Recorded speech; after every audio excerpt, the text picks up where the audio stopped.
This is a game that completely integrates with the real world. It is also a world where everyone is a lord. Some choose to develop technology and craftsmanship, manufacturing weapons and equipment, becoming wealthy in their own right. Others choose to erect statues, gathering faith. Ultimately, they ascend to godhood through faith. As for me, I choose to turn my territory into a war machine, simply because the land I was allocated is an endless abyss. The environment here is harsh, with no suitable minerals and no land fit for survival. The only inhabitants here are the most brutal and savage demon soldiers. At this moment, on the playground of First Middle School, a young man has entered the Lord Era's machinery, preparing to connect with the Tiandao system and begin his Lord's trial. Only by passing the trial can one truly become a Lord in this era. Please choose your initial environment and race. Random human race. As a golden light flashes, the young man disappears into the machinery. Finally, it's my turn to make a choice. I lie down in this game pod resembling a coffin, and in the blink of an eye, a system interface appears before me. Welcome to the Lord Era. Please choose your initial environment and race. The interface depicts numerous civilized races and environmental options for survival. However, I did not look closely at these, instead opting for a special random selection. Randomly within the Lord's assessment, 2 random options will increase the initial resources by 50%. This is what I want. Although doing so will bring some unpredictable risks, having more initial resources is more important than anything else. After the selection is complete, the transmission begins, and various voices start to sound. Player datization begins, datization complete. Randomly allocating initial environment and race. Allocation failure alert, system operation error alert. The Tiandao system has been tampered with. Player data abnormality. System crash. Rebooting, currently randomizing allocation. Initial environment and race, allocation successful. Welcome to the Lord Era. The system has allocated to you the initial environment as the Endless Abyss, and your initial race is the Demon Race. The Lord's trial officially begins. The initial resources have been deposited into your private space. Please quickly establish and improve your territory. What kind of race is the Demon Race from the Endless Abyss? Why have I never heard of it? What's even more shocking is the environment here, no forests, no magnificent elements. There is only a crimson sky and countless cracked barren lands. Above the sky, a huge black and red vortex is slowly rotating. After taking 2 breaths, I felt a slight pain in my lungs and couldn't help but cough. To my surprise, what I coughed up was actually blood. The air here is toxic. In the Endless Abyss, the environment has deteriorated to such an extent. Can a civilized race truly survive in such conditions? It's impossible. You only have one chance to choose. Even if you regret it, it will be too late. I took a look at the resources in my private space. No matter how harsh the environment of this world is, I must establish my territory here. So I followed the instructions in the Lord Era textbook and began to choose the location for my territory. However, when I started to act, I realized that the Endless Abyss cannot be defined by just a few textbooks. I walked the entire morning and still didn't find any suitable territory core, not even a hint of a resource site. At this time, most of the people taking the Lord assessment have already chosen their locations. They have started to establish their territories. No, if I continue like this, I won't be able to keep up with their pace. Instead of aimlessly exploring alone, it's better to recruit some subjects early on and let them explore for me. So I arrived at a relatively open flat land, placed my territory core, and as the territory was being established, congratulations, you now own your first level 1 territory. You are officially a level 1 lord. After a burst of digital symbols flashed, in front of me appeared a dusty, decaying throne. The throne was made of the bones of an unknown creature, crafted with coagulated dark red blood, and covered with some abyss symbols that I couldn't understand. This throne is the main control center of my territory. Sitting on it, I can command all those who belong to my domain, and construct new buildings. The basic buildings in your territory have been distributed. You have obtained the basic buildings: Abyss Sacrificial Altar, Abyss Hatching Pool, and the dried up Abyss Gate. An old high platform that looks dull gray. One that has been dried up by countless. A closed pool enveloped by black tentacles, and a door shimmering with black and red light. I sit above the territory core, examining these 3 buildings one by one, starting with the Abyss Sacrificial Altar.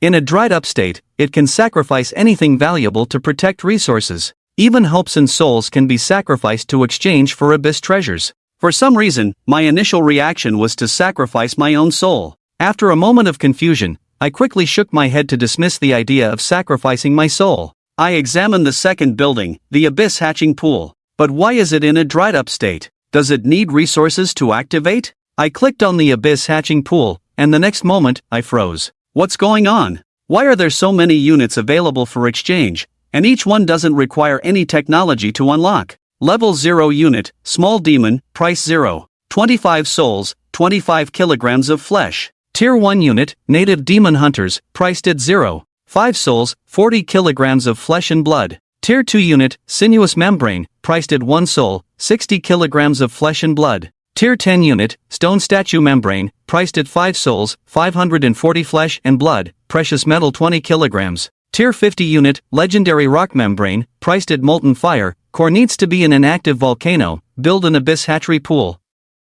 Tier 100 unit, demon prince, priced at divine components. Looking at this countless unit exchange, I'm so excited that I can't contain myself. Is this really the starting building? From Tier 1 units to Tier 100 units, they can all be recruited. And this is only a Tier 1 building. If I upgrade it to a higher level, how much stronger will the recruitment effect be? As long as I have enough to activate it, and provide the corresponding resources, I can achieve unlimited recruitment. By activating it, the way to relieve the dry state of the abyss hatchery pool is to invest 500 souls. After seeing this, I breathed a sigh of relief. This condition isn't too difficult. Ordinary souls are sold in the Heavenly Dao Mall, and they are called soulstones, priced at 1 resource point. With the 1,500 initial resource points I have, I can directly exchange for soul stones. I glanced at the soul hatchery stone in the dry state. Then I looked at another point. The third building, the Abyss Gate, what function does it have? The introduction of the Abyss Gate is quite urgent. Ignore any rules of dimensional coins, open a two-way, indestructible but cancelable teleportation channel. I widened my eyes, looking at it repeatedly. After the introduction of the Abyssal Gate, it was finally confirmed that I had not made a mistake, ignoring any rules regarding interdimensional gold coins. The indestructible teleportation channel, when combined, is it really considered a basic structure? Teleportation gates are not part of the usual buildings. Ordinary territories need to be at least level 3 to possess one. The technology to create teleportation gates is not only costly to manufacture, but also highly susceptible to destruction. However, such high risk also signifies a very high reward. The construction time of the teleportation gates will ultimately determine whether these new lords can successfully pass the assessment. The Lord assessment consists of 2 parts. Firstly, to build a territory of at least level 10 and ensure it is not destroyed. Secondly, by the end of the trial, you must possess 100,000 resource points, whether you gather them through logging, farming, hunting, mining, or raiding. Once you accumulate 100,000 resource points, you will pass. However, obtaining 100,000 resource points is actually a very difficult task. It is almost impossible to accumulate 100,000 relying solely on the limited resources around your territory. Therefore, everyone needs to build enough teleportation gates to send their subjects to the trial continent, establish colonies, and exploit the abundant resources intentionally accumulated there. Only the resources there can help you quickly amass 100,000 resources. Now, as soon as I established my territory, I directly obtained a teleportation gate. This made me somewhat doubt whether my luck is good or bad. The downside is within the initial environment. There are simply no resources to collect, and on the positive side, I have done nothing at all, an extreme form of paranoia. The war buildings have already been constructed. Suddenly, I seemed to understand something. Deep in thought, I gazed at the Abyss Altar, the Abyss Hatchery, and the Abyss Gate, finally starting to connect these 3. This world may have once been a world of war. I looked up at the vortex in the sky, and it seemed to sense my gaze. In its eye-like vortex, my heart responded faintly to me. I looked at the barren land spreading for miles under my feet, gazing at the various withered skeletons in the distance. The endless abyss has no valuable resources. It does not need to extract so-called resources. The endless abyss thrives on plunder. It is a living war machine, sustaining itself through war, igniting endless flames of battle. This is the survival mode the endless abyss should have. It does not need any so-called civilization or communication. All civilizations can understand its meaning. There is only one possible reason for its appearance. That war is imminent. With this in mind, I brushed away the past gloom and melancholy, walking eagerly to the Abyss Hatchery. I exchanged 500 soul stones and placed them inside. As the soul stones were deposited, the black tentacles that covered the Abyss Hatchery before were all retracted. Then the entire endless abyss started from the bottom, emitting a strange roar. It was the long-dormant war machine that, once awakened, produced a terrifying roar. I gazed at the black and red vortex above the sky, feeling the desire that I had intentionally suppressed finally released within me. Is my beloved war, the endless war I have longed for, finally about to begin? As the Abyss incubation pool was activated, I could officially recruit soldiers at this point. Without much hesitation, I directly converted all remaining resource points into soul stones and flesh. The 0 level, 1st level, and 2nd level troops in the Abyss incubation pool can all be recruited with just soul and flesh. I decided to summon some basic troops first to check their attributes. I threw the soul stones into the incubation pool, and with a wriggle of the pool, 10 cocoons of various colors appeared in front of me, with their shells engraved with all sorts of strange patterns. Some looked like ghost faces, some like special symbols, all different. Yet, they instinctively felt unsettling. The 1st level Abyss incubation pool can only hatch 10 cocoons at a time. Each cocoon contains an unfinished little demon. After 30 seconds, these cocoons burst open, revealing one after another ugly little demon with wings, child-sized in stature. The appearance of the 0 level troops of the small demons belongs to a specific camp. Chaos, evil, abilities, mining, transportation, etc. As soon as they open their eyes, it reveals absolute evil and greed, with those malicious eyes constantly scanning everything around, even including me. Although they are small demons, they also possess the chaos and evil within demons. However, when they feel the lordly aura emanating from themselves and the invisible fluctuations emanating from the throne beneath them, this malice and greed immediately disappear without a trace. After all 10 small demons hatch, I couldn't help but frown. What is going on? Why do the attributes of the small demons not match? Some have a strength of 5, while others only have 2. Some small demons have an intelligence of up to 6, while others have a pitiful 1. How can the same unit have different attributes? Normally, the units recruited in a territory have fixed attributes. Unconvinced, I summoned 10 new small demons and 10 1st-level native demon hunters. Sure enough, this time not only the small demons, but even the attributes of those native demon hunters were completely chaotic. Is it chaos on the attributes? No, it's not attribute chaos, it's the entire endless abyss that is so chaotic. I gradually understand the basic attributes of the endless abyss. The chaos of the endless abyss is not only manifested in the environment and rules, but everything here will be affected by absolute chaos. Just as I was about to send those small demons to the trial continent, another unexpected event occurred. The first batch of small demons I summoned before, unexpectedly only 8 remain. 2 of them have completely disappeared, to the extent that I couldn't even find them in the system. As I puzzled over this and focused on those small demons, a shocking scene unfolded. Not far away, the demon hunters I recruited myself were fighting and devouring each other. At first, I thought it was hunger after birth that drove these demon soldiers to devour each other. So I immediately purchased enough food for them to eat for 2 days from the Heavenly Tao store, and using the Lord's command, ordered them not to devour each other. But what was truly astonishing was that the vast majority of demons, after receiving the food, devoured it all in one go, then proceeded to snatch the food from other demons who still had some, even though they were already full to the brim. They seemed almost bewitched, desiring to seize more, resisting these demons' food. It could only simply slow down the rate at which they killed each other. I forcefully used the Lord's control to separate these small demons from the demon hunters, and led them slowly to the front of the abyss gate, with a certain distance between them, while the trial continent finally welcomed its first guest, a wild level 1 fishman, surrounded by a group of level 0 little demons. On the other side, a level 1 native demon hunter, also slaughtering more fish that came to support. These fish people, though their basic attributes are stronger than little demons and demon hunters, yet, in the face of this wave of attacks, their demon numbers are too many. The fishmen tribe was destroyed by the little demons, and the broken bodies were taken back to the endless abyss. Along with them, a few rare materials left behind were taken back to the endless abyss. A gray equipment dropped after clearing the fishmen, and the equipment system. Also part of the Lord era, equipment drops are not uncommon. Places like the fishmen tribe, beast dens, and soul summoning graveyards are fixed monster spawn areas.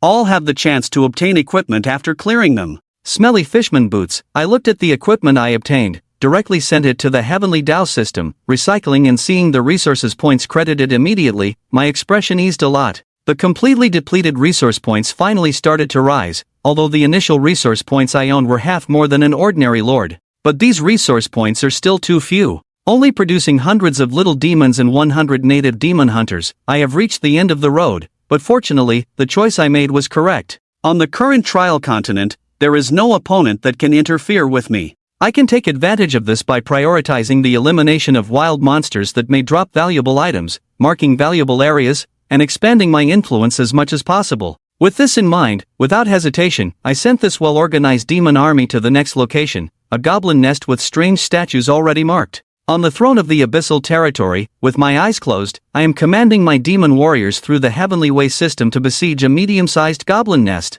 Command after command is directly injected into the demons' minds by the Heavenly Way system, forcing them to unconditionally carry out various secrets. This medium-sized goblin nest was chosen as a key target a day ago. In this nest, there are not only nearly 100 first-level goblins and 3 goblin wizards, but also a sinister statue made of rocks and broken gold. Goblin bodies can be cut into meat chunks, becoming food for the demons and a resource for hatching new demons. Their nest can also be converted into resources. The truly valuable item is the sinister statue, marked by the system as an unknown artifact. Unknown artifacts are very special and rare. They can be exchanged for a large number of resource points directly in the Heavenly Way Mall and can also be appraised for points. After appraisal, some of these unknown artifacts can become powerful usable equipment, some can turn into skill scrolls, and others can be extracted to reveal mysterious treasures. That's why I am taking this battle so seriously. In the center of the battlefield, Team 1 retreats to Zone 2, Team 2 takes over to hold the line. The native demon hunters of Code 567 from Sector B7 relocate to Zone 41,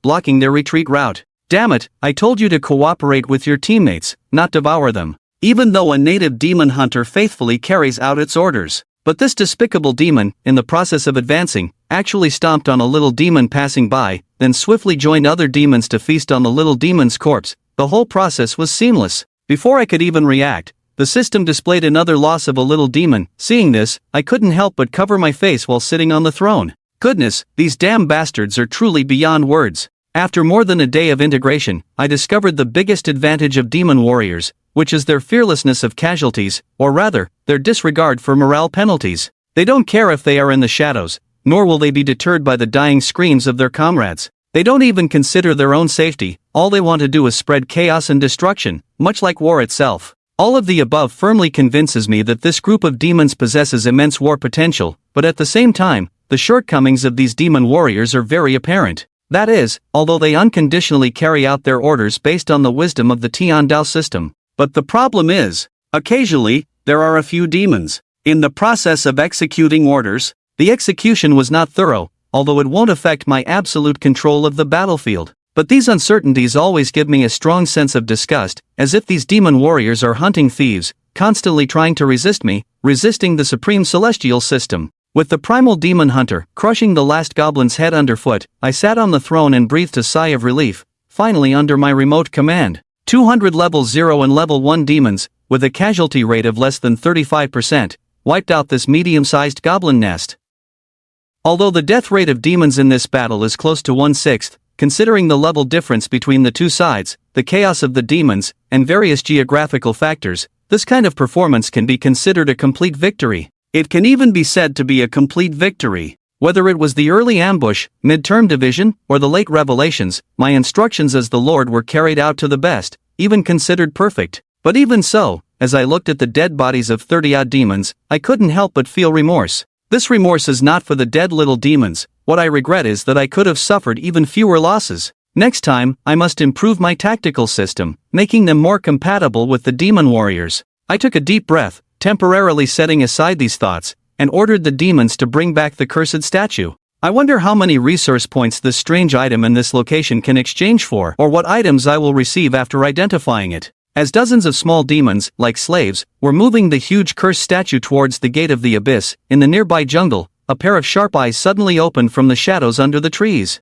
It first saw the bodies of the goblins and the destroyed nests, revealing deep disgust and faint joy. But when they saw the demons and their actions, the expression in their eyes was one of boundless hatred and overwhelming anger. Nature's spirit, as you said. Not far away, an army representing death and destruction is rampaging through the entire forest. Yusak, Toffling, a level 5 centaur warrior. He stood in the shadows of the forest with the warriors of his tribe, speaking to Li Meng Meng, who was possessed by a sparrow on his shoulder. Although they dealt with the goblins who once abducted our women, but they are more evil than goblins. More ugly. In the distance, two small demons were fighting over a goblin's ear. They are defiling everything, destroying everything. Further in the distance, several small demons were following Wu Chen's orders to set fire to the surrounding trees in order to collect more valuable charcoal resources. Tree after tree was engulfed by the flames, falling down and turning into the charcoal resources Wu Chen desired. Although this seemed somewhat wasteful without a charcoal kiln, a building for burning wood to make charcoal, Wu Chen, who was leading the game, didn't care. He didn't have much time to manage these resources meticulously. There were too many maps to explore, too many rare resources to claim. So he had to choose the most violent and efficient way to collect all the resources around him as much as possible. Such behavior is very common in the early stages of building a territory for many lords. Whether it is farming or heating, this violent and efficient way of logging can be adopted. But in the eyes of some races and powers, this kind of behavior is not acceptable. For example, the centaur race, who are close to nature. These enemies of nature are defiling the nature mother we serve. We must stop them. Hearing Yusak Toffing say this, Li Mengmeng immediately jumped with excitement. That's right. It's these damn guys who are destroying the beautiful and harmonious nature. My dear tribal chief of the centaur tribe, the great Yusak Toffing, the guardian of nature. I must confess something to you. The sparrow possessed by Li Mengmeng hopped to the side of the centaur chieftain Yusak Toffing's ear and said word by word, "These damn ugly monsters are just the vanguard of an evil army. Do you see that gate over there?" Following Li Mengmeng's wings, Yusak Toffing looked towards the abyss gate towering on the edge of the forest. On the other side of the gate, there are more evil monsters peering into your world, peering into your homeland. Killing these monsters in front of you is secondary. What you really need to do is destroy that magic gate, destroy the passage through which they come to this world. Not only do I want to destroy your expansion plan, I also want to destroy your portal. In this way, all the territories of the trial continent that you have worked so hard to occupy will be in vain. Although I don't know who you are, but no matter who you are, in this trial, you are my potential enemy. Hearing that Yusak Toffing intended to stop Wu Chen's expansion, Li Mengmeng felt secretly delighted and thought to herself, so that's how it is? Indeed, as a nature spirit, the name given by centaurs and other races to all druids, your powerful insight makes me sincerely admire you. Yusak Toffing widened his eyes, finally understanding the origin of these demons that appeared out of nowhere. It's okay, this is what every druid who loves nature will do. Nature is our common mother, Li Mengmeng said. But just as she thought Yusak, when Windwalker was about to set off to take down the little demons below, Yusok Windwalker suddenly changed the subject to something strange. Ah, what a pity. Many women in our tribe have just given birth and are extremely weak, and the men in our tribe, while hunting to take care of them, also have to patrol our territory, which is really exhausting. Hearing this, Li Mengmeng's expression couldn't help but stiffen. She seemed to have guessed something. If it weren't for this, I could have taken our tribe's young men and dealt with them directly today. What a pity, what a pity. Indeed. These damn half-human, half-beast centaurs are a group of opportunistic troublemakers. Although they despise the demons who destroy nature, it doesn't mean they won't conflict with the Wu Chen forces for nothing. Regarding this, we must mention the wild monster mechanism in the Lord era. Take the group of centaur warriors led by Yusok Windwalker as an example. Although they are all members of countless neutral wild monsters in the Lord era, they actually have enough intelligence. With their intelligence, they won't wander around like monsters in online games, doing nothing all day, waiting to be killed by passing heroes. Instead, they have their own lives, territories, needs, and even for their interests, they will conflict with other neutral wild monsters and nearby lords. In short, the neutral wild monsters in the Lord era are no longer just monsters. Compared to monsters, they are more like neutral forces with their own preferences and needs. It's okay. The great Yusok Windwalker, the natural guardian. Li Mengmeng took a deep breath and said to the cunning centaur leader, I can provide you with enough resources to solve the survival crisis in your tribe. After all, you and your tribe have made sacrifices for Mother Nature, and all the spirits of nature, including me, will not stand idly by. Li Mengmeng, who wanted to disrupt Wu Chen's expansion plan, glanced at the still abundant resources in her territory, and then at the thousands of accumulated resource points, finally made up her mind and decided to take action. Really? Yusok Windwalker's eyes lit up as he made his request. So, great spirit of nature. In order to better deal with these enemies who defile Mother Nature, I hope you can provide enough food for our tribe to live for a month. Li Mengmeng's heart was bleeding. This was a large sum of money, no, resource points. But considering the potential deadly threat from Wu Chen in the future, Li Mengmeng gritted her teeth and agreed to the request. Okay, but how many people are in your tribe? 74 people. Yusok Windwalker said honestly.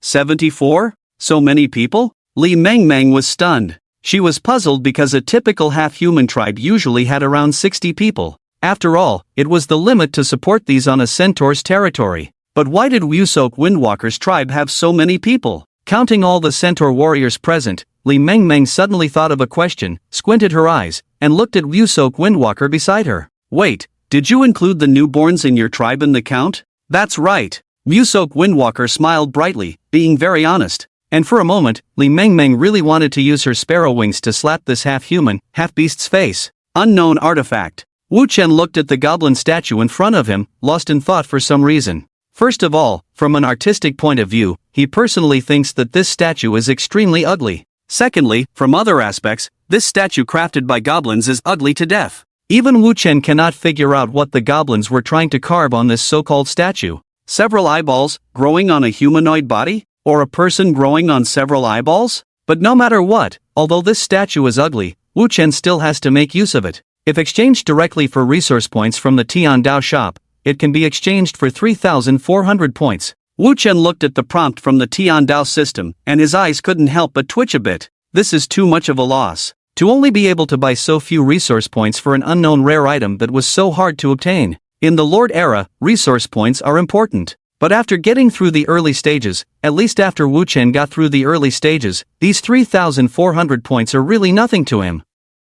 What if it's appraised? Will the profit be higher if this unknown rare item is appraised? Thinking of this, Wu Chen immediately went to the appraisal page in the store to check the price of appraising this unknown rare item. 1,000 resource points, a bit expensive, but still acceptable. Forget it, let's start the appraisal. As Wu Chen finished selecting the appraisal command, the sky and the endless abyss changed. A round of golden light pierced through countless planes, countless distances, and the eternal black and red vortex, shining on the statue in front of Wu Chen. This was the true light of Tian Dao. In an instant, the statue in front of Wu Chen began to melt, countless stones and a black fragment floating in the air. This black fragment looked like a piece of broken glass, except that its boundaries were not fixed. Countless existences like ripples kept converging towards the center of this fragment, intertwining and entangling with each other. Appraisal completed. You have obtained Faith Fragment, Contaminated, X1. Faith Fragment? Isn't that something only used by Lords of the Faith system? Why would those stupid and ugly goblins have this?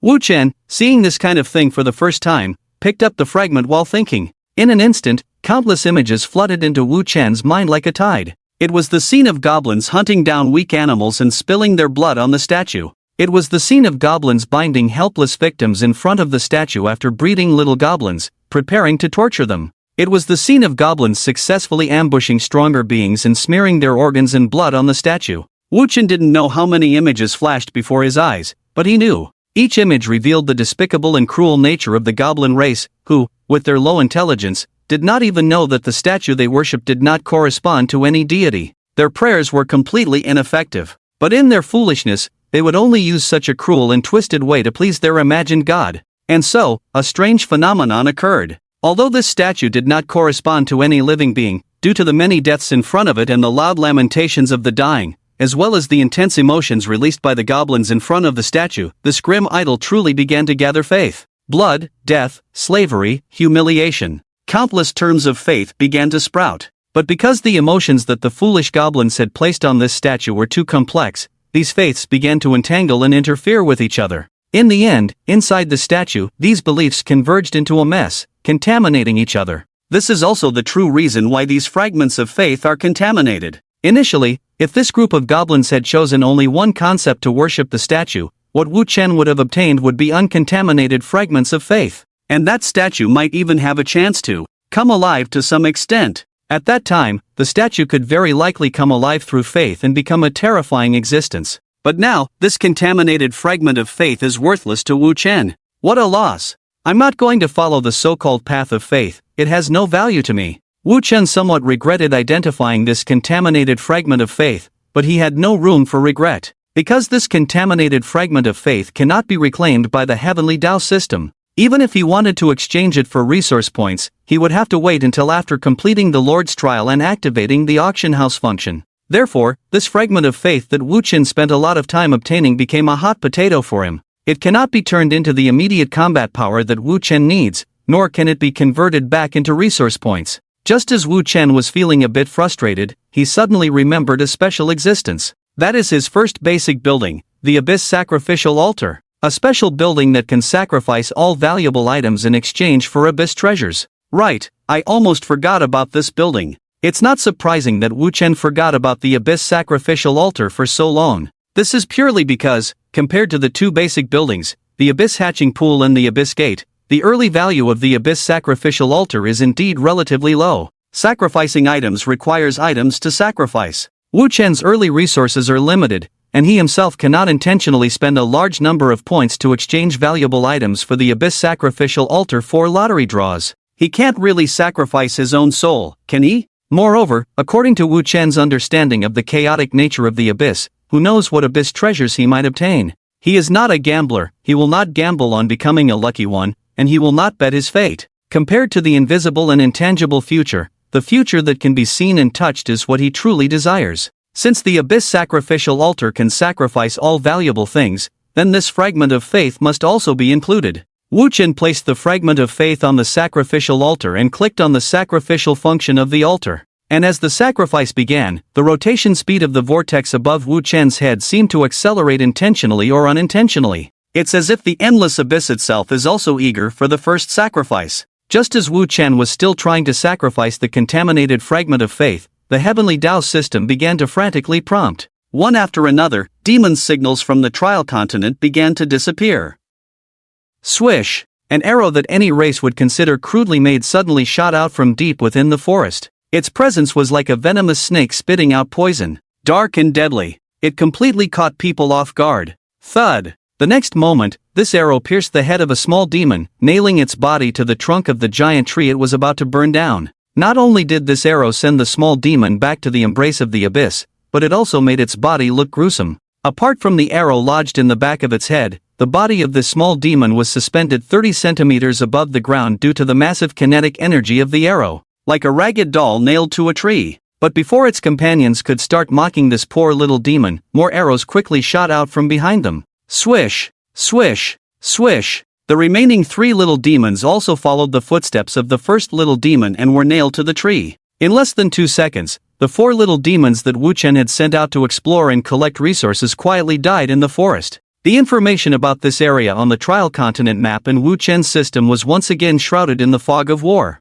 And this is just the beginning. On the other side, another team of demons sent out by Wu Chen encountered a similar fate. This team, composed of inferior demons and little demons, was heading towards a rare gold mine where fine gold could be refined. However, their goal was not to mine this gold mine. With their less than 20 numbers, they could not afford to operate a gold mine normally. The purpose of Wu Chen sending them over was simply to let them go and exterminate a few level 1 metal slimes nearby, bringing back their bodies to the endless abyss. But just as they gradually approached the fine gold mine along the already open road, while suddenly, dozens of centaur warriors broke out of ambush from the nearby dense forest. These strong and powerful centaurs, like Native Americans from another world, howled eerie slogans in their mouths while waving sharp scimitars in their hands, charging towards the unsuspecting demons from both sides of the dense forest. Crack! Before this group of little demons could react, bloody heads began to spin and fly. When the heads of these little demons fell to the ground, they had not even completely died, their crimson eyes still showing a hint of confusion. Everything happened too fast. Compared to the adult centaur warriors, whose lowest level is level 3, the level 0 little demons and level 1 inferior demons were completely powerless. Apart from the difference in weapons, the attributes of both sides were not even on the same level. The strength values of these centaurs were mostly stable at 12 points, with agility at 17 points. As for the little demons, although their strength and agility varied due to the chaos of the abyss, the highest strength among them was only 8 points, and the highest agility was only 6 points. With such a comparison of attributes, coupled with the difference in weapons, this demon team appeared clumsy and fragile when facing the centaur's attack. Wow! After eliminating this team of little demons, the centaur warriors did not stay behind. They moved with strong horse legs and left the place with astonishing agility, leaving behind a pile of corpses. This was somewhat different from their usual style of taking away spoils of war no matter what, but it was understandable. In their eyes, these evil monsters did not belong to their spoils of war. These monsters that polluted the environment and defiled Mother Nature belonged to Mother Nature's spoils of war.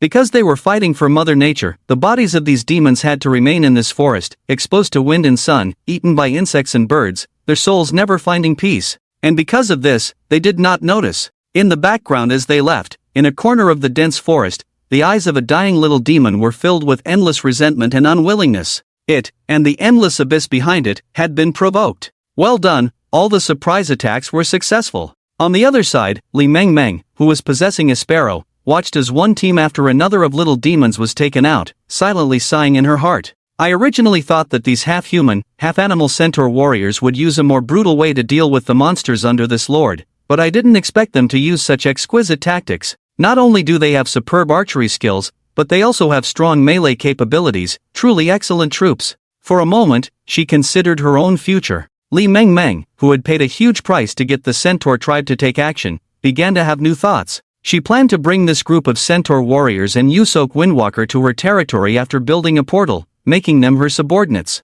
The centaur warriors would greatly enhance her early combat capabilities. As for Yusok Windwalker, he had the potential to become a racial hero. All of this was very tempting. When she informed Yusok Windwalker of her thoughts, the leader of the centaur tribe was indeed intrigued. After all, becoming a subordinate of a nature spirit, druid, lord, although dangerous, also meant that the Windwalker clan would have stable food supply for a long time in the grasslands where the infant mortality rate exceeded 60%. However, Yusok Windwalker did not rush to agree at this time. Being cunning, he knew that the nature spirit in front of him was not a good person. Even if he really wanted to bring his tribe into Li Meng Meng's territory, he had to demonstrate his value as much as possible before joining. Only in this way would he have more qualifications to negotiate with the nature spirit. Nature spirit from afar, let's not rush. Yusok Windwalker flicked his shiny black mane and said to Li Meng Meng on his shoulder, "The matter of our tribe joining can be postponed for now. Our most important task now should not be to eliminate the remaining monsters gathered in the forest, right? Not only those monsters, but we should also destroy the portal that summoned them here, shouldn't we?" Looking at the extremely sinister abyssal portal in the distance, Yusok Windwalker showed a confident smile. On the other side, in the endless abyss in Wu Chen's territory, his first abyssal sacrifice had begun. As the endless darkness condensed on the abyssal sacrifice altar, the contaminated fragment of faith was almost instantly consumed. In Wu Chen's gaze, for some reason, this contaminated fragment of faith emitted a wail far exceeding any goblin death sacrifice. However, these screams came from the goblin soul fragments that had entrusted their minds and faith to this fragment of faith. The endless abyss, this peculiar, chaotic, mysterious, and fascinating plane, rejected the soul fragments of these goblins. Despite their past actions appearing to perfectly fit the definition of the endless abyss, cruel, chaotic, and insane, deriving pleasure from evil, there were different levels of evil. The evil of the goblins stemmed from their inherent cowardice. Their insane behavior trampled on the weak, bowed to the strong, and blindly worshipped terrifying unknown beliefs. The endless abyss denied this cowardly behavior. In her eyes, the remnants of these goblins were pure garbage. Therefore, after the dark condensation touched these goblin remnants, these despicable remnants finally had the opportunity to understand what true darkness, cruelty, and pure evil were. They would witness firsthand the will of the source of evil under the darkness's annihilation. However, all of this was not Wu Chen's focus. Oh, a book? It's actually equipment. He perfectly ignored the cries of the goblin remnants and the seemingly terrifying dark condensation. Instead, he quickly walked to the abyssal sacrifice altar and picked up the abyssal treasure obtained from the sacrifice. Wu Chen quickly discovered that this was a heavy book with a cover made of an unknown animal skin, engraved with a pair of black and red eyes and a magical sword. Between these eyes and the sword was a throne that bore a striking resemblance to Wu Chen's territory. The book itself seemed to have been sealed for a long time, and when Wu Chen opened it, a strong smell of blood inevitably hit him. However, Wu Chen completely ignored this and proceeded to open it, ready to see what was recorded inside. Just as Wu Chen picked it up, a notification from the Heavenly Dao system arrived in front of him. You have obtained the unique equipment, Abyssal Codex, Fragment, X1. Abyssal Codex, a priest class equipment, no attribute bonuses. Carrying this equipment will allow you to ignore all conditions, automatically changing your class to Abyssal Priest and gaining a new skill. An artifact that can automatically change my class? And it's a very rare priest class. Before Wu Chen could hesitate, a piercing pain suddenly appeared in his hand. He looked down at the source of the pain and was surprised to find that the Abyssal Codex had seemingly come to life. The equipment was alive? Countless dark entities condensed into thousands of tiny tentacles that firmly embedded themselves into the flesh of Wu Chen's hands. They were so deeply embedded that even if Wu Chen wanted to throw away the Abyssal Codex, he couldn't. The tiny tentacles made of dark entities had bound Wu Chen and the Abyssal Codex tightly together. Initially, Wu Chen wanted to do something to stop these tiny tentacles, but he soon stopped. He was astonished to find that his control over the demons in his territory had increased. The demons that previously required commands from the heavenly Dao system suddenly became extremely obedient to him. All the demons in his territory, upon sensing his consciousness as their lord, instinctively obeyed. Even if Wu Chen asked them to suppress all desires temporarily and focus on a seemingly suicidal goal, they would comply. Class change complete. You have become an Abyssal Priest, currently at level 1. You have gained the passive skill, Heart of the Abyss. Heart of the Abyss, you can perfectly control all abyssal creatures that belong to you, forcing them to act according to your will. Note, this skill can be used in conjunction with skills such as Sacrificial Contract, Soul Offering, and Rite of Demise. Note, you have automatically learned Abyssal Language. Heart of the Abyss, forcing them? After Wu Chen completed his class change, the black tentacles returned to the Abyssal Codex. A faint special tattoo appeared on the back of Wu Chen's hand. It was a tattoo of a black sun, with a blurry symbol in the center. However, Wu Chen did not reject this tattoo. After all, many priest classes would have symbols of the deities or affairs they serve tattooed in a fixed location after completing their class change. I finally understand why the demons before would slack off when carrying out my orders. At that time, I probably wasn't considered a member of the Endless Abyss, so they naturally resisted external commands. Wu Chen looked at the black sun symbol on the back of his hand, a smile in his eyes. But now, everything is different. As an Abyssal Priest, I now have the ability to force them, even to the point of sacrificing themselves unconditionally. This is the ability that all lords dream of.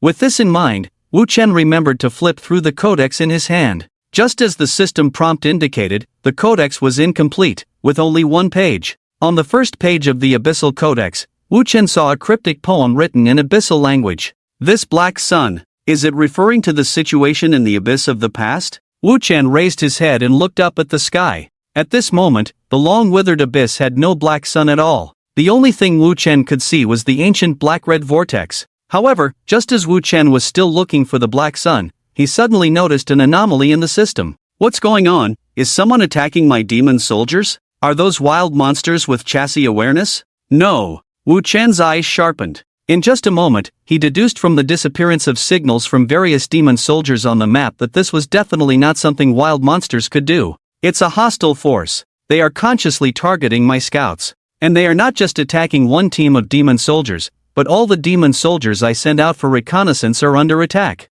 Wu Chen glanced at the map, his brows furrowed tightly. They actually want to eliminate all my warriors through mobile warfare? This is really... Looking at the disappearing soldier signals, a strange smile appeared on Wu Chen's lips. Fantastic. I've been bored for too long.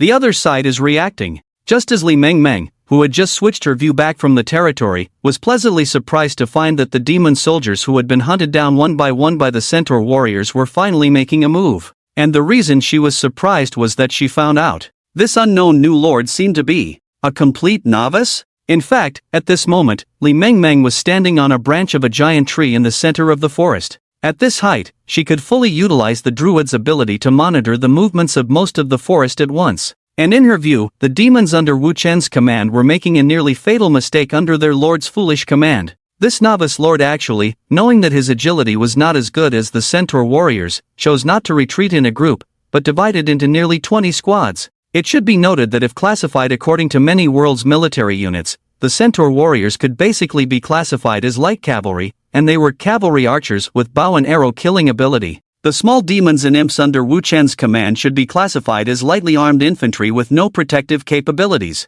In a situation where the difference in military units was so great, Li Mengmeng believed that the best strategy for Wu Chen would be to concentrate his forces, gather all the soldiers into a large army, and in the face of the inevitable centaur attack, retreat quickly towards the teleportation gate near the grassland. This was because light cavalry were not suitable for frontal assaults, they were more suitable for harassment and raiding. Using their mobility to constantly ambush and roam outside the formation, shooting high-value targets and isolated soldiers was what they would do. Rushing into a large group of soldiers without armor protection would only result in heavy losses for them as well. Therefore, according to Li Mengmeng's understanding, only by having Wu Chen gather his soldiers together to form a large army that even the centaur warriors would not dare to charge into would this large army have a chance to escape from this forest that had already shown its fangs. with nearly half of its casualties, and this was not even the most fatal mistake Wu Chen had made. The directions of the 20 squads of small demons and imps were extremely chaotic. So chaotic that Li Mengmeng could hardly bear to look at it.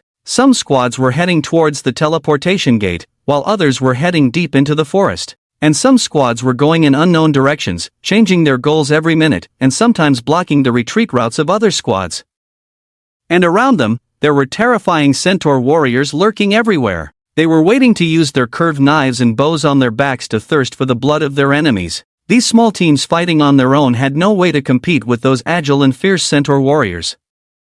In short, the nearly 300 demon soldiers were doomed. I never thought that despite having such good luck to be the first to arrive at the trial continent to harvest resources, it turned out to be a noob who doesn't even know basic military knowledge. If I had known, I wouldn't have worried so much. Anyway, someone as foolish as him will be eliminated by other lords sooner or later. The sparrow incarnated by Li Mengmeng stood on a tree branch, excitedly hopping. Now, I can finally relax and develop my territory. Even someone as smart as me can't handle dual operations for such a long time. But just as Li Mengmeng finished her possession and waited in her territory for Wusok Tofeng to bring the news of killing all the demon warriors, Wusok Tofeng felt something was wrong. Not very wrong. Swish! Wusok Tofeng, with powerful martial arts, picked up his bow and arrow and shot at a small demon at the back of the team. The next second, this unsuspecting little demon was shot through by the arrow and died on the spot. But the rest of the little demons in front of it cunningly turned direction and ran towards the depths of the forest without looking back. Although Wusok Tofeng could easily catch up, he did not do so, because the location where the opponents were running was not suitable for him to pursue, and, damn, you're late. Didn't I say that you all should keep up with my pace? 6 centaur warriors trotted over to Wusok, wiping the sweat off their foreheads as they spoke. Sorry, Chief, we were following behind you, but a group of isolated monsters appeared near us, so we chased after them to attack. Before Wusok Tofeng could get angry, the other centaur warriors quickly explained. Chief, don't be angry first. The distance between us and the previous group of monsters was indeed not far. Yeah, their distance was just right for us to shoot with our bows, so we attacked them first. Once they moved a bit further away, we couldn't attack them anymore. After all, if we chased too far, we wouldn't be able to regroup with you. Seeing his warriors so resolute, Wusok Tofeng couldn't blame them too much. After all, they weren't slacking off but exerting effort to attack their common enemy. Alright, I understand. Wusok nodded. But, did you kill a few monsters that defiled the natural mother? To his surprise, Wusok noticed that the most outstanding and bold men in his tribe were somewhat hesitant. After hesitating for a while, one of the warriors gathered the courage to speak. Two of them. Hearing this, Wusok almost blushed with anger. Just 2? You are truly embarrassing the ancestors of the Tofeng clan. You carry bows and arrows on your backs, not toys for children. Ancestors above, there are 6 of you, and you only killed 2 monsters? And for this, you even fell behind and didn't keep up with my pace. Hearing Tofeng's words, the other warriors blushed with shame. 6 people, 6 bows and arrows, killing 2 monsters in a mounted archery. Such a performance would be laughed at in any centaur tribe. Chief, this is not our fault. The group of monsters is really cunning. Although they look 100 times uglier than the ugliest goblin, the moment they realize we are attacking them, they immediately turn and run in another direction. Hearing this, Wusok suddenly felt a familiar sensation. Why do these 6 warriors resemble his recent encounter so much? Something seems off. In the depths of the abyss, a new abyss lord is facing a map in his mind, looking at the forest about to fall, and at the confused and weary centaur warriors with an incredibly evil smile. Welcome to my domain. Squad number 7, move to the position on the right front. In the endless abyss, Wu Chen, holding the abyss code, issued a new order to a demon squad through the celestial system. Soon, a black and red arrow appeared on the system map, representing the new direction for this squad. In addition to this arrow, Wu Chen's system map also had another 19 identical arrows, each representing a demon squad. Under Wu Chen's command, these demons were in a chaotic state on the map, moving around like headless flies. Number 15, move forward 800 meters. Number 2, turn and move sideways in a parallel manner. Advance, turn, retreat. At this moment, Wu Chen seemed like a madman, making his soldiers dance in extreme chaos on the vast map. Countless demons he commanded had no rest. They were very dissatisfied and angry because their lord had not given them any attack orders from the beginning. Even though several times these demon squads approached the centaur warriors, they had the opportunity to engage them in combat. Although they were not as agile as the centaurs and could easily be distanced, the demons were fearless of casualties and sacrifices. They did not mind their teammates falling beside them or whether they could win in a direct encounter with the centaur warriors. Their only concern was inflicting pain and death on the enemy. However, Wu Chen's command completely ignored their only demand. Using the Abyss Heart skill, he forced all the demons to submit and follow his orders. Every contact between the demon squads and the centaur warriors resulted in the demons leaving behind one or more bodies. This senseless sacrifice made even the less intelligent and rational demons feel angry and resentful. They were warriors, not pawns to be driven to die at will. However, Lord Wu Chen, who had already felt the anger of his demons, showed no reaction. It seemed that the death of any demon was inconsequential to him. But in reality, it was quite the opposite. It's not inconsequential. Wu Chen's eyes never left the map. With his will, 30 gray dots quickly appeared on the map. These gray dots, grouped in teams of 5 or 6, were the centaur warriors who had split into squads to freely hunt down the demon squads. In the chessboard called the Game of War, every piece is crucial.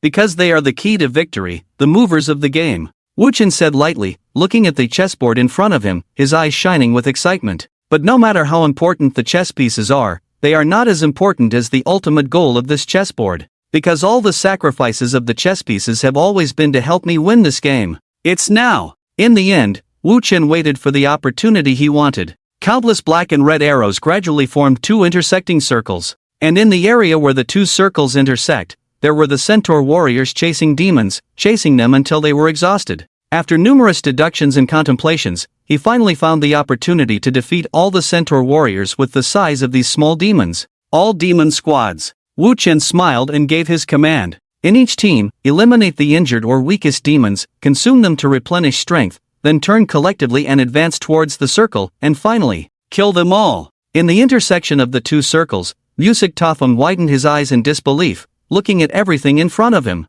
Including him, all the centaur warriors he brought had gathered in a swamp. You guys, why are you here? The rest of the centaur warriors were also speechless when they heard this. Each team had come here while tracking and shooting small demons. Throughout the process, their pursuit was somewhat difficult. Although they could shoot 1 or 2 small demons every time they encountered a demon squad, whenever they wanted to continue the pursuit, another demon squad would often appear in their sight. Coming closer, they only needed to chase a little to track their position. So they would always give up the demon squad that had already run far away and focus on the new demon squad in front of them. Over time, the situation changed. At the end of the pursuit, all the centaur warriors were tracking a demon squad and coincidentally arrived in the swamp. Although they finally managed to kill all the demons in the demon squad they were tracking, making them die in this dirty and muddy land, when they looked up, they were surprised to find that not only their team had come here, but also the other warriors and teams from their tribe had arrived. This was the real reason behind Vusiktoffing's question.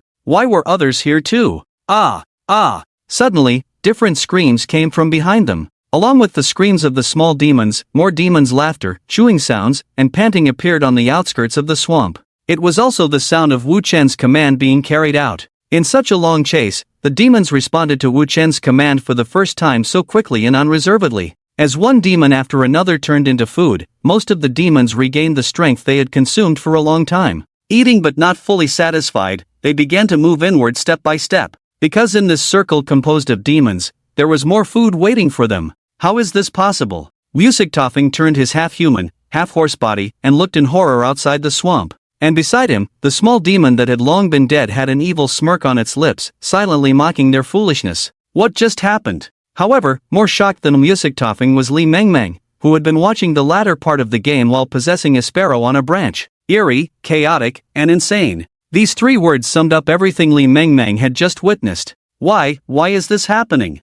Just a moment ago, this group of monsters was in such chaos that it was indescribable. Why had they suddenly formed such a bizarre encirclement? They were so chaotic and weak before, hunted by centaur warriors. Suddenly, Li Mengmeng remembered a name that had long been forgotten in her school. Wu Chen. Is it him? Wu Chen. The reason Li Mengmeng thought of Wu Chen's name was not only because of the unique tactics used by these monsters in front of her, but also because Wu Chen was a special presence in the first middle school she attended. His academic performance was consistently at the bottom of the class in almost all subjects. Whether it was the management course involving territory construction, the wonder design course related to territory attributes, or the history and culture course of various civilizations, he always failed and remained at the absolute bottom. Except for one subject. Military chess simulation. Due to the matching system of this course where the first-ranked student only needed to accept challenges from the second-ranked student, Li Mengmeng, whose ranking was not too high, had never been matched with Wu Chen in military chess simulation and had never seen his tactics.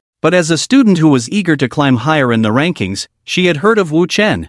First of all, it should be noted that Su Yingxue, as the school's top genius, was the only one who did not achieve first place in military chess simulation. And the one who prevented her from being first in this course was not the equally talented Li Qi, nor Zhang Xingyu with the warlord heritage, but the school's worst student Wu Chen. According to a student who had the misfortune of being matched with Wu Chen for the first and only time in the course, Wu Chen used a terrifying tactic that was completely random and chilling. This tactic, at first, did not make you feel how strong Wu Chen was. At the beginning, you would always feel that you were far ahead and even had a winning hand when facing Wu Chen. But as the simulation continued, you would slowly discover the horror of Wu Chen. It was an absolute battlefield control, a feeling similar to slow suffocation. Every move you made, he would follow. Every conspiracy you planned, he would see through. What you thought in your heart, he would know. In the end, all your strategies would fail, and you would be forced to confront Wu Chen in the midst of absolute chaos, in a fight to the death. But the winner would always be him.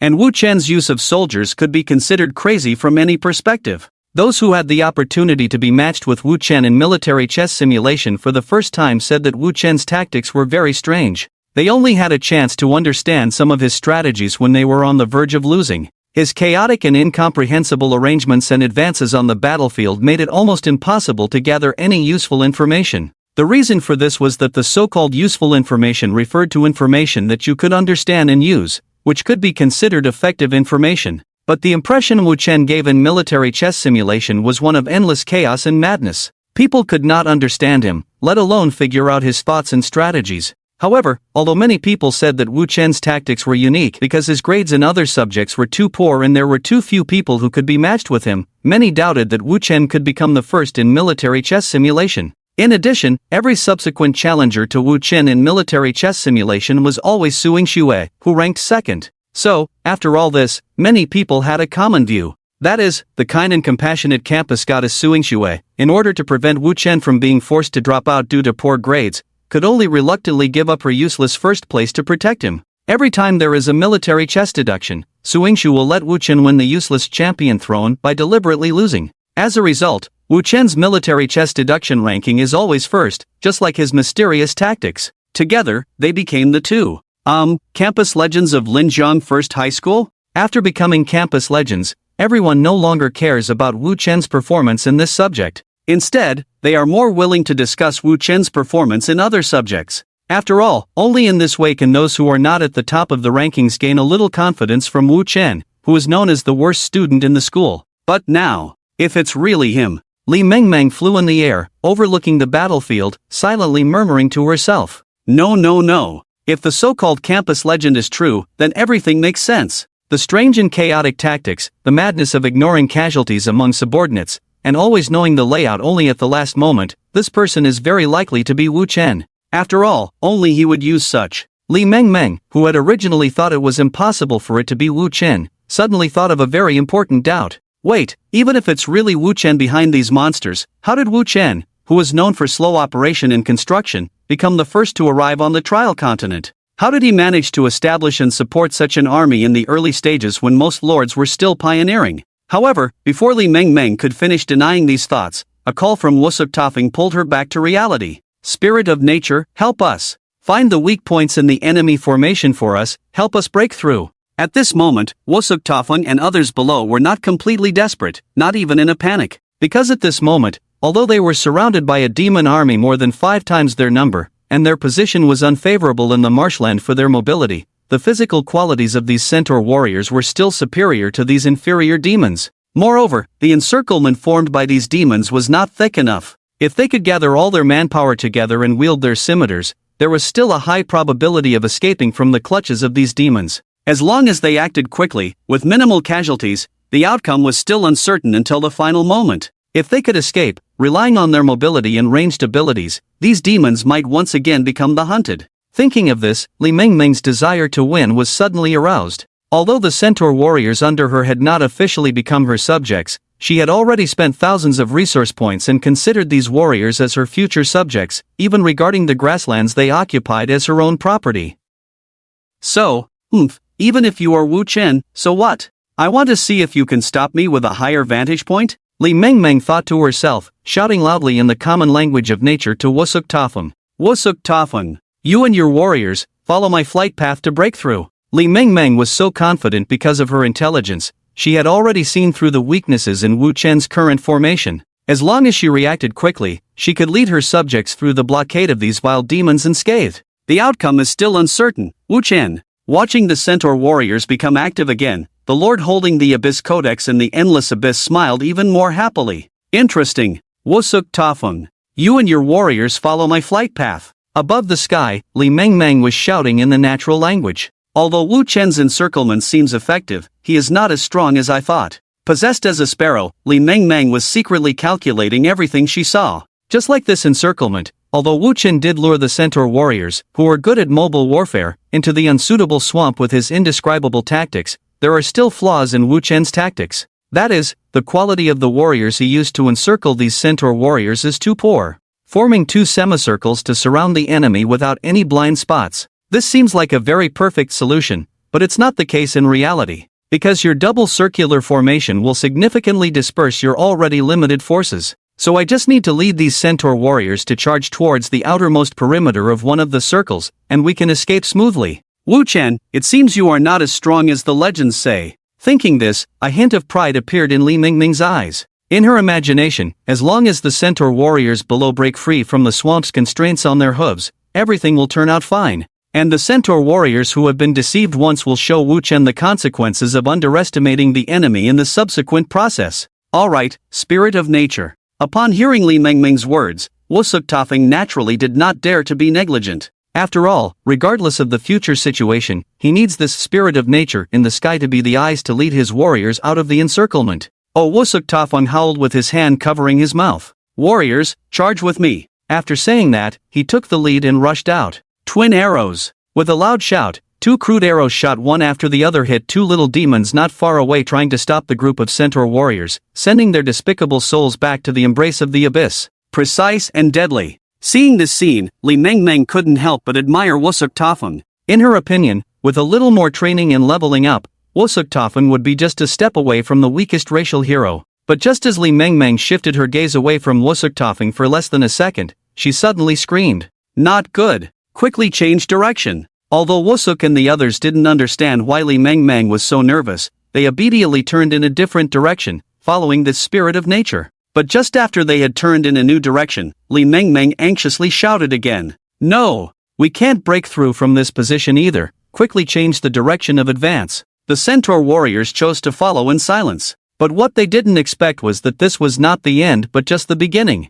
Stop, turn right. No, turn left. No, that's not it. It's... The sparrow in the sky kept chirping, while all the centaur warriors found themselves in a state of confusion, as if they had returned to the starting point. Throughout, they never left this so-called swamp. On the contrary, many demons that were originally at a distance from them had already approached. Some of them had even caught the scent of the foul odor emanating from these demons. Spirit of nature, why is this happening? Have you betrayed Mother Nature? Why would you do this?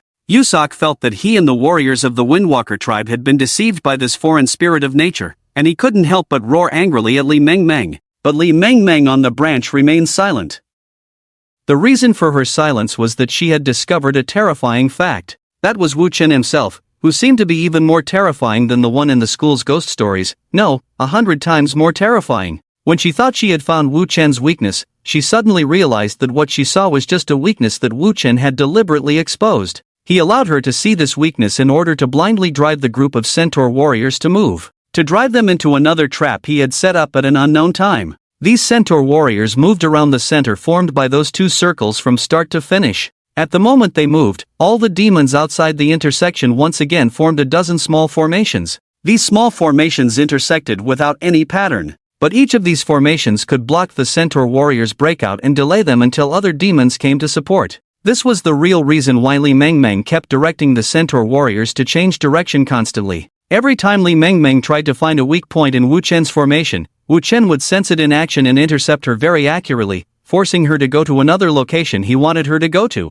Every time. In the end, Li Mengmeng and the centaur warrior's range of activity was gradually narrowed down to the current situation. The chaotic formation in Li Mengmeng's imagination transformed into a giant python spitting venom. It didn't kill its prey immediately, but bound its prey tightly with its body, watching it suffocate little by little, watching it die in its embrace, watching its eyes gradually lose vitality. It enjoyed it all. What a terrifying person. Returning from her imagination to reality, Li Mengmeng couldn't help but tremble for a moment. How did he manage to do all this? But soon, Li Mengmeng pushed all of this aside. I'm sorry. You suck. Li Mengmeng's eyes were full of apology. The master behind these monsters is even more powerful than I thought. I am no match for him at all. Because of my misjudgment, you have been surrounded. But then, Li Mengmeng's tone turned cold. I don't want to deceive you, but the hope of escaping now is too slim. So, instead of dying meaninglessly, please fight to the death for our common Mother Nature. Goodbye. The next moment, Li Mengmeng flew away, leaving the centaur warriors in the swamp alone with despair. No, no, no! Yusak shouted as he watched the spirit of nature fly away, but it couldn't change anything. Death was imminent. What a pity! Li Mengmeng listened to the screams coming from behind her, feeling a mix of emotions. But before she could dwell on it, she suddenly noticed a few shadows flashing by at the edge of the forest in the distance, near the abyssal portal representing destruction and death. This is flying creatures. Li Mengmeng looked in amazement in the direction of the abyssal portal. At this moment, near the abyssal portal, 10 ugly monsters with 2 to 3 pairs of wings and mouths like sandworms quickly flew out. Their skin had a strange bronze color and was covered with hollow lightweight scales. What was even more exaggerated was that sharp protrusions resembling broken spears grew on their backs. Even as they flew, they continued to scan their surroundings with their greedy crimson eyes. Species name, Louder Demon? Li Mengmeng easily queried the names of these newly born abyss demons through her Tian Dao system. Although she couldn't see the detailed data of this species, she keenly noticed the unusual aspects of this new type of demon. Wait, they're so fast, and they're level 7 species? Li Mengmeng exclaimed. Louder Demon. This was the first flying demon bred by Wu Chen in the Abyss hatching pool. They were also the only flying demons in the Abyss hatching pool that could be recruited without the need for other special resources and environments. The stronger level 11 flying species, the Ice Death Demon, required Wu Chen to establish a new abyss hatching pool in the ice and snow plane of the Endless Abyss before recruitment could take place. However, regardless, the appearance of these flying demons from the Endless Abyss immediately alerted Li Mengmeng to the danger. After the first batch of Louder demons flew out of the Abyss Gate, they were immediately divided into 5 teams of 2 by Wu Chen's habit. Each team flew towards the destination set by Wu Chen in different directions. 2 of the Louder demons flew straight towards Li Mengmeng's direction. This was no coincidence, because in the previous battle of the centaur escape, the sparrow she possessed was too conspicuous, so Wu Chen had already guessed that there were other forces belonging to a third party intervening in his exploration of the trial continent.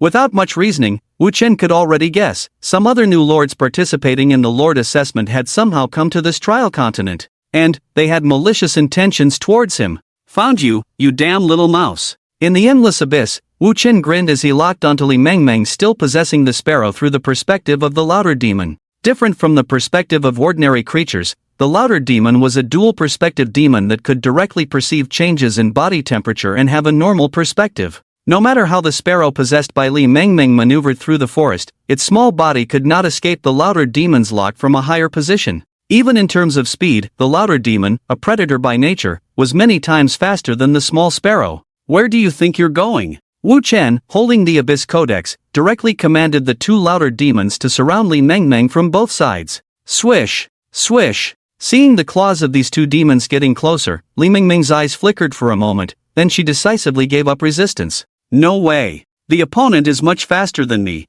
and this body used for possession can no longer hold up. It's a pity, this body was a perfect match for my spirit. Thinking this, Li Mengmeng made a tough decision and forcibly severed the link between her spirit and the sparrow. Unlike the undead race, which only cared about the body and not the soul in their soul possession technique, the druid's series of possession techniques used by Li Mengmeng were more complex. In addition to the physical body needing to conform to certain druid forms, the body also had to have a soul wave similar to that of the person they wanted to possess.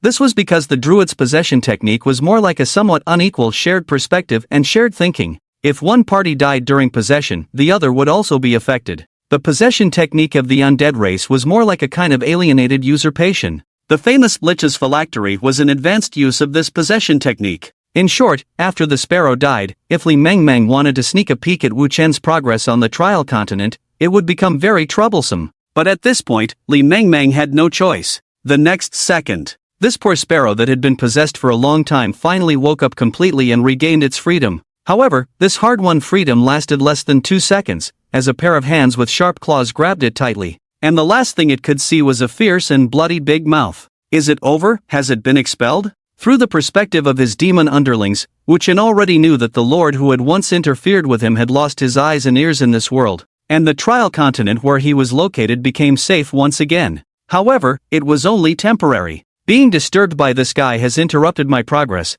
and the expansion is much slower than originally planned. Sitting on the throne of the abyss, Wu Chen frowned as he looked at the map he had explored. Due to Li Mengmeng's interference, Wu Chen's original expansion plan was forced to stop. In order to occupy this area more securely, Wu Chen even had to give up hatching more small demons and imps, and instead hatched this batch of resource-intensive level 7 louder demons. However, from another perspective, this can also be considered a good thing. This guy helped me confirm one thing, that I must be careful of harassment from other lords during the expansion process on the trial continent. Even if these lords cannot deploy their forces to this continent temporarily, they have countless ways to interfere with me. So I must temporarily change the way of expansion, no longer blindly advancing with cheap but weak demons. With this in mind, Wu Chen came up with a plan. He came to the Abyss Throne, the core of his territory. After spending 5,000 resource points, Wu Chen successfully upgraded his Abyss territory to level 2.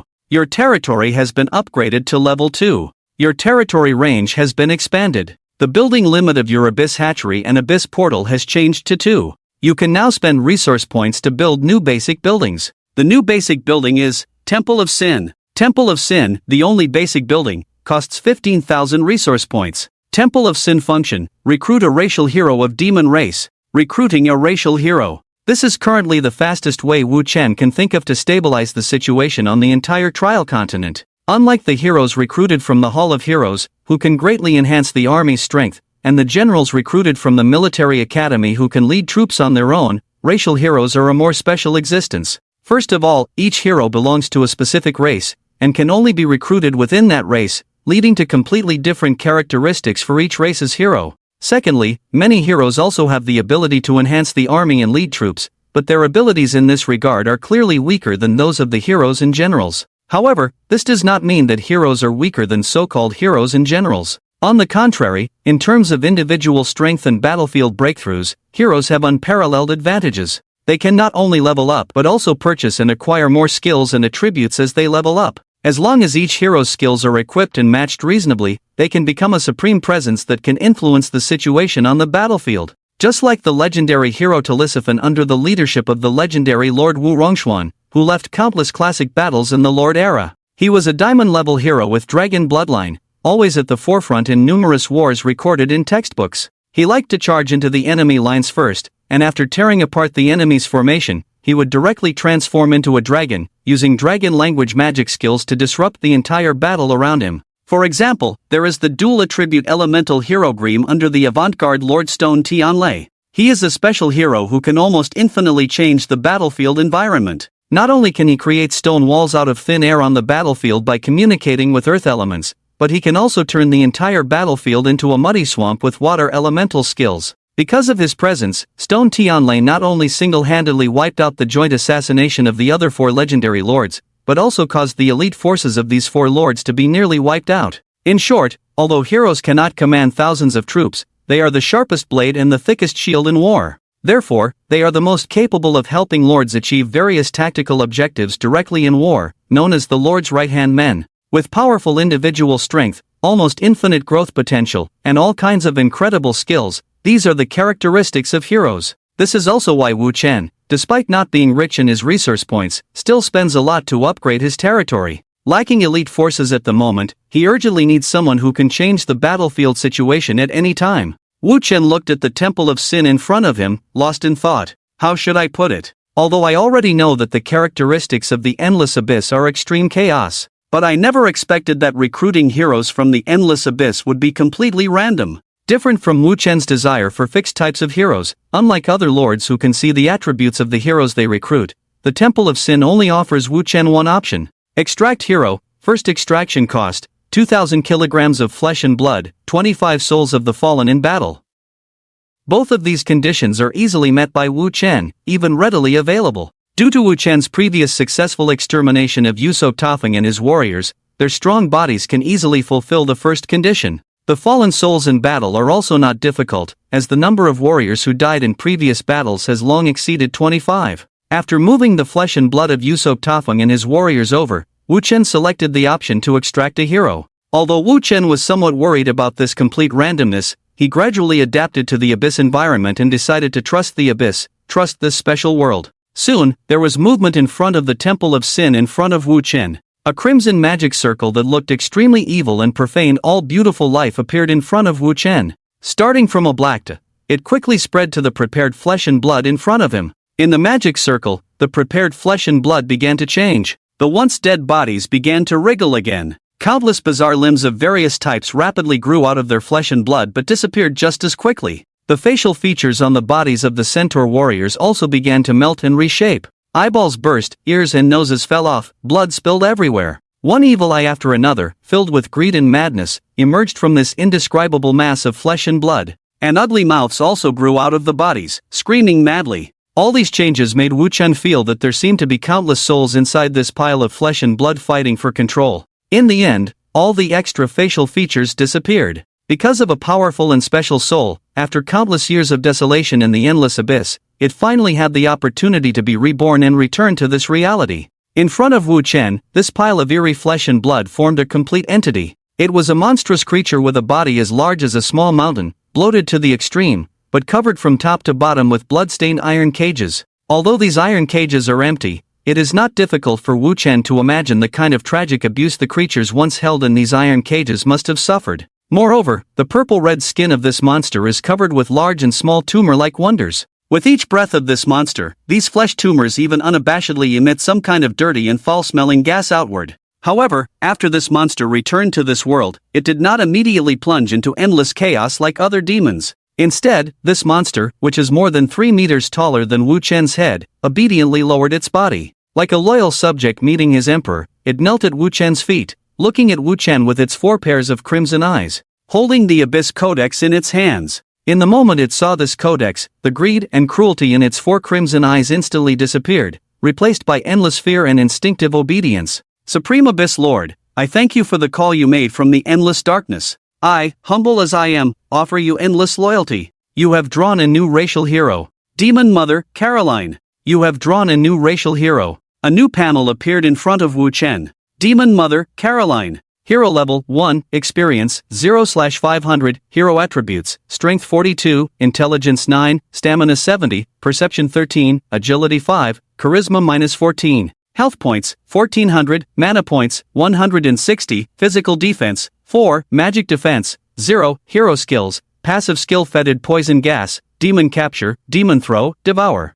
Fetid poison gas, Caroline can spray toxic gas from her tumors, causing 15 points of poison damage to all enemies within a 20-meter radius and causing small demons within the gas range to enter a frenzy state, increasing their attack power by 50%. Demon capture, the demon mother captures a small demon and puts it in her cage, current number of small demons 0/20. Demon throw, the demon mother hurls a small demon in a frenzy state from her cage at her enemies. Devour, eat a small demon to restore 200 health points. Equipment, none. Loyalty, 100, eternal, others, omitted. Evaluation, she really loves her children a lot. Very impressive attributes. Even Wu Chen himself did not expect that the first hero he recruited would be so strong. Demon Mother Caroline not only has extremely high strength but also has an incredibly terrifying initial health points. A full 1,400 points. Although many heroes with bloodlines have health points in the tens of thousands in the later stages, Wu Chen has never seen a hero with such high health points at level 1.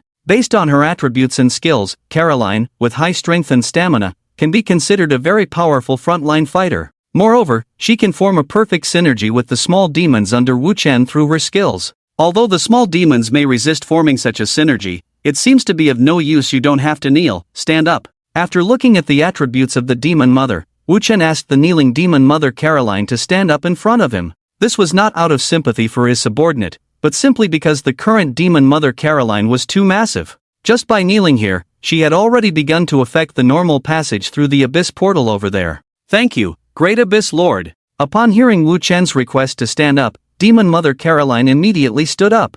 I have to say, the size of the little Demon Mother is really too huge. Just standing in front of Wu Chen, he felt an extreme sense of oppression. It's no wonder, its body can hold up to 20 cages specially designed to accommodate little demons. But before Wu Chen could give the little Demon Mother new battle orders, this bloated and terrifying monster spoke first. Great Lord of the Abyss, can you fulfill a humble request from me, a small one?" Request? Wu Chen was momentarily puzzled, but quickly understood. In the era of lords, hero units had high intelligence, and as creatures with intelligence, it was normal for them to have all sorts of strange desires. The heroes' requests varied. Some might need certain equipment, some might want the Lord's help in caring for their people, and some might simply crave wealth. Besides these common requests, some hero units had many strange requests. For example, some special male/female heroes would actively pursue their Lord, despite some slight differences in their races. However, as long as the Lords successfully fulfilled these heroes' requests, the heroes would often repay the Lords in their own way. For example, hidden skills, secrets in their bloodlines, special racial clues, and so on. Most importantly, fulfilling the heroes' requests could increase their loyalty. Do you have a request?" Wu Chen asked. Although he had noticed that the loyalty of the little Demon Mother had been permanently fixed at 100 points due to the influence of the Endless Abyss, Wu Chen still wanted to know what kind of request the first hero under his command, the little Demon Mother, would have. This would also serve as a reference for future heroes of other races. However, Wu Chen never expected that the request of the little Demon Mother would be so bizarre, and so easily satisfied. A few minutes later, on the trial continent. "Ah, I love little demons the most. You miss me?" On the vast plain, countless little demons were screaming and fleeing frantically. And behind them, a bloated meat mountain was relentlessly chasing after these poor creatures. A fleeing little demon tripped over a teammate also fleeing beside him, and fell in a sorry state. This was a common trick of the little demons. As the saying goes, when the predator comes, I don't need to outrun the predator, I just need to outrun my teammates. So before he could retaliate against his teammate, a pair of giant hands larger than his whole body grabbed him tightly, and then threw him into a small, dirty iron cage. "Oh, my lovely baby, since you've returned to mommy's embrace, don't think about leaving easily again." The little Demon Mother Caroline looked at the little demon trapped in her cage with a smile, but its yellowed teeth and trembling lips revealed that its thoughts might not be so innocent. "Ha ha ha, my naughty children, don't run anymore, come back to mommy quickly. Hurry!" In the vast forest, the little Demon Mother was playing with her beloved little demons with a kind smile, and the cages on her body were gradually filling up. Watching his first recruited hero quickly bond with his soldiers, Wu Chen was very pleased with this. Now that I have enough high-end combat power, the tactics I set up earlier are finally moving forward. Wu Chen opened the Heavenly Dao system and looked at his Heavenly Dao map. At this point, Wu Chen's Heavenly Dao map had completely changed in his hands. Various sizes of markers, signals distinguished by different colors, and constantly changing marching routes made it impossible for outsiders to figure out what Wu Chen was thinking. But Wu Chen was not affected at all, even enjoying the chaos. Gradually getting used to disorder and chaos, he drew a black and red circle on the celestial map. Within this circle representing death and destruction was a small town belonging to a neutral race, and ruling over this town were the dwarves known for their violent temper and stubbornness. Fate No. 3 Plain. Su Yingsno's territory, in the Lord's castle. Lady Char, please take the magic apprentices to the 17th farmland area and bring rain to the newly planted crops there. Su Yingsno, sitting behind the long table, smiled at the hero Lady Char she recruited, explaining her deployment. After bringing rain, please rest for an hour, then proceed to the forest numbered 4 and kill the beasts that have been disturbing the miners. My hunter squad and foot soldiers have found the cave where the beasts reside, but unfortunately, they need your support to kill them. And... Stop. Lady Char, a level 1 arcanist, raised her hand, interrupting Su Yingsno's chanting, and said somewhat headache-inducingly, "My dear lord, I am a human, not a gnome-made machine. Isn't it a bit too much for you to give orders like this? And how do you know that I can replenish my mana to full after an hour of casting spells?" Faced with Lady Char's question, Su Yingsno casually exchanged resource points for supplies and replied, "It's simple. Knowing your mental attributes and the passive ability of the first-level mana furnace, your mana recovery rate can be calculated. I'm sorry to keep you so busy, but there's no other way. After all, I am in the early stages of territory development, and as my first hero unit, you naturally need to be busier." But I promise you, once we get through the initial stage, I will meet all your demands as soon as possible, including establishing a mage tower just for you." Oh, upon hearing Su Yingsno's words, Lady Char's eyes lit up. Even though she was wearing mage robes, her excellent figure couldn't be hidden. She walked slowly to Su Yingsno's side, supporting the Lord's shoulder and said word by word, "Are you sure you can meet all my demands? If so, I don't mind being a little busier, but not here, my dear Lord." Su Yingsno turned her head, the smile disappearing. With an almost absolute poker face, she coldly said, "To be precise, I mean all reasonable demands, which definitely do not include satisfying your perverse and foolish whims." Caught off guard by Su Yingsno's words, Lady Char was embarrassed. "Alright, Lady Char, please go and bring rain with the apprentices first." With that, Su Yingsno snapped her fingers, forcibly making the Arcanist lady who wanted to linger around her leave the room. After finally finishing all the tasks at hand, Su Yingsno looked out the window. At this moment, her territory was expanding outward at an almost frantic pace. In just a few days, she had upgraded her territory to level 4, establishing the first Lord's Castle that served as both a fortress and the core of the territory. In addition, a large number of farmlands and mines were being utilized by her, and within the territory, hunter lodges and workshops had also grown in scale. She even recruited a racial hero, ensuring she had enough strength to protect herself. Such efficient construction had already put her at an absolute advantage among these new lords. However, she was still very worried. But her concern was not for herself. "I wonder how Wu Qin is doing now, and what his territory looks like." Looking at the clear weather outside the window, Su Yingshu's heart was filled with shadows. How is Wu Qian's territory constructed? The answer is that there is basically no construction at all. Wu Qian, this war fanatic, has only increased the number of abyss hatching pools, a building for deploying troops,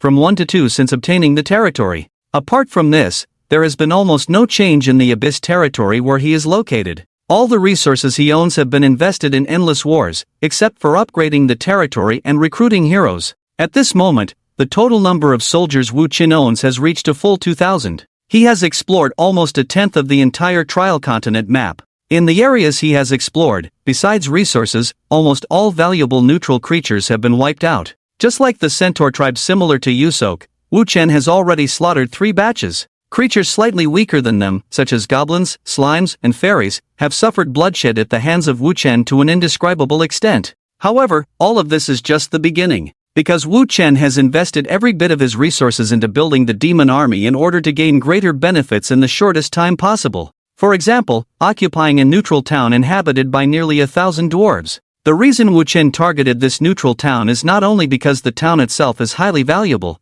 but also because of its geographical factors. Most of the soldiers under Wu Qian are currently in an area called the Dawn Forest. To the left and behind the Dawn Forest are vast swamps and grasslands inhabited by small beasts and centaurs. To the right and ahead of the Dawn Forest are rolling hills with abundant mineral deposits and vast plains and valleys. In the hilly area, there are rich mineral resources. On the plains, there are small villages of various races everywhere, bustling with activity. This unnamed neutral town is located right in the center of these 2 important areas. It is the central node of this region and the only trading place nearby. Once Wu Qian occupies this unnamed town, he will control the rite of passage to 2 large areas in one go. After controlling this unnamed town, Wu Qian can even turn it into a fortress to block the advance of other competitors and hinder them from obtaining resources in other areas. Therefore, including Wu Qian, all lords who want their armies to move freely in this area will not voluntarily give up the fight for this incredibly important town from any perspective. March! With Wu Qian's command, in the depths of the forest, on the edge of the swamp, and in the shadows of the hills, the endless demon army began its march of death. But the dwarves in the poor town were unaware of this. They did not know that the shadow of death had inadvertently come to their side. The only thing they could do was pray. But their prayers were not for the gods, but for the endless abyss. Dang! Dang! Dang! As the frantic bell rang, the bustling crowds on the streets of barbaric Stonetown quieted down, looking around in confusion. However, their confusion quickly ended. Because with the ringing of the bell, dozens of teams of dwarf warriors were hurrying out of the town towards the city. Anxiously, they ran while shouting, make way, everyone move aside." Some of the dwarf soldiers even rudely pushed aside anyone blocking their path when they couldn't dodge. Their actions were so rough that the places they ran through were in chaos. "What are you fools doing?" Upon hearing the bell, the owner of a small blacksmith shop, Bilkin, peeked out from his precious shop. "Dear Sabo, in the name of beards and strong liquor, please tell me what is happening here." Bilkin stopped his distant cousin Sabo, who was serving in the city defense army, to find out what was going on. It was around 2 o'clock in the afternoon, the busiest time in the bustling trading center of the barbaric stone town. Bilkin had planned to sell more weapons and equipment at the rare large market, but the sudden chaos had clearly disrupted his plans. Bilkin? Sabo, sweating profusely, recognized Bilkin. Although he disliked Bilkin, who was extremely stingy, he chose to secretly tell his blood relative the truth. "Quick, hide back in your shop, don't come out." Sabo took off his helmet and looked around, noticing many people staring at him with various expressions, and whispered in a low voice, "Haven't you heard the bell ringing? Enemies are attacking." "Enemies attacking?" Bilkin shook his head in confusion. "Are those stupid goblins attacking again? Do they dare to attack the city? I can't believe you're even afraid of goblins now, really." Although the barbaric stone town was not a large town, it was predominantly inhabited by dwarves. Dwarves not only loved gems and gold coins but were also skilled in building walls and blades. Since there had never been any strong monster groups near the barbaric stone town, many dwarves like Bilkin, who had lived there for generations, had no idea about the real situation outside. In their minds, which only knew peace, attacking monsters were either goblins or wild wolves. Both of these were not considered threats to the barbaric stone town. "You are such a fool." Sabo covered his face and then pushed Bilkin back into his shop, saying seriously, "Haven't you heard the bell ringing 5 times? It means that at least over 500 monsters have formed an army to invade our homeland. Only enemies meeting this standard or higher qualify for our lord to ring the giant bell 5 times, understand? Forget it, just be careful of your safety, don't run around. I'm going to join the assembly." With that, Sabo put his helmet back on, picked up his sword and shield, and ran towards the direction of the city wall. Meanwhile, Bilkin, who had returned to his shop and locked the door tightly, had a pale face. It was the first time he had encountered such a situation. In countless years past, he had never imagined that his home would be under real attack. Seeing Sabo so nervous, he knew that the barbaric stone town might be in serious trouble this time. It's over. Even Sabo, a fool like him, can join the city defense army. The barbaric stone town might be doomed. Realizing the seriousness of the situation, Bilkin, without hesitation, wanted to pack up his valuables and flee. But as he ran to the back of his counter to pack up all the gold and silver treasures he had accumulated, he realized a very serious problem. He couldn't escape until he solved this problem. And what kind of problem would make Bilkin, who was in crisis, so concerned? Is it a problem of food and fresh water, or is it related to survival? No, your understanding is somewhat misunderstood. The problem Bilkin is currently pondering is neither about how to escape in a situation where there are walls on all sides during a monster tide, nor is it about food and survival. The shrewd but foolish Bilkin is actually pondering the question of, should I pack up those exquisite diamond jewelry first, or should I pack up those alluring gold first, or maybe those silver coins? It is an extremely foolish question, but Bilkin is truly contemplating it. However, he no longer needs to think about this question, because in less than 2 minutes, bang, clang, with a loud impact, an iron cage smashed violently onto Bilkin's house, smashing a huge hole in his roof beams. Ah! In the chaos, Bilkin, the shopkeeper, who was huddled under the table with his gold and silver, raised his head again, only to see a monster standing over his counter, about half a person tall. This monster, named Little Devil, was currently in a state of permanent frenzy due to the poison mist of the demon mother. Foul saliva was dripping continuously from the corners of his mouth, his 4 claws were restlessly tearing at everything around him. And in his eyes as he looked at Bilkin, there was only hunger and cruelty. Ah! Bilkin screamed like a woman, clutching the gold and diamonds in his arms. Just realizing the seriousness of the situation, he still couldn't understand why, in less than 2 minutes, the slightly worn but still sturdy walls of the town of barbaric stone would lose all their effectiveness and allow such monsters to enter their homeland. What exactly happened on the outskirts of the town of barbaric stone? What happened on the outskirts of the town of barbaric stone? It's not just Bilkin, whose shop was smashed, who was pondering this question. All the dwarves in the town of barbaric stone are contemplating the same question after seeing the little devils popping up everywhere. What about the city defense forces, those who once swore before the 3 dwarf kings to protect them? Did these cowards abandon their homeland and flee alone? No, the real truth is that this group of city defense forces made up of dwarves not only did not flee, on the contrary, they fought very bravely. They never reneged on their oath to protect their homeland. But what truly led to these little devils attacking the town so quickly was precisely the oath they had sworn. Just over 10 minutes ago, March! Wu Chen, sitting on the abyss throne, ordered all the demons. In an instant, just at the west wall of the town of Barbaric Stone, nearly 1,000 demons rushed directly towards the only entrance on the west wall. At this moment, there were many merchants and civilians waiting to enter and exit the city gate in front of the west entrance of the city wall. As a small town that focuses on both commerce and manufacturing, the town of Barbaric Stone was still very busy. Coincidentally, today was a big market day, and idlers from nearby villages had all come to this town for trade. Small merchants who wanted to make a little extra profit would often choose to pay a copper coin to the city defense forces as an entrance fee to enter the city for trading. Those merchants with little capital would set up stalls near the city gate to attract potential customers in various ways. They did this because there were usually large crowds gathering near the entrance and exit of every town of Barbaric Stone, so they were not worried about their sales. Wu Chen, deep in the abyss, also noticed this. He himself was ready to take advantage of this. When they heard the roar of the demons, most of the residents gathered near the city gate were startled.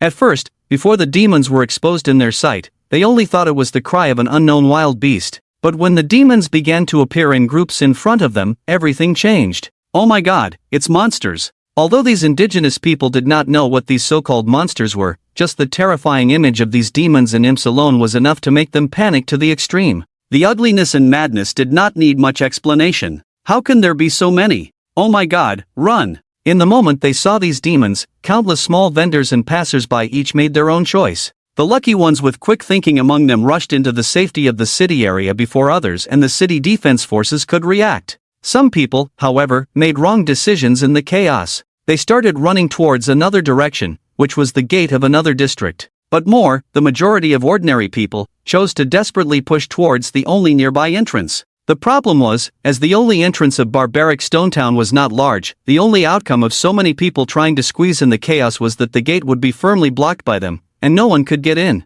However, as professional full-time warriors, the city defense forces had enough military instinct. Close the gate, don't mind them. The captain stationed at the west gate of Barbaric Stone Town regained a bit of sanity in the chaos and decisively gave his command. Standing on the city wall, he saw the scale of the devilish attack on the town this time and understood everything. Although the warriors around him were looking at him with astonishment, panic, and incomprehension, he still insisted on his decision. Close the gate. If we don't close the gate, we will never be able to close this gate again. Once so many monsters break through the gate and enter the city, we will all die. Think of your parents in the city, think of your loved ones and children. The captain roared. His roar successfully made the rest of the dwarf city defense forces regain their sanity, casting aside useless emotions. In their united efforts and the miserable cries outside the wall, the gate on the west side of Barbaric Stone Town was finally closed tightly. However, a situation that the city defense captain did not expect occurred. Under his gaze, these demons with sharp teeth and claws did not go on a rampage to slaughter the residents he had blocked outside the city. On the contrary, these demons, clearly in a state of extreme hunger and cruelty, were actually driving away these residents. They formed a chaotic but effective encirclement, driving all the residents rejected by the city defense captain towards other directions. And these demons named demons did not all leave. About 200 demons, under Wu Chen's command, kept circling around the west gate, making gestures of imminent attack, obstructing all city defense soldiers who wanted to leave the city. On the other side, countless desperate residents crying out did not want to die like this. Driven by the demons, they fled in other directions. What is this situation? The city defense captain's eyes were full of confusion and incomprehension. In his impression, monsters were irrational creatures. If they encountered such a situation, they would never give up their food. So, this was very unusual. These monsters are not attacking them, even though they are so hungry. Wait! Suddenly, the city defense captain realized. Although his military knowledge was not enough, years of experience made him belatedly discover Wu Chen's true plan. An evil, ruthless, but extremely efficient siege plan. Dang dang dang dang dang. The neglected town of Barbaric Rock finally began to sound the alarm. At this moment, except for the north gate, all the other gates have already encountered the attacks of the demons. But only the people at the north gate and the city defense soldiers looked puzzled. Although Barbaric Rock is not large, the problem is, it is not small either. In just a few minutes, it was not enough time for the news of the other gates being attacked to be accurately conveyed to the city defense soldiers and the people at the north gate. And when they realized the seriousness of the problem, it was already after the alarm had been sounded. Moreover, what the soldiers at the north gate saw first was not the demons showing their claws and fangs. With emotions and souls, the first thing they saw was countless people driven from other directions by the demons, coming to them for help. They had sworn to protect these people. The captain of the city defense at the north gate, looking at the surging crowd coming towards him, thought they were his own relatives, the merchants who sold him apples, the old friends he had drinks with. The number of these people was so large that the captain standing on the north gate wall lost his only chance, when he hesitated to close the gate in fear of tormenting his conscience. A pair of huge hands stopped the slowly closing gate. The demon mother, Caroline, stood in front of all the dwarf warriors. The gate fell. The demon in the abyss finally revealed a sinister smile. When the true form of the demon mother Caroline appeared in front of the dwarf warriors, all the warriors despaired briefly. She was too terrifying. With a bloated body like a small mountain, arms thicker than giant trees, numerous wriggling and spitting toxic fleshy tumors, and iron cages hanging all over her body containing small demons. Not to mention Caroline's face with deformed features and crimson eyes. Just being stared at by the demon mother Caroline, just hearing her gasping breath, the evil aura she exuded was enough to make the dwarf city defense soldiers, who had only faced beast tides before, unable to fight. So, as the demon mother Caroline used her own brute force to push the gate while stepping on the victims under her feet, many of the city defense soldiers, despite holding sharp weapons and sturdy shields, were trembling constantly. Because the gate was not closed in time, more and more small demons poured out from behind and around the demon mother, flooding into the town of Barbaric Rock. The number of these small demons was too many. Even if the city defense soldiers looked down from the city wall, all they could see was a dark ocean writhing, screaming, and clamoring to invade the town. And the only color that could still be seen in this dark ocean was the crimson eyes of these abyss monsters. Faced with this situation, anyone would feel despair. But not everyone was so weak. "Don't be afraid, brothers," a sturdy dwarf with a brown beard suddenly roared, awakening the other warriors present. His voice was loud and magnetic, allowing people to hear him even in the most chaotic battle. "In order to prevent the gate from being closed, this monster is stuck at the gate and unable to attack us. As long as we work together to repel her and the monsters around her, we can close the gate again and defend our town." With that, the brown-bearded dwarf rushed towards the demon mother in front of him, wielding his blade and unleashing his fighting spirit. Under the blessing of his own fighting spirit, the dwarf with brown beard easily cut down the two small demons blocking his way. The other small demons tried to obstruct him, but they were all blocked by the shield formed by his fighting spirit. The fighting spirit ability of the dwarf clan is one of the countless extraordinary abilities. This common extraordinary ability among dwarves, while not extremely rare, is the most suitable extraordinary ability for the dwarf clan, because the fighting spirit can not only directly add additional damage to the attacks of dwarf warriors,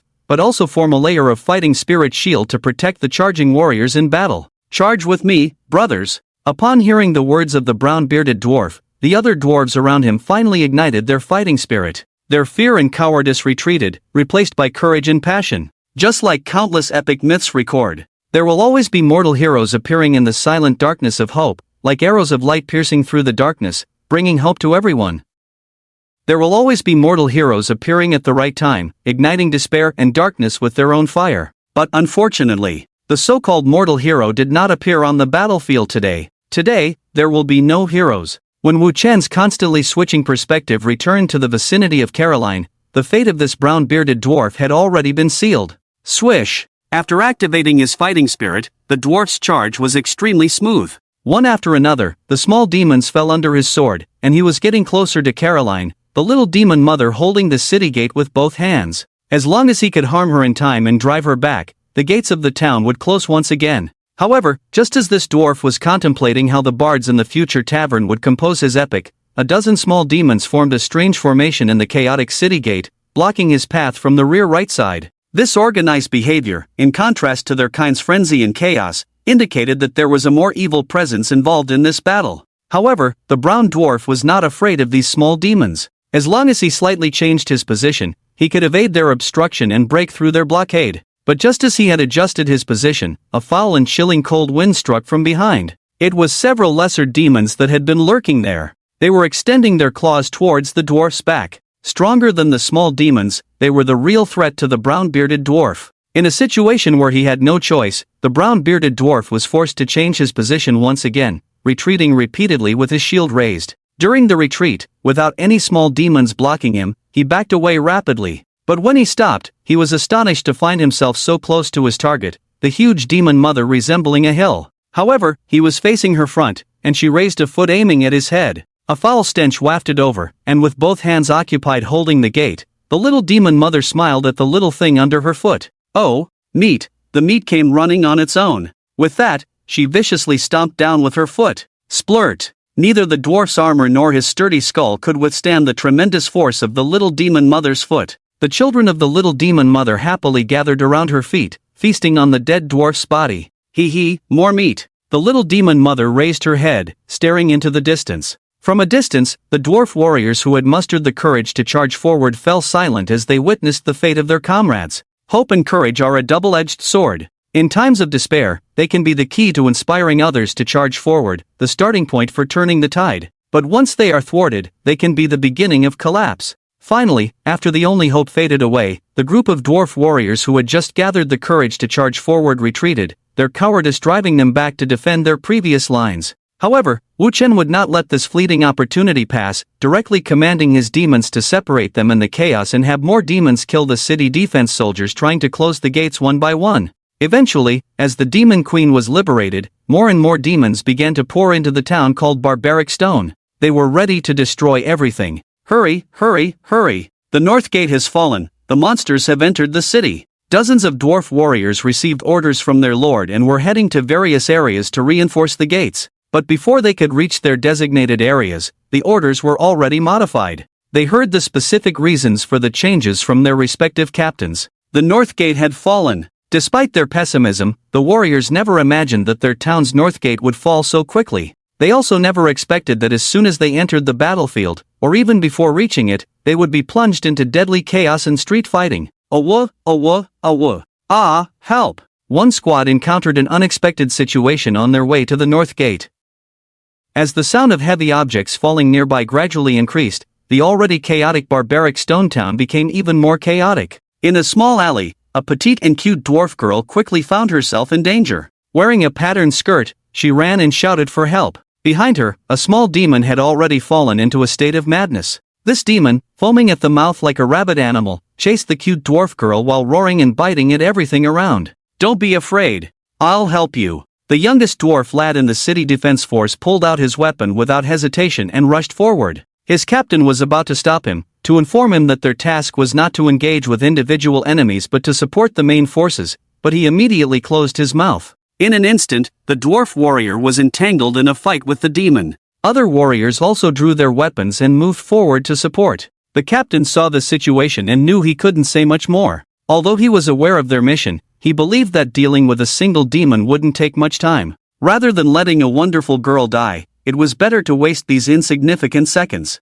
It must be said that after being permanently contaminated by the toxic mist, the combat effectiveness of a single demon had greatly increased. Not only did they not fear any pain, but their strength and speed had also been significantly enhanced. What used to be a quick kill for a dwarf warrior now required a hard-fought battle to defeat the demon. Thank you, great warrior. Once the dwarf girl was safe, she came to the warrior who had saved her and gave him a kiss. But before the warrior could introduce himself, his captain and other teammates pulled him away again, heading out to support. Unfortunately, before they could advance much further, more and more sounds of heavy objects falling surrounded them. One after another, the little demons contaminated by the demon mother walked out of their cages and began attacking everything around them. The team finally realized that more and more people around them were seeking help. Each of these people had encountered the same situation. Little demons descended from the sky and relentlessly hunted them down upon landing. Oh my, so many people are asking for our help, we cannot just stand by and do nothing. The captain thought to himself as he looked at the chaotic scene around him. But his hopes were in vain. Because all of this was what Wu Chen wanted. It was Wu Chen himself who orchestrated this chaotic situation. Caroline, use demon throw towards the number 3 point I marked. In the moment after giving the command, the demon mother Caroline, who always obeyed the Abyss Lord without question, immediately picked up a cage containing a little demon from her chest. She gathered her strength and then threw it high into the air. Although the little demon would suffer great damage upon impact, little demons have never had any rights, not even magical rights. So whether it was the demon mother or Wu Chen, they did not need to worry about this issue. The ones who should be worried were the residents of Barbaric Stone Town and the dozen or so squads of soldiers desperately trying to support them. On the city wall, a dwarf captain saw the demon mother Caroline devouring a dwarf warrior for the third time and could not contain his anger. Damn it, Sabo, both of you, quickly bring out the dragon crossbow from the warehouse for me. I want to personally kill this monster. Upon hearing the captain's words, Sabo and the others who had rushed to the city wall immediately ran into the warehouse and pushed out the dragon crossbow that had been gathering dust for a long time.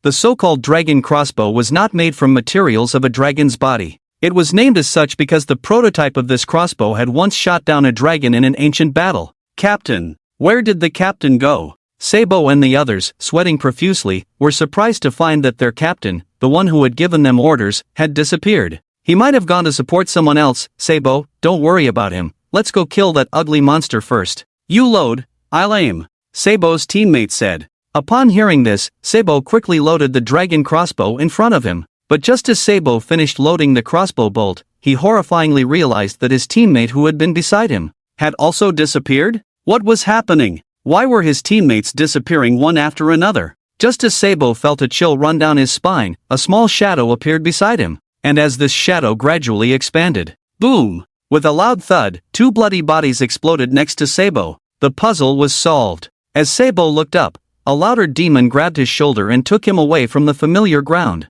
In the air, Sabo looked down at the once familiar yet now unfamiliar barbaric stone town, his eyes filled with despair. In his view, the entire town had no chance of survival. Countless demons had divided them into pieces without their knowledge. The disaster named demons was raging. And they were nothing but struggling corpses. The battle in barbaric Stone Town did not last long, at least much shorter than a traditional siege. Although the dwarves resisted until their last breath, defending their homeland with their lives and blood, in Wu Chen's war perspective, their resistance seemed foolish and laughable. Wu Chen, who enjoyed war, felt that the pleasure brought by the enemy was not as good as the group of centaur warriors before. So these boring dwarves eventually made Wu Chen choose to end the battle early. Oh my god, what happened here? Bilkin, who had just escaped, stumbled onto the street. But at this moment, he was not truly safe because there were several impatient little demons behind him, driving them away under Wu Chen's command. He was not the only one forced out by the demons. Many residents of the town also came out with him.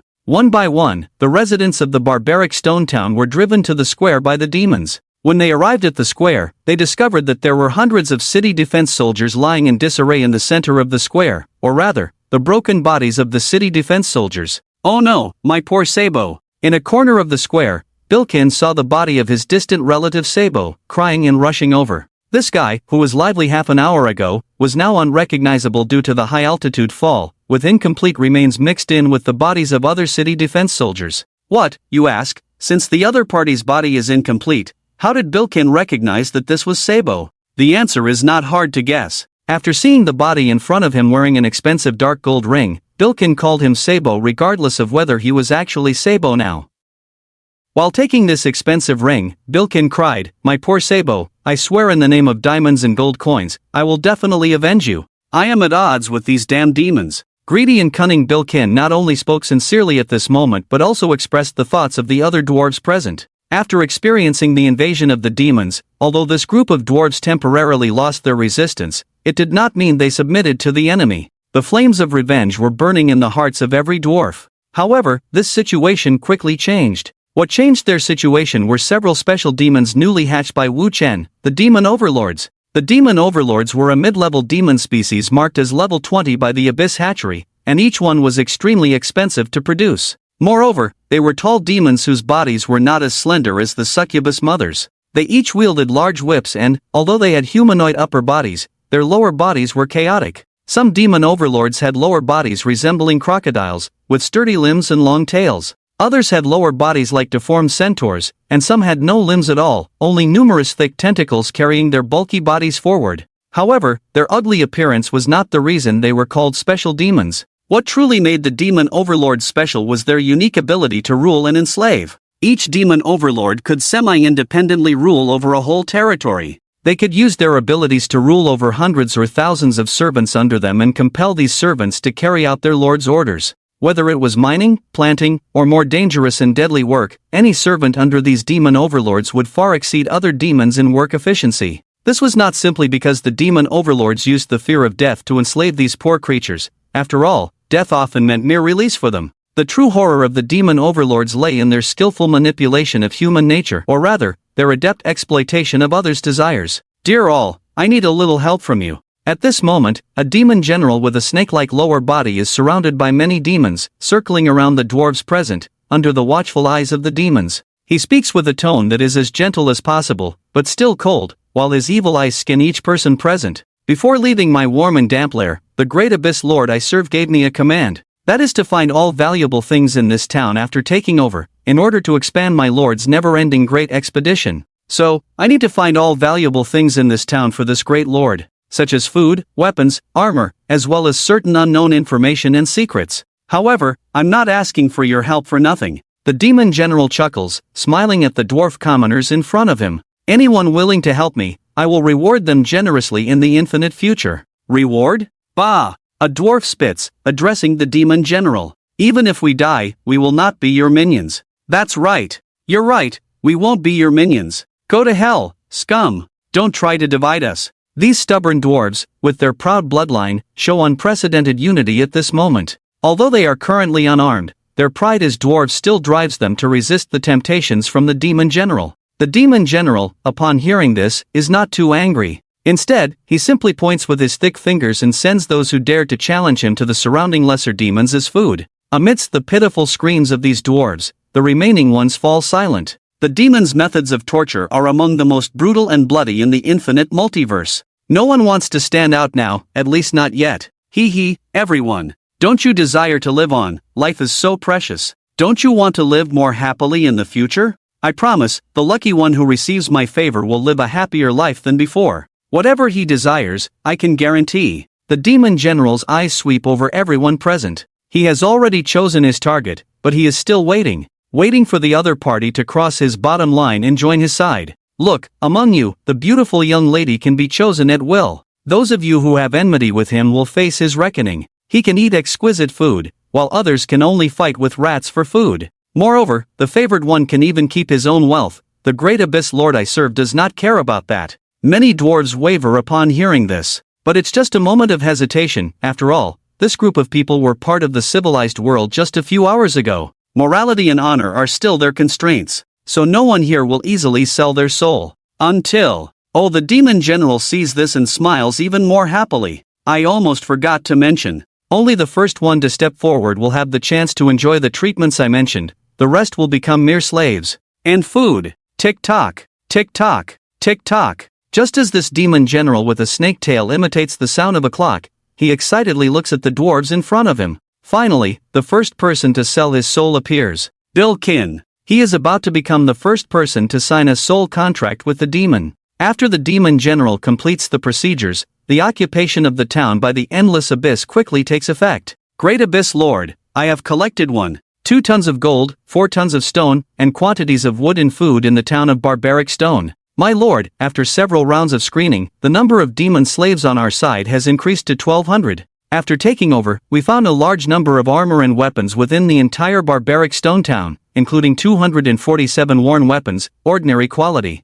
Within the town's range, we found 3 active mines, and have officially started mining. With the help of a dwarf trader, we found a treasure trove hidden beneath the town, and discovered a large amount of jewels. As more and more good news poured in, Wu Chen, sitting on the throne of the abyss, finally relaxed his brow. Indeed, war is the fastest way to wealth. Wu Chen sincerely exclaimed. Just by occupying a small town of less than 2,000 people, Wu Chen obtained a resource total far exceeding what he had accumulated in the past few days. Whether it was gold, stone, or wood, they were all crucial for his territory's development. The captured food and abundant farmland were even more important. Unlike in games, warriors and subjects in the Lord era needed food to survive. Although demons in the abyss could show extraordinary hunger endurance in any environment, that was not a long-term solution. Once the demons' hunger reached a certain threshold, they would uncontrollably turn on each other. Under the drive of hunger, the number of these demons would decrease by more than half, and Wu Chen's losses would far exceed the price of food.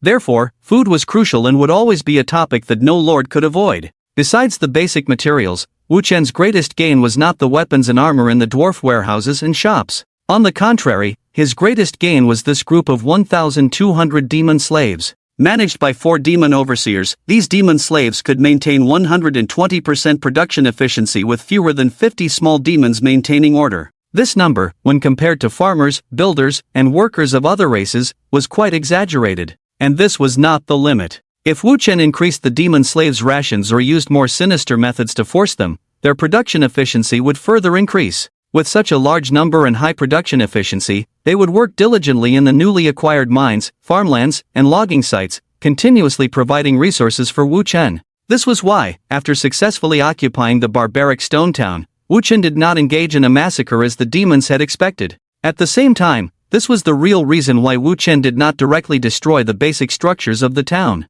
Interests, and interests. In the Lord era, the ultimate goal of any lord was to expand their rule and increase their army's size as much as possible, in a continuous cycle. Under such goals, any existing city or town would become a very important strategic resource. No lord would indiscriminately kill all the people in a city unless there were serious disagreements or personal grievances. In this context, even an elven lord would thoroughly search a dark creature-infested stronghold after occupying it, carefully selecting those who could become his subjects before disposing of the rest, or cleansing the entire stronghold. Subjects and territories are the fundamental source of power for lords. This was the common answer Wu Chen had heard from countless lords. Since the resources are already sufficient, I can temporarily slow down the growth of the army and focus on upgrading and constructing the territory. A higher territory level will give me access to more advanced buildings and technologies. Most importantly, upgrading the territory will allow me to have more abyssal hatching pools, further expanding my war capabilities.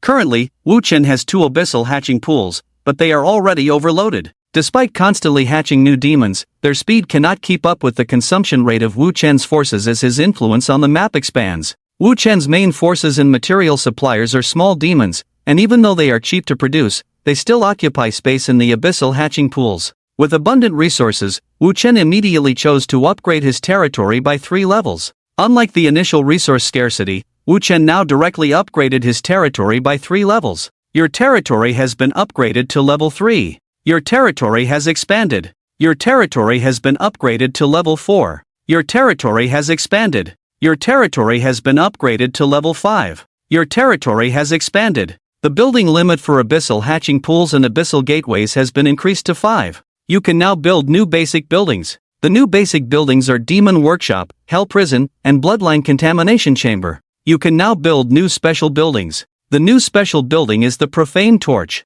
Your abyssal hatching pools can be further upgraded, with the current level cap at 2. Your lord level has increased, and you are now at level 2. You can now own and learn new lord skills. At level 5 territory, Wu Chen has taken the lead in territory level and army size, surpassing all other lords. Wu Chen, now at level 2 lord, can finally learn his lord skills. After learning certain lord skills, Wu Chen's presence will greatly inspire and strengthen his warriors. He is no longer just the one controlling his army from behind the scenes but will personally walk on the war-torn land he has created. This is the best news for him. The lord skills you can currently learn are Craftsman Heritage, Common, Nurturer, Common, Prospector, Common, War Vision, Exclusive. Choose 1 out of 4 options presented to Wu Chen. The first 3 correspond to the lord's most valued categories of construction, agriculture, and mining. These 3 are basic lord skills that every new lord can acquire when upgrading to level 2. They respectively provide a permanent 5% increase in construction speed, crop maturity speed, and mining speed within the territory. The last exclusive lord skill is a randomly assigned skill based on the lord's geographical location and racial characteristics after the upgrade. Exclusive lord skills are likely to enhance the lord's racial characteristics, from breeding speed to directly boosting the combat effectiveness of that race. But in most cases, lords do not actively choose the exclusive lord skills given by the system in the early stages. Because in the early stages, the number of races given by the system is too monotonous, often only one. The later it is in the era of lords, the less likely it is that each lord will only rule one race. In countless classic wars, armies composed of multiple races are the right choice.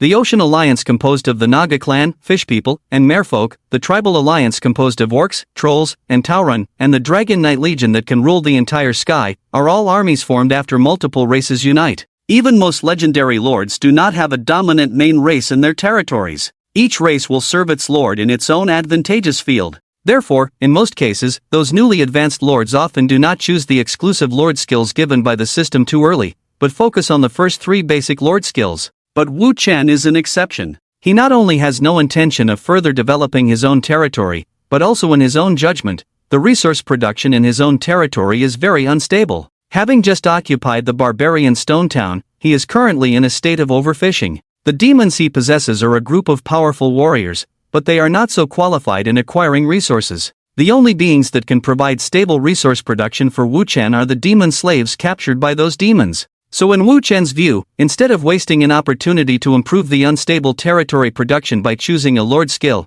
it is better to choose the exclusive lord skill to increase the combat power of the demon race, thus giving them the opportunity to capture more demon slaves. Is the name of the exclusive lord skill called War Vision? I wonder what its effect is. Wu Chen clicked on War Vision in the Lord Skill selection interface and obtained his first Lord Skill. You have learned a new Lord Skill, War Vision. System loading. The next second, Wu Chen suddenly felt a sharp pain in his eye area, and then a large number of dark condensations surged out from under his abyssal throne, enveloping his eyes. In the moment when these dark condensations surged, Wu Chen felt his eyes disappear. They were eaten by these dark condensations. However, Wu Chen did not panic because less than a second after this absurd and bizarre situation, he grew new eyes again. Countless fleshy buds grew frantically from his empty eye sockets, eventually mixing with a large amount of blood to form Wu Chen's new eyes. A pair of crimson eyes, with long and snake-like pupils in the middle. When Wu Chen wiped away the blood from the corners of his eyes and opened them again, he fell silent. Because the world he saw in his eyes was completely different from the past. This is numbers. The highest point of the abyssal hatchery is 474 meters, the lowest point. Current remaining production time. When his own gaze touched the abyssal hatchery, all the detailed data of this building appeared in his eyes. No, not just these seemingly insignificant building details. When Wu Chen shifted his gaze to the activities near the barbarian stone town, the real details began to appear. Team 17's current forward speed is 3.1 meters per second, with distances between each warrior being 95 centimeters, 36 centimeters. The life value of the little demon currently being attacked by the demon overseer as food is 17 points. When the demon overseer eats him, he will gain 1.7 attribute points, satiety 70 points. Laurent demon is throwing the curved knife in his hand at the fleeing demon slave. The curved knife will, 7 seconds later, hit escaping demon slave worker. The land on the west side of the warehouse collapsed 0.01 centimeters due to vibration, and there are creatures digging for veins nearby. In Squad 85, a small demon can now be promoted to a level 2 small demon, with the promotion probability being 99.999 for a normal level 2 small demon, 0.000000004 for a new demon mother, and 0.0000001 for the original blood demon. Countless messy but real data completely replaced Wu Chen's previous perspective. Those data that were not displayed or loaded in the system became visible and real in Wu Chen's eyes. Loading complete. You have gained a new Lord skill, War Vision. War Vision, passive skill. You can see your warriors and the surrounding environment more clearly with the help of the Abyss. Surprisingly, the exclusive Lord skill Wu Chen obtained was not to directly enhance the skills of the warriors, but to strengthen the Lord's own skills. This was very rare in the entire Lord era. Because most lords have their own professions, many lord skills may conflict with the lord's professional skills, so the system often does not allocate lord skills that can enhance themselves. There is such a skill. Wu Chen looked excitedly at everything around him, although the countless numbers made his head feel a bit dizzy. But this tiny cost was nothing compared to what Wu Chen had gained. With War Vision, he had successfully become a kind of terrifying existence. Now, he could directly see every detail on the battlefield, and could most intuitively see all the changes in a war. The wind direction in the sky, the changes in the earth, the dead warriors, the shifting front lines. Even the most subtle changes could not escape his eyes. They could not escape his current Abyss Lord's eyes. Hurry up and work. No slacking off. Smack. With a swift and fierce whip, the dwarf Bilkin, who had been promoted 3 times in a row by the demon overseer, oh no, it was Overseer Bilkin, roared. No matter which one of you fails to meet the goals set by the Great Lord today, everyone. Bilkin sneered, remember, I mean everyone, will go hungry. Hearing this, the other dwarves still mining couldn't help but wail. Once strong and robust, they had become emaciated after becoming demon slave workers. Because their position itself belonged to the extremely harsh mining area, if food was arbitrarily reduced, they were likely unable to sustain their fragile vital signs and would die in endless servitude. However, this was not the most tragic news these dwarves would hear today. Bilkin, with his eyes red, stared fiercely at his fellow dwarves in front of him and said in a very malicious voice, the slowest worker will be dragged out of the mine and given to those little demons as food. Hearing this, all the dwarves who were complaining and wailing closed their mouths and worked hard on their tasks. Hee hee, are you finally scared? Bilkin looked satisfied at his fellow dwarves in front of him, revealing a very cruel smile. So the reason these dwarves were so fearful was not actually the fear of death itself. Under the enslavement of demons, a swift and thorough death might be the only way to be liberated. But now the situation was completely different. The once peaceful and comfortable death had been interfered with artificially. And all of this was caused by a building called Hell Prison by the Endless Abyss. Hell Prison, resource-type building, cost 12,000 resource points. Current quantity limit, 2 buildings. Construction ability, forcibly absorb all souls within a radius of 10 kilometers and crush them. The crushed souls can provide finished soul resources to the Lord. This is the first abyssal resource building Wu Chen has seen so far. From the moment he entered the Endless Abyss, other Endless Abyss buildings were basically preparing for endless wars. Army teleportation, recruiting heroes, producing soldiers. But this building is very special. Within the gravitational range of the Hell Prison, all dead souls will be forcibly attracted to it, ultimately becoming the resources needed to hatch demons. It not only directly provides Wu Chen with the soul resources he needs most, but also does not require his precious operation. The Hell Prison is like some kind of automated workshop providing Wu Chen with a continuous supply of soul resources. In short, the appearance of the Hell Prison has greatly increased the available soul resources for Wu Chen. Originally, Wu Chen needed to allocate at least half of his resource points to exchange for soul stones every day, but now he can save about half of his resource points and invest them in other areas. For example, recruiting higher quality demon warriors or more demon armies. With its appearance, Wu Chen's expansion speed will be greatly improved. But even this single resource building is seen as extremely evil and twisted by others, and it makes all demon laborers feel genuinely chilled. In their view, using souls as raw materials and turning death into energy in the Hell Prison is an extreme blasphemy against life itself. The Hell Prison crushes not only the souls themselves, but also all the beauty and hope in existence. Humph. After seeing his words finally chill this group of dwarves and work hard, Overseer Bilkin left here satisfied. But he still couldn't rest. After inspecting the mine, he needed to take the ore dug out yesterday to the 3 new demon workshops built by the Abyss Lord Wu Chen. Clang! Clang! Accompanied by countless clanging sounds, Bilkin led dozens of demon laborers into the demon workshop. At this moment in the demon workshop, dozens of demon craftsmen newly hatched by Wu Chen were constantly melting pieces of ore haphazardly, and then turning them into piles of demon-made armor and weapons in a disorderly manner. And those demon craftsmen, in the process of making these weapons and armor, had very confused thoughts and ideas. Some demon craftsmen may have initially intended to create a suit of plate armor, but during the process, they changed their minds and decided to turn the ore intended for plate armor into 2 daggers. And in the process of making the daggers, they once again had a sudden inspiration and decided to turn these 2 daggers into a long sword. In the end, a long sword with the shape of a dagger appeared at their feet. Well, yes, a long sword with the shape of a dagger. It's not scientific, not rigorous, but definitely very demonic. May the god of dwarves be above. Oh no, it's the great Abyss Lord above. Overseer Bilkin, who once had an unparalleled understanding of weapons and armor performance, couldn't help but groan inwardly when he saw the weapons and armor laid out on the ground. The quality of these weapons and armor is really poor. The quality of these finished products. Even if a dwarf apprentice saw them, they would probably curse. Although he thought so in his heart, Bilkin did not show any trace of arrogance or disdain. On the contrary, he was very obsequious as he bowed to the demon craftsman who came to take over, in a comical and funny manner. But in fact, as the Overseer Bilkin is well aware, the users of these weapons and armor are not the Dwarven race of old, but the demon clan that now rules over the entire town of Barbaric Stone. These seemingly poor quality weapons and armor can unleash great power and destructive force in the hands of the demons. Bilkin, the Overseer, has seen more than once how the vile little demons send these shoddily made weapons into the bodies of their enemies. Is this all? Impatiently asked a demon craftsman with 3 arms and 4 eyes as he looked at the ore brought by Bilkin. The amount of ore today seems to be less than yesterday. Hearing this, Bilkin just smiled apologetically. I'm sorry, Master Craftsman, our great lord took away all the ore from the warehouse yesterday, along with nearly half of the demon laborers, so all this ore is newly mined, and this is all we have. I assure you that by tomorrow, all ore supplies will keep up with your progress. Upon hearing that their lord had taken all the ore, the demon craftsman nodded discontentedly and then had the demon laborers take the ore and leave.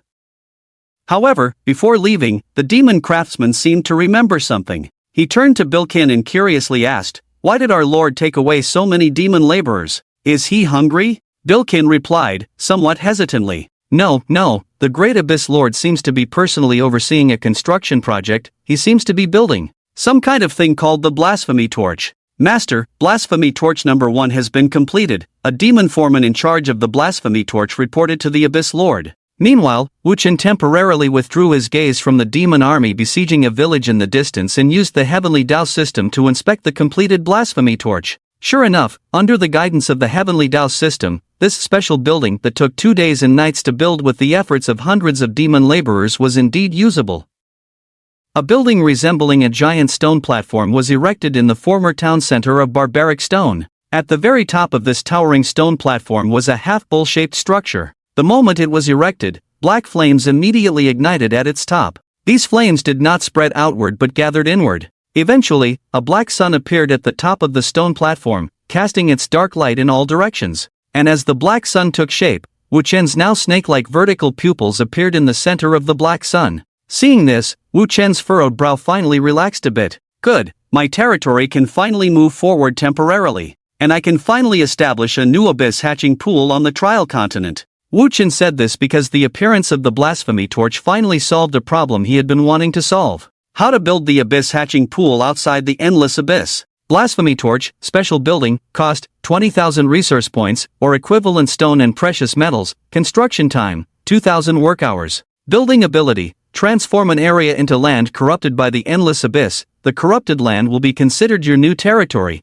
and you will have the same authority as the abyss throne on this new land. Note, only the abyss hatching pool under the illumination of the blasphemy torch can have complete hatching functionality. Other functions, locked. The blasphemy torch itself may seem very useless to other lords, but for Wu Chen, the existence of the blasphemy torch and the abyss hatching pool are equally important, because only after possessing the profane torch, the land occupied by Wu Chen can be considered his true territory. Or, one could say, from this moment on, this land will forever be considered a part of the endless abyss. Dawn! Dawn! Dawn! At the very moment when the profane torch was completed, Wu Chen immediately, without hesitation, built 3 abyss incubation pools within the range of the profane torch's influence. The moment these 3 abyss incubation pools were established, all living beings on the trial continent whose life intensity had reached a certain level collectively turned their gaze towards the direction of barbaric Stone Town, because at that moment, endless darkness directly assaulted their incredibly fragile souls.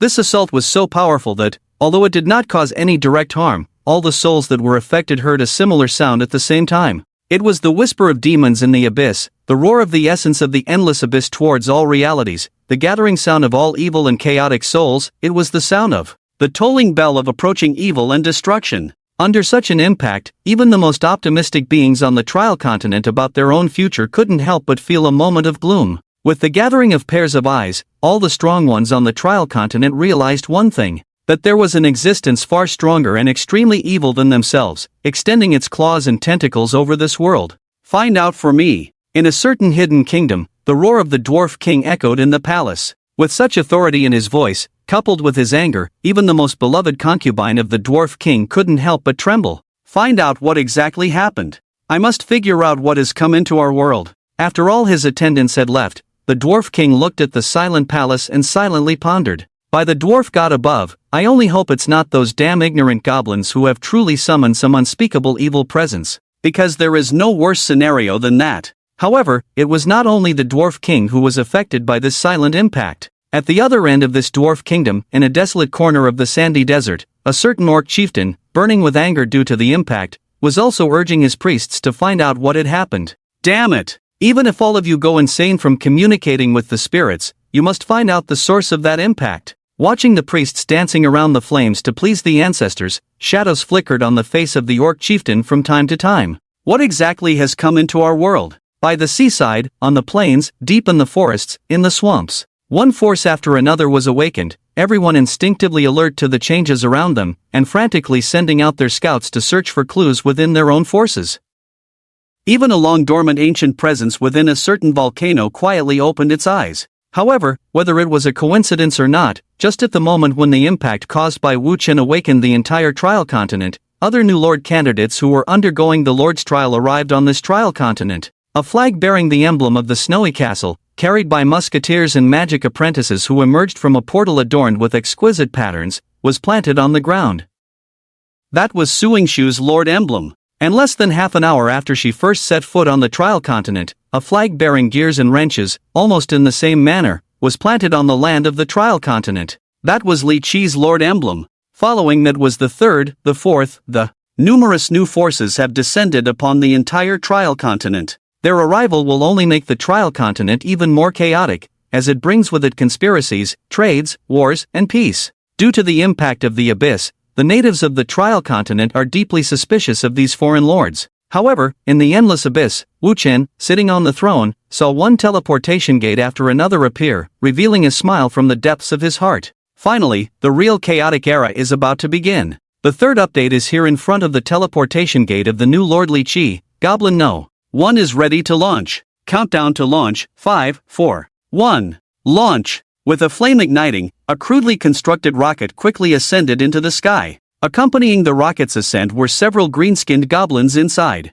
Despite the continuous dropping of countless gear parts and the rocket system's constant alarms, these goblins calmly recorded everything. They observed their surroundings with special telescopes and skillfully communicated what they saw in goblin language to their companions. Forest discovered. The current forest area is 24 kilometers from west to east and from north to south. River discovered. Its watershed is. A group of other intelligent beings, suspected to be orcs, discovered in the desert direction. Their companions quickly recorded everything for their lord at the fastest speed. With the help of the goblins, Li Qi's Tiandao system map was explored at an almost abnormal speed. The speed and scope of exploration exceeded the imagination of any new lord. In just a few minutes, Li Qi had explored close to one-third of the Trial Continent's area. Even the edge of the ocean had appeared on his system map, something not even Wu Chen had accomplished. However, this was the limit. Warning! Rocket is about to disintegrate. Warning! Rocket is about to. Upon hearing the rocket's disintegration warning, the goblins around quickly put on parachutes made by gnomes and ejected from the rocket in custom protective seats.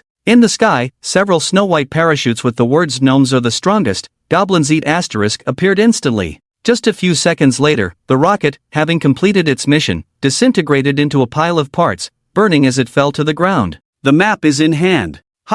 What's going on? After Li Qi personally arrived at the Trial Continent and had his gnomes and goblins use disposable high-altitude equipment to examine the basic situation of the continent, he was somewhat surprised by the current state of the Trial Continent. Because contrary to his expectations, he was not the second new lord to arrive on the Trial Continent. He was the third. Before he could plant his territory's flag in the Trial Continent, Suingshu's flag and teleportation gate were already standing on the Trial Continent. At the same time, another strange teleportation gate inscribed with black and red runes had long been erected in a corner of the Trial Continent. Strangely, there were no flag markings around this gate, as if the owner of the gate did not care about these important but practically useless details. I can understand Suingshu arriving on this continent before me. After all, she is not much worse than me in exploring technology, and unlocking teleportation technology is not difficult for her. But what is the situation with this flagless teleportation gate? Who is the person behind it? Faced with this strange teleportation gate, Li Qi thought for a while but did not dare to determine the true identity of the other party. Forget it, I won't bother with him anymore. After all, the most important thing for me now is to establish a new expansion base, quickly obtain resources on the Trial Continent, and replenish my territory. Next, I need to establish contact with all the surrounding forces as quickly as possible, because only after establishing a normal two-way communication method will I have the opportunity to engage in trade activities between them, and even establish deeper alliances through this trade relationship. The purpose of all the lords coming to the Trial Continent is actually the same, which is to obtain abundant resources on the continent, continue to develop their territories, and complete their lord's trial tasks. Although the goals are the same, the methods of completion can vary from person to person. Some lords may choose to plunder and seize land in a rough but quick way to obtain the resources they want, while others may opt for trade and exchange, slowly but steadily acquiring what they desire. And some lords may use diplomacy, helping one powerful force to eliminate another, and then taking over the resources and land that belong to them. But regardless, in the early stages of entering the Trial Continent, most lords will choose to use multiple methods to obtain the resources they desire. Li Qi is one such person. After exploring the maps around him, he is preparing to establish contact with all the surrounding forces as quickly as possible before deciding on the next step of his plan. For weaker forces, he will directly absorb them. For stronger forces, he will choose trade and alliances. And for those extremely powerful forces, he will choose to avoid them. However, all these are just plans in his mind. Plans are called plans because they have a high level of uncertainty. At this moment, Li Qi does not yet know what the Trial Continent has become. Just as Li Qi, who had just established a subbase on the edge of the desert, had not yet sent out any diplomatic missions, the diplomatic missions of the indigenous people of the Trial Continent had already arrived near his base. However, this group of diplomatic missions near Li Qi's base were not holding gifts, but swords. Indeed, we found them. Just as the great chief said, evil outsiders representing destruction and death have come to our homeland. A savage orc riding a fearsome wolf beast roared, leading his wolf warriors without hesitation towards the sub-base that Li Qi had just built. It turns out that even before Li Qi's forces arrived, he had received a direct order from his great chief. He must constantly patrol the entire orc territory and eliminate any outsiders without mercy. Coincidentally, Li Qi, as an outsider, inadvertently confirmed the priest's prophecy. Therefore, the orcs who wanted to protect their homeland, upon seeing Li Qi's forces with unfamiliar races and a large number of strange devices, made the most logical judgment. Li Qi, who has both gnomes and goblins, represents evil outsiders symbolizing destruction and death. So, Li Qi, who originally wanted to communicate with these orcs, reluctantly discovered that these orcs seemed extremely xenophobic. The only form of communication they could accept was physical. Although Li Qi had long been prepared for the highly aggressive nature of the indigenous people of the Trial Continent and had made corresponding counterattack plans in advance, at this moment, even though Li Qi was prepared for a counterattack, the final counterattack from these orcs turned his newly established base into ruins. Looking at the ruins in front of him, Li Qi was at a loss. And he was not the only one facing such a situation. Su Yingxue, known for her perfect operations, also found herself in a fierce battle after entering the Trial Continent. Damn it! Why are these wild murlocs never ending? Su Yingxue's first human hero, the mage Miss Char, complained as she released an enhanced version of Frost Nova towards the murloc monsters rushing towards her. As the moisture in the air rapidly decreased, countless ice blocks instantly turned into an ice whirlwind, immobilizing the murlocs within meters. Most of the murlocs were frozen, unable to move. And those lucky enough to still move didn't fare any better. Once their originally moist and elastic mucus skin was frostbitten, their every move tore their own bodies apart. Many murlocs took just 2 steps forward, only to have their skin torn off in large pieces, revealing the flesh and blood vessels buried beneath the skin. The entire battlefield became particularly bloody due to the presence of Miss Char. I'm not sure, but are murlocs really this aggressive? Beside Miss Char, a knight wielding a long sword and clad in plate armor led a dozen apprentice knights to hack at the immobilized murlocs after the Frost Nova spell was cast. This knight was the second human hero recruited by Su Yingxue, Knight Credo. With a few screams, the heads of these dozen murlocs were chopped off and rolled to the ground. But this was far from over. Be careful! Su Yingxue from another dimension interrupted the two heroes' complaints and quickly marked a certain area on the map in the view of Miss Char and Knight Credo. I've highlighted the surrounding areas I marked. It seems that more murlocs have come ashore, and according to my guess, there seems to be a murloc patriarch commanding this group of murlocs. Only the murloc patriarch could send out such a large-scale murloc attack. In theory. Upon hearing the words murloc patriarch, both Miss Char and Knight Credo's faces changed several times. The so-called murloc patriarch was likely the strongest and oldest murloc in the entire region. Its appearance often meant that the number of murlocs attacking the colony would increase exponentially. And Su Yingxue's judgment was correct. More and more murlocs were coming ashore at the muddy lake. And behind them, a true big guy was steadily approaching Su Yingxue's newly established colony base. This big guy stood nearly 6 meters tall, with strong muscles and thick scales, providing defense even more exaggerated than the knight's plate armor. It could be said that with such a physique, it was difficult for outsiders to associate it with the small and weak murlocs. Oh, my goodness. Watching the approach of this big guy, Miss Char groaned in pain. I feel like, should we give up this base? My dear Lord. Lord? Su Yingxue fell silent. Stubborn as she was, she knew that if she abandoned this newly built colony base, the losses she would suffer would be immense. Because along with this colony base, there was also the brand new teleportation gate. No! Su Yingxue said firmly. We will hold this place, we must hold this place. Hold on a little longer, I will recruit more reinforcements as quickly as possible. Just arriving on the Trial Continent, Su Yingxue was forced to pay a huge price to defend her base, and there was even a chance she might not be able to hold on to her colony base. This was a terrible outcome she had never imagined. Faced with this situation, Su Yingxue inexplicably thought of certain things. Such chaos, and a suffocating feeling. Wu Chen, it feels a lot like the feeling of being too much at odds with you. While other lords were getting tired of the attacks by the natives of the Trial Continent, what was Wu Chen doing? The answer is, he was also at odds with the natives of the Trial Continent. However, there was a slight difference between him and the other new lords who were being attacked by the natives.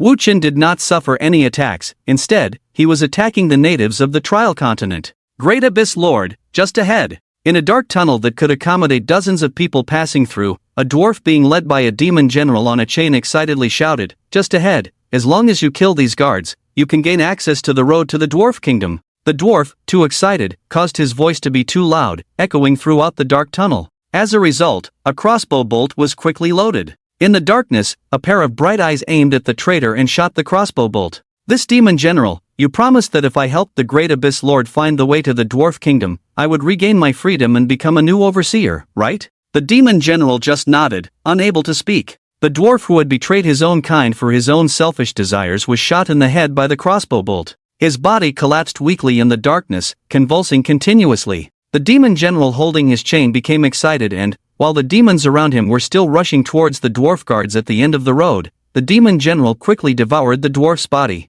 "It's a pity, this soul cannot be reclaimed." Wu Chen, who was commanding the battlefield, witnessed this scene. But he had no compassion because he knew that there should be no mercy in war. Or rather, what is mercy? All his energy was focused on breaking through this passage. Once he broke through the guards at the end of this passage, he would gain a very important passage. The passage to the dwarf kingdom. Wu Chen was no longer concerned with the gains and losses of a town or two. What he truly wanted to do was to spy on an entire kingdom. Unlike the initial difficulties encountered by other lords, Wu Chen chose to take the initiative to change the situation on the Trial Continent. Because unlike those new lords, Wu Chen never thought of using any means other than war to get what he wanted. What he thought of, what he truly desired, was just war itself. In the dark tunnel, above the heads of countless demons, a pair of slender pupils suddenly opened and looked ahead. Because at the end of the passage, an entity that could change the entire battle appeared. On the eve of the demons breaking through the tunnel defenses. Demons, they are demons.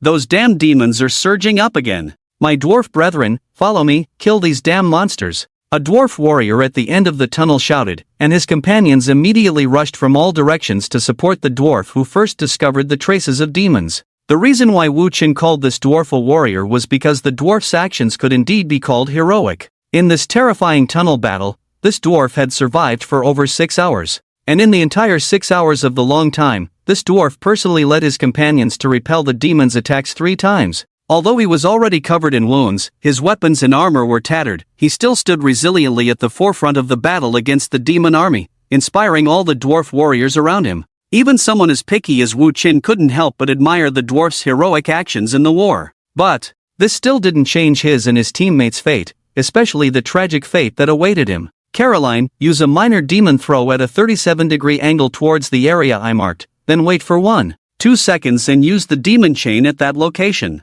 After receiving the instructions from the Abyss Lord, the demon mother Caroline executed them without hesitation. Ah woo woo. Caroline swung her arm, thicker than a car, and swiftly threw a cage containing a frenzied little demon next to the dwarf warrior. Once this completely enraged little demon entered the midst of the dwarves, it would undoubtedly cause great chaos in the foreseeable future. But the dwarves remained calm. On the contrary, this group of dwarves, who were already familiar with this skill, were prepared even before the cage containing the little demon landed. Several dwarves, without any protective gear, directly chopped down on the cage still flying in the air. In the blink of an eye, this poor little demon died under the attacks of many dwarves. Phew, luckily we reacted fast enough. Before the dwarf could finish speaking, a devious chain emerged from an unexpected angle and tightly wrapped around the ankle of the previously heroic dwarf. None of the dwarves saw how the chain came, because all their attention was drawn to the little demon in the cage. The demon chain was a new skill that the demon mother Caroline obtained after reaching level 2.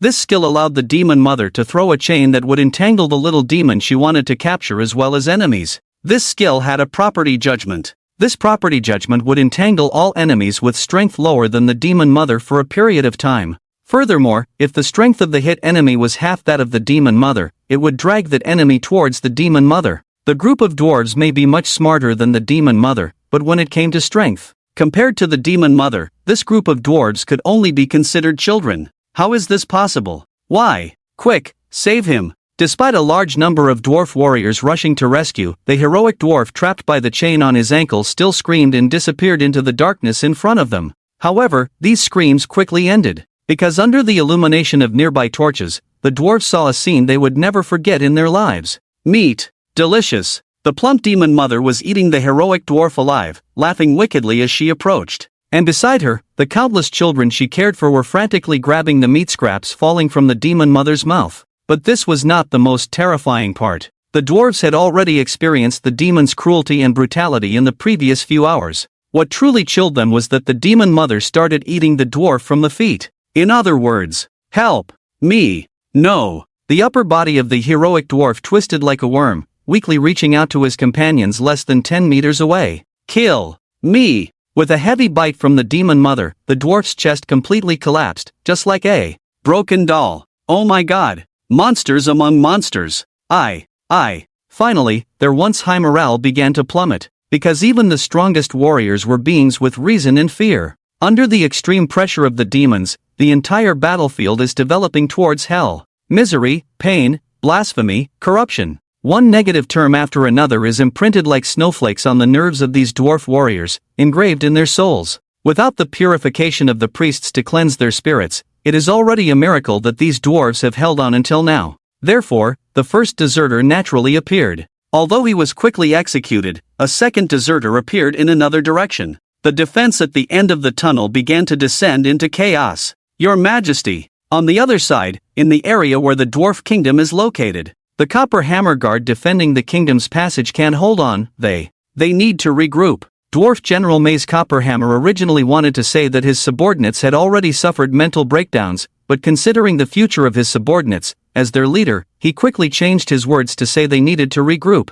After 6 hours of fierce battle, those young lads with clubs had already done well enough. If it were the royal guards guarding the king, perhaps this battle could have lasted longer. But for an ordinary dwarf army, 6 hours was already the limit of fighting against demons. Or rather, the limit of confronting the Abyss Lord. Use whatever means necessary to guard the entrance to the kingdom's passage. The trembling beard of the dwarf king indicated his extreme anger. Maze Copperhammer had already reached the point of despair upon hearing these words. A king who knew nothing about military affairs, indeed. But the king's next words reignited his hope. The kingdom's passage must not be lost. It is the keynode for our capital to reach various trading towns, so you will receive the help of the Earth Dragons. Earth Dragons? Upon hearing this word, Maze Copperhammer couldn't help but brighten up, because he knew that the demons, those blasphemous creatures, were about to meet their end. Shortly after the king's order, the demons felt the vibrations coming from the other end of the passage. Along with the vibrations,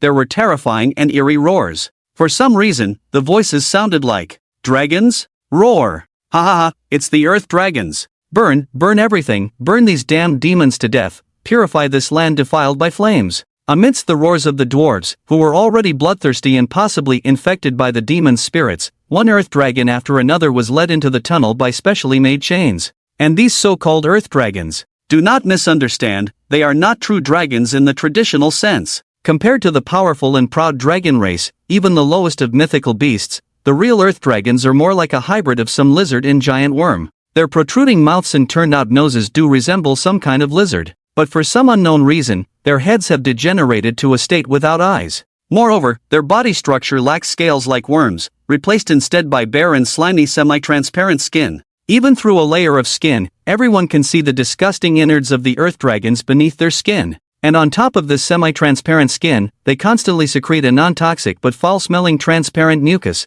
allowing these grotesque creatures to move through the passage. However, despite their repulsive appearance, these Earth Dragons truly live up to the word dragon, because they do have a special skill that only the dragon race possesses. Dragon's Flame. Roar! With the roar of the Earth Dragons, flames rose from the tunnel and sprayed towards the small demons who couldn't dodge. The dwarves led these Earth Dragons, constantly using these flames to gradually reclaim their territory. These flames are not ordinary flames. Within these flames, there is a hint of dragon blood, so the flames spewed by the Earth Dragons can help the dwarf kingdom melt the most difficult metals. The bodies of those small demons are completely incomparable to metals. With just a moment of contact, countless small demons were immediately ignited by the dragon flames spewed by the Earth Dragons. Once ignited, they screamed and howled, desperately rolling on the ground, trying to extinguish the flames on their bodies. But unfortunately, all of this was in vain. One by one, the small demons were completely roasted under the flames of the Earth Dragons. Their bodies couldn't even maintain a charred state,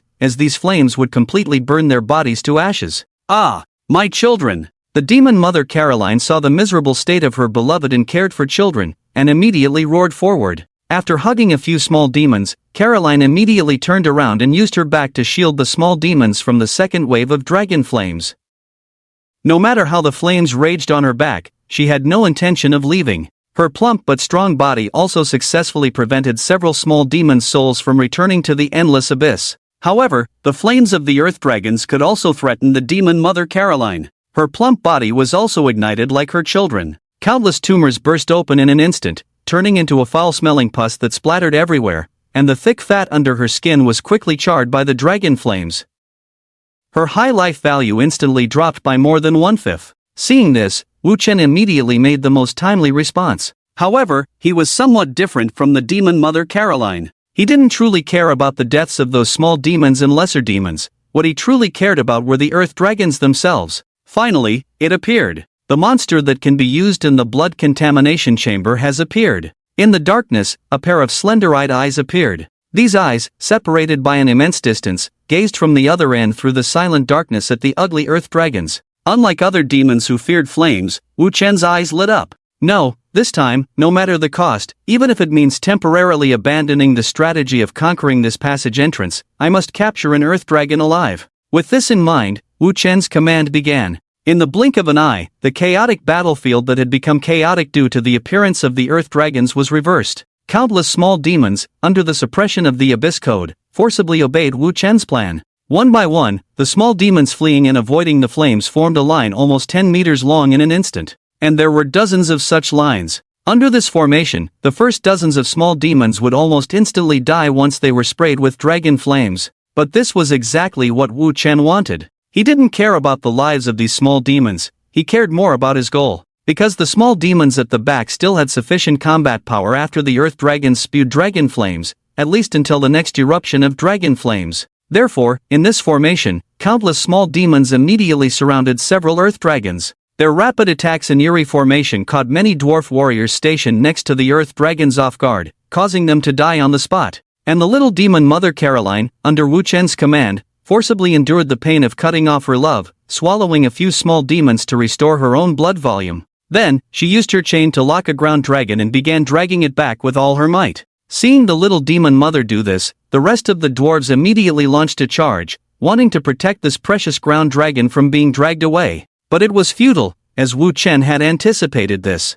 Although many ground dragons were under attack, Wu Chen's actual target from start to finish was this ground dragon. Therefore, the demon warriors next to this ground dragon had the largest number. One after another, the small demons generously sacrificed themselves, just to delay the other side by a second. And after their deaths, the little demon mother Caroline finally succeeded in capturing a living ground dragon. However, they're retreating. Due to the sudden change in target, Wu Chen did not directly take over this important passage endpoint, and could only temporarily withdraw his demon army to their previous position. Seeing the terrifying demons finally retreating, all the dwarf warriors couldn't help but cheer. But what these poor dwarves didn't know was that this time, Wu Chen's retreat would mean something to them. Although Wu Chen temporarily gave up his original goal, the reason for his retreat was because he had obtained something more important. These dwarves would regret today's cheers for countless years, because the real monsters were about to appear. This captured ground dragon would be the source of those monsters. Oh whoa!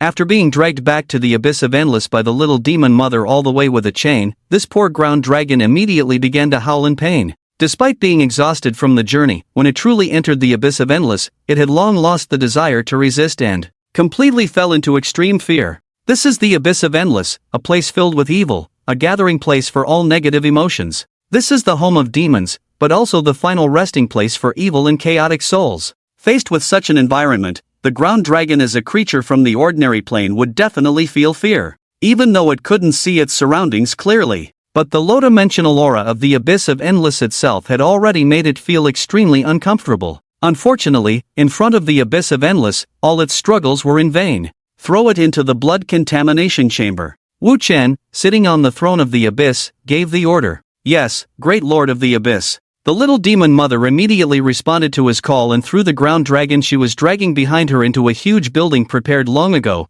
filled with strange red liquid. The blood contamination chamber. This building was a new construction that Wu Chen could only build after upgrading his territory to level 5. Its appearance was also very unique. Its shell was round, and the interior was filled with an unknown red liquid. Near the liquid, there were thousands of black tentacles inscribed with abyss runes. However, unlike other abyss buildings that had long been in operation and provided enough help to Wu Chen, the blood contamination chamber had not been activated since its establishment. It was not that Wu Chen did not want to activate it, but he could not. Blood contamination chamber, building ability. Contaminate living suitable bloodline creatures into corresponding abyss creatures. Suitable bloodline. Just the phrase suitable almost drove Wu Chen crazy. Because initially, Wu Chen did not pay much attention to this suitability. In his view, the abyss of endless should be non-picky. Any creature should be able to be transformed by it. But the harsh reality soon hit him in the face. When Wu Chen really started to try, he was surprised to find that all the creatures he encountered on the trial continent did not meet the requirements of the bloodline contamination chamber.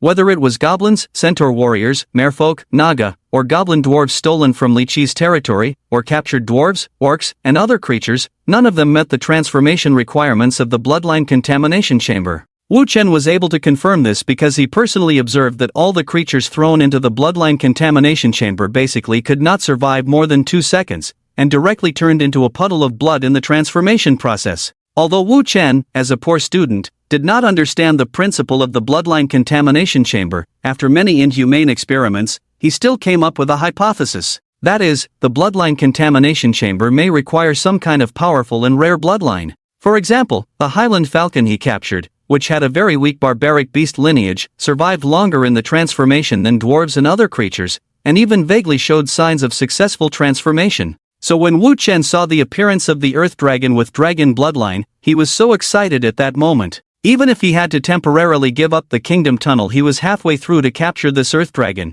Wu Chen was willing to do so. Because Wu Chen clearly remembered from the textbooks that earth dragons, creatures that appeared in countless planes, indeed had a lot of dragon bloodline. Although due to not paying attention in class at the time, Wu Chen couldn't remember exactly which type of dragon bloodline was in the earth dragon bloodline, but in general, as long as it was a dragon, it was fine. After all, the dragon race, a kind of mythical creature with a special bloodline known for its strength in countless planes, was something Wu Chen remembered very clearly. Ayo! Despite the earth dragon struggling hard, Wu Chen still expressionlessly had his subordinates throw it in. And after this earth dragon was thrown in, the bloodline contamination chamber immediately boiled. Countless small tentacles inserted into his smooth, scaleless skin from all directions. And the tips of these tentacles would continue to split and divide into more tentacles without limitation. Just from the outside, others couldn't see what these tentacles were doing. But in reality, after nearly infinite divisions, these tentacles had become like extremely small scalpels, beginning to cut the life essence of this earth dragon. Extraction of life essence complete. Important life essence integrity, 4. 23%, unable to further refine. And this was only the first step of the contamination in the bloodline contamination chamber, not even considered the first step. The so-called contamination had just begun. With the earth dragon's cries of agony, countless non-dark condensed abyssal breaths were injected into the body of this earth dragon. In an instant, this earth dragon began to deform. Contamination in progress. The next second, its limbs' arms turned into some kind of white tentacles, while around its abdomen, deformed mouths and slanted eyes began to grow. The following second, as the deformation continued, all these features on the earth dragon disappeared, replaced by a creature resembling a turtle with a shell covered in bone spurs. And then, everything started over again. Contamination complete. Would you like to deform again? The prompt from the bloodline contamination chamber appeared frantically in front of Wu Chen. But every time, after checking the attributes of this earth dragon, Wu Chen would decisively choose to deform again. In this way, this poor earth dragon kept changing in front of Wu Chen, until it turned into a creature with 2 rows of small eyes, a dark but sturdy body. Its head had almost no connection to the so-called dragon anymore, because his mouth was petal-shaped, filled with deformed teeth everywhere. And after it opened its mouth, there was a fleshy spray nozzle mutated from the tongue, and beneath the fleshy spray nozzle was connected to a giant organ storing special gas. Although strange, this is what Wu Chen wanted. Because this earth dragon, after countless mutations, finally gained the same ability as before. Spitting flames. However, the flames it spewed were slightly different from the dragon flames that the earth dragon used to spew. The flames it spewed were a kind of abyssal fire with strong corrosiveness and biological characteristics. Finally, Wu Chen looked at the monster in front of him, and a smile slowly appeared on his face. He was looking forward to seeing how this monster would perform when it encountered its past kind. Oh my god, those demons are back again. The dwarf warriors guarding the kingdom's passage had barely rested for half a day. The demon army that had previously retreated once again emerged from the depths of darkness. Almost at the same time the dwarves discovered the demons, the terrifying and corrupting dark whispers began to echo in the ears of every dwarf. They were the survivors of the previous tunnel battle, the lucky ones who had survived under the demon's claws. But they were also victims of the plague known as the demon catastrophe. The impact of demons in battle is not just physical. So far, no creature has been able to maintain a complete and healthy mind after fighting demons. Their souls, their reason, and even their combat will have been corroded by the war with demons. Although Wu Chen could not directly see the corresponding data through the war vision, he could confirm from the expressions of these warriors. May the dwarf god be with us. Why are there still so many of them? Clearly, the number we killed before was enough to pile up into 2 small mountains. At the other end of the passage, the bodies of the previous wave of dead demons had not been buried yet, but the number of bodies piled up into 2 small mountains was enough to prove the bravery of the dwarves. Unfortunately, due to the low cost of the small demons, Wu Chen took full advantage of this. With a resource-providing base already in place, Wu Chen's 5 abyss hatcheries were operating at full capacity. Every minute, several small demons were born in his territory. As a result, the casualties of these small demons had truly become insignificant numbers in Wu Chen's eyes. "Don't be afraid," Maze Copperhammer, who personally entered the front line, shouted. Knowing the demons well, he almost immediately had his attendants lead a dozen earth dragons out of the army's headquarters. "This time we have enough earth dragons. With them, the demons will not be able to cross our line." The presence of earth dragons is the best weapon for dwarves to deal with demons at this narrow pass.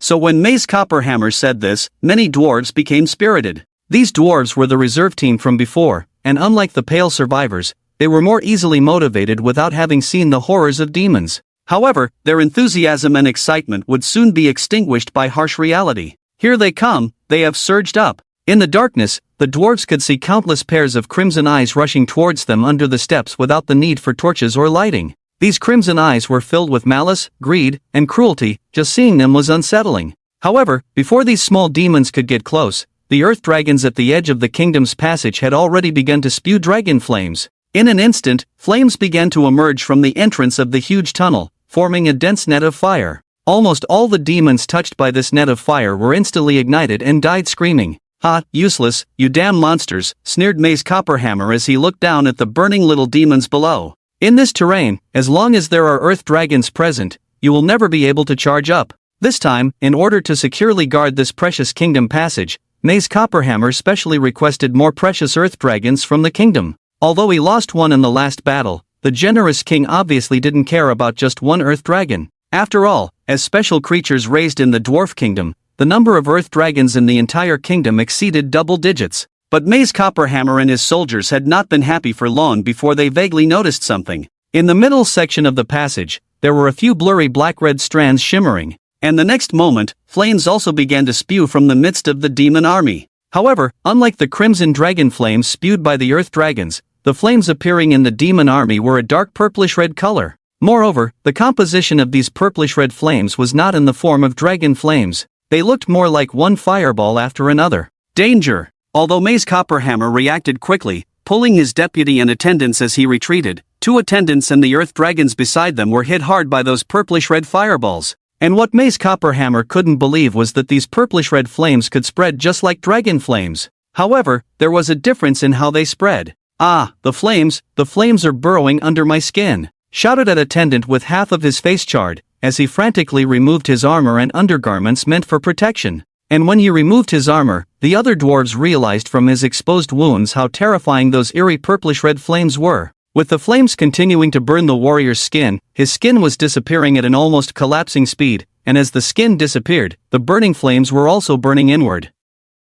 In less than 2 seconds, all the dwarves present, including the dwarf general Maze Copperhammer, clearly saw that countless purplish-red flames, after devouring the skin of the general's attendant, directly penetrated his body and burned away the rest of his working organs. Perhaps because of this strange sensation, the general's attendant spoke nonsense about flames burrowing under his skin before he died. Unlike ordinary flames, the abyssal fire did not directly ignite everything it touched. Its burning direction was inward. It had extremely corrosive properties.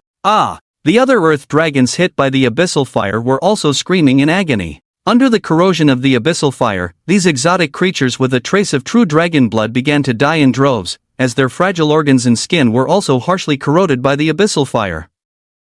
Seeing this tragic scene, the dwarf general looked panic-stricken towards the entrance of the passage. There, a deep abyss earth dragon, led by a little demon mother with a chain, slowly opened its mouth and aimed at itself. And in the twisted and deformed mouth of this monster, a purplish-red flame was gathering. Swish! General, be careful! Thud! Just as Mace Copperhammer was still in a daze, a attendant he personally mentored rushed towards him and took the hit of the abyssal fire on his back for him. The next moment, this loyal attendant was struck by the abyssal fire, and then wailed and died in front of Mace Copperhammer. In less than 2 seconds, half of the poor attendant's body was charred, and its internal organs were burnt into a foul liquid. You bastard! Seeing this scene, Mace Copperhammer finally became angry. Even though he knew he shouldn't act impulsively at this critical moment, the tragic death of those around him still made him furious. Holding the copper giant hammer, he directly activated his combat aura to envelop his whole body. Then, he abandoned his attendant's body and quickly charged towards the hero unit, the succubus Queen Caroline.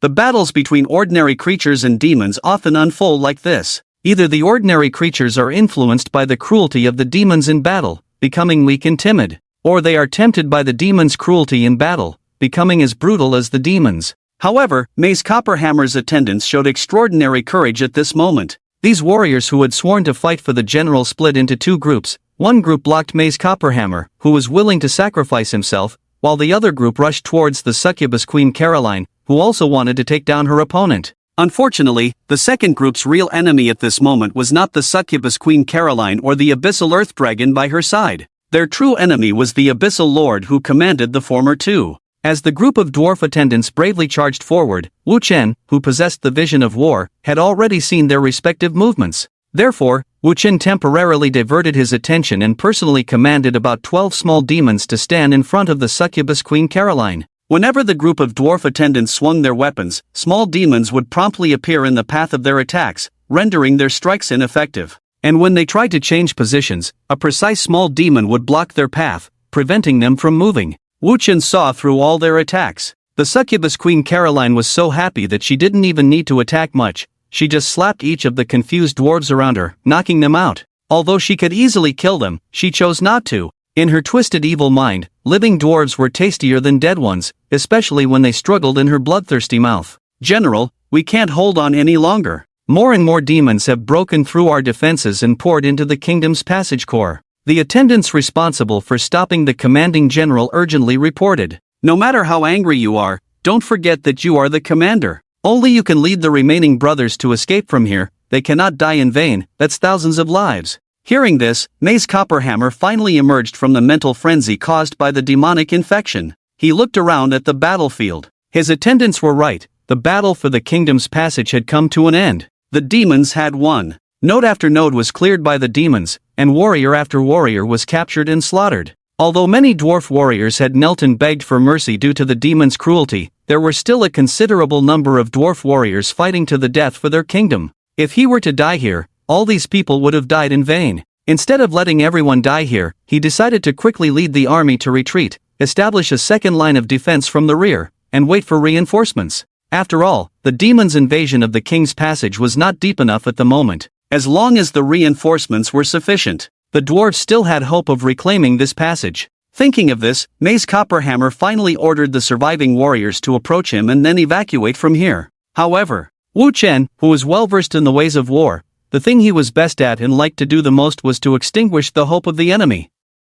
At the moment when Mace Copperhammer gave the order, the brain that would offer countless wars to the Abyss had already noticed everything. A few minutes ago, in the territory of the Abyss Lord. Very good attributes. The corrupted Earth Dragon is indeed very suitable for my current army. When Wu Chen saw the corrupted Abyssal Earth Dragon wreak havoc in the initial battle, he nodded in satisfaction. Corrupted Abyssal Earth Dragon, level 9 unit, cost 7,000 resource points. Can only be manufactured indoors in the Bloodline Contamination Chamber. Attributes: Strength 12, Intelligence 5, Stamina 7, Perception 3, Agility 4, Charisma -4, Physical Defense 12, Magic Defense 7, Skills: Abyssal Fire, Fireproof Scales. Abyssal Fire: the Abyssal Earth Dragon spews out a flame, burning enemies, and causing 300 points of corrosive damage over 3 seconds to enemies hit by the Abyssal Fire. Fireproof Scales: this creature is immune to natural flames. Although the cost is a bit high, the appearance of the Abyssal Earth Dragon has indeed filled the gap in Wu Chen's current army for siege warfare. Although there are demon warriors in the Abyssal Hatching Pool that are more suitable for siege warfare than the Abyssal Earth Dragon, Wu Chen does not currently have the scarce resources to produce them. Therefore, the current Abyssal Earth Dragon is very suitable for Wu Chen's current situation from all aspects. However, just as Wu Chen was carefully observing the actual performance of the Abyssal Earth Dragon and preparing to find better ways to control them, Dwarf General Maze Copperhammer began to retreat. Ha! Wu Chen opened his crimson eyes with vertical pupils and looked towards the battlefield. It's a bit different from what I expected. This commander with exceptionally rough command did not choose to fight to the death. Was he disturbed by his companions? Wu Chen noticed the attendants around Maze Copperhammer, who had disrupted Maze Copperhammer's original plan. Heh, so you still have hope, preparing to set up a second line of defense. It's a pity, hope is something that, on the throne, the Abyss Lord showed a slight smile. It is meant to be shattered. The more you embrace hope as your lifeline, the easier you will fall into the abyss of despair. Since you embrace hope so fervently, I want to see how your expression will change when hope turns into despair. On the battlefield, as numerous combat orders were reissued, the actions of the little demons gradually changed. And these changes seemed so strange in the eyes of Maze Copperhammer. Because these mischievous little demons, who were up to no good, seemed to inadvertently slow down the pace of killing. But how is this possible? Have these monsters become less aggressive? After Maze Copperhammer ordered the entire army to retreat to the second line of defense, as a general, he suddenly realized that the behavior of the little demons who were fighting against his army became chaotic. No. Demons, as creatures, are always very chaotic in their behavior. What Maze Copperhammer truly meant to express was that this group of demons, who had previously been very efficient in killing, suddenly became inefficient. Previously, under Wu Chen's command, the demon warriors attacked in groups of 7 or 8, systematically killing off lone or wounded dwarf warriors. In addition to these killing groups, Wu Chen also dispatched a huge number of freelancers, free people, across the entire battlefield. The duties of these free demons roaming the main battlefield were not to harm any enemies. On the contrary, their real responsibility is to block the other dwarf warriors who want to rescue their besieged comrades. Whenever a dwarf warrior rushes towards their injured comrades, a little demon always appears to stop their progress. Although these little demons are weak, the trouble they can cause is enormous. If the dwarf warriors do not pay attention to them, they will attack them and make them the injured ones. And if they do pay attention to them, the dwarf warriors will be shocked to find that the warriors they wanted to rescue have often been torn to pieces by those demons, beyond saving. But now, this brutal and inhumane slaughter has stopped. All the demons, driven by Wu Chen's indulgence, have become even more ferocious. On the entire battlefield, there are no longer squads forming to kill the remnants, nor are there the old demons obstructing the dwarf warriors from rescuing the wounded. Instead, there is absolute chaos on the battlefield. Dwarves, demons, earth dragons, abyssal dragons. Countless individuals are scattered across the battlefield like grains of rice in boiling porridge. Without a global view, no existence, can predict their next move. Even determining their own position is difficult. Everyone, gather around me, follow me. But faced with this situation, the dwarf General Maze Copperhammer appeared particularly excited. Because he saw an opportunity to save his warriors as much as possible in such a chaotic battlefield. Bang! Bang! After arousing his own fighting spirit, Maze Copperhammer's 2 hammers simultaneously knocked dozens of little demons blocking his path. And behind him, the remaining followers loyal to him helped clear out those demons who dared to come closer. Uninjured warriors on the outside, wounded inside, protect the wounded, follow me out of here. As soon as the words fell, the brave dwarf general led the charge. And all the dwarf warriors who heard his words also converged towards him. Soon, a formation resembling an arrow appeared on the battlefield. It must be said that although the dwarf General Maze performed poorly in many aspects, he made a very correct judgment in such a critical moment. Countless wounded soldiers survived because of his command, receiving the protection they deserved in the center of the formation. And on the outer ring of the formation, countless brave dwarf warriors fought to the death against the demons, blocking their chaotic but relentless attacks. Maze Copperhammer and his followers became the sharpest part of this arrow, leading the way. Everything seemed so beautiful. As long as their formation was not disrupted, as long as the demons could not break through their formation, they would soon be able to escape from this chaotic battlefield. But on the throne of the endless abyss, a true demon also thought the same way. Indeed, not abandoning any wounded soldier is a virtue that is deeply moving. Because you brought hope to them, they made a miscalculation about their own struggling lives. But have you ever thought, do they, who have lost most of their fighting strength, really have the value for you to save? Sure enough, at the moment when Maze Copperhammer found hope for a breakthrough, the previously chaotic demons were once again commanded by Wu Chen. However, unlike before, this time, under Wu Chen's command, they changed their tactics and strategy once again. Injure the enemy as much as possible, Wu Chen said coldly. Slow down their escape speed first, and then slowly cut them down. But don't injure too many at once, and don't exert too much force when cutting. Doing so is like some ancient torture recorded in history books, cutting flesh from a living person. He must not suffer too much, but at the same time, he must not die too quickly, because only in this way, he can discover his tragic situation of being dead at the last moment of breath stopping. In the darkness, a pair of eyes with vertical pupils were the first to see the fate of these dwarf warriors. From the beginning, Wu Chen anticipated the judgment and choice that Maze Copperhammer would make today, but the reason he did not stop the other party was entirely because he wanted to achieve higher strategic goals in this battle. That is to completely annihilate this group of dwarf warriors without leaving any behind. Since they chose to embrace hope, Wu Chen would give them hope. Because only in this way, at the moment when the hope of these warriors burns out, Wu Chen, the inherently evil and cruel monster, can sit calmly on the throne of the abyss and savor the ultimate despair he has longed for. Oh my God, General, we have many more wounded, others have already filled in. General Maze, more wounded have appeared, but we have no more manpower left. More demons are blocking us, we must slow down, otherwise those behind will not be able to keep up. General. General. General. General. Finally, at the edge of the battlefield, Maze Copperbeard stopped his pace. He turned around and looked behind him. The entire battlefield could no longer be described as bloody, because from beginning to end, it was a massacre. A show of slaughter deliberately displayed by a certain sadistic executioner to showcase his superior skills. Who? Ha! Maze Copperhammer stood up and looked towards the approaching succubus Queen Caroline in the distance. Come on, you monster! Dwarven god above, even in death, I will die heroically. Thud! The next moment, a abyssal flame hit his back, causing him to fall. Succubus Queen Caroline did not grant him a heroic death, because while Maze Copperhammer was still gasping for breath, she impatiently shoved his head into her mouth. The taste of despair. It's always the most delicious, isn't it?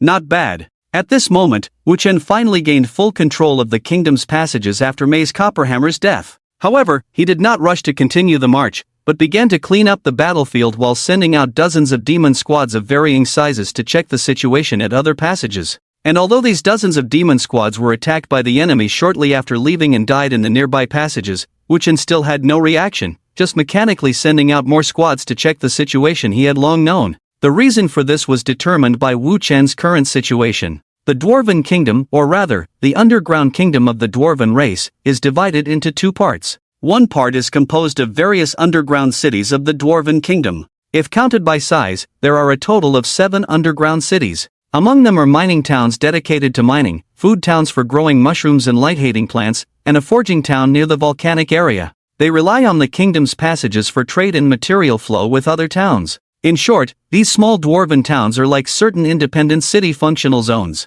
but each of them is stationed with a moderate number of dwarven armies. Although small, they are individually powerful in function. The other part of the Dwarven King is composed of a single town, the Dwarven Royal City. A giant royal city with tens of thousands of dwarven population. He is the real reason why Wu Chen did not continue to advance after taking control of the kingdom's passage. In this giant city with a population of tens of thousands, not only does it have an army equal to 2 Maze Copperhammer armies, but it also has a royal guard. Although Wu Chen successfully occupied the kingdom's passage, it was only temporary, because the Maze Copperhammer army collapsed too quickly, to the point that news of their complete defeat had just reached the Dwarf King's ears. Wu Chen believed that with such a large army, he was unable to hold on to his current territory under absolute numerical pressure. So he judged that now was not a good time to continue advancing. According to common sense, what Wu Chen should do most is to occupy 1 or 2 dwarf towns as quickly as possible before the capital's army arrives and plunder them. However, doing so would lead to another dilemma. Once Wu Chen's troops are discovered by scouts, the capital's army will undoubtedly rush into the kingdom's passage to reclaim their lost territory. Then Wu Chen would be in a difficult position. He would not only be unable to take away the spoils of the towns he captured, but most of his army would also perish under the capital's army's attack. So Wu Chen changed his strategy. He planned to make the capital and all the people in the dwarf towns believe that he was preparing for another wave of attacks. His only advantage now is that the enemy does not know, or cannot accurately know, the size of Wu Chen's army. As long as he continues to send out small groups of troops, pretending to be scouts attacking various places, he can at least gain a safe period of not being attacked by the enemy for a long time. Since the enemy is on guard against him and believes that he is preparing for an attack, Wu Chen does not need to reveal this lie. He needs time. I still need to continue to hatch more troops. Wu Chen looked at the Tiandao system map, showing a pensive expression. This is an unavoidable situation.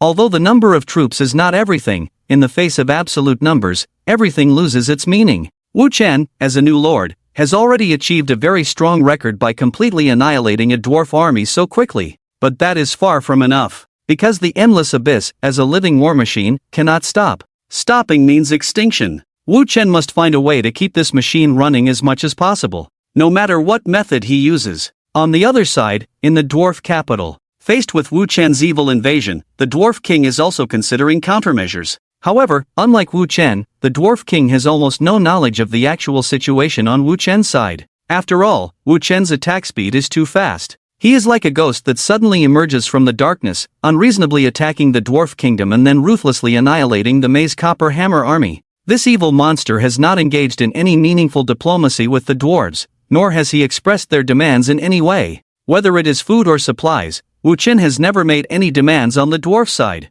In the past, conflicts between the dwarf kingdom and other forces had various legitimate or illegitimate reasons, but in any case, they had reasons to conflict with other forces. However, Wu Chen and the demons he leads are different. He behaves as if his only purpose is to come to the dwarf kingdom and slaughter indiscriminately. Faced with such an enemy, both the dwarf king and his subjects are puzzled. No one knows what this enemy really wants. So, everyone in the kingdom's palace feels oppressed by the arrival of Wu Chen. The courtiers in front of the angry dwarf king remain silent, not even daring to breathe loudly. Everyone is afraid of the king asking them how to solve the current dilemma, and each of them is indecisive. Should they take the initiative to regain control of the kingdom's passage, or should they guard the royal city and observe the situation? Everyone's thoughts are different. Your Majesty, I have an idea. Perhaps this method can help us regain our lost land the fastest. However, just as all the courtiers, even the king, were silent because of the mysterious and unpredictable Wu Chen,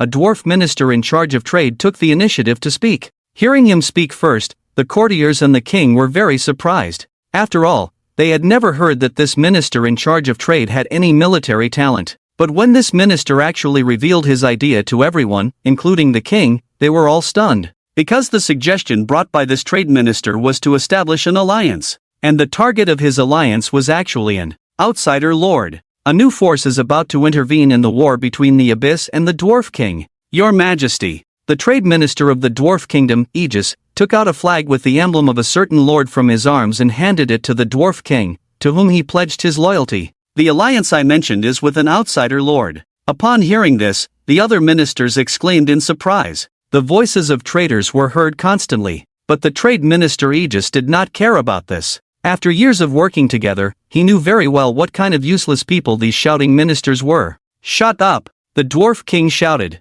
Let him finish. The king sat on the throne symbolizing his power, and looked coldly at the chaotic courtiers around him. Aegis gratefully glanced at the king and continued, Your Majesty, I know you have always harbored deep animosity towards all other beings who have come to our plane. But is there a possibility that we can use other outsiders to fight against the current outsider who has occupied our kingdom's passage? At this point, a dwarf minister couldn't help but shout, Nonsense! All outsiders, whether lords or monsters, are just eyeing our wealth. As soon as they have a chance, they will devour our land and our people as your Majesty foresaw. Hearing this minister speak, the other ministers also agreed one after another, as if they all believed that all outsiders were as evil as Wu Chen. But in fact, they all knew very well. Among the lords who descended on the trial continent, a large proportion were not very aggressive. On the contrary, they were happy to do business with the dwarves. From food to minerals, and from toys to weapons, all fell within their trading scope. However, due to the impact of the Endless Abyss,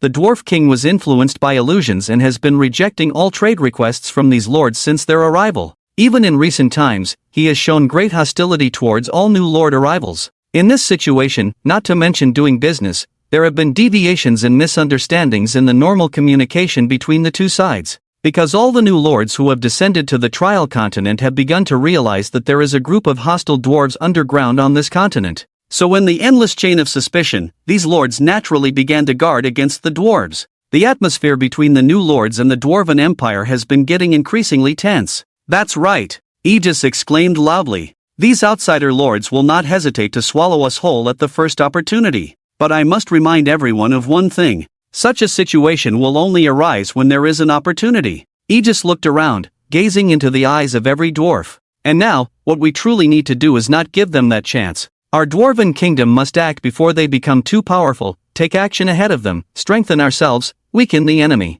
Hearing this, the Dwarven king narrowed his eyes, looking at the loyal trade minister. So, your idea is to form an alliance between us dwarves and these outsider lords to strengthen our power? Yes, your majesty, but it's far from simple, Aegis patiently explained. Your majesty, our Dwarven kingdom is powerful, but not yet that powerful. These outsider lords, although each individually not as strong as us, each one can bring us great trouble. Like those monsters who killed General May's Copperhammer, there is likely a lord behind them. Although he temporarily halted after taking control of the kingdom's passageway, although he cannot breach our royal city, but... The trade minister raised his head, staring into the king's eyes seriously. If such lords were to appear a second or third time, what would happen to our Dwarven kingdom? At this point, everyone fell silent. Just one lord leading an army to attack the Dwarven Empire had already caused heavy losses. Although Wu Chen was the most extreme and unique among all the lords, the dwarves were unaware of this. All they knew was that this lord who occupied the kingdom's passageway had a massive army and the ability to wipe out the entire dwarf army. And if such lords were to appear a second, third time, the Dwarven Empire could very well be destroyed directly. What exactly do you want to do? Just say it, stop beating around the bush. The Dwarven king roared at Aegis. Although the Dwarven king appeared angry on the surface, he did not actually direct his anger towards the other party, because he knew very well that since Aegis had raised this issue, the other party must have a solution. Indeed, we will form alliances, but we will be the main body of the alliance. In addition to allying with these lords, we will also form alliances with many other lords. In other words, we need to fundamentally change our position. Just like how our capital has numerous small towns providing various supplies. We offer weapons, ores, and services to those new lords in exchange for food, luxury goods, and troops. We dwarves are born craftsmen, and they will not refuse this. As long as they can benefit from trading with us, they will not harbor any ill intentions towards us. Because even if they wish to harm us, the other allies who want to continue trading with us will step in to stop them.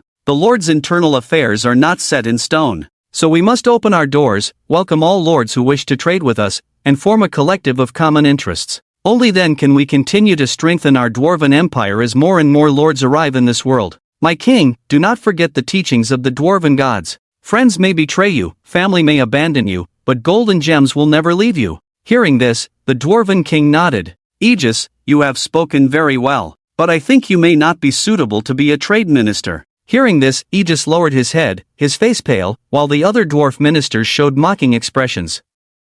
Because you are more suitable to be a prime minister. Hearing this, Aegis raised his head, looking excitedly at the king. Ministers, did you all hear that? Let's do as Aegis says. We will open the gates and resume trade with those lords. However, any lords who want to trade with us and form alliances must first meet one condition. That is, they must collectively send troops to help us eliminate the demons that have been lurking in the kingdom's passages. The counterattack from the indigenous people of the Trial Continent began like this. It came from chaos and was bound to bring more chaos. As the dwarves changed their strategy, Wu Chen was also preparing. However, his strategy was somewhat different from the dwarves, because Wu Chen's choice was to enhance himself and the strength of his army. He had no allies, nor could he have any allies. He understood this better than anyone else. You bastard, let us go. Please, have mercy. Dwarf god, please look at me. In the endless abyss plain, hundreds of injured dwarf warriors were bound on the sacrificial altar of the abyss. And not far away, the abyss lord conducting this terrible sacrifice looked coldly at everything before him, as if all this evil had nothing to do with him. The sacrifice begins. And as he began his incantation, the desperate dwarf warriors bound on the sacrificial altar of the abyss discovered that beneath them, countless indescribable darkness began to condense from nothingness, spreading slowly around their bodies. Faced with this scene, even the most resolute and devout dwarf warriors began to tremble. Because these so-called condensations of darkness were actually a part of the will of the endless abyss, any rational being would instinctively flee from their bindings, but they had no chance. Ah! Help! As the screams on the sacrificial altar of the abyss faded, The condensations of darkness sent by the endless abyss satisfiedly left this reality. Before they departed, they presented a gift to Wu Chen, who had long been impatient. A pendant? A pendant engraved with a black sun appeared on the bare sacrificial altar. Is it equipment again? Why isn't it the abyssal codex fragment I wanted? Wu Chen raised his head, looking at the black-red vortex slowly rotating in the sky, the way. Unfortunately, the endless abyss did not respond to him. The current endless abyss was just an old war machine that had regained a trillionth of its vitality. Its original will and abilities had long been dormant in the darkness with time. So Wu Chen's complaints were of no use at all. Forget it, according to the rules of the endless abyss, all rewards it gives are random. If I had known, I would have split the sacrifices into several times. Maybe the things sacrificed would have been better. Wu Chen, who secretly studied the rules of the abyss, said as he picked up the pendant engraved with a black sun. However, when he truly saw the attributes of this pendant, he firmly believed that no matter what rewards the endless abyss gave him after the sacrifice, he would no longer complain. Because the pendant given to him by the endless abyss had the exact attributes he desired. You have obtained the unique equipment, Black Sun Pendant X1. Black Sun Pendant, full-time equipment, rechargeable equipment. Equipment attributes, Spirit plus 50, Mana limit plus 100, Charisma minus 10, Equipment requirements, none. Equipment skill, Black Sun. Skill effect 1, after charging, release a black sun shining within a 3-kilometer radius, boosting all abyssal creatures' attributes by 5 points and restoring 1 health point per second for 3 minutes. Skill effect 2, enemies under the black sun lose 1 health point per second and suffer a mental shock reducing their current sanity every 30 seconds. Note, the recovery effect of this skill can ignore severe injuries and disabilities. Current charge, 0/50,000 souls. The equipment can be further upgraded. Equipment evaluation, praise the glory of the Lord. An almost perfect piece of equipment. This was Wu Chen's first evaluation after seeing the Black Sun Pendant. He praised it because it could be worn by all professions and had no obvious negative effects, except maybe for the reduced charm if that counted as negative. With this feature, whether Wu Chen wore it or even the little demon mother, or even some demons, could benefit from its effects. Secondly, the equipment skill, Black Sun, a super skill that could temporarily change the entire battlefield. This skill not only strengthens one's own warriors but also weakens the enemy's warriors and disrupts their minds. With the appearance of this skill, Wu Chen now had more tactical reserves. He could use this equipment to turn the tide of battle or weaken the enemy before the armies clashed, or even release this skill into enemy-held cities, creating a terrifying chaos storm. In short,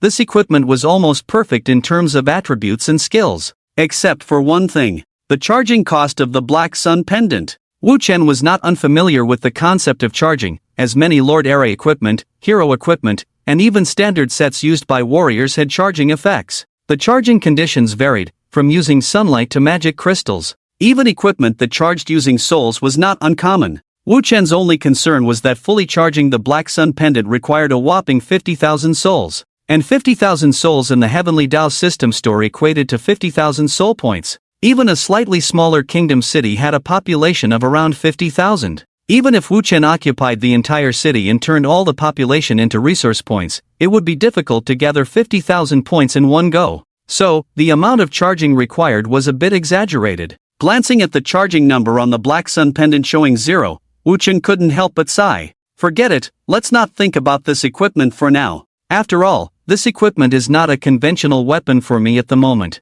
I may only consider spending precious resource points to charge it in critical moments. With that in mind, Wu Chen left the Abyss sacrificial altar and headed towards the Temple of Sin. After the battle with Mei's Copperhammer ended, Wu Chen once again had a large amount of flesh and souls. Since these resources were abundant, Wu Chen decided to upgrade the Temple of Sin to level 3, gaining 2 new recruitment slots. He also decided to recruit the 2nd and 3rd demon race heroes. In the endless darkness, souls were about to respond to the call of the Abyss Lord and descend into this world once again. Ka. As Wu Chen pressed the recruit hero option in front of the Temple of Sin, the materials he had previously piled up in the magic circle of the Temple of Sin quickly showed signs of activity. However, the way it happened was different from when he recruited the succubus queen before. The flesh placed in the magic circle by Wu Chen did not deform, nor did it grow any indescribable organs. They just slowly rotted and stank under Wu Chen's gaze. Of course, any piece of flesh left for a long time would rot and stink, but these pieces of flesh in front of Wu Chen seemed different.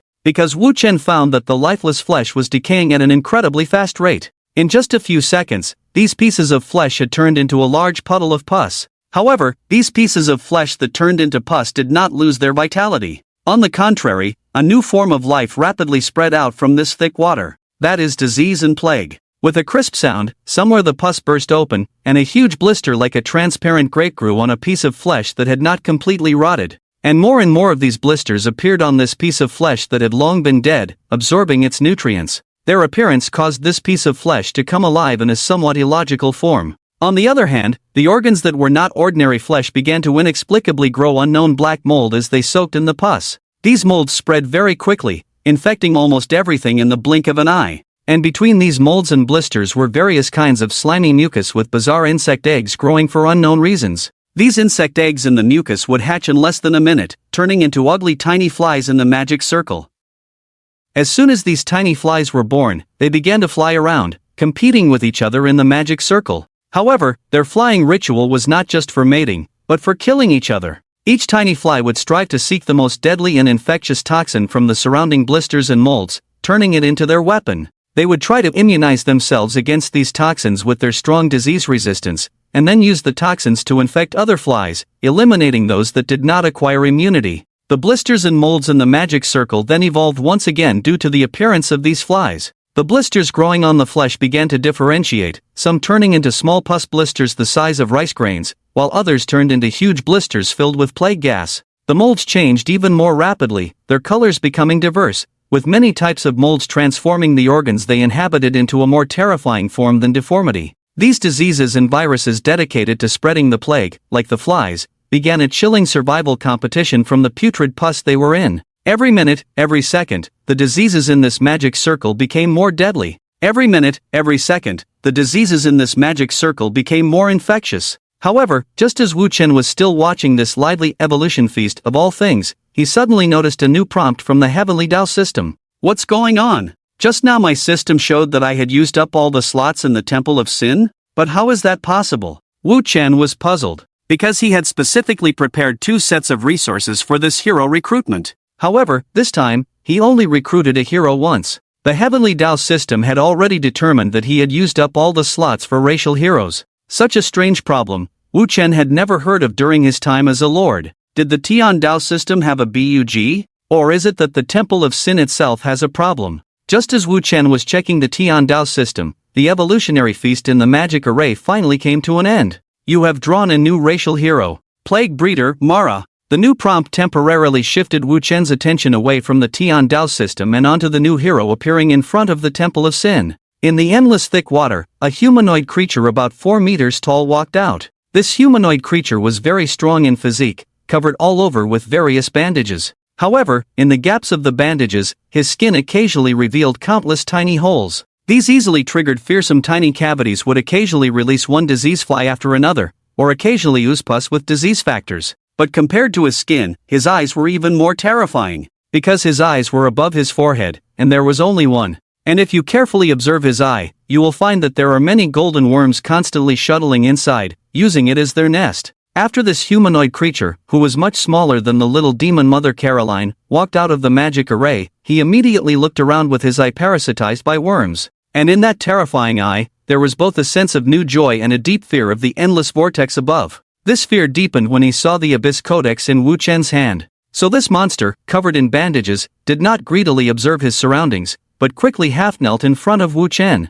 Great and noble Lord of the Abyss, thank you for summoning me back from the endless darkness, back to reality. In return, I will offer you everything. I will be the most loyal hound on your path to rule. The monster that emerged from the pool of plague spoke in an extremely hoarse voice. Upon hearing the new demon hero say this, Wu Chen nodded. Good, Mara, I hope you will keep your promise, rise. However, when the monster heard Wu Chen say this, he did not stand up, but in a more humble posture and tone, he explained to Wu Chen, Great Lord of the Abyss, my name is not Mara.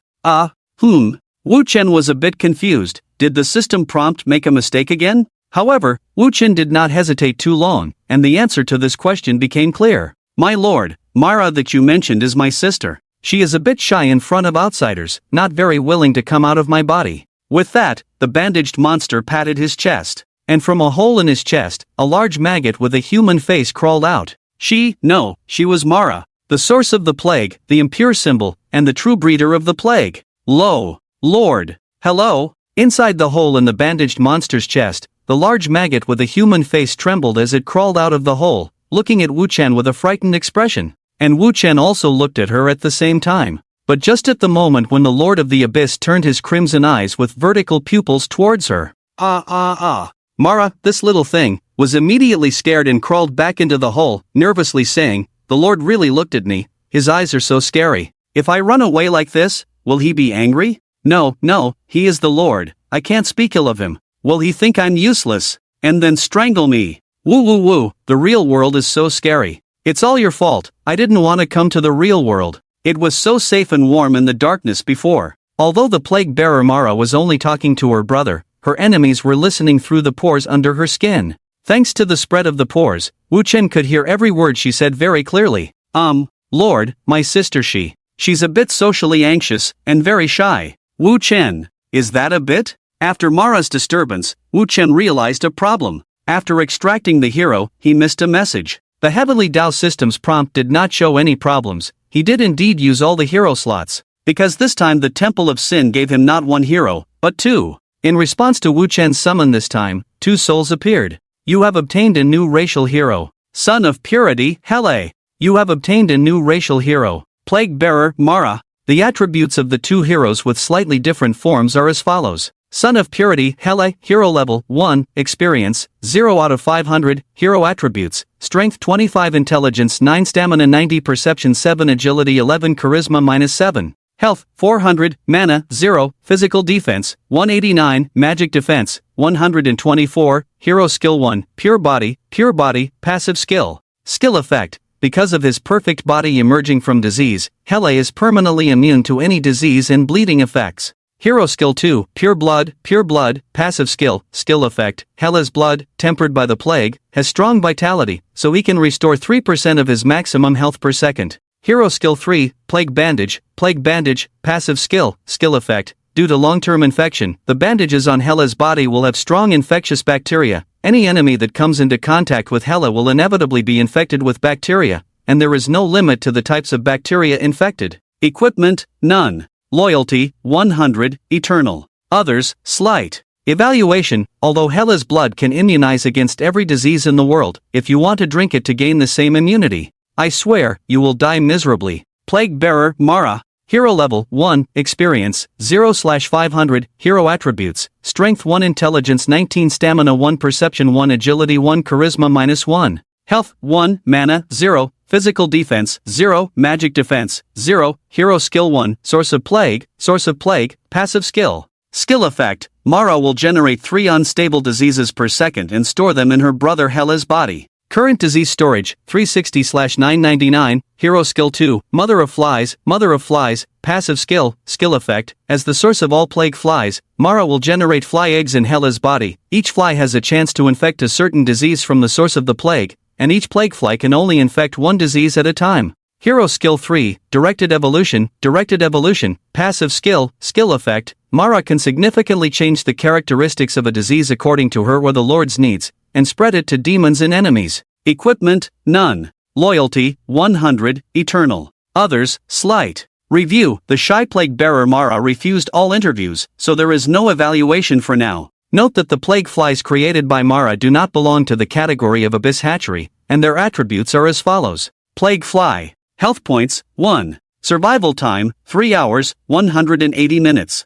Maximum pathogen carrying capacity, 1. Two completely different types of heroes, but both are very powerful. This was Wu Chen's first impression upon seeing the attributes of these two heroes. Although Hele and Mara, this brother-sister pair, both have only passive skills, their strength is indeed very powerful. First is Hele. This hero's role is different from the little demon mother. He is a pure virus carrier, and a very difficult one to kill. Although Hele's own attack power is not strong, at level 1 he has close to 200 points of physical defense, over 100 points of magical defense, coupled with the recovery ability and immunity to negative effects brought by the pure blood, enough to adapt to any form of battlefield in various extreme environments, and calmly come out of it. Moreover, any enemy attacking him will be infected by the plague bandages on him, so Wu Chen can't imagine what kind of enemy could leave him behind or kill him. As long as the pure sun Hela does not die, Wu Chen will have an absolutely sturdy super front line on the battlefield. He will spread chaos and disease on the battlefield with Wu Chen's will until all enemies are eliminated.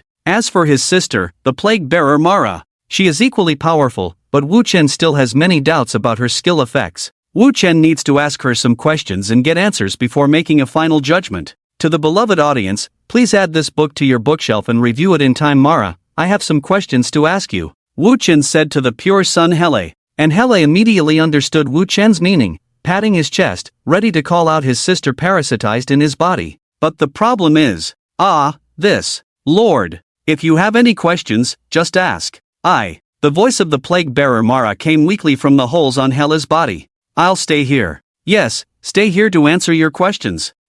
Wu Chen helplessly rubbed his forehead. This powerful plague bearer seems to have some strange personality traits. No, not just her. Including Hela, even the little demon mother, and all the abyss creatures Wu Chen has seen, show some eccentricities in their personalities. But this did not make Wu Chen feel any annoyance towards them. On the contrary, Wu Chen got along with them very pleasantly. Because in his eyes, he might be seen as a weirdo by outsiders too. Okay. Wu Chen compromised. Although the pure sun Hela repeatedly indicated that he could reach in and forcibly pull his sister out of the hole. But Wu Chen glanced at the pitifully low health points of the plague bearer Mara and rejected this rough method. He didn't want to lose a hero just because of a few questions. I want to know, will the plagues you create affect our demon warriors? Wu Chen asked this question because after obtaining the war vision, he could see many very detailed things. So he naturally noticed that the seemingly invincible demon warriors actually do not have strong disease resistance, nor very powerful resistance to parasitism. So Wu Chen was very worried that when he sent out the pure sun here to battle against the plague breeder Mara, the enemy had not yet been infected with the disease, but his warriors were already infected. Moreover, judging from Mara's abilities, her plague seemed to spread and mutate constantly. It will. Mara's voice appeared once again from the holes in Heer's body. But not completely. Great Lord, all demons, regardless of their kind, can be infected by the plague I create. Because as long as there is life, it will be infected by the plague, and will encounter the corresponding disease and the endless increase of entropy. Just like how even electronic life existing only in machinery will eventually have electronic viruses. Disease and plague are not the opposite of life. On the contrary, disease and plague are part of life. As long as there is life, it will and should encounter disease. Even demons are the same. Hearing this, Wu Chen nodded, realizing that demons facing disease was inevitable. But things quickly took a turn. But Great Lord, please do not worry. Although demons can also be infected by my plague, I can use my directed evolution ability to actively change the type of plague I release to suit demons' infection. Although the infected demons are destined to have some die from the disease, those who survive will gain stronger attributes and unpredictable new abilities due to the disease. New abilities? Such as? Nothing could excite Wu Chen more than gaining new means of warfare. So upon hearing this, Wu Chen's eyes lit up as he stared eagerly at the hole, waiting for the plague breeder's response. Yes, my lord. Sensing Wu Chen's gaze becoming more terrifying, poor Mara answered as she desperately retreated deeper into the cave. Some demons will have higher life recovery abilities due to the plague infection, while some demons will no longer fear pain and will crave blood more due to the plague infection. And some demons will simply have stronger bodies through the plague's selection, increasing their strength, stamina, and so on. However, a few demons may directly become the existence of demon pathogen due to being infected with too much plague. They will not only have higher attribute values, but can also spread diseases directly through their bodies like my brother. Moreover, these demon pathogens are likely to mutate into various abnormal organs due to the disease. Upon hearing this, Wu Chen immediately understood. Like the endless abyss, plague and disease were chaotic and uncontrollable. Although demons could not directly immunize themselves against various diseases like the pure suns, Wu Chen could still use diseases to strengthen his own warriors. While doing so would cause some demons to die without even entering battle, they were demons after all. In the absence of Wu Chen's orders, countless demons were already killing each other and devouring one another. So the number of deaths from this action was insignificant compared to the number of demons dying due to other demons' desires. Furthermore, demons had a chance to strengthen themselves after being infected with the plague. Therefore, Wu Chen did not hesitate much and directly changed the hatching sequence of the two abyss hatcheries inside the endless abyss. Before producing other warriors, Wu Chen hatched 100 little demons and, using his lord's ability, had them arrive intact in front of Mara and Heer. Infect them. Wu Chen stared with crimson eyes with vertical pupils, excitedly saying, "Show me what the demon warrior infected with the plague will look like." "Yes, my lord," Mara weakly replied, and then Hela obediently walked over to these unsuspecting little demons. In just a breath, many of the little demons had already been infected. The new plague created by Mara, the plague bearer, began to spread wildly among this group of little demons. Squeak! Soon, some little demons died in pain, falling on the path of evolution. But more little demons persisted. Countless pustules, strange fungi, and rotting, smelly new organs grew out of their bodies. The weak died, and the strong became stronger. The first legion of plague demons was about to be revealed before Wu Chen, and it would faithfully serve Wu Chen, bringing death and an omnipresent plague to the enemy. "Oh, do you want to form an alliance with me?" Inside the second base of the gnome clan in the Golden Flow Valley, Li Qi, who had just dismantled a set of mechanical equipment, looked at the dwarf envoy in front of him.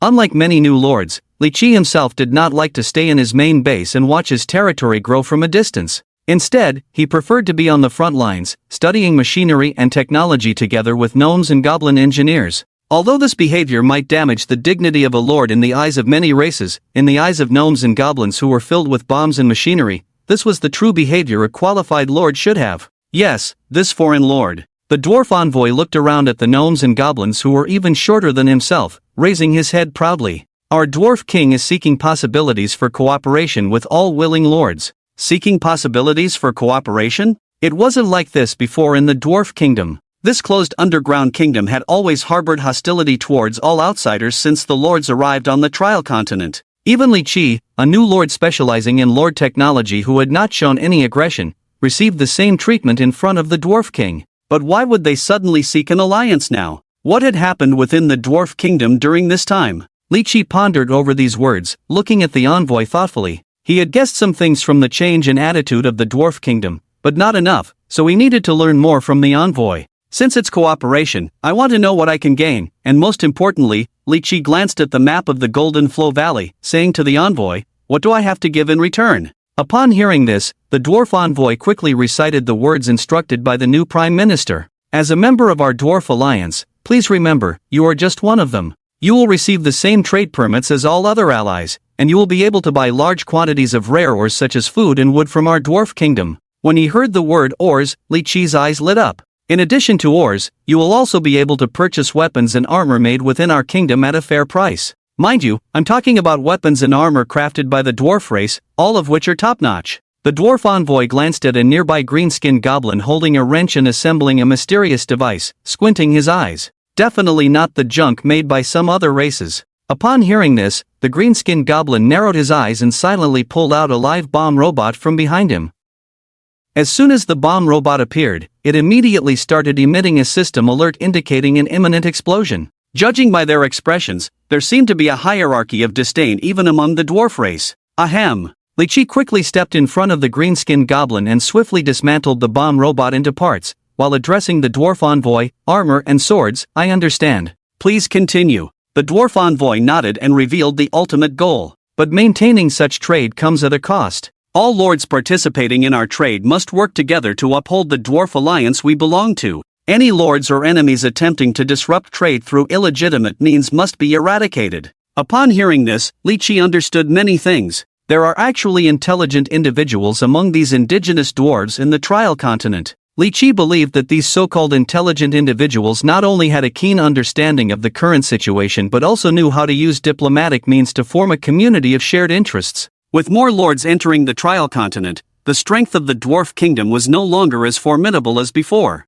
While it would take a long time for a single lord to surpass the entire dwarf kingdom and directly annex it, a group of slightly stronger new lords gathering together would have the opportunity to claim a significant portion of the dwarf kingdom's territory. Furthermore, the dwarves' previous hostile attitude towards outsiders had increased the likelihood of such a scenario. However, the dwarves' recent display of goodwill and shift towards foreign trade policies had significantly reduced this possibility, almost approaching zero. Because in a scenario where trade was possible, 99% of new lords would not willingly engage in conflict with the dwarves. After all, the primary goal of new lords was to acquire resources and complete the trial. If engaging in conflict with the dwarves resulted in a loss of strength, other lords eyeing their territories would not hesitate to tear them apart and send them back home in pieces. Therefore, a stable and unified interest group was not only desired by all lords but also served as a get-out-of-jail-free card for the Dwarf Kingdom. I understand, I am willing to join. In order to invest more resources into territory development, Li Qi decided to join the Dwarf Alliance. However, what he did not expect was that the Dwarf Envoy had not yet stated all the requirements. Before joining the alliance, he would have to undergo a small test by these dwarves. Congratulations, Lord Li Qi. Since you wish to join our alliance, you now have the qualification to temporarily join our side. Temporarily? Li Qi was puzzled. What do you mean? The Dwarf Envoy smiled slyly. By temporary, I mean that before officially joining our alliance, you must first complete a test. You, like our other allies, must send out a certain number of troops to reclaim a tunnel invaded by monsters alongside our great dwarf army. Of course, our dwarf kingdom is capable of clearing out these monsters on our own. However, now that we have formed an alliance, we must first test our allies to see if you truly wish to join us, so this will be the final test for you to become a member of our alliance. For some reason, Li Qi suddenly felt it. Behind these dwarves, it seems that there is a big trouble waiting for him. A huge trouble. Wait, is that you? Brother, you're here too. Of course, how could I miss such a good opportunity? Hee, I've been eyeing the dwarves' ores and armor for a long time. Yes, since we have both joined this alliance, we must cooperate well, right? No problem, buddy, I lack everything except food. Do you want a few tons? Oh, you're being too polite. I have captured a dozen half-orc slaves. I'll give them to you. In the reception hall of the Dwarf Palace, nearly 200 new lords who had just joined the Dwarf Alliance met. Because these lords were all classmates from the same school, they knew each other. Just like in the real world, these lords behaved very hypocritically when they first met, acting like a close-knit family. But in reality, damn it, last time you sent troops to kill my lumberjack farmers, I'll build siege cannons to blast you to hell when I get back. Humph, you dog dagger, when my hero units are ready, I'll be the first to dismantle your portal and use it as a toilet. Just you wait. In the hearts of these relatives, they all wished the other would drop dead on the spot. There was no way. The trial continent had limited resources, and there were over 1,000 students participating in this lord trial. In this situation, cooperation for mutual benefit was almost impossible. So between them, it was only brutal and selfish fighting. A game of zero-sum from all perspectives. Wait, isn't that Li Qi? Just as this group of new lords was still thinking about how to kill each other, one person's appearance made everyone involuntarily focus their gaze on him. Li Qi, ranked second among the geniuses of Linjiang City First High School. But don't misunderstand, this second place is not derogatory. Because under the dominance of Suing Xue, the super genius, being ranked second and still being called a genius was enough to prove one's own strength. Moreover, Li Qi's expertise in territorial technology was difficult to truly reflect in grades, and his research in territorial technology had already surpassed the heights that could be learned in school. The more time he had, the stronger the technological creations he could make. There were even rumors that Li Qi had already mastered the manufacturing technology of some advanced goblin mechs, just waiting to enter the Lord era to put it into practice. So, many of the new lords couldn't help but privately speculate that perhaps the outcome of this lord trial would likely be the battle of the two kings between Li Qi and Suing Xue. However, these were not the things that these new lords who saw Li Qi's arrival were thinking about. Their first thought upon seeing Li Qi was, what, Li Qi also joined the Dwarf Alliance? It seems that joining this Dwarf Alliance is really worth it. Follow the genius's ideas, you will never lose. As long as we clear out the monsters occupying the Kingdom Passage, we can join this alliance. It's really great. Li Qi's appearance confirmed to this group of new lords their determination to complete the test and join the Dwarf Alliance. However, what they did not notice was that Li Qi himself did not look as relaxed. He was worried about the future of this alliance. Everyone. Under the escort of hundreds of high-ranking dwarf guards, the Dwarf King came before the many new lords. Welcome, welcome. Today, the Dwarf King seemed very happy. Not only because he felt his power expanding, but also because he was about to regain the Kingdom Passage. I won't talk too much about those overly verbose formalities. The king put away his smile and said seriously, today is the day when the first batch of members of our alliance will come together to form an alliance, and it is also the first time our loose alliance will march together to demonstrate our strength to the outside world. Indeed, after the dwarves proposed the alliance excessively, many lords refused the invitation. But in reality, many of them were observing this place in various ways. Because only when a strong alliance is truly established and demonstrates its power, will they decide whether to cooperate or confront it. Therefore, on this underground area that occupies less than 1% of the trial continent, it actually gathers the eyes of the entire trial continent. Countless forces are waiting for the performance and results of the Dwarf Alliance today. When many new lords heard this, they couldn't help but straighten their backs and raise their heads proudly. Yes, in the minds of these people, life after becoming a lord should be like this: expand territory, join an alliance, command armies, and then demonstrate their strength to the outside world, with endless glory. Although this is just an entry-level trial, isn't this also the beginning of future life? It is for this reason that the vast majority of lords who decided to join the alliance personally lead their elite troops here. After all, lords' trials won't kill anyone, as long as they can be resurrected with resource points. Why wouldn't they spend a little money to show off a bit? After a long and stinky speech, the Dwarf King finally satisfied his strong desire for speech in the contemptuous eyes of all the lords. Then, he ordered the opening of the gates of the capital. All the new lords, along with the dwarf army under the king, formed a grand joint army and set off towards the Kingdom Passage. The number of this team has reached as many as 40,000. It should be noted that this is the size of the army formed when each lord sent out only a small number of troops. Although these lords send out their elites, this scale is enough to make many people imagine the huge strength that this alliance led by the dwarves will show in the future. The Dwarf King looked at this vast army and couldn't help but feel emotional for a moment.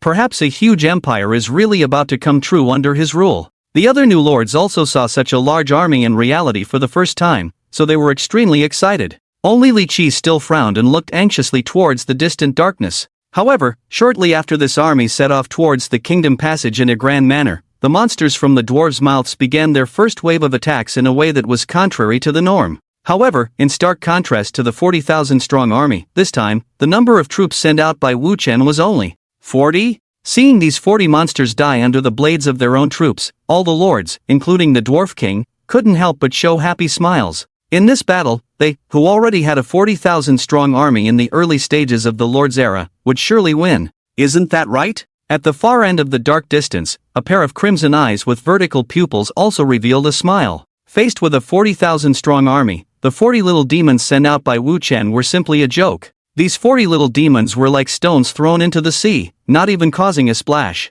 With just a breath from this army, Wu Chen's attack turned into nothingness. Ha, so these little beasts were the ones who occupied the Kingdom Passage and killed General Maze in the first place? A gray-bearded dwarf, stepping on the little demon, said to his surrounding companions with a smile. And under his feet, despite the frantic screams and attempts to break free from the restraints, the poor little demon was just too weak compared to the other side's power. Even though the dwarf didn't have to use much strength, the little demon couldn't escape from under the dwarf's feet. So, the little demon could only watch helplessly as the dwarf exerted a little force and sent itself into eternal darkness. Crack! The dwarves couldn't help but burst into laughter as they heard the sound of the little demon's head splitting under their feet. Finally, after the little demon's brain matter was all stomped out, this brief revelry came to an end. Ugh, even in death, this little beast stinks. The gray-bearded dwarf who stomped the little demon to death looked disgustedly at the demon's body. But at that moment, one of his companions pointed to his leg. Hey, are you injured? The gray-bearded dwarf immediately looked down. Sure enough, a tiny wound appeared on his leg, barely deeper than a scratch from a fingernail, not even drawing blood. Upon seeing this wound, the dwarf with the gray beard burst into laughter, patting his companion's shoulder vigorously. Ha, you call this an injury? I've been injured worse in bar fights. Hearing the gray-bearded dwarf's words, the other dwarves nodded in agreement. Indeed, for the dwarf clan who enjoyed drinking and brawling, this wound didn't even qualify as a scratch. So no one paid much attention to the wound, including the gray-bearded dwarf. However, just like Achilles, who was invulnerable except for his heel, would never have imagined that he would die from an arrow to his heel. The entire army of 40,000, the over 100 new lords, and even the Dwarf King himself would not believe that their defeat stemmed from such a small wound that didn't even count as a scratch.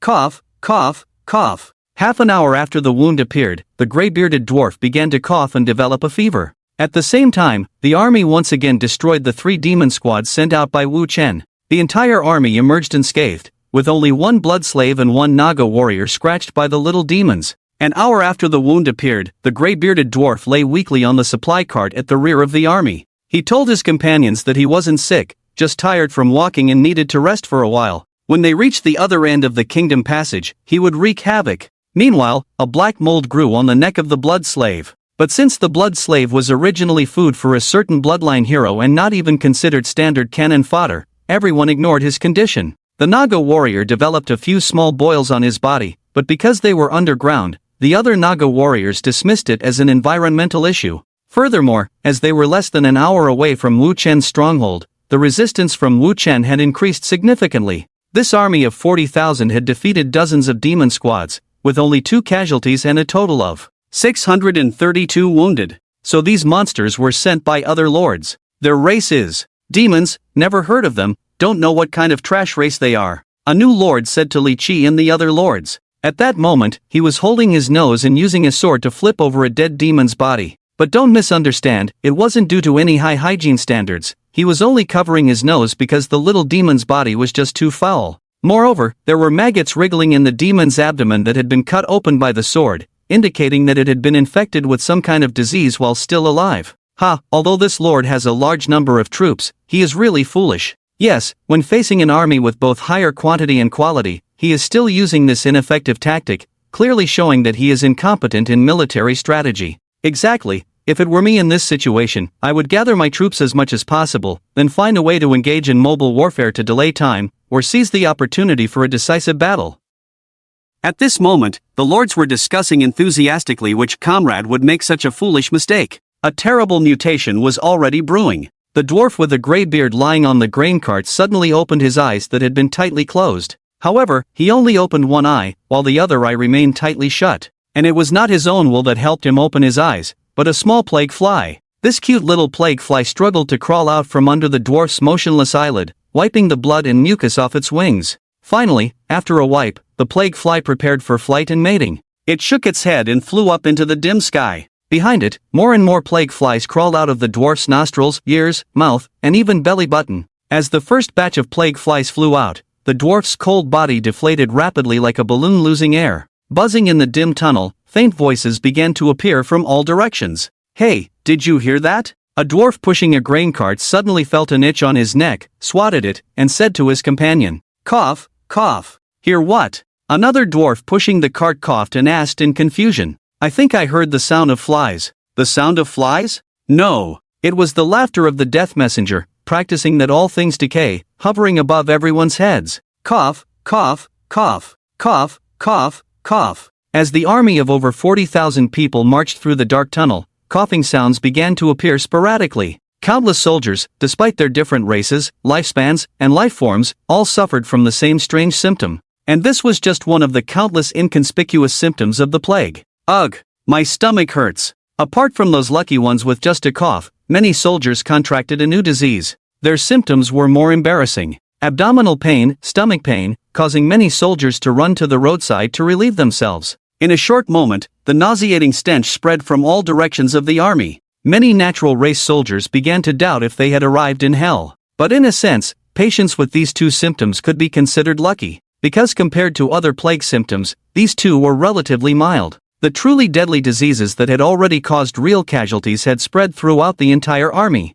For example, a mysterious disease that caused black mold to grow on the soldier's skin. All infected patients couldn't help but itch, then frantically scratch the infected area with their hands until they drew blood to relieve the itch. However, this was only a temporary relief. As the surface skin was damaged, the spores emitted by the mold quickly penetrated beneath the skin. And this time, their target was the patient's internal organs and blood. Mold, herpes, parasites. Countless diseases began to see this constantly shifting united army as a breeding ground for themselves. Something's not right. Someone has released a plague. He is trying to infect our entire army. Among the many lords, some quickly noticed the anomalies in the army. And it wasn't just one new lord who discovered the anomalies. With so many lords, not all of them could be useless. If that were the case, the lord's trial would lose its original meaning. And there is not just one type of plague. A lord dressed as a mage looked around and calmly said, "From what I can observe, there are 7 or 8 visible symptoms,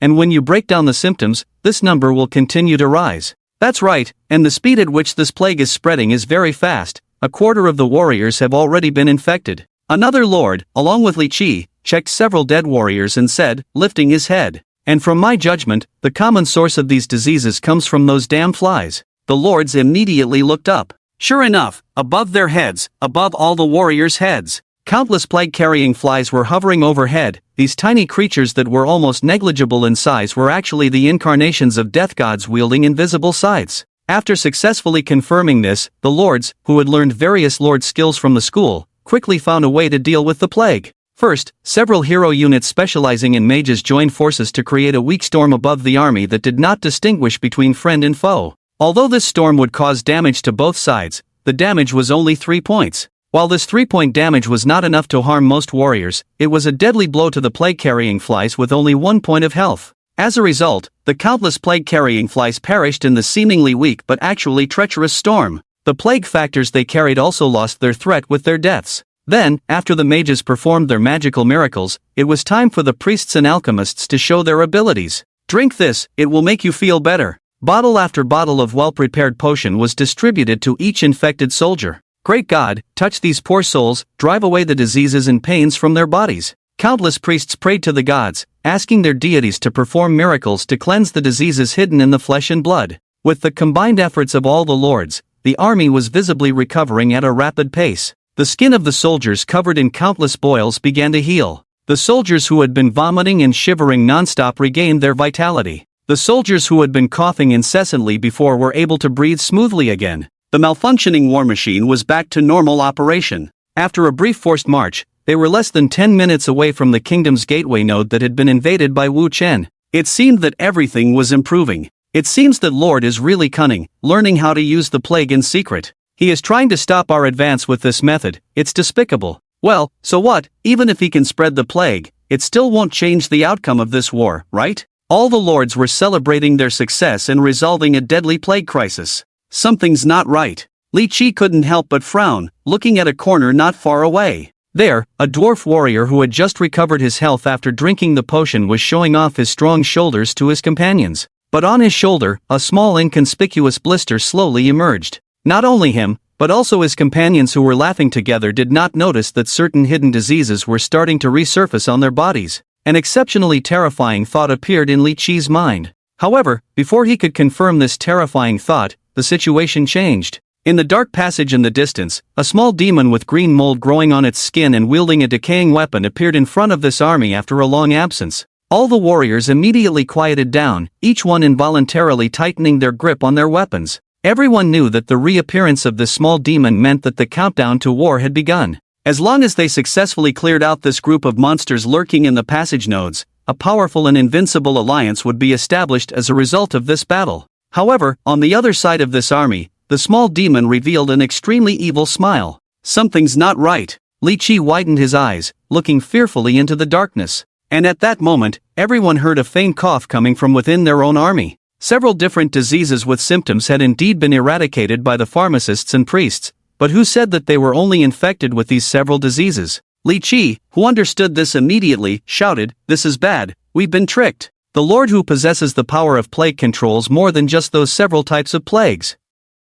Li Qi scanned all the people around him and said through gritted teeth, "Their true intention is actually to waste our manpower and resources with diseases that have a short incubation period and quick onset. Haven't you noticed that in this plague, many of the diseases afflicting the warriors look scary but are actually not very lethal? Whether it's coughing, vomiting, or growing mold, the lethality of these diseases is not as severe as it seems, not even enough to affect the combat effectiveness of our army. But in order to cure these diseases, to maintain our combat strength at its current level, we have already..." At this moment, Li Qi didn't need to continue speaking, because all the lords understood his meaning. At this moment, not just one warrior displayed new symptoms of disease, but the rest of the warriors in the entire legion also began to show different types of reactions. Just as Li Qi had said, the truly deadly plague seeds had long been planted throughout the entire army by Wu Chen, but it was only now that they were beginning to erupt. Cough, cough, cough. A half-orc warrior suddenly coughed violently, covering his hand,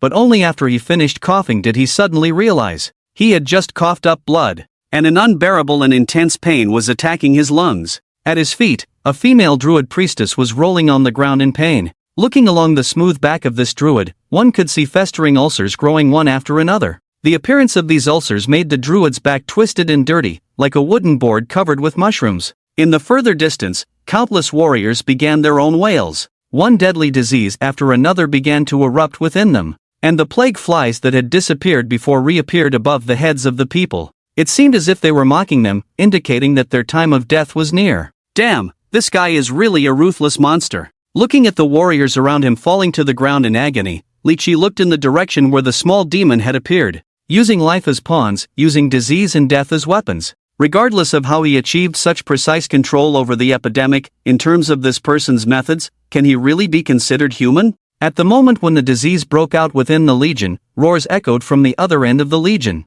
It was the demons. Countless demons emerged in the darkness. Pair after pair of evil crimson eyes slowly appeared from the darkness. And when these demons truly appeared, not only the ordinary soldiers, but also the lords, were shocked by what they saw. Those were one after another deformed, dirty, and foul-smelling demons. Due to the disease, wounds on their bodies were constantly oozing toxic, whitish pus. And flowing along with this pus were their deformed organs. These equally rotten and foul-smelling organs, together with their owners, attracted endless plague flies to suck more nutrients. This caused a layer of black cloud to completely envelop the terrifying monster demons above their heads. However, what made up this layer of cloud were the plague flies carrying the disease. Oh, my God! Stepping onto the battlefield for the first time, the Dwarf King, who had not yet engaged in battle, saw a small demon show him an evil smile and couldn't help but sit down on the ground with weak legs. But he was not the most unbearable one, because there were many ordinary soldiers also trembling, blaspheming life, spreading death. This was their first reaction upon seeing these demons emerge. These warriors, who had been eagerly considering killing a few monsters just a few hours ago, now only had one thought. Why did they come to this battlefield? However, all of the above was not stimulating enough, because the souls of these warriors were now only filled with fear. The real despair had yet to begin. Thud! The earth trembled. Thud! The earth trembled again. In the darkness, a huge monster with a fat body covered in various worms and tumors emerged from a dark cave. Its head was a standard demon face, deformed and ugly, but its scalp was covered with plague flies laying eggs, and newly born plague flies kept flying out of its head. This was the surprise Wu Chen had prepared for this legion. A kind of demon warrior plague demon, hatched in the abyssal hatchery, required 200 rotten plague corpses and 300 souls to exchange for. These demons had extremely high health and defense bonuses. Although their attack power and speed were lacking, their true purpose was simply to appear on the battlefield and survive for a period of time. Or even if they really died, it didn't matter, because the plague they spread had nothing to do with their life or death. As long as they appeared here, it meant the plague would appear. What's more important is that there was not just one of these demons. Thud thud thud. Dozens of huge plague demons emerged from the caves, showing a very cruel smile to all the enemies looking at them. To create them, Wu Chen had already exhausted all the demon slaves in the barbaric stone town, and even all the demon slaves before that. At this moment, in order to create a war that satisfied himself, he had spent all his resources. But even so, he didn't feel a bit sorry, because he could sense that those demon slaves he lost would be quickly replenished. After all, there were a full 40,000 people standing in front of him, right? And in Wu Chen's view, what he saw was not the end of a battle involving thousands of people. What he saw was a weak king, a coalition of the weak, and the disintegration of a huge empire. The disintegration of the Dwarf Empire. As long as he defeats this legion, the most tragic fate awaits the Dwarven Empire. In the endless abyss, Wu Chen crossed his hands and finally showed a satisfied smile at the two legions in front of him. This is not the end, not even the beginning of the end, it's just the end of the beginning. As the demons sounded the horn of war, the two armies on the battlefield in the King's Passage quickly ended the confrontation phase and began a bloody melee with flesh and blood. A large number of demons blessed with plague, wielding blades of disease in their hands, brought death and decay to this powerful coalition composed of hundreds of lords and the Dwarven Kingdom. On the other side, the Dwarven Kingdom coalition forces, at the critical moment of life and death, cast aside their fears and began to confront the demons, whom they originally thought were just small fry. In the blink of an eye, two war machines with different attributes collided. Regardless of how they viewed each other, the ultimate decision of these two war machines was still made by blade and fire. However, in the process of the two armies fighting, a strange division began within the Dwarven coalition. Blast them to death. Today, we absolutely cannot retreat here. Some lords looked at the demons in front of them and said fiercely. They said this because they believed they had a very good chance of winning.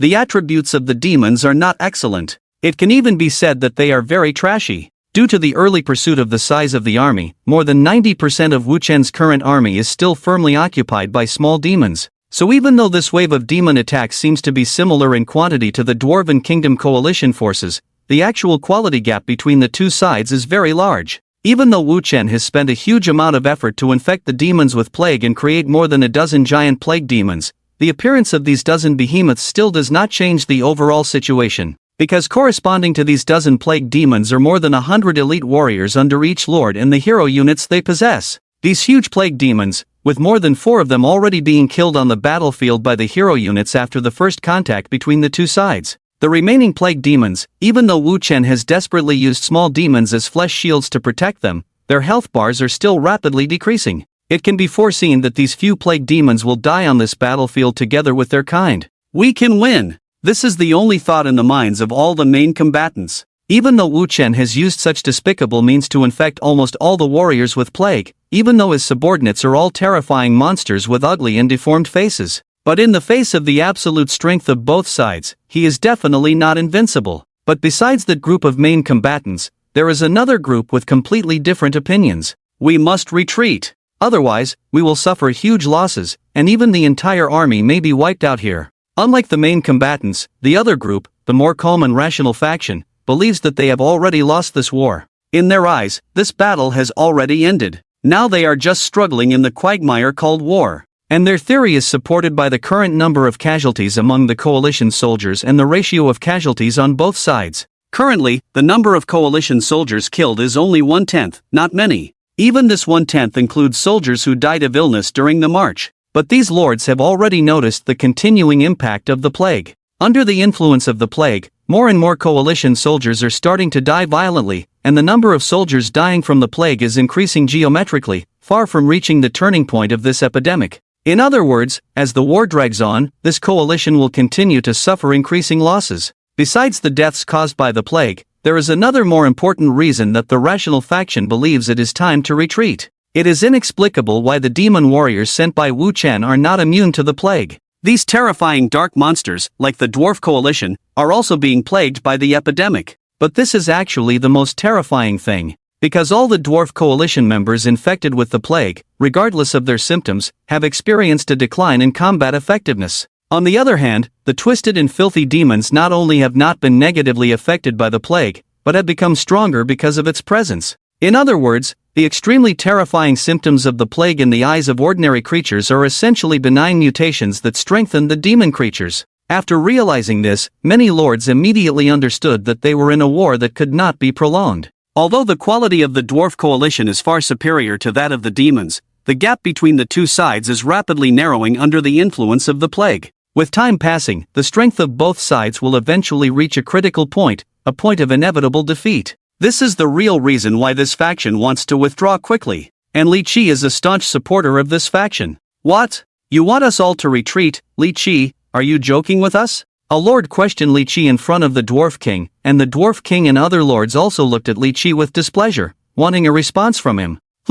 I want you all to retreat, but I really am not joking with you, because we have already lost. Continuing this war now will only result in us suffering losses in vain, Li Qi said calmly, while also handing out carefully calculated data to everyone present. These complex data are not understandable to every lord, so Li Qi thoughtfully placed his prediction results at the end of the data. In less than 5 hours, we will lose more than 50% of our army. If our contact lasts more than 12 hours, then we have a probability of over 60% of being completely wiped out here. But if we retreat now and promptly send out forces to treat our soldiers, we will save 80% of our strength. Those demons do not have much ability to stop us. He did not lie. In fact, he did not need to lie, because data does not lie. In his prediction, the outcome of the battle would inevitably be as he described. But Li Qi could not have imagined that his good intentions would lead the war to another extreme. Lord Li Qi. The dwarf king looked at him with a grim expression and said, "You have been officially expelled from the dwarf alliance.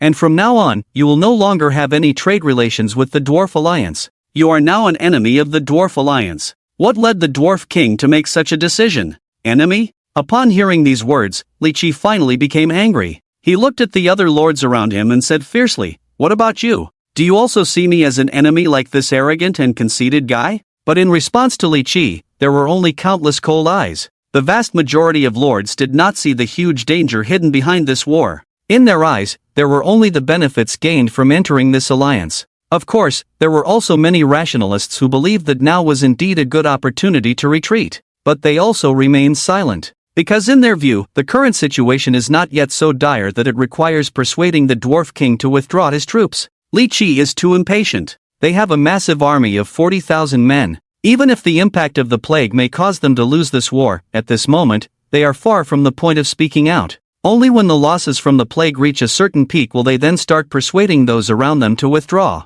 Because only after they witness the losses with their own eyes will their words be more easily accepted, right? The war currently being waged between the demons and the dwarf alliance is not confined to just one battlefield. Within this alliance, a war without gunpowder has long been underway. However, this war without gunpowder is called politics. Regardless of the outcome of this war, the majority of lords remain steadfast in their belief that the alliance will still be established.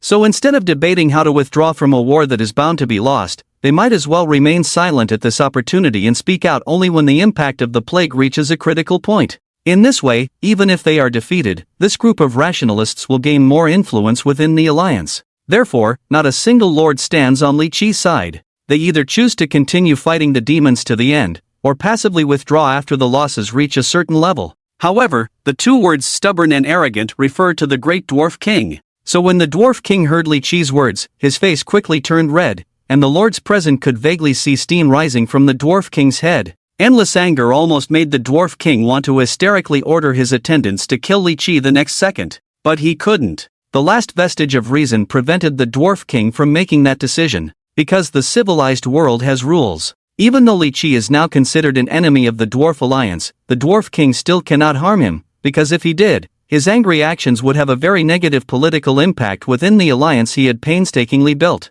Therefore, after designating Li Qi as an enemy, the Dwarf King immediately ordered his attendants, who had not yet joined the battle, to take Li Qi and the soldiers he brought with him to the Dwarf King's city. There, Li Qi would return to the surface through an underground passage and back to his own territory. And Li Qi did not resist. Although he was also very angry, after calming down, his own intelligence was enough to understand the thoughts of those lords opposing him and why they did what they did. What a bunch of fools. On the way back to the Dwarf King's city, Li Qi shook his head and smiled bitterly, clearly seeing the approaching danger, yet still fooling oneself and others for the sake of profit. This is playing with fire. Damn, these fools. After saying this, Li Qi helplessly rubbed his temples. Although I have foreseen the outcome of this war, I still have some doubts. Since the lord who controls the demon clan could have continued to delay, infecting more soldiers with the plague, causing more casualties before engaging in a decisive battle with the alliance army. But he did not do so, instead dispatching an equally sized army to confront them as soon as the alliance's army arrived. This is illogical and goes against the very purpose of war itself. Li Qi thought for a moment. If he had the power of the plague, he would definitely not engage in a decisive battle so early. Because the longer a plague drags on, the more severe its impact becomes, and the more deaths it causes. Even though there are priests and alchemists in the Alliance army who can slow down the plague, it can still be reintroduced, causing Alliance soldiers to be infected with new and different plagues repeatedly. By doing so, not only can they reduce their own casualties, but they can also. Suddenly, an unusual situation appeared in his field of vision. Swish, swish, swish. Several large flesh-winged demons flew over his head almost at a galloping speed, and perched high above, howling at him and the soldiers behind him. Although these demons were just howling and did not pose a threat to Li Qi and the others, their appearance still startled Li Qi and the others. After all, they were far from the battlefield in the rear. How did these demons fly over? Is there a problem on the battlefield over there? Just as many people were pondering this question, Li Qi suddenly widened his eyes and stared at the area below these flesh-winged demons. Because he noticed that these demons seemed to be clutching something in their claws? When he finally managed to see what these things were with the goblin recording device, these stray demons had already circled above their heads and flown away from there. And when Li Qi really saw what these demons were grabbing, he couldn't help but tremble. Because the puzzle that had troubled him before was solved. And the answer to this puzzle made him shudder. A war lunatic's delusion was finally revealed in front of him. How is this possible? The real purpose of this monster is not to fight to the death. The purpose of launching this war is just to delay the Alliance army, preventing the summoned alchemists and priests from returning to the royal city. His real intention is to spread his plague throughout the entire underground world. He wants to infect the entire Dwarven royal city. He wants to kill an entire underground city with tens of thousands of inhabitants, completely destroying the war power of the Dwarven Alliance. This damn madman. It turned out that the claws of these demons called Loran demons were grabbing corpses covered with plague fly eggs. And their destination was the Dwarven royal city in front of Li Qi. When Wu Qin personally ordered the bodies with plague fly eggs to be thrown into the Dwarven royal city, the war between the Dwarven Alliance and the demons had already ended completely. Even if the Dwarven Alliance's army was strong, they could not save their homeland, because their homeland had already entered a countdown to death. The third batch of plagues nurtured by Mara will contaminate the entire Dwarven royal city within 24 hours. Wu Chen, with the war vision activated, said calmly, 60% of the population will die directly, leaving behind 24,000 bodies. After hearing this, even the heroic siblings Mara and Hel couldn't help but tremble, because they both saw the evil smile on Wu Chen's lips and his crimson vertical pupils overflowing with madness. These terrifying vertical pupils, even in the bottomless abyss of darkness, could not find any existence that could match him in terms of madness and evil. This is not praise, but reality. After I break into the royal city, these bodies will be used to create 1,200 plague demons. The remaining living Dwarven residents, apart from some becoming food, will supply me with approximately 40,000 demon laborers. These are the numbers without considering the scattered Dwarven cities. If we include them, the data will be corrected too. Wu Chen kept calculating the data non-stop, but the most evil death numbers popped out of his mouth. Just at that moment, Mara couldn't help but interrupt. Great Lord, may I ask you a question? After Mara finally managed to speak after emerging from her brother's body and asking the question, she immediately regretted it and quickly retreated. Because when Wu Chen turned his gaze towards her, those terrifying eyes made her instinctively panic. Wu Chen seemed to know that his eyes were a bit off. He silently changed his expression and then said in the gentlest tone possible, "Go ahead, ask your question. Great Lord, could you grant me and my brother a city? A city?" Wu Chen paused for a moment and then said, "Do you two want a territory of your own to govern and manage?" In Wu Chen's view, heroes wanting their own territory or governance was actually quite normal. Because in the era of lords, heroes had a variety of demands, and this was just one of them. Territory? Governance? No, please don't misunderstand. Mara's head emerged weakly from the hole in her brother's body and said, "My brother and I absolutely have no intention of rebellion, nor do we dare to have any. What we seek is not an independent territory, but just a stable nest. Because it's different from what you imagine. My brother and I want a stable nest because only in a stable environment with a large population can we store pathogens suitable for you more quickly and effectively. The pathogens I created for you before are too unstable. Not only are their characteristics unstable, but their incubation periods are far from your requirements. More importantly, have you not noticed that after I infected too many little demons, the little demon mother Caroline by your side has become somewhat dissatisfied? The deaths caused by diseases are not a good thing for many demons, and if you don't control it, eventually all demons will be infected by those unstable plagues. So, after my brother and I have a city with a large population, we will use various pathogens to transform that city and gradually turn it into a nest. In that nest, my brother and I can work together to create viruses that better meet your requirements. This way, not only will my plague become more stable, but you also won't have to worry about other demons accidentally getting infected by the plagues I release, causing unnecessary deaths." After hearing this, Wu Chen finally understood. It turned out that the siblings, Hel and Mara, wanted a city to build a nest specifically for incubating plagues. Besides creating new types of plagues, this nest could also protect their other warriors who were not infected as much as possible. Wu Chen had not thought about this issue before. After all, in his view, even if his demons were infected with plagues, it wasn't a big deal. But Mara's persuasion made Wu Chen give up this idea because many demons in the later stages were actually quite expensive. If a few important demons accidentally died from infection, he would suffer a big loss. Many demons even required special resources to create, and after their death, they would turn into a special resource called rotten plague corpses.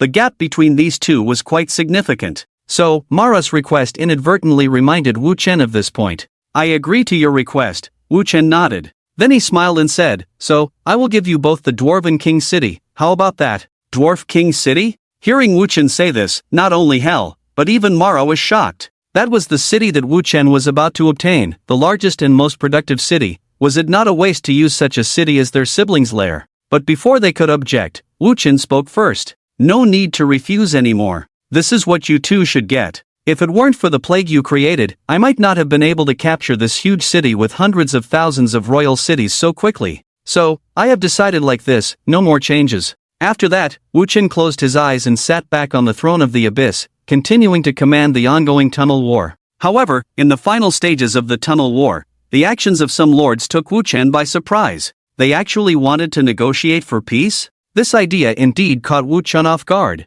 Some lords formed a small entity split from the coalition army, ready to establish contact with him, and their conditions for peace were something that left Wu Chen at a loss for words. Because they actually wanted to establish a new alliance with Wu Chen. The duration of a battle is always shorter than that of a war. This is a consensus recognized by most people. But in the eyes of these lords, Wu Chen's tactics clearly subverted this consensus. The current situation is that the Dwarf King and the Lord's coalition miraculously blocked the first wave of attacks from the demon army on the battlefield, driving those damn demons back to the entrance of the tunnel. These brave warriors resisted the invasion from the depths of darkness, upholding the glory of humanity. But this was just a battle. While these warriors fought bravely, Wu Chen had already won the entire war in secret. This evil and ruthless Abyss Lord took advantage of the gap left by these brave warriors being held back by demons, using flying Loran demons to release plague and death into the Alliance's royal city. So, when these brave warriors finally survived the battlefield and the plague, what they received was not news of their triumphant return.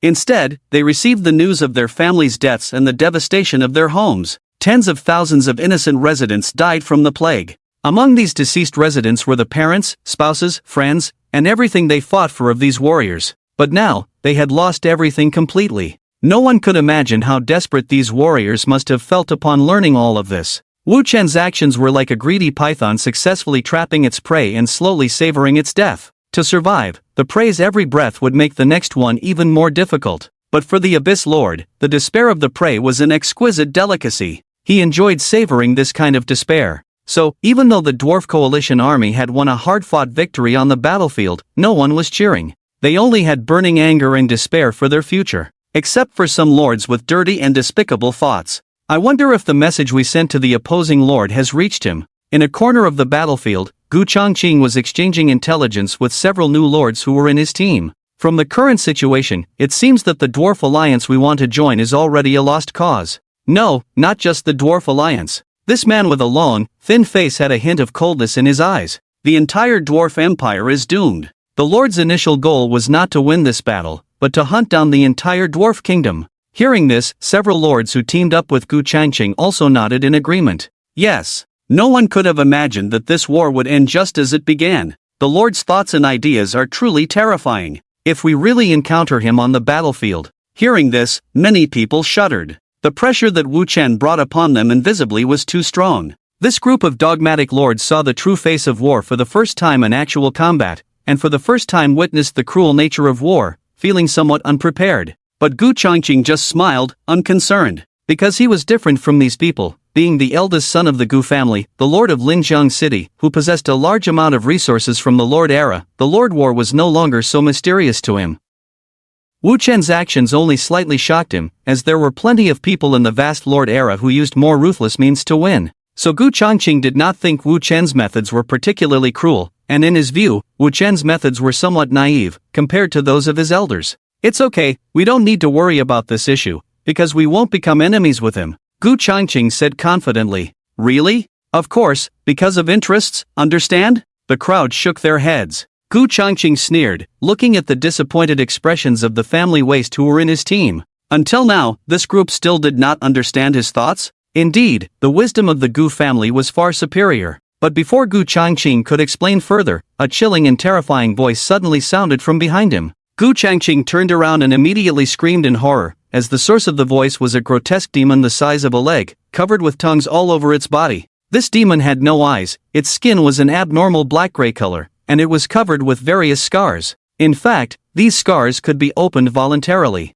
The sole purpose of opening these scars was to install tongues. Tongues of various races were used by this demon through some blasphemous magic to be installed on its body to speak. Seeing such a terrifying creature for the first time, it was no wonder Gu Chongqing reacted in such a panic. This is my envoy, the multi-tongued demon, Wu Chen said helplessly to Gu Chongqing and the others. He couldn't understand why anyone would be scared by such a cute little thing. Wasn't the appearance of the multi-tongued demon enough to appeal to their sense of cuteness? Normally, it can be used to convey my will and communicate with others. At this moment, Wu Chen's true form was deep in the abyss, so he chose to send the multi-tongued demon to deliver his messages without affecting his command. Gu Chongqing soon calmed down, although his earlier reaction embarrassed him. But these things were not important. What mattered was that he had to quickly express his attitude. So you can really receive our messages, it seems our efforts were not in vain. Wu Chen was speechless. How could he not receive the other party's messages? In order to communicate with him, these lords actually caught several small demons and kept talking to them,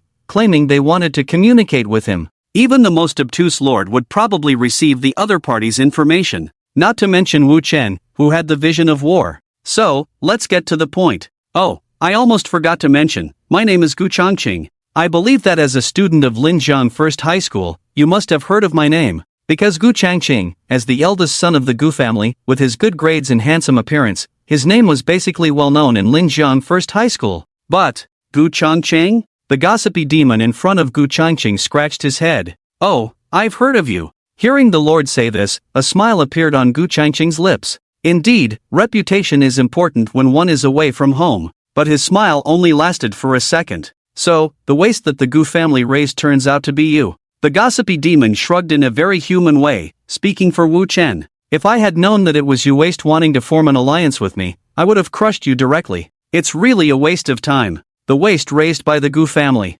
Wasting time. Gu Changqing suddenly felt a bit dizzy. I didn't expect it to be you who proposed an alliance with me. As numerous tongues on the gossipy demon's body made sounds, he turned his eyeless face towards Gu Changqing and the others. This is really disappointing. In my opinion, you and your companions are not even worth forming an alliance with. With that, the gossipy demon was about to leave the corner of the battlefield, and the Loran demon who brought him here was already impatient. But at that moment, Gu Changqing spoke up. No value in forming an alliance? Ha, is that what you really think, elusive lord? If you truly believe that my companions and I have no value in forming an alliance, then I can only say that your strategic vision is just as limited. The gossipy demon stopped at this point. It was clear that the Abyss Lord manipulating him had changed his orders. Is that so? Of course. Gu Changqing looked at the gossipy demon in front of him. Do you really know what situation you will face after winning this war? I don't know, and I don't care. The gossipy demon said in Wu Chen's usual tone.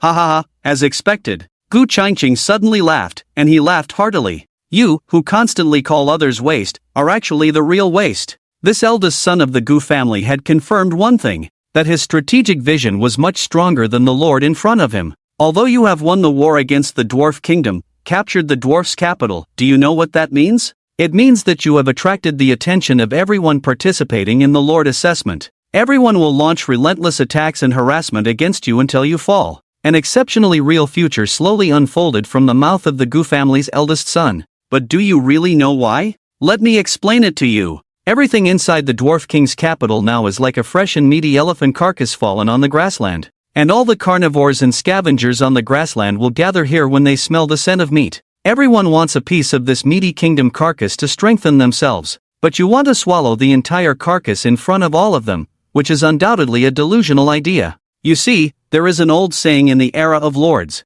The territories you conquer are not truly yours. Gu Changqing looked at the gossipy demon in front of him and said word by word. Only the territories you conquer and hold are truly yours. What Gu Changqing said was not just a scare tactic, but something that was about to happen. Because when Wu Chen really wins and occupies the dwarf kingdom, all the forces on the entire trial continent will covet the territory and resources he now possesses. So, this is Gu Changqing's true plan. He is very confident that the lord who defeats the dwarf kingdom cannot defend such a large territory with his own strength alone. Even if he can hold the dwarf king city, he will not be able to continue to control the other dwarves. It is for this reason that Gu Changqing plans to form an alliance with Wu Chen. Do you really think you alone can occupy and rule the entire underground kingdom? Even if the dwarves are defeated, what about the other lords? Gu Changqing said. Can you really ensure that they will not covet the territory you now possess? Your strength alone has its limits, and when the other lords really form a large army, they will only tear you apart bit by bit.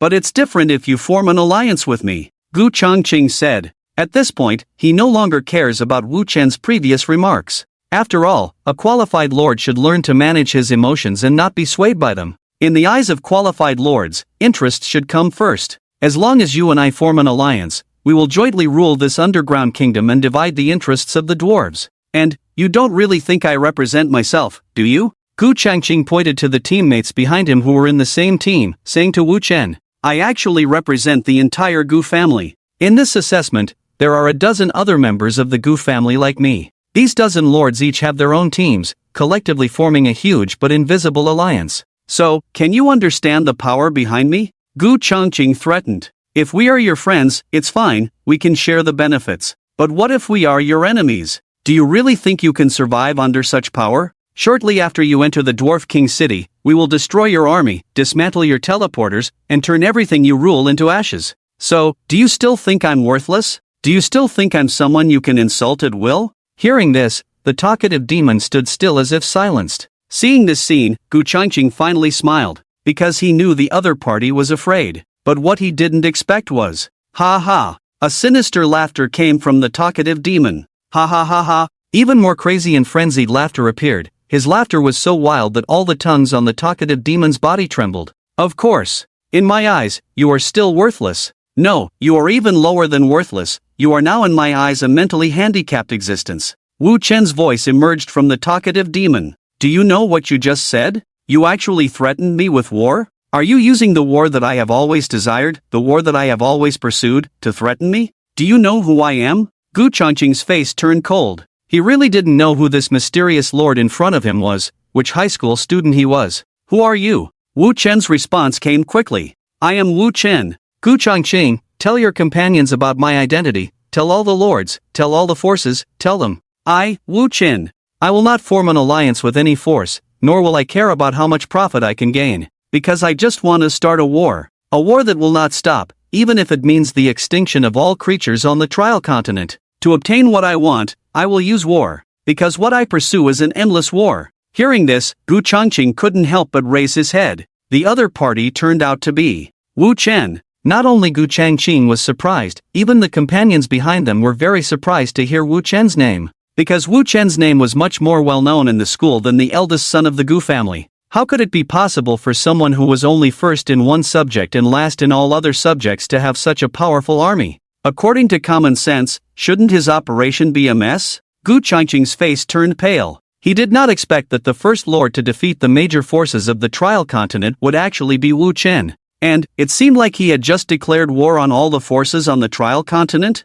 But Gu Changqing had no way to ask these questions anymore, because the gossiper had already left the area where he was, returning to the abyss. Watching the gossiper's back, Gu Changqing also secretly made up his mind. "Wu Chen, since you and I cannot share the benefits of the dwarf kingdom, then let me reorganize a large army and drive you out of this territory. If you want war, then I will give you war." At first, Gu Changqing did consider forming an alliance with Wu Chen, but now he had completely abandoned that idea. This was firstly because Wu Chen's rejection was too decisive. He not only insulted Gu Changqing and the Gu family behind him, but also disdainfully called him a waste and unworthy of forming an alliance with him. Secondly, the current Gu Changqing was no longer interested in forming an alliance with Wu Chen. When Gu Changqing learned of Wu Chen's true identity, he felt that Wu Chen was no longer worthy in his eyes. In his eyes, the current Wu Chen was just a lucky guy who had some adventures. The large army he possessed, his plague ability, and his ability to defeat the dwarf army, all of these were just the good luck of this bottom-ranking student.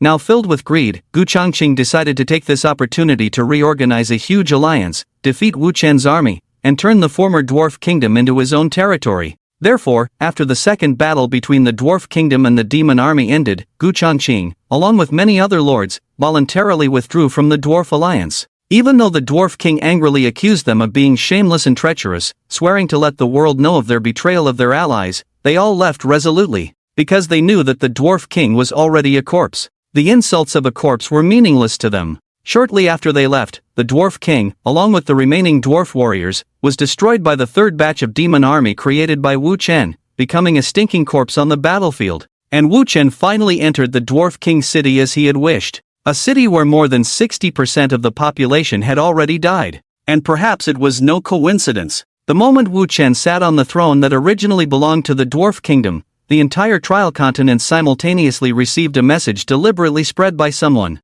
that the new lord who now controlled nearly half of the underground kingdom was Wu Chen himself. His identity was exposed. And along with that, the data of his demon warriors under him was also exposed. Although the demon data given by each lord who fought against the demon army was slightly different, the specific attributes of the demons were still known to them. In addition, many lords marked Wu Chen's plague skills used to conquer dwarf cities as a key point. No matter the timing of the outbreak of the disease, people's tendency to overlook the existence of plague flies has been exposed by Gu Changqing and others. More importantly, from the moment Wu Chen stepped into the Dwarf King city, numerous rumors have already informed everyone that Wu Chen's next target is to attack the remaining dozen or so underground towns of the Dwarf Kingdom that have not yet completely fallen.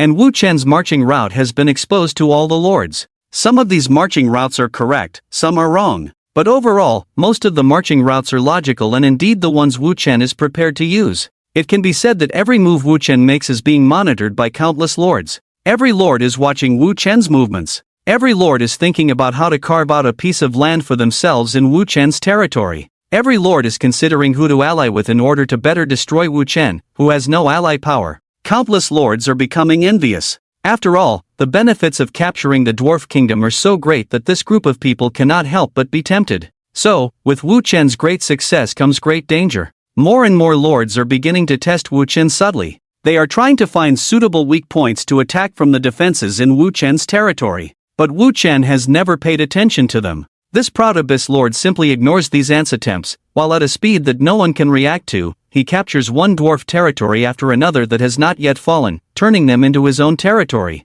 With the profane torches continuously lit, Wu Chen's territory is getting larger and larger. He is gradually growing into a behemoth that looks threatening enough to others. Faced with such a rapidly growing behemoth, many lords have either actively or passively started to unite in order to curb his growth. However, there are still a few lords who have given a different attitude towards Wu Chen's performance. Wu Chen, so you've been here all along. Su Yingshu looked at the map and said with a smile, I really don't know what means you will use to get through this extremely chaotic war. Although everyone else thinks that declaring war on everyone is the behavior of a madman, only I know. You are doing this to make the trial continent even more chaotic because only then can others not see your true goal. The area Su Yingshu was looking at. It's a desert. What is Wu Chen's goal? The oasis in the center of the bitter sea desert. Chieftain, a new batch of slaves has arrived. The number of slaves in this batch is sufficient, and there are many good-looking women among them. By the ancestor beasts, this is definitely enough for our boys to enjoy, ha. Upon hearing these words, the orc chieftain, who was originally enjoying the service of a dozen female slaves on a recliner, suddenly opened his eyes. This orc chieftain, who could no longer be simply described as strong, pushed the female slaves who were unprepared for his reaction away, causing them to fall heavily to the ground of the tent. Humph. The orc chieftain, Sack Blackblade, walked out of the tent and squinted his eyes towards a nearby area. What's all the fuss about? Just a few hundred slaves, it's nothing to our Blackblade clan. Not far away, more than 200 orcs, under the command of Iman Blackblade, were constantly pulling one group of human slaves after another towards the corner where cages had already been prepared. These cages had no food or water, but outside the cages, there was a layer of black cloth stained red with blood to cover all the sunlight. The reason for this is that the orcs of the Blackblade tribe are preparing to force these new slaves to engage in a terrible fight in hunger and despair in their cages. This fight will result in only 2 to 3 of the 10 slaves in each cage surviving after about half a month. The orcs believe that only those slaves who survive this ordeal are the ones they truly desire. Because only those slaves who can survive all this are strong, bloodthirsty, and consume very little food. The Blackblade tribe lacks food. This is a cruel environment that is ingrained in the genes of the Blackblade clan. Hey, father, these slaves are different. These slaves are definitely not the farmers and miners we plundered before, but actual soldiers. Iman Blackblade spoke as he jumped down from his dire wolf and dragged a female slave in tattered leather armor with a silver sword sheath at her waist in front of Chief Sack Blackblade. And look what I caught, a female hero loyal to a certain lord. Sack took a closer look. Sure enough, the female slave was still wearing half-broken leather armor, and at her waist hung a silver sword sheath. As if sensing she was back on land, the hero unit gradually woke up from unconsciousness. As soon as she woke up, she spoke fiercely to Sack and Iman. You damn orcs, how dare you plunder our lands with demons? When our lord finds out what you've done, you'll all ah. But before she could finish speaking, Iman cruelly grabbed her chin, preventing her from speaking further, leaving her only able to groan in pain. Oh, you captured a group of defeated soldiers, that's indeed good. Seeing the physical condition of these slaves, Sack Blackblade's eyes lit up. Because of his son's hunt, it could really be considered the biggest gain the entire Blackblade clan had obtained in nearly a week. But Sack didn't have time to be happy because he heard a strange term from the mouth of the female hero unit. Demons. But what does she mean by demons, a newly emerged clan? Sack's triangular eyes narrowed as he stared at Iman, who was a head shorter than himself, and said firmly, Why did this slave say you plundered with demons? Our great Blackblade clan, our great orcs, when did we ever plunder a weaker one with other clans? Hearing Sack's words, Iman, who had just been laughing, immediately became nervous. Because no one knew better than him what kind of orc Sack Blackblade, the chief of the Blackblade clan, was. He was cruel and tyrannical, unpredictable, but he valued the glory of the orcs greatly. Plundering a weaker one with other tribes was a very serious insult to Sak and his faith in the orc ancestors. So if his answer was unsatisfactory, even if he was Sak's youngest son, he would still be whipped. Thinking of this, Ayman quickly explained, "No, my father. I absolutely did not join forces with other clans to plunder, I swear. Because the demons she mentioned are not other orc clans, but a group of new monsters." Hearing Ayman's explanation, Sak became even more puzzled. Monsters? He didn't understand why his son would use the word monsters to describe them. That's right, monsters. Because these monsters look 100 times uglier than the offspring of half-orcs and goblins. And more importantly, their minds are 1,000 times more chaotic than the offspring of half-orcs and wild beasts.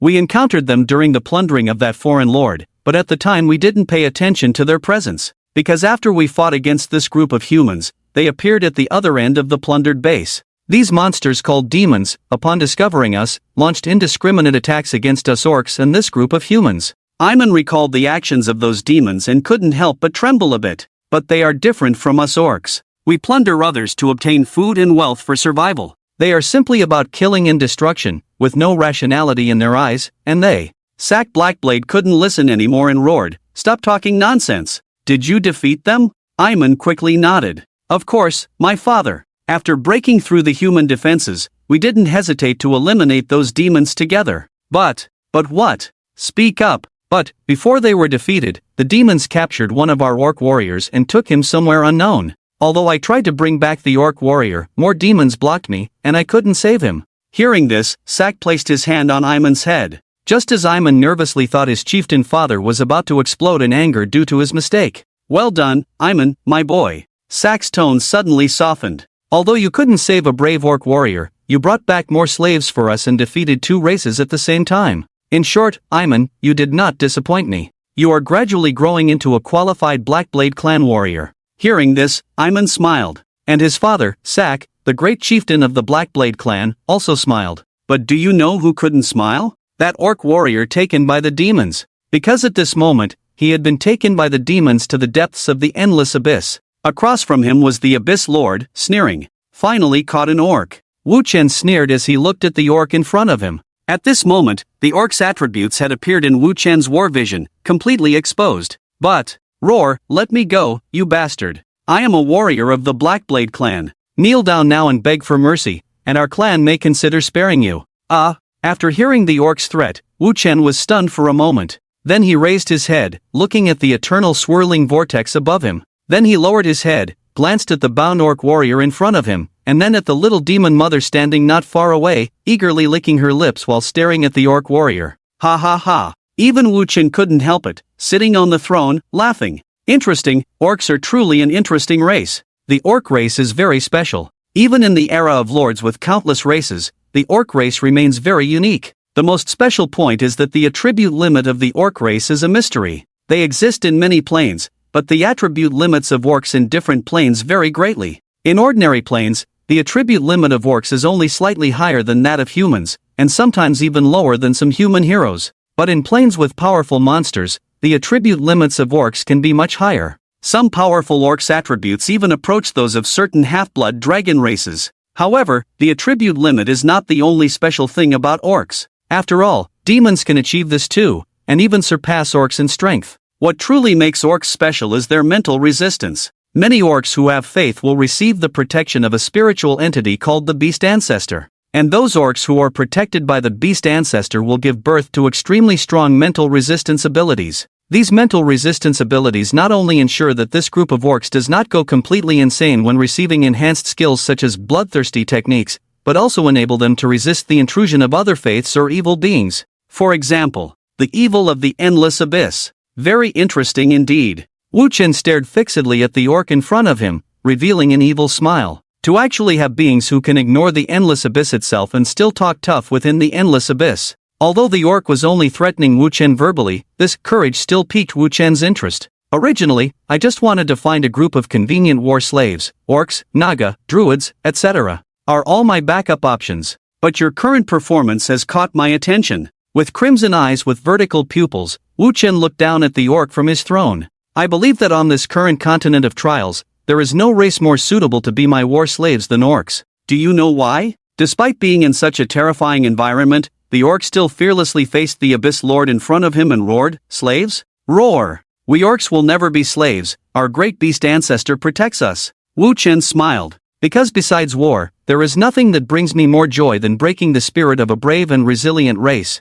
I want to see how long it will take for you orc to completely succumb under the influence of the abyss." With that, at Wu Chen's signal, an abyssal structure resembling a spore chamber reopened. The orc struggled while being dragged by a succubus to the front of the building. "Damn it, you! What are these monsters?" The poor orc warrior who was just roaring and resisting the succubus a moment ago, now only had fear in his eyes. Because a true monster had appeared. Even with the simple minds protected by the beast ancestor, orcs considered the existence of this monster as a monster, slowly sliding out of the spore-like structure. Yes, sliding out, not walking out. Because this monster had a soft body shape. It had hundreds or even thousands of tentacles, each hiding countless small black and red eggs. In addition, its internal structure was very complex. Hundreds of organs, like jumbled mechanical parts, were haphazardly piled inside its body. However, nearly half of these organs were not functioning properly. Because these organs did not yet have corresponding production genes. This soft-bodied monster and the spore-like structure it was in were the devices Wu Chen used to create war slaves. They were respectively the parasitic demon and parasitic demon's lair. "Bastard, let me go." Under Wu Chen's cold gaze, the parasitic demon slowly approached the orc. Then, it gently placed its tentacles on the orc's head. Kill me, kill me." But this gentleness did not last long, as the parasitic demon's tentacles began to pierce into the orc's brain. Despite the orc's continuous struggles, the parasitic demon's tentacles cruelly extended inward until they reached the depths of the orc's brain. Then, a black and red egg was released by the parasitic demon's tentacles. Thud! The orc's body suddenly fell to the ground. But Wu Chen's gaze did not waver. Because he knew that although this orc was already dead, the new entity inheriting his flesh was still alive. Crack! Crack! Suddenly, a rapid expansion began. The hole on the orc's skull was quickly topped by a thick tentacle. Then, indescribable distortions began on other parts of the orc's body. Useless and fragile organs were devoured by the monster parasitizing inside him, becoming its nourishment. While the orc's robust muscles and bones were preserved by the parasitic demon spawn, they were also transformed. Countless bone spurs grew out of the orc's body, serving as both his armor and his new weapons. Moreover, the orc's facial features had completely disappeared, replaced by numerous incomprehensible long tentacles. A twisted large mouth reappeared on the orc's abdomen. And finally, he stood up once again, kneeling before Wu Chen. "I serve you, my lord," the large mouth on his abdomen said to Wu Chen in a distorted voice. Finally, a new war slave was born on the orc's corpse. And Wu Chen needed more of such war slaves. Just as Wu Chen had found a way to expand his war power, far in the opposite direction of the desert, an alliance against his expansion was also forming. However, unlike the unstoppable Wu Chen, Gu Changqing's alliance operation was going very unfavorably. "What, you want me to join your alliance?" Li Mengmeng widened her eyes, looking at Gu Changqing in front of her. "What, when there's a good thing, shouldn't you think of me first?" Gu Changqing sat on a chair naturally grown by a giant tree spell, sipping tea brewed with dew, smiling at Li Mengmeng. "After all, I am planning a war that will soon yield rich rewards. As long as you team up with me, when we capture Wu Chen's current defenses, you will at least get a small town that originally belonged to the Dwarven kingdom. Remember, you will get an independent Dwarven town with 4 mining areas and an original mushroom plantation area. As long as you send out 30% of your current army, or send out a force of 2,000 troops for me to command, all of this will be yours." "Are these conditions not generous enough, Li Mengmeng, my fiancé?" Gu Changqing said with a smile, his face showing undisguised pride. But upon hearing the words fiancé, Li Mengmeng's face instantly turned sour, and she even trembled unintentionally. Clearly, this identity was her shackle, something she did not want to face. Li Mengmeng fell silent. But Gu Changqing was not in a hurry, instead continuing to sit in Li Mengmeng's lordly hall, sipping hot tea. After a long time, the silent Li Mengmeng finally spoke. "I refuse." Contrary to what Gu Changqing had in mind, Li Mengmeng decisively rejected his request. "What did you say?" Gu Changqing slammed the table, glaring at Li Mengmeng. "I said I refuse." Li Mengmeng met his gaze without backing down, saying loudly, "Since this is the alliance you formed, what does it have to do with me? If you want to fight against Wu Chen, seize territory from him, then go build your own army. I am currently in a critical phase of expansion and do not want to get involved in any conflicts. More importantly, my people are druids and elves, and the combat effectiveness of these 2 major natural races will be significantly reduced when they enter the underground tunnels to fight, so I refused to send troops." Hearing this, Gu Changqing's expression became even more unpleasant. "Li Mengmeng, are you a fool? I invited you to join my alliance not to actually make you contribute. I just let others see that your Li family is on the same side as our Gu family. This is just to show, you don't really think I would be interested in your mere few thousand soldiers, do you? Or perhaps, do you have other thoughts about our engagement? Now you want to rebel against me? No, rebel against the Gu family?" Faced with Gu Changqing's threat, Li Mengmeng looked at him with disgust and said coldly, "Our engagement will be fulfilled in 4 years. Before that, we have no relationship." And, suddenly, a slightly malicious thought appeared in Li Mengmeng's mind. "Gu Changqing, if you need my help to deal with a mere Wu Chen, don't you think that by doing this, you will lose respect? A Wu Chen who ranks at the bottom in all subjects, making it difficult for you, the young master of the Gu family, to move forward. How will you establish yourself in the era of lords in the future?" Faced with Li Mengmeng's provocation, Gu Changqing was stunned.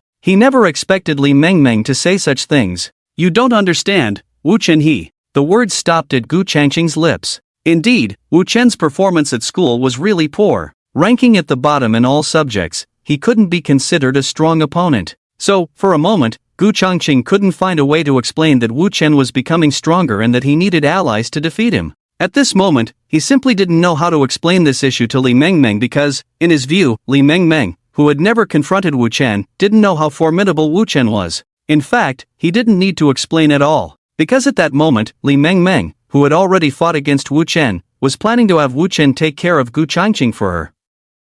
"But, don't say that I won't fulfill our engagement." Li Mengmeng suddenly smiled and said to Gu Changqing, "Although I won't send troops, it's because I am also expanding in the forest and currently in conflict with 2 small lord alliances. But Gu Changqing, if you really defeat Wu Chen and gain his territories, I will immediately discuss with my sisters and firmly stand by your side. At that time, not only will I send my soldiers to join your coalition, but I myself will also directly join your alliance." More importantly, Li Mengmeng smiled. "My dear fiancé, I will hand over the control of my territory to you at that time, and all the resources will be at your disposal. Don't you want to prove yourself in this Lord's trial and achieve a higher ranking? With all the resources in my territory, you should climb even higher. After all, that is my full support." Upon hearing this, Gu Changqing was stunned. He didn't expect his unreliable fiancée to suddenly become so clear in her attitude. But he didn't think much and immediately agreed. The temptation of the Lord's trial ranking was just too great. "Alright, it's settled then.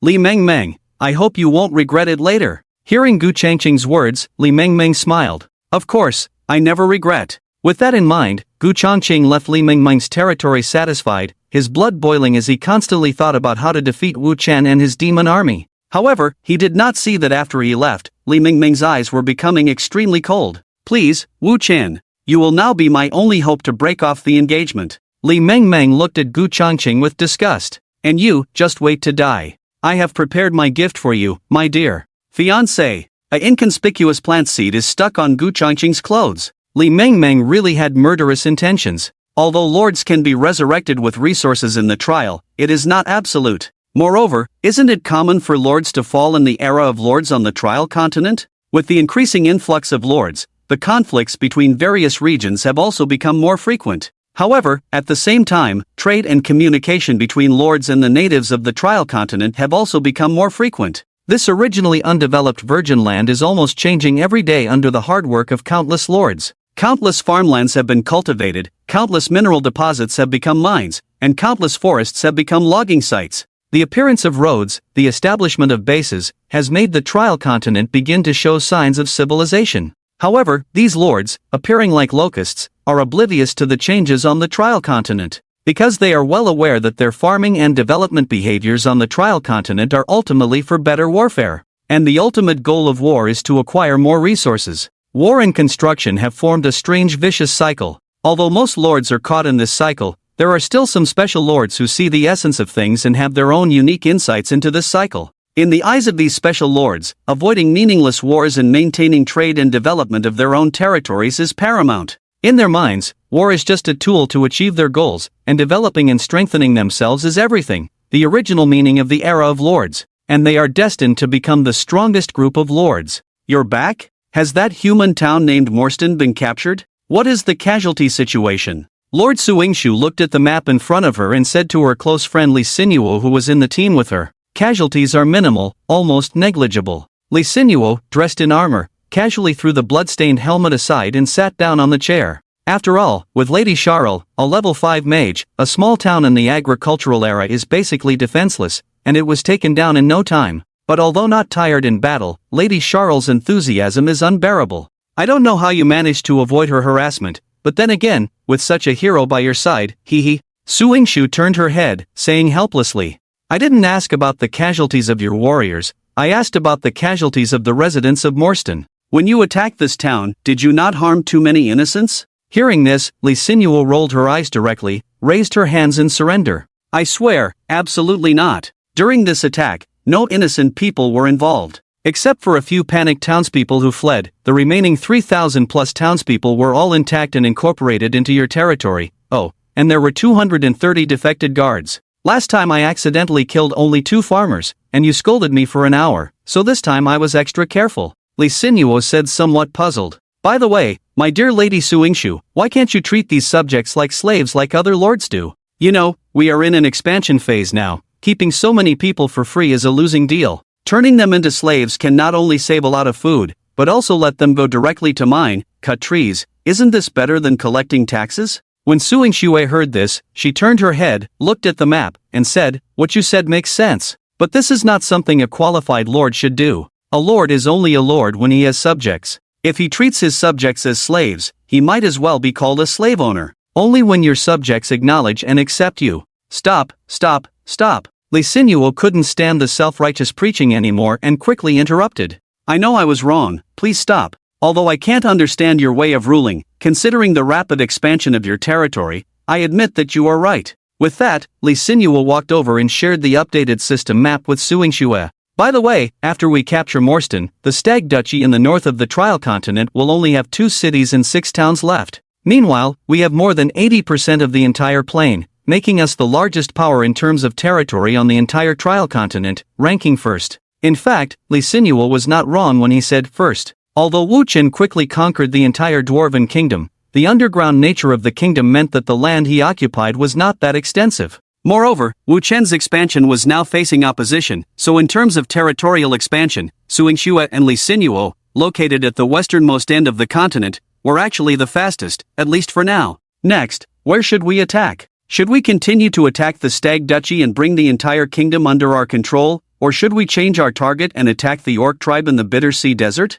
Anyway, my suggestion is to attack the Bitter Sea Desert because the Stag Duchy has already received full support from over a dozen lords. These lords do not want to see our power continue to grow, so they have amassed tens of thousands of soldiers within the Stag Kingdom's borders, waiting for us to come knocking. The situation in the Bitter Sea Desert is a bit different. Although the desert itself does not have much land value, the oases inside are very fertile. In the center of the desert, there are 3 iron mines and 1 gold mine that can be exploited. More importantly, as the ruling Orc tribe in this desert, the Black Blade clan is known for their strong aggressiveness and combat power, so most lords have chosen to avoid developing the Bitter Sea Desert and have no intention of occupying it for now. So, this is a rare opportunity for us, Li Sinuo explained. Although the Black Blade clan is strong in combat, my mutated troops, the Silver Radiance Cavalry, are perfectly suited to counter these orcs. They are not that difficult for us to deal with. So, what do you think? Should we take this opportunity to occupy the Bitter Sea Desert?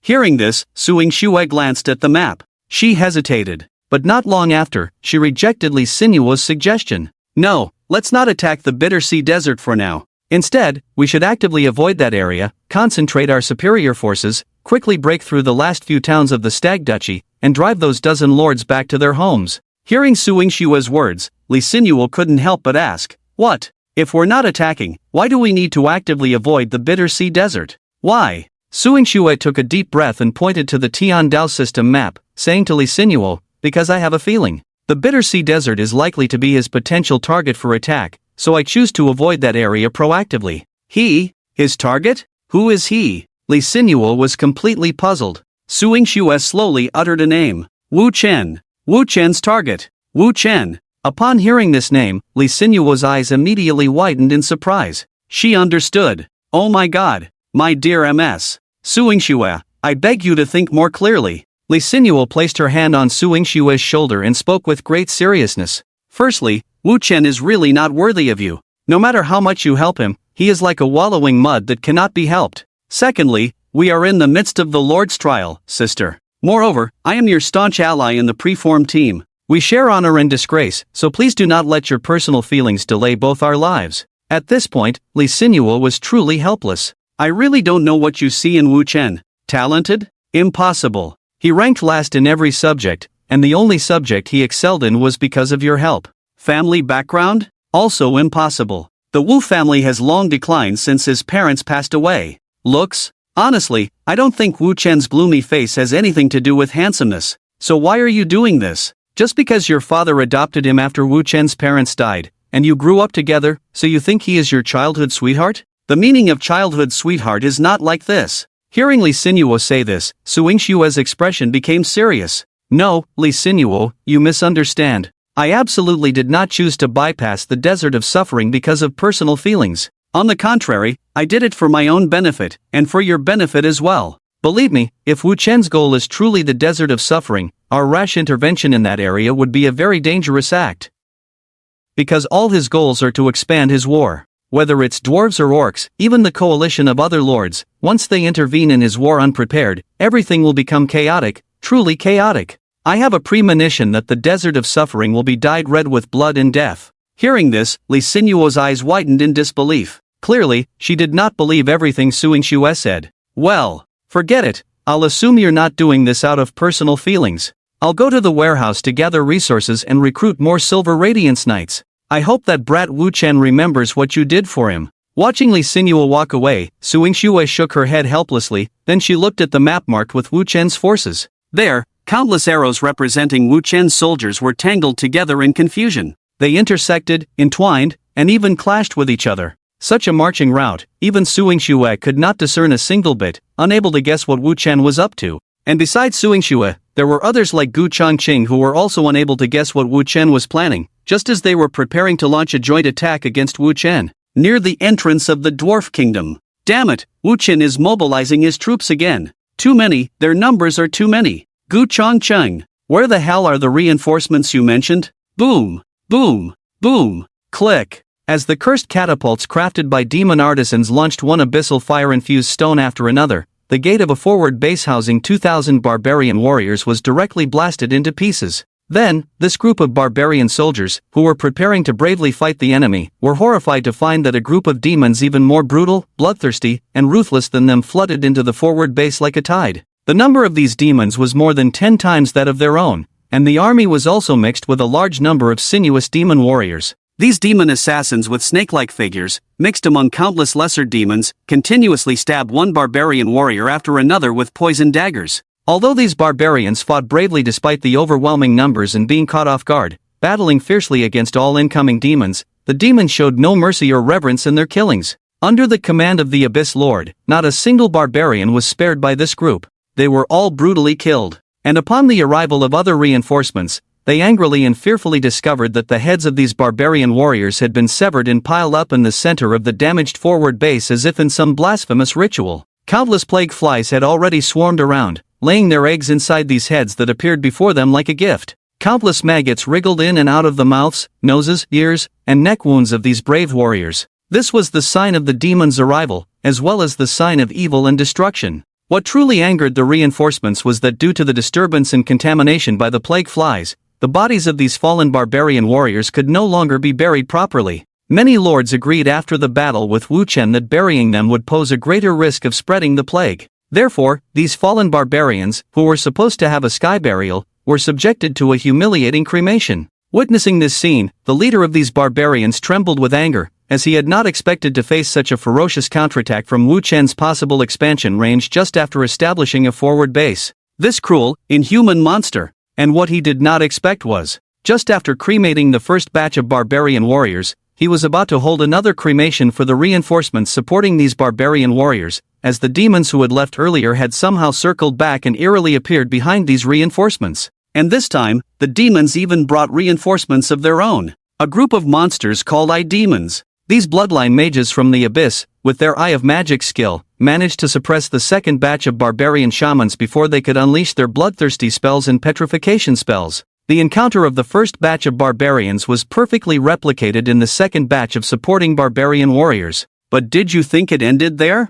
No, that was just the beginning. Next, numerous demon legions under Wu Chen's command split into hundreds of small armies and deeply penetrated the torn wound along this line. In less than 4 hours, 3 mines, 2 lumber mills, and countless farmlands were destroyed by the demons. Then, a large number of citizens were captured by the demons, either turned into their food on the spot or taken away to be made into soul fuel and food in the hellish prisons. Even the farthest demon army launched a surprise attack on a teleportation gate belonging to a branch lord of the Gu family. A semi-stable teleportation gate worth at least 20,000 resource points was turned into ruins amidst the demons' mockery. The alliance formed by Gu Changqing fell into absolute chaos. No one could predict when the next wave of demon armies would knock on their doors, bringing evil and death. And all of this was just Wu Chen's first probe. Damn it! How did he manage to do this? Gu Changqing slammed the table in front of him, looking at the heavenly Dao system before him. How can he send his warriors to dozens of directions at the same time and attack different targets? And why? Gu Changqing, with bloodshot eyes, looked at the battle damage report sent by his allies and said angrily, "I can catch every tiny mistake of yours and launch an attack without hesitation." Hearing Gu Changqing's words, the other lords who were temporarily under his command all inexplicably lowered their heads. When Gu Changqing noticed the silent atmosphere around him, he appeared even more angry. No, at this moment, he no longer felt anger, only a sense of loss and unwillingness. In fact, Gu Changqing and the others did not perform poorly in Wu Chen's first probing attack. Over 90% of the demon soldiers were killed, with only less than 10% of the demons able to bring their spoils back to the abyssal territory. However, the group of demons who died were not even included in Wu Chen's recovery plan. Their only purpose was to create as much death and destruction as possible before dying.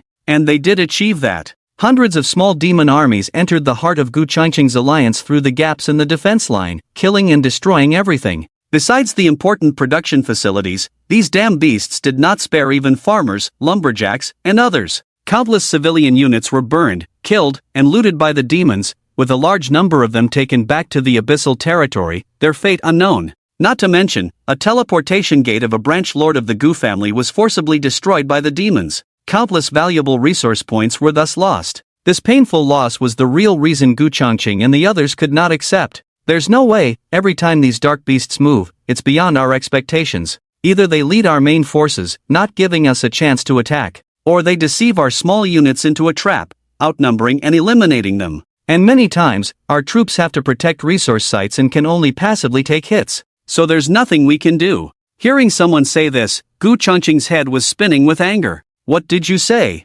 Beyond your expectations? Are you a fool? I clearly, with the help of the flying units, marked all of Wu Chen's marching routes and shared them on the public map. And you're telling me you can't keep up? It should be noted that Gu Changqing and the others have a public map from the Heavenly Dao system, where they can mark various things and share them with others. More importantly, in Gu Changqing's alliance, there are flying units. Although not many in number, these flying units are much stronger than Wu Chen's Loran demons, with Griffin Knights and dwarf aircraft capable of easily defeating Loran demons. So for Gu Changqing and the others, the real-time situation on the battlefield should be transparent, and Wu Chen's chaotic attacks should be easily resolved. But everyone knows the actual situation. Wu Chen is very flexible in commanding the army and does not give them any chances. If the situation is unfavorable, Wu Chen will immediately change the original target, sending the demons to the next possible target. And the failure of Gu Changqing and the others actually has a most important reason. That is selfishness. Although nominally Gu Changqing and the others are an alliance, this alliance is very loose,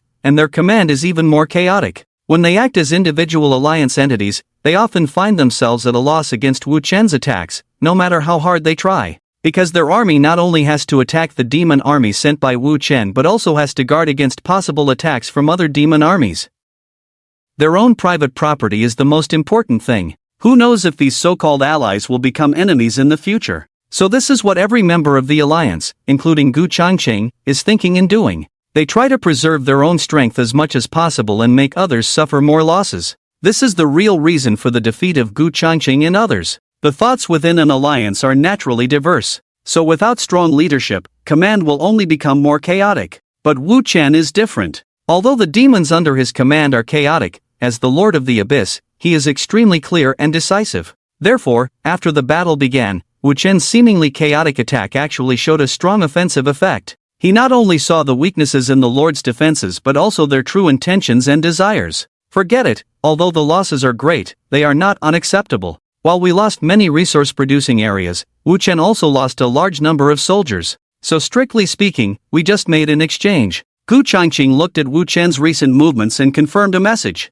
Everyone, let's put aside past grievances. Because in my opinion, the previous wave was just Wu Chen's first probe. Now, there are more demon armies being mobilized in Wu Chen's territory. I can feel that the next wave of attacks is coming soon. This is a test, but also a new opportunity. As long as we no longer reveal fatal flaws, we can completely defend against Wu Chen's next probe and immediately launch an attack on his territory to take it over. Hearing this, many lords also became serious. Gu Changqing was right. Wu Chen's attacks are not unlimited. In the previous first probe, Wu Chen also exposed the problems of poor army quality and few hero units. So as long as they can seize the opportunity against Wu Chen, the previous losses can be recovered. With this in mind, the alliance where Gu Changqing is located quickly increased the number of troops stationed for defense against a possible attack by Wu Chen. But what no one expected was that just as they were fully defending, Wu Chen's attack began. However, the direction of Wu Chen's attack was towards the desolate Kohai Desert, which had little strategic value. They misjudged once again. Looking at the strange direction of Wu Chen's troops on the sand table, all the forces on the trial continent who were paying attention to Wu Chen or the Kuhai Desert were collectively stunned. Because no one would have expected that this guy Wu Chen would make such a crazy move. When his territory was surrounded by the alliance led by Gu Changqing, he did not organize his forces to break through or defend. Instead, he turned his army around and launched a fierce attack on the Orc tribe in the Kuhai Desert. Moreover, in the eyes of these forces, Wu Chen's attack was definitely not a feint, because the scale of the soldiers he mobilized was too large. Large enough that no lord or force could ignore it. Under the watchful eyes of countless scouts, a total of 140,000 demon armies split into 6 routes at dusk and entered the Kuhai Desert from different entrances under the cover of night. What's even more exaggerated is that in this marching army, Wu Chen himself, who had basically never appeared before, also showed up. The other lords who received this message from their respective scouts immediately realized one thing. That is, Wu Chen takes this attack very seriously and is committed to it. He did not use any means to cover up this attack, and even acted quite ostentatiously. Moreover, during the march, he did not make any other defensive deployments and hastily launched this attack. It was as if he had completely given up the dwarf city he had just conquered, abandoned the underground kingdom rich in various minerals, and instead chose to attack a desolate and dangerous desert. This kind of behavior and thinking once again made other lords doubt Wu Chen's military skills. Because in their view, any qualified lord should not abandon their territory. No one could understand what Wu Chen was thinking at the moment. However, even though no one could figure out what Wu Chen was thinking, all the lords who observed Wu Chen's movements made the same decision spontaneously. That is to march. Seizing the opportunity of Wu Chen's empty rear, they aimed to claim the territory he occupied as their own. This mistake revealed by Wu Chen finally exposed the ambitions of all the lords. Driven by greed and desire, one army after another began to advance towards Wu Chen's territory. What is this guy Wu Chen thinking? Gu Changqing looked at the map, puzzled by Wu Chen's strange and chaotic marching route. He led the army to attack our defenses just the day before, but now he's leading them to attack the Desert of Sorrows. Is it another conspiracy or scheme that I can't guess, or does he have another goal? Damn it! Thinking this, Gu Changqing angrily slammed the table. Although Wu Chen's army had already left the underground kingdom of the dwarves, Gu Changqing still dared not send his alliance's troops to attack Wu Chen's territory, because he vaguely felt that Wu Chen's attack plan was not that simple. Although his actions are so obvious, why do I still feel so uneasy? Even though he's gone, I can still feel that this evil guy is lingering, waiting for us to take the bait. Just as Gu Changqing was hesitating, one of his allies suddenly burst in. Gu Changqing, why aren't you sending troops? What are you waiting for? Some lords have already formed a new alliance and started attacking Wu Chen's territory. And according to the reports from the scouts, the defenses on Wu Chen's territory are almost non-existent, with only a group of elderly, weak, and sickly people making symbolic resistance. Hearing his ally say this, Gu Changqing couldn't help but frown. Could it be that he was really wrong? Did Wu Chen really not want these underground cities and instead shift his focus to the Desert of Sorrows? Before Gu Changqing could continue thinking, another ally burst in again. Old Gu, stop hesitating, send out the troops. Just now, a small town that originally belonged to Wu Chen has already been captured. The lord who captured this town has started redeploying miners and mining in the surrounding mines. Hearing this, Gu Changqing was stunned. What, so fast? But how is that possible? Didn't they just start the attack? In the consensus of many lords, attacking a small town controlled by another lord, even with superior forces, generally takes at least half a day. And this is just the time needed to capture the town, not counting the time to gather the enemy's civilian units and redeploy one's own troops and civilian units. Yes, it was that fast. The lord who called Gu Changqing Old Gu was a relative of the Gu family and was very familiar with Gu Changqing. Compared to others, Gu Changqing trusted him more. Therefore, in this loose alliance, his words carried more weight than others. Do you know why this attack happened so quickly? Why? Because before leaving, Wu Chen, that madman, turned all the dwarves into resources. Upon hearing this, including Gu Changqing, almost all the lords were stunned. Although the intelligence may have errors, there are indeed a few escaped dwarf slaves who said that their own kindred's flesh and blood were taken by that madman and turned into nourishment for the demons. That's tens of thousands of dwarf slaves. This madman is truly insane. But because of this madman was able to quickly build up an army of over 10,000 demons. But all of this is not important. After all, we don't need those dwarf slaves anyway. What's truly important is, more and more scouts are reporting that Wu Chen has completely abandoned the defense of all non-dwarf royal cities, leaving only this city as a stronghold and stationed the remaining demon army there. And the rest of the small cities, he has completely abandoned. This is the real reason why that lord, whose strength is inferior to our alliance, was able to capture the town so quickly. Wu Chen has left behind one after another undeveloped empty city, one after another treasure city. So, Old Gu, don't hesitate anymore, send out the troops. We can take advantage of Wu Chen's attack on the Desert of Sorrows to occupy all the strongholds. By then, we will replace Wu Chen and become the masters of this underground kingdom. In this region, there are no forces of any alliance or independent lords that can rival us. Upon hearing this, Gu Changqing pondered for a moment. Finally, he made his decision. Send out the troops. Just like how on the grasslands, after a lion finishes eating, the carcass left behind will eventually attract countless hyenas and vultures. But these hyenas and vultures never think about giving up on the lion that clearly hasn't moved much. Are they really full? When Gu Changqing finally mustered the courage to lead his alliance's army back to join the Dwarven kingdom, he immediately felt like a complete fool. Because, damn it, if only I had come earlier. The eldest son of the Gu family looked at the town he had just occupied in deep regret. Just a short 10 minutes ago, he was commanding his soldiers along with other lords to attack the outskirts of this town. But after only eliminating a few hundred weak and sickly demons, and some demons that couldn't retreat in time, the small town named Anvil Town changed hands. Everything inside, including the nearby dwarf mines, now belonged to the alliance under Gu Changqing. Although the interior of this small town had been ravaged by the demons like a garbage dump, there were still plenty of valuable items amidst the ruins. However, even though there were many valuable items in the ruins of Anvil Town, not a single warrior would willingly approach them. Because before Wu Chen's army withdrew, a horrific massacre had taken place here. Countless demons had carried out inhumane extermination actions against their demon slave workers. Their actions were like some indescribable cult sacrifice, filled with despair, cruelty, and brutality everywhere. Although Wu Chen's orders to the demon overseers were simply to retrieve, the demon overseers clearly misinterpreted Wu Chen's intentions.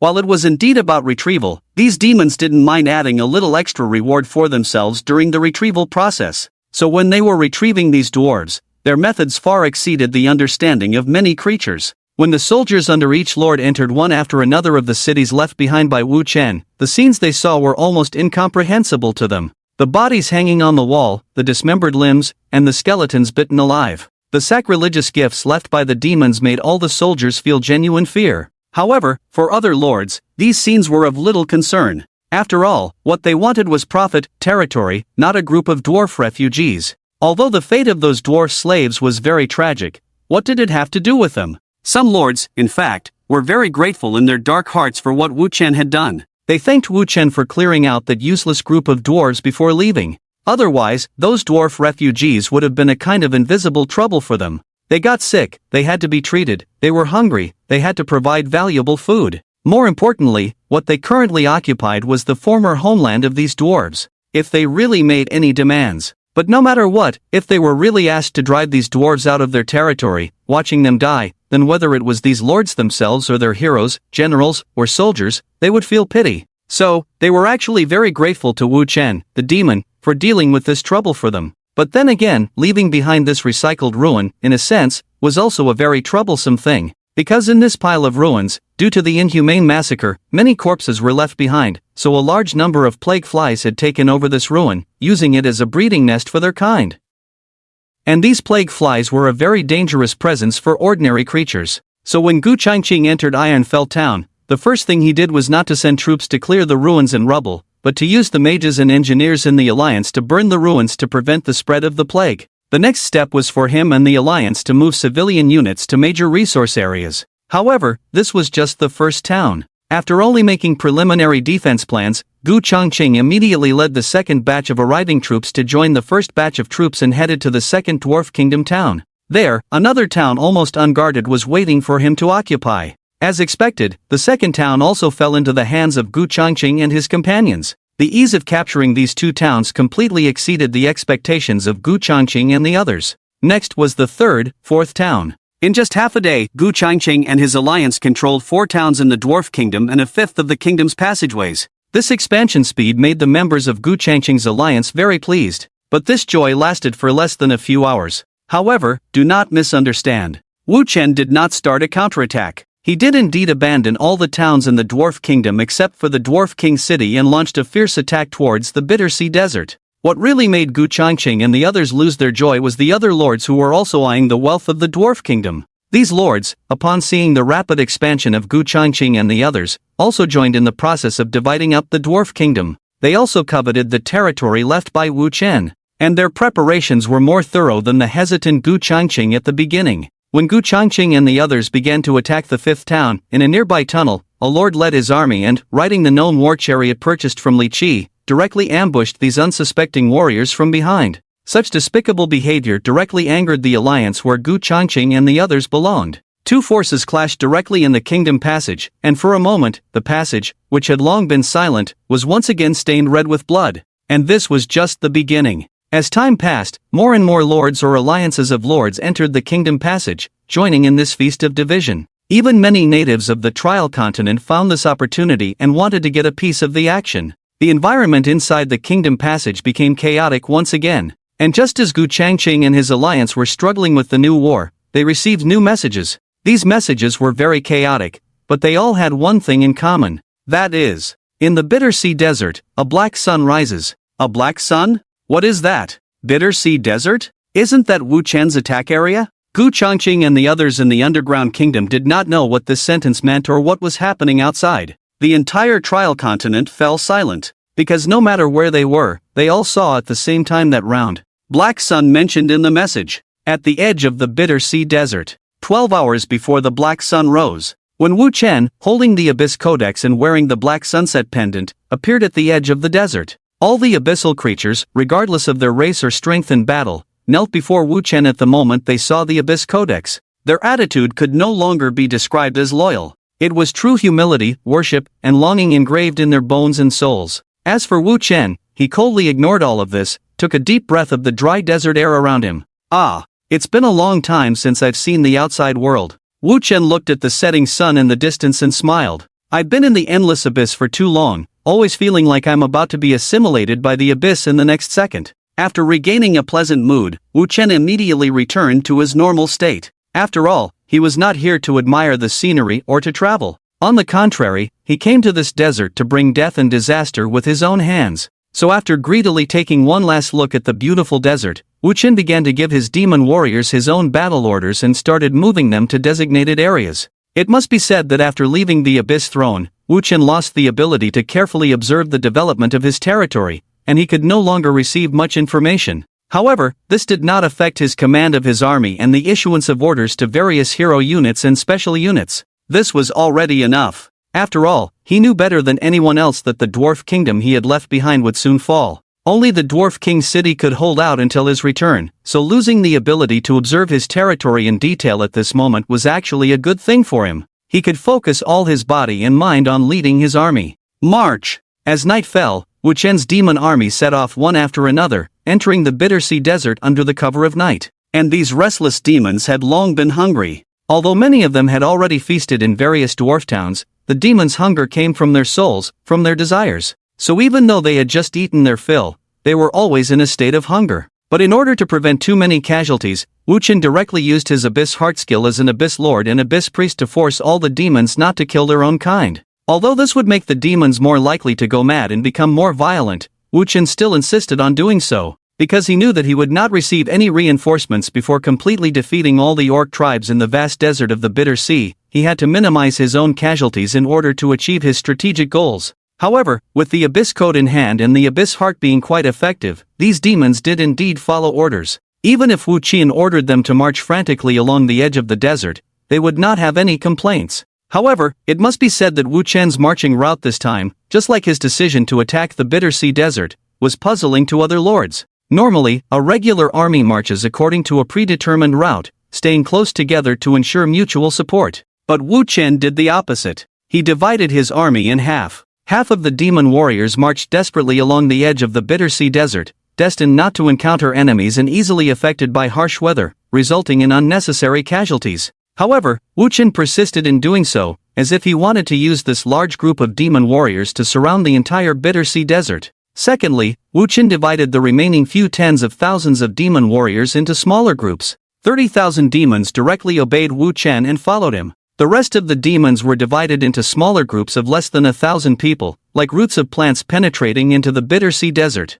After reaching a node, these small groups would receive new orders from Wu Chen to move towards different nodes. Upon reaching a new node, these groups would continue to disperse, forming several hundred-person teams to advance further into the desert. This process continued until these small teams split into about 10 demon squads. Endless division, endless marching. Eventually, countless demon squads began aimlessly exploring the Bitter Sea Desert. Due to their targets being too small, many teams did not encounter any orcs during their march. Many demon squads' routes did not even pass through any oases. This meant that these demon warriors, under Wu Chen's cruel orders, would die in the desert after the sun rose, in vain. They would die in vain. If the goal was to explore the map, the large number of Loran demons that Wu Chen possessed were far more efficient and convenient than these walking demons. However, Wu Chen paid no attention to this and continued to do so. Because the demons split off were likely to die. They did not need to ask why, they just needed to follow orders. This was the only thing soldiers needed to do in his eyes. Meanwhile, Wu Chen arrived at the first nearby location after marching for a few hours, in the early hours of the morning.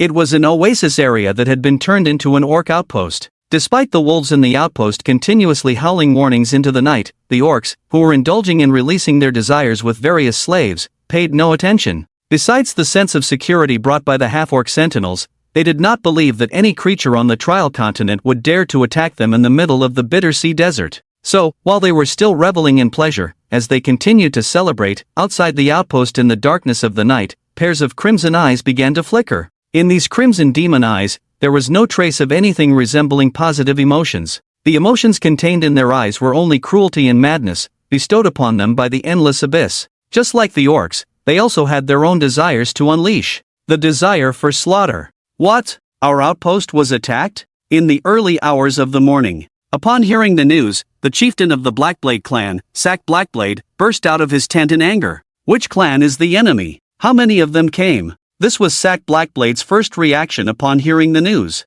Although the Blackblade clan was the largest orc clan in the Bitter Sea Desert, it was not the only orc clan. Besides the Blackblade clan itself, there were several other orc clans residing in various oases in the desert. However, due to the recent growth of the Blackblade clan, the other orc clans had not clashed with them for many years. So when Sack Blackblade heard the news, his first reaction was anger. Like a brown bear whose territory has been invaded, his first instinct was to drive the intruders out of his territory. But what surprised him was that after his roar, no one in the camp answered his question. All the orcs ignored their chieftain and gathered in a corner of the camp, murmuring about something. Seeing his subordinate's attitude, Sack became even more furious. But when he saw the culprit that caused the orcs to ignore him, he fell silent. It's them! 2 orcs who had escaped from the outpost were lying in a pool of blood, muttering something incessantly. Due to their weak breath, it was difficult for everyone to hear clearly what they were saying. But what they wanted to say was not hard to guess. Killed me.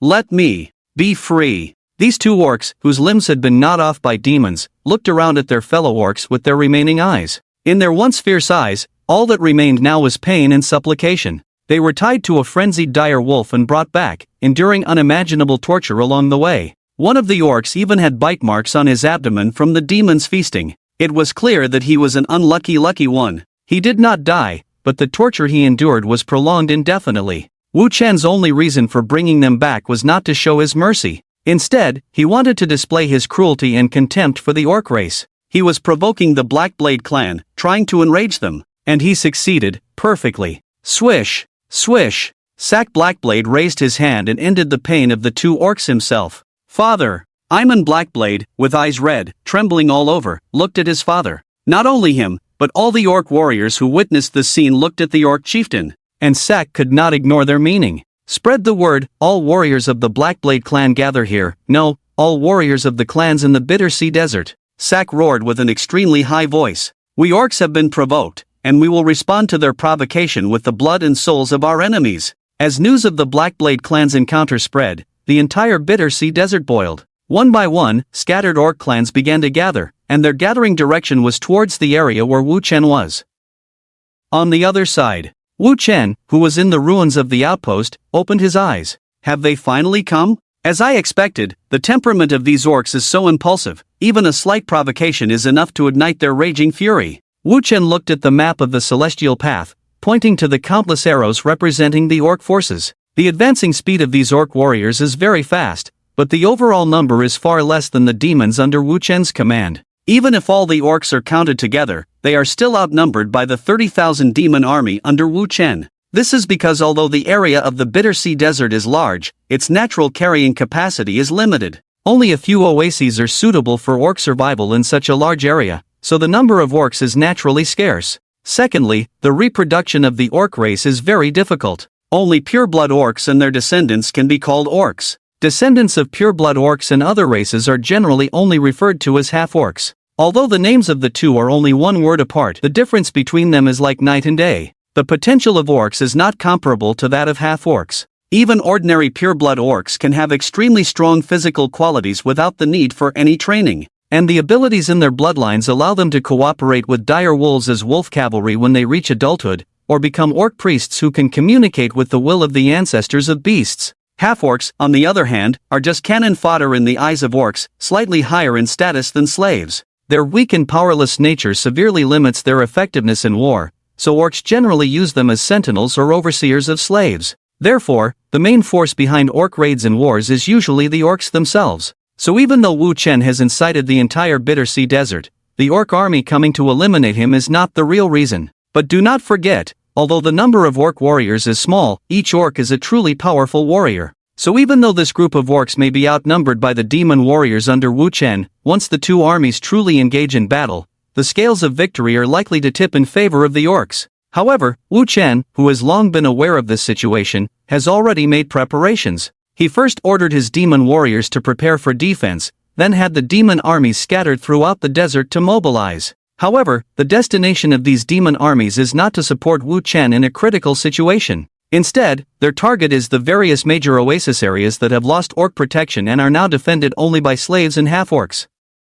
It's as if Wu Chen is preparing to use himself as a pawn in the chessboard to secure the final victory. However, when countless dire wolves carrying orcs arrived near the ruins of the outpost, they were not met with attacks from the demons, but with a dark sun that shelters all abyssal beings. When this dark sun truly rose, the world before many orcs and dire wolves changed drastically. The dry, scorching desert under their feet disappeared, replaced by a muddy land rich in foul and putrid matter, with the surrounding air filled with various noxious and toxic gases. Moreover, in the sky above, a black vortex looked down on them from on high. Although their attack had not yet begun, the first wave of mental attacks from the endless abyss had already started. In the eyes of many lords, Wu Chen's actions have been extremely chaotic and incomprehensible since he occupied the Dwarf Kingdom. You would think that after occupying the Dwarf Kingdom, he should have developed rapidly, right? But Wu Chen immediately converted all the wealth he gained into an army and launched the first probing attack against the alliance led by Gu Changqing and others. However, if you say that he launched the first probing attack in order to continue expanding from the blockade under the opposing alliance, then after the first wave of attacks, Wu Chen instead abandoned almost all of his territories and sent out the vast majority of his troops to the Bitter Sea Desert, actively attacking the orc tribes that no lord dared to provoke. And, during the process of Wu Chen leading his army to the Bitter Sea Desert, he voluntarily dispersed his own army. This behavior was so bizarre that all the lords were momentarily puzzled about what Wu Chen was trying to do. However, after seeing that Wu Chen's direction of attack was towards the Bitter Sea Desert, the vast majority of lords voluntarily gave up tracking Wu Chen's movements. After all, in their eyes, Wu Chen was now a weirdo, a madman. Does a madman need a reason to do strange things? So, most of the lords who could notice Wu Chen shifted their focus and immersed themselves in the ongoing battle for the underground world once known as the Dwarven Kingdom. The battles and conflicts happening there were far more eye-catching than what Wu Chen was doing now. Because there, the alliance where Gu Chongqing was located, along with over 40 other lords, was fiercely battling. Due to Wu Chen's hasty and rapid withdrawal, except for the Dwarven King City, all other towns were left defenseless. So these undefended towns, their value was like unclaimed treasure troves, secretly attracting everyone's attention. More and more forces, even the indigenous forces of the Trial Continent, joined the war to seize the underground world, trying to get a piece of the pie. No one had the time to care about what Wu Chen was up to anymore. And in fact, that was exactly what Wu Chen wanted. The reason why Wu Chen went to such great lengths, preferring to attack the Bitter Sea Desert rather than the dwarves' underground kingdom area, had its own reasons. The purpose of doing this was not simply to capture orcs as his warriors, nor was it to transfer his territory, and certainly not that he suddenly went crazy. His true purpose was actually to better revive the Endless Abyss. The reason why the word revive was used was because Wu Chen finally understood why the Endless Abyss appeared to him as a withered and desolate place. At the same time, he finally understood why the Endless Abyss provided him with such rich and convenient means of warfare. Because the Endless Abyss was starving. Just like living beings, this special plane of the Endless Abyss had a desire to feed. The difference was that the target of the Endless Abyss's feeding was the various continents, planes, and even worlds. And the ones helping her achieve this goal were the so-called Abyss Lords and their demons. When Wu Chen continued to upgrade his territory to level 15, the system prompted him that he could no longer continue to upgrade. The only way for him to continue upgrading was to build an epic building belonging to the Endless Abyss. The so-called epic building was equivalent to a miracle or landmark building in a civilization. The completion of these buildings represented the Lord's territory advancing to a new stage of civilization. To put it simply, it was like humans needing castle buildings to move from the agricultural era to the feudal era, and needing factories and academies to move from the feudal era to the gunpowder era. When a lord upgraded his territory to a certain extent, his expansion had to stop. Because the development of a civilization in an era has its limits, when it reaches the limit without a breakthrough, the civilization can only stagnate in place, unable to expand further. Only those civilizations that break free from the shackles of the era can enter a new stage of the era and continue to expand. And these elements, in the Lord era, are collectively referred to as epic buildings. Each race, each civilization, has different epic buildings at different stages. For example, the Dwarf clan, if they want to transition from the Enlightenment era to the Steam era, they must have an era building called the Grand Academy. And the Goblins, who are similar to them, need an era building called the Engineering Institute. In addition, many races have different development paths, which allows for the emergence of different types of era buildings within the same race. For example, the human race used by Suingshui, who possesses two powers of envelope magic and holy light, can simultaneously establish two era buildings, the Magic Council and the Radiant Temple. When a lord unlocks an era building, it not only allows for further upgrades of their territory and buildings within the territory but also enables the warriors under their command to unlock higher racial power limits. Some era buildings of certain races themselves have strong offensive or enhancement effects. For example, the Tower of the Undead, which allows the undead race to enter a new era, can directly provide additional enhancement effects to all undead under the Deathlord's command. The enhancement effects can even exceed the plane they are in. However, it must be said that the cost of constructing each era building is very expensive for the current lord. Moreover, the construction process of era buildings is also easily subject to destruction. Therefore, most lords will choose to build era buildings only after the situation stabilizes and there are no threats in the surrounding environment. However, the Endless Abyss is somewhat different. It offers only one type of era building for Wu Chen, and it can be built without restrictions. That is the Seed of the Abyss. What's more important is that the era building of the Endless Abyss does not allow demons to enter the next era. Because demons, as creatures, do not have a concept of eras along with the Endless Abyss. The effect of the era building called the Seed of the Abyss only allows all demons to undergo a random bloodline evolution once. The cost of building it is the entire continent of trials. When Wu Chen constructs the Seed of the Abyss, the entire continent of trials begins to enter a state of slow death. Unless the Seed of the Abyss is shattered, the entire continent of trials, along with all its resources, will be dragged into the Endless Abyss and become a part of it. Seed of the Abyss, construction begins. Watching the black sun in the sky, Wu Chen achieves his goal. He will lead the entire continent into the era of the Abyss. Seed of the Abyss, construction begins. With the rising of the black sun in the sky, Wu Chen seizes the opportunity to say, at this moment, he will lead the entire continent towards the dark era called the Abyss. Like fate, as the endless abyss gives Wu Chen the war he desires, he must also pay a sufficient price for it. The price he pays is to become a minion of the endless abyss, helping her complete her resurrection. And under the invisible guidance of the abyss, he takes the first step towards reviving the endless abyss. However, when Wu Chen officially issues the command, the resource points accumulated in his system instantly drop to single digits.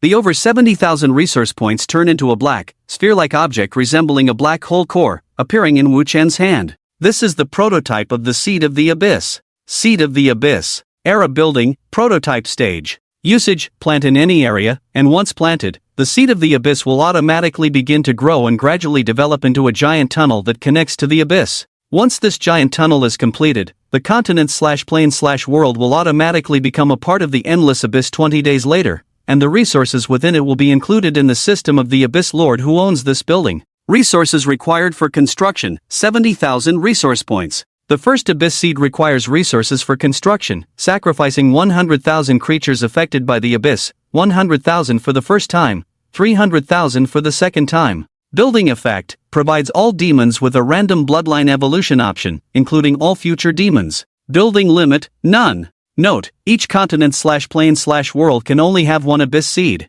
Warning, once you plant the Abyss Seed, all beings on this plane that have reached a certain level will be aware, and you will be under siege. The Abyss Seed is both a seed of death and a seed of destruction, but its appearance is eagerly awaited by Wu Chen. He noticed that once he constructs an Abyss Seed, all his demons, even those hatched later, will have a chance for a random bloodline evolution option at birth. This enhancement effect is permanent. He will also have units that can evolve. And not just that, units that can evolve an unlimited number of times. The appearance of this building has only one meaning in Wu Chen's eyes. The more planes and worlds he drags into the endless abyss, the more evolution opportunities his demons will have. Although Wu Chen appears indifferent to everything in the mundane world, he is extremely passionate about war and many aspects related to it. So when Wu Chen saw the effect of the Abyss Seed, today's crazy plan had already formed in his mind. The reason he came to the Bitter Sea Desert is because he believes that only the environment of the Bitter Sea Desert is suitable for constructing the Abyss Seed.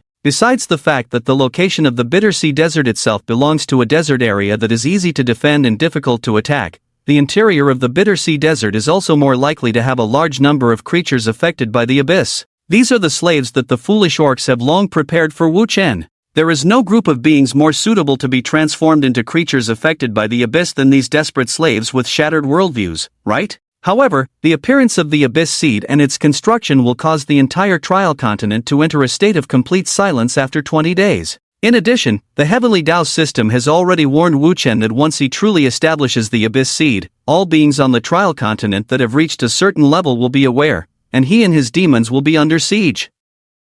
If the number of attackers is sufficient, Wu Chen is likely to lose control of his Abyss Seed and thus fail the plan. Therefore, for safety reasons, Wu Chen chose a location in the Bitter Sea Desert where the influence of nearby Lord forces is minimal. At the same time, as a second precaution, Wu Chen also released countless smoke bombs. He first made his attack chaotic to the extreme, making it impossible for the enemy to judge, and also voluntarily abandoned the Dwarf Kingdom, using this fertile land as a target to attract attention. Countless lords have already shifted their focus away from Wu Chen. Moreover, to conceal the anomaly during the construction of the Abyss Seed, Wu Chen also released the Black Sun. With this black sun in the sky, even if other lords discover the existence of the Abyss Seed, they cannot immediately determine what Wu Chen is up to. Everything is for this Abyss Seed that represents the rebirth of the Abyss. Soon, Wu Chen threw the Abyss Seed in his hand underground. In an instant, this dark, core-like spherical object expanded violently, extending countless black tentacles into the surrounding area.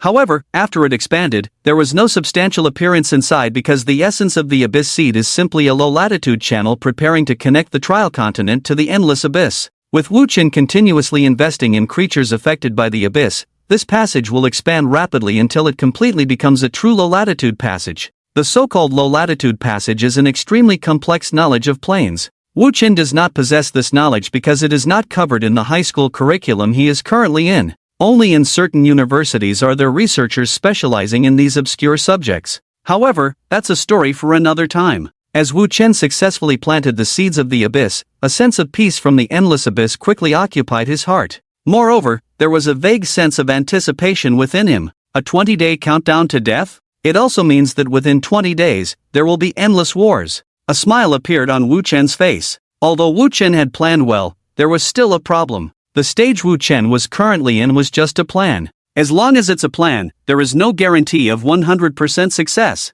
No matter how perfect the plan is, if there is a problem with one aspect, the entire plan may fail. Not to mention the crazy plan Wu Chen is plotting to drag the entire trial continent into the abyss. The risks and difficulties involved are clearer to him than anyone else. Therefore, under such pressure, Wu Chen must do his best to do what he can. And the first thing he has to do is defeat the group of orc warriors in front of him. No, defeating them is far from enough. What Wu Chen has to do is crush the orcs in front of him. Whether it's their strong physical bodies or their stubborn souls, they are all targets for Wu Chen to crush. Thinking of this, Wu Chen finally gave orders to the demons around him who had long been restless and anxious, releasing them from their restraints to charge freely. In an instant, these 30,000 demons rushed towards the orcs nearby without any additional commands, like a black tide. Damn! What were those things just now? Sack Blackblade wiped his eyes, comforted the warg beneath him, and asked the orc high priest beside him. At this moment, the illusions caused by the rising black sun had ended, and almost all the orc warriors had returned to normal. The twisted land, toxic air, and the black vortex in the sky that they had seen before had all disappeared. The dry air of the familiar sea of suffering desert once again filled their nostrils. Everything was back to normal. The things that just appeared seemed like illusions from a dark world. Chief. Faced with this question, the orc priest beside Sack, covered in various symbols, gave his answer with great certainty. Your previous premonition was indeed correct. Dark and evil monsters have reached out to this world. At this point, the high priest's eyes were filled with fear, and he pointed trembling fingers towards the sky. The sun, our sun has been contaminated. Sack followed the high priest's pointing finger and was also instantly stunned. Because in the sky, the once bright sun had disappeared, replaced by a rising black sun. This sun did not emit the light and heat that living beings relied on for survival, blessing the earth with its radiance like a normal sun. Instead, this black sun was a presence like a black hole, absorbing all the surrounding light and heat into its body, constantly emitting a strange and deadly twisted radiation outward. These twisted rays, once they hit the skin of the orcs, immediately cause the skin to ulcerate, and are impossible to resist. However, when these twisted rays hit the demon warriors, they instead strengthen them. Originally weak little demons, after being enhanced by these rays, their muscles will exhibit a strange swelling. Many little demons' skin is even burst by the swelling muscles, revealing a bloody mess. But these horrifying wounds also rapidly heal under the shining of the black sun. These are the two main effects of the black sun. One is to cause damage to enemies every second, and the other is to strengthen abyssal creatures while healing them. In addition, the abyssal illusions seen by the group of orc warriors before the rise of the black sun are also one of the effects of the black sun equipment. However, the abyssal illusions they see do not cause any actual physical harm to them, only a kind of mental shock that lowers their sanity. But that is enough. With the weak demons dwindling under this and growing stronger, they are now able to confront the orc warriors head-on with sheer force. Just as the orc warriors have just freed themselves from the abyssal illusions, countless demons have already rushed to them under the shining of the black sun. The orcs were completely caught off guard by the sudden transformation of the previously frail demons into one brutal monster after another in an instant. These monsters, wielding rudimentary but effective weapons, crazily inflicted wounds on the orc army. Faced with such an attack, even the orcs couldn't help but feel a bit panicked. Don't panic! But Sack Blackblade, as the war chief, has rich combat experience. Although he is not sure why the sun in the sky has turned like this, or why the demons in front of him have suddenly become so strong, he is very clear about one thing: the more chaotic a team is in battle, the easier it is to be defeated. So he made a decisive decision and immediately acted on it. Countercharge, disrupt their attack. With that, the war chief commanded the orcs around him to charge forcefully towards the swarming demons in front of them. The decision proved to be right. Although countless orcs were amazed by the illusions just now in the black sun now, when other orcs began to charge, almost all the other orcs instinctively followed suit, wielding their weapons at the demons beside them. Just with a charge, these brave orc warriors successfully dispersed the demons in front of them and, with this charge, regrouped.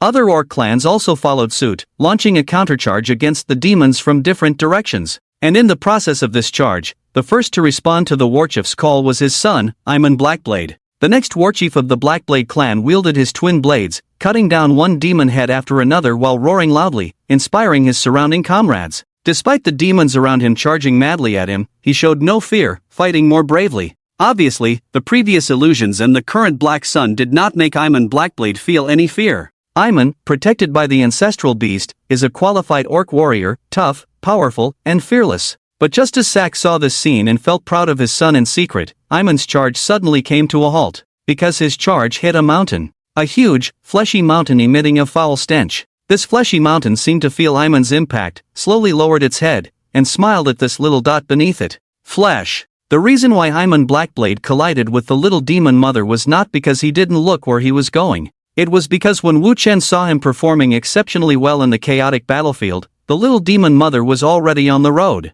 With a thud and a howl, as the wolf under his crotch whimpered, Imon, who had just been charging forward, suddenly felt darkness in front of him. Then, he felt like he had crashed straight into a mountain, falling to the ground with stars in his eyes. When Imon got up again, he was horrified by the scene before him. What he had just collided with was not a mountain at all, but a demon. A demon larger than hundreds of small demons combined. Her rough skin was covered with various hollow tumors, constantly emitting nauseating poison gas. And on her body, there were over a dozen small demons in cages, jumping around in a frenzy. More importantly, when Imon looked at her, she was also looking back at him. Her twisted face was oozing foul saliva, and her eyes were filled with savage greed as she looked at him. Imon was familiar with that look. As an orc, he had seen that look countless times in the eyes of slaves he had selected. It was the look of a creature seeing food in extreme hunger. The next moment, two large hands grabbed Imon tightly, lifting him up like a large toy. Flesh, it's flesh. The little demon mother laughed, then opened her blood-stained mouth in front of Imon Blackblade, reaching out towards him.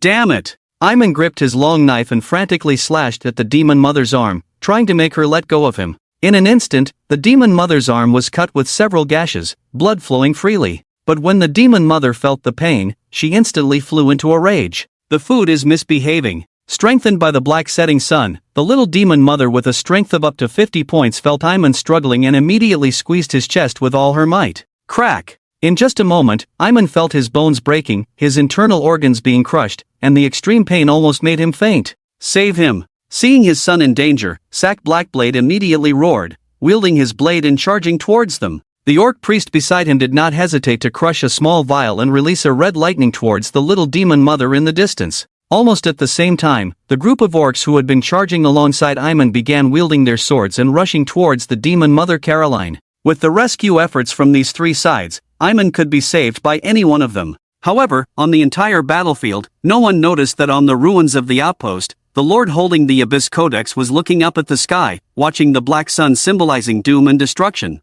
And he was murmuring something under his breath. 28-29. They're coming. Just as he finished speaking, the black sun moved. An invisible wave emanated from the edge of the black sun, sweeping across the entire battlefield. Countless abyssal auras began to spread from the battlefield, infiltrating the minds of every warrior. The orc warriors who had just recently freed themselves from the abyssal illusions were once again enveloped by them. But this time, the illusions they saw were much more severe than the previous ones. The scene that the orc priest saw was an immensely huge dark altar. On the high platform above, countless beautiful fallen angels are flying together, spreading the evil truths of the abyss while singing praises to their great lord of the abyss. Below the high platform, numerous demons, abyssal creatures, and indescribable beings are gathered together, excitedly screaming as they await some kind of blasphemous ritual on the dark platform. As for the orc priest, he is bound on that dark high platform. It turns out, he is the sacrifice. The sacrificial offering of the blasphemous ritual conducted by this group of people is none other than himself. Everything seems so real that even the orc priest cannot distinguish whether he is in a hallucination or reality. Although the orc priest tries to remain calm, when the executioner on the dark platform plunges a dagger with a black vortex eye into his chest, the orc priest struggles in pain and agony. He is forced to suddenly throw out the red lightning he had been storing, attempting to knock the executioner away and save his own life. However, after the red lightning hits the executioner, it has no effect on him. Instead, the dagger inserted into the orc priest's chest has already cut open his chest. Amidst the excited cries of the demons under the dark tower, the executioner pulls out the orc priest's heart. The scene seen by Sackblade is different from the orc priest. He sees an abyssal illusion of a battlefield watched over by the beast ancestor. The appearance of this battlefield is something he has heard in countless orc legends. This is the judgment field used by the beast ancestor to judge those unclean souls. Any soul despised by the beast ancestor will receive judgment here. And on this battlefield, all the enemies he had defeated in the past inexplicably come back to life. Sack Blade. Sack, you are so despicable. These undead who should have long rotted underground and turned into maggots now surround Sack, constantly attacking him. Among them, he even sees a special undead soul, his father, whom he challenged and killed to obtain the chieftain position. Sack, you betrayed me, you poisoned my drink, that's why you could defeat me. A beastman who bears 7 resemblances to Sack grabs Sack by the neck and extends a sharp blade towards him. And you will pay with blood before the beast ancestor. Hearing this, Sack angrily retorts, no, I didn't. Seeing the blade getting closer, Sack decisively blocks the attack with his own blade. Is that so? Then why does the beast ancestor judge you? Judging your unclean soul. Sack's father, with a twisted face, speaks to Sack Blade, launching another attack. Upon hearing these words, Sack suddenly wakes up. He looks up and gazes at the beast ancestor who has been watching him all along, exclaiming in astonishment, no, beast ancestor, I have never used deceitful schemes to kill my enemies, I have always openly defeated my enemies. But the beast ancestor remains silent, seemingly denying Sack's defense of himself. Moreover, the blade wielded by Sack's father is getting closer and closer to Sack. Other orcs, too, have fallen into illusions after the Black Sun triggered this disturbance. However, each of them sees a different abyssal illusion. Some orcs see a treasure they deeply desire lying in front of them, while beneath their feet flows a thick, acidic, poisonous liquid. The more they try to approach and obtain this treasure, the more they must endure the pain of the corrosive acid as they move towards the location of the treasure. And the treasure is located just within the edge of what they can endure, neither too much nor too little. Some of the orcs saw strange abyssal illusions, which were like a bizarre dream. Countless beautiful maidens, regardless of race, gathered around him, whispering the most seductive words in his ear, telling him about the scenes that were about to unfold. Their bodies were so soft, their scent so enchanting, and their presence so real. Apart from these scenes of desire, more orcs saw abyssal environments related to their innermost fears or dark secrets they least wanted to mention. In these abyssal illusions, their limited sanity was once again weakened. 1. 2. On the other side, the Lord holding the Abyss Codex continued to count the eerie numbers, because this was just the second wave of mental shock. The mental shock from the Black Sun would continue to assault the pitiful souls of these orcs, until they were completely dead, or completely insane. When the orc priest awoke from the intense pain in his chest, his eyes finally cleared. The previous black platform had disappeared. Along with it, the executioner beside him, the fallen angels flying in the sky, and the laughing demons gathered below the platform had also disappeared. As a spiritually and perceptually advanced orc, the time of illusion experienced by the orc priest was the shortest. But when he truly regained clarity, the events before him made him unable to believe his eyes. There was indeed a dagger stuck in his chest. However, this dagger was not the one with the black and red vortex eye engraved on it, but a clearly rough dagger made of scrap iron. And the wound caused by this dagger was not deep, as the dagger was too blunt to penetrate deeply into his chest. But the one who inserted this dagger was not the mysterious executioner from the black platform, but a grinning little demon. This little demon was grinning, wanting to continue stabbing deeper with the obviously dull dagger. Lightning arrow. Without any hesitation, in the face of intense pain and threat to his life, the orc priest instantly cast a level 0 elemental magic, sending the little demon flying.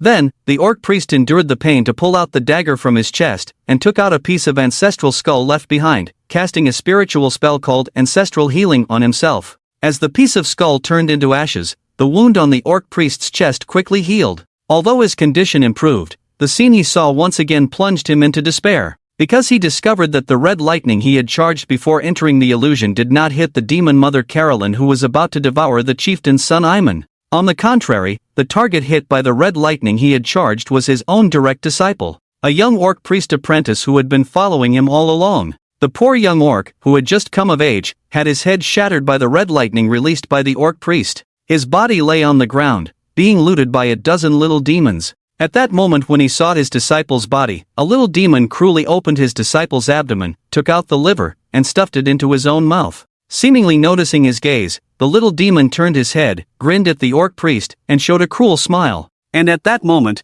the little demon's mouth was still dropping organ fragments. No! The orc priest shouted and rushed towards the damn little demons, trying to prevent further desecration of his disciples' bodies. Shortly after the awakening of the orc priest, the chieftain of the Blackblade clan also woke up. However, the reason for his awakening was not due to his mental power or perception. It was because the illusion was on the verge of collapse. This powerful orc chieftain, even within the illusion, maintained a strong fighting ability. His way of breaking the damn illusion was to kill all the enemies who had been resurrected once again. This included his damn son, who dared to question his own father's glory. In the illusion, he proved himself to the beast ancestor who wanted to judge him. But when he had done all this and wanted to see the appearance of the beast ancestor clearly, the illusion ended. And what he saw after waking up was equally unbelievable, because lying beside him were dozens of orcs, as well as the body of the wolf he rode. Each of them had similar wounds. How is this possible? Sack Blackblade shouted loudly. He knew these warriors, and he recognized the wounds on their bodies,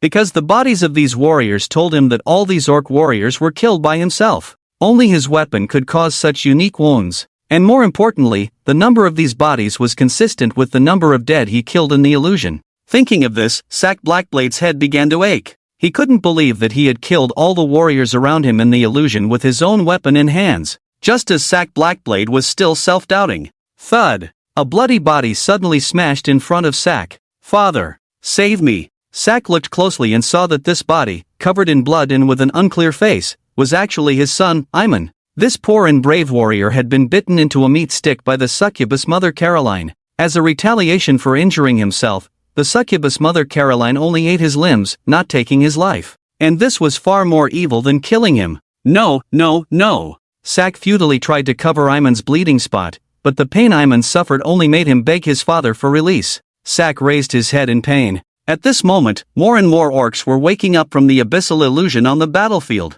However, more orc warriors were already too late to wake up, because they had fallen into eternal sleep in the previous abyssal environment. Seeing this scene, Sack's spirit was on the verge of collapse. He had thought about dying in battle, even fantasized about the scene of his death, but he had never imagined that he and his warriors would die in this state. Despair, pain, confusion. Sack, with red eyes and tears, looked towards the distant abyss lord and roared, "Why? Why resort to such cruel and despicable slaughter? There is no glory in this." And he, with an evil smile, responded to the other's question, "Because this is a war. And war itself has no glory. Oh my god, this madman. Suingshu, come and take a look." Under the royal city of the Stag Kingdom, Suingshu, who was commanding the siege, was startled by Li Sinuo, and quickly turned around to look at the girl who was easily surprised. "What did you find? Was our base attacked? I remember Zhang Yaoan and the others did want to attack us before, but I have set up an ambush." Suingshu's face darkened, and she felt uneasy. In her view, at this critical moment, they absolutely could not afford any problems. Although her previous thoughts were interrupted for a moment, Suingshu quickly refocused her mind on the current battle situation. In her planning, once she and Li Sinuo captured the royal city of the Stag Kingdom, her power would be completely liberated from the northwest corner of the Trial Continent. At that time, whether to continue north towards the icy plains of the White Desert or to compete with Li Chi for the flowing Gold Valley to the east, both were very good choices. However, Li Sinuo grabbed Suingshu and showed her a system screenshot. "No, that idiot didn't come to attack us, I'm not worried about that." But Li Sinuo just waved his hand and said, "I called you over to see what Wu Chen is doing." Hearing Wu Chen's name, the tension on Suingshu's face disappeared. Smack! Suingshu patted Li Sinuo on the back of his head and said somewhat discontentedly, "Why are you so concerned about what he's doing? Focus on capturing the royal city first." "No, look at this." Li Sinuo was really anxious. He really did as you said, he captured the entire Bitter Sea Desert. But his attacking tactics have a major flaw. In the scene, Wu Chen's legion, with the help of the Black Sun, had already defeated the orc army head-on. But this was far from over. Because the demons that Wu Chen had sent out earlier to surround the scattered demon armies had already taken advantage of the battle between Wu Chen and the orcs to launch a surprise attack and occupy all the orc camps. The half-orcs left in the orc camps were unable to stop the onslaught of these massive demons. Under the brutal attack of the demons, their defenses were almost instantly destroyed. And what intrigued Li Sinuo the most was that each wave of demons besieging the breached camps was just enough to suppress the half-orcs inside. More importantly, according to the scouts, although the behavior of these demons was chaotic, during the battle, it was evident that a lord was giving them mandatory orders. Because many demons' chaotic behavior would often be forcibly interrupted at a certain point and then forced to execute a command. Li Sinuo was most puzzled by this. After all, so many battles were happening simultaneously. But how could Wu Chen command so many battles at the same time? If as a lord, personally commanding the marching and coordination between various armies was not a difficult task for many lords, both Li Xinyuo and Suing Xue could do it. However, when all these battles were added up, there were dozens of them, and each battle was personally commanded by Wu Chen. How is that possible? Because of his performance in the Bitter Sea Desert, it seems like he can command multiple battlefields at the same time. How does he do this? You two have known each other for so long, you should know, right? Faced with her best friend's persistent questioning, Suing Xue couldn't help but sigh. Li Xinyuo, you want to know why Wu Chen can do this, right? But the answer is I really don't know, because I truly don't know how Wu Chen can do this. Hearing Suing Xue say this, Li Xinyuo was stunned, and Suing Xue continued, I'm not covering up for him, I'm just telling the truth. In many aspects, Wu Chen performs much worse than ordinary people, you should be able to see that from his grades. Indeed, Wu Chen's almost bottom-ranking grades were truly appalling. But he still has talent, and it's a unique talent. That is, he can simultaneously process many different battle information in his mind. About this, I discovered it from the first time I did a simulated military chess deduction with him. No, even earlier. Suing Xue recalled the past. I had already noticed it when we were both children. But about this, I didn't pay much attention at first, until the school offered a military chess deduction course in high school, until I did a military chess deduction with Wu Chen, and I found that no matter what, I couldn't win from his hands. That moment, I finally confirmed this. At this point, the emotions in Suing Xue's eyes changed noticeably. When Li Xinyuo heard this, he suddenly realized and said, wait, if you say that, then for so many years, you have always been second in military chess simulations, not to take care of Wu Chen, right? Of course not. Suing Xue chuckled. Haven't you noticed that I have always denied this statement? Li Xinyuo recalled, and indeed, from the beginning, Suing Xue had never admitted to this statement, but no one believed it. But now, it seems that things are not as simple as they imagined. I really can't beat him. In military chess simulations of the same scale, he does much better than me. Regardless of which deduction it is, he always wins in the end, making me watch helplessly as my base explodes in chaos. The chaos in your eyes and the chaos in his eyes are different. The chaos in your eyes is absolute disorder, while the chaos in his eyes is opportunity. So in this course, Wu Chen is undoubtedly the first. I can't imagine anyone I know who can defeat him in this course. No wonder. Li Xinyuo clapped his hands, his eyes shining. No wonder you insisted on bringing Wu Chen into your team back then, not to take care of him, but to use his talent. You, Suing Xue, I didn't expect you to hide Wu Chen's secret for so long. Why didn't you tell me earlier? If I had known this earlier, I would have insisted on bringing this guy into our team with you. Hearing her best friend being so utilitarian, Suing Xue also laughed for a moment. No, that's impossible. He would never team up with me, let alone with us, to enter this Lord's trial. Oh, I see. Li Xinyuo squinted. The eternal barrier between the lady and the poor boy, just like in a novel, right? No, it's not like that. Suing Xue denied it again. He has no interest in me.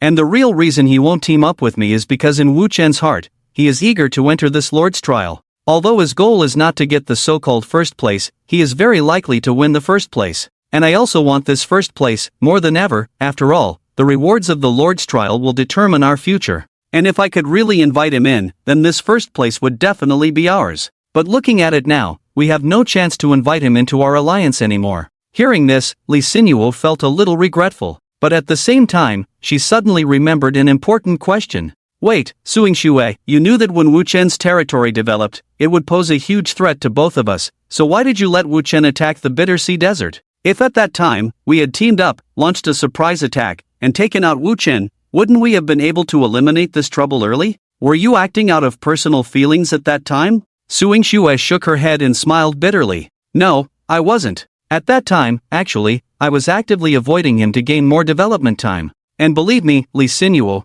I am different from Wu Chen. His path of war is a wrong development strategy, nurturing war with war, ultimately leading to death by war itself. But my seemingly weak, yet secretly containing all development strategies, accommodating all living beings' thoughts, is the only correct solution in the Lord era. So, the longer time drags on, the more obvious our advantage becomes. Suing Xue looked at Wu Chen's territory, which had gradually shifted to the Bitter Sea Desert, and said so. So, I will prove that I am the true strongest, and at the same time, take that first throne. A few minutes before Suing Xue's conversation with Li Xinyuo. Bitter Sea Desert. Dawn. Sack. The bloody body of the Black Blade, dragged by the little demon mother, was thrown to the ground. This poor chieftain of the Black Blade clan, like his son, was not alive by the little demon mother and lay in the desert, bleeding. Although this is cruel, it is not cruel enough. Because the cruelest thing the little demon mother did was that the robust physique of the orcs ensured that they would bleed for a long time before dying. Lord, it's over. The little demon mother Caroline came to Wu Chen's side, respectfully said. Wu Chen opened his eyes and withdrew his war vision from the other battlefields in the distance, looking down at his feet. Your war is not glorious. Sack Blackblade stared at the Abyss Lord in front of him with his eyes, and the other party responded to his gaze without any hesitation. I'm too lazy to repeat myself, war is just war, nothing more. Wu Chen glanced at the orc chieftain as if he were treating roadside garbage, completely ignoring him. Caroline. As Wu Chen spoke, the little demon mother's posture became even more respectful, almost bowing flat in front of Wu Chen. Let your children stop gnawing on the remaining orc warriors, especially those who are still alive. At this moment, at the stall where Wu Chen was speaking, countless little demons were frantically slaughtering the orc warriors who had fallen into mental collapse due to the black sun. Many of these poor orc warriors could no longer distinguish between reality and illusion. Either they thought the little demons in front of them were obstacles in the illusion, and they were terrified to resist in vain, or they had simply suffered a mental breakdown and could not recover from the previous illusion. Watching these orc warriors, Wu Chen coldly said, "Keep them, they are still useful." Hearing the order from their lord, the little demon mother immediately opened her mouth, roared like a mad dragon, and then ran quickly towards the group of little demons. The next second, these gleeful little demons eating the orc warriors ran around as if they had encountered a natural enemy, fleeing in all directions. Not only the little demons, but also the winding demons, inferior demons, and Loran evil demons in the army all ran away. Although none of the little demons were willing to give up their delicious food in front of them, under the tyranny of the little demon mother, they maintained a rare consistency among demons. Oh no, still not consistent. Two little demons, despite seeing the little demon mother Caroline running towards them, chose to continue eating the food in front of them. And their last bite really became their last bite. The little demon mother angrily grabbed the two little demons, swallowed the uglier one, and then stuffed the even uglier one into the cage in front of her chest, letting the toxic mist emitted from the tumors on her body turn them into monsters that would forever remain in a state of rage. This time, no little demon dared to approach the group of orcs who were already captured. The suppression of the little demon mother is actually a new rule that Wu Chen discovered from countless battles. Compared to his own commands, many times, weaker demons are actually suppressed by demons much stronger than themselves. This suppression, whether from bloodline or strength, is often more effective than Wu Chen's commands through the abyssal heart. At least the little demon mother's ordinary voice is much easier to control than locking onto the heavily Dao system. Demons are a peculiar species, chaotic and without rules. But within this endless chaos, certain irregular rules can still operate. Just as Wu Chen was beginning to command his remaining demon slaves to bind and transport the orcs, the chieftain of the Black Blade clan, who had become a human stick but still had breath, suddenly smiled. This eerie smile surprised Wu Chen. Sensing Wu Chen's surprise, the chieftain of the Black Blade clan stubbornly lifted his head from the ground, turned over, and looked at Wu Chen. Ha, useless, evil lord. Even if you capture our warriors, it's useless. Because you only use dark corrupt spells to temporarily crush our spirits, but under the protection of the beast ancestor, all the conscious orcs will never submit to you. So, you can only get one body after another from us, nothing else. The Black Blade chieftain, who originally wanted a quick death to return to the embrace of the beast ancestor, stared at Wu Chen. Do you understand? We orcs will never submit to you. Wu Chen fell silent for a moment, his snake-like crimson vertical pupils blinked twice. Oh. After saying this word, Wu Chen continued to command the group of demon slaves. The orc warriors would be divided into two groups, one with life would be taken away. The other part would be given to his demon subordinates as food to replenish their strength and injuries. Hey, you damn bastard, did you understand what I said? The furious Black Blade chieftain shouted. Of course, I heard you, I'm not deaf. Wu Chen turned his head and smiled. For some reason, after Wu Chen smiled, the Black Blade chieftain suddenly felt a chill down his spine. The last time he saw this evil lord smile was when the black sun was shining. You seem to have misunderstood. I never said that keeping alive orcs would be useful to me, it's only if you submit to me. Wu Chen stood in front of the other, slowly crouched down. Then, Wu Chen touched the other's head with his hand and said with a smile, I keep you alive just to keep your flesh fresher. Fresher? After hearing this, a very ominous feeling rose in Sack Blackblade's heart. What are you talking about? Wu Chen shook his head, and behind him, an abyssal teleportation gate slowly rose, built using the resources just obtained. At the other end of the gate was the endless abyss. Wu Chen was preparing to use the Sea of Suffering Desert as a node to teleport orcs, half-orcs, and their enslaved beings. Although this would consume his already limited resources, it was necessary. Because Wu Chen needs to use this portal to send those half-orcs and half-orc slaves into the endless abyss, turning them into creatures influenced by the abyss to be sacrificed to the incubating seeds of the abyss. In this process, Wu Chen can also conveniently send those still alive or fresh orc warriors to the hungry parasitic demons. Although this method is not very convenient, in a sense, it is the most efficient way. Another method would be to establish several profane torches in the Desert of Misery and turn it into the territory of the abyss. This method would require far more resources than a portal, and more importantly, Wu Chen is not planning to truly claim the Desert of Misery as his territory. In his strategy, while the desert is easy to defend, pure defense is not his philosophy, nor does it align with the abyss's philosophy. The desert is too barren, suitable for the seeds of the abyss to defend themselves but not conducive to the abyss's development, especially for Wu Chen's aggressive style of warfare. Therefore, Wu Chen plans to abandon most of the Desert of Misery, using most of the area as a buffer zone, leaving only a certain number of troops near the seeds of the abyss to guard against attacks from other lords and forces. Next, Wu Chen's next goal is to return to the Dwarven kingdom. Wu Chen looks at the system map and smiles. Gu Changqing, I wonder how you and your allies have developed the mines on the land I left behind. I also wonder how many civilian units you left behind are waiting for my arrival. Finally, Wu Chen's evil purpose is achieved.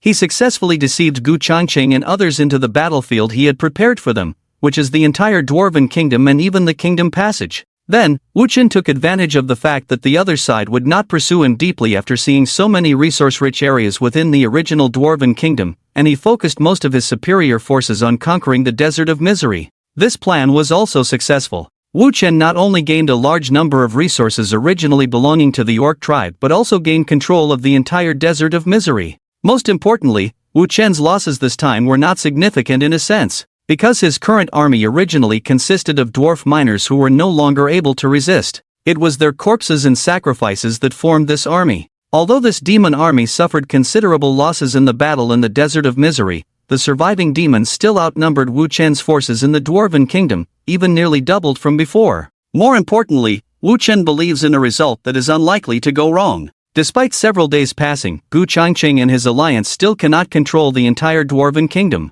The territory left by Wu Chen is too vast, and he moved too quickly, so there are definitely other forces vying for control of the region. Countless forces have likely extended their influence into this area, along with a large number of civilian units. Therefore, Wu Chen now needs to change his focus. He needs to use this massive army to reclaim his territory. Because the abyss torches that have not completely collapsed are urgently calling for the return of this abyss lord. Along with the call for Wu Chen's return, there are the plague twins who have been defending the Dwarven city for several days. This brother and sister have never given up the nest bestowed upon them by their lord, or rather, their home. Wu Chen is always decisive in executing his strategies. After he resolved the troubles in the Desert of Bitter Sea, he quickly turned his demon army around and headed back towards the area of the former Dwarf Kingdom. However, his advance was a disaster for Gu Changqing and others. What did you say? Wu Chen actually turned around and is advancing towards the underground kingdom again? Gu Changqing exclaimed in panic after hearing the scout's report. But why would he do that? Didn't he already give up the entire underground kingdom before? If he still wants this area, he should have defended it in the first place. Many of those who had formed an alliance with Gu Changqing were also puzzled. Wu Chen's thinking was just too strange for them to comprehend. Gu Changqing was right. When Wu Chen abandoned the former dwarf kingdom, which was the entire underground world, he did so decisively, without any hesitation. It was as if this area had no meaning to him anymore. But now, with Wu Chen having conquered the Desert of Bitter Sea, he suddenly turned back, seemingly wanting to reclaim the underground kingdom. However, as Gu Changqing, who had dealt with Wu Chen several times before, suddenly understood the issue. Having figured out Wu Chen's thinking to some extent, he looked at Wu Chen's route and came to a conclusion. I understand, Gu Changqing exclaimed. This greedy and foolish guy didn't give up the underground kingdom because he didn't want to defend it, but because he wanted to gain more. He obtained a large amount of flesh and resource points by slaughtering the dwarves in the entire underground kingdom, and then used them to create a large army. After sweeping through the Desert of Bitter Sea with this massive army, he turned back, wanting to take advantage of the chaos among us and other alliances to benefit himself.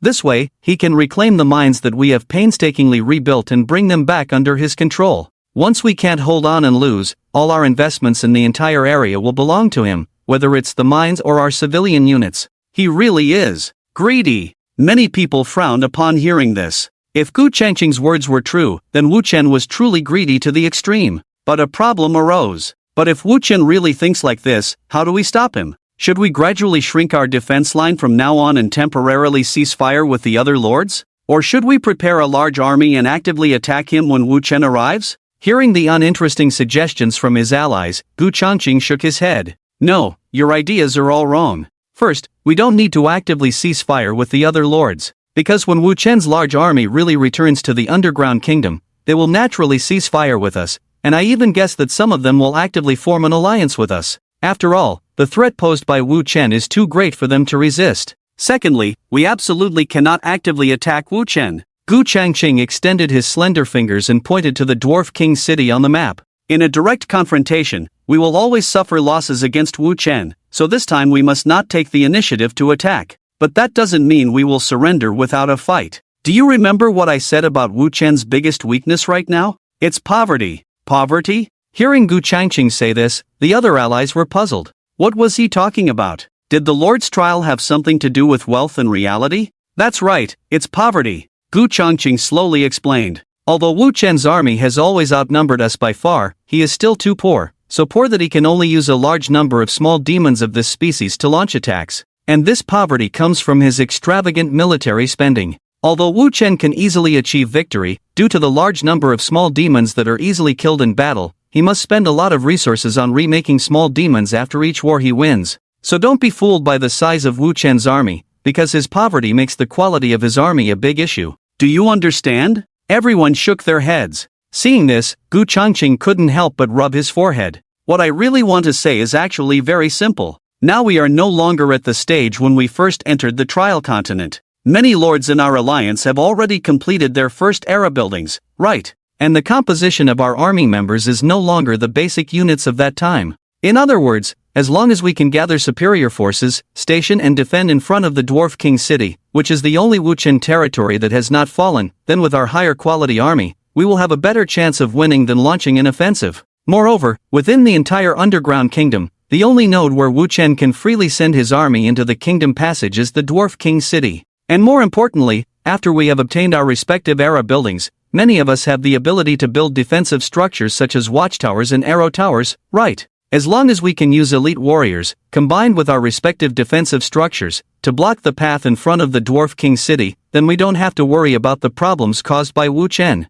Hearing this, the allies were also enlightened. This is because Gu Changqing's strategy was very reasonable, and secondly, everyone began to look at Gu Changqing with new eyes. It has to be said that after experiencing the recent wars, Gu Changqing himself was the one who grew the fastest. The eldest son of the Gu family, from being headstrong at the beginning, can now predict Wu Chen's intentions like a strategist, which is enough to prove his progress. Hearing the praise from everyone, Gu Changqing smiled. Wu Chen, oh Wu Chen. Your abilities still have limits after all. Your seemingly chaotic thinking is not that hard to guess. No matter how you let the small demons rampage on the trial continent, you will eventually face defeat. Let the Dwarf King city be your grave. With Gu Changqing's order, one after another arrow tower and watchtower rose up in front of the Dwarf King city, forming a formidable defense that made any small demon sigh with despair. Great Lord, you have finally returned. Hele and Mara, this brother and sister, greeted Wu Chen warmly. But Wu Chen did not reply to them, because as soon as he returned to the Dwarf King city, he was stunned by the scene before him. He noticed that the once vast and luxurious palace and several Dwarf King cities had completely disappeared. In their place was a desolate city area filled with various muddy swamps and plagued by flies. Inside the entire Dwarf King city, there was no longer a single intact building. All the structures were parasitized by some green, slimy pustules. And at the center of the Dwarf King city, where the former Dwarf King's palace used to be, was also gone. In its place had grown a super huge purple cocoon. This cocoon was constantly wriggling and oozing out some toxic substances, but there were no giant creatures hatching inside. The cocoon only hatched large chunks of fly eggs. Such a scene was shocking even to Wu Chen. He finally understood why Hele and Mara called the city they were given nest. Because they had truly transformed the once magnificent Dwarf King city into their own nest. However, Wu Chen would not inquire further about what had been given away. He just glanced at Hele and Mara and said lightly, I'm back. You two did well, actually holding on to this city.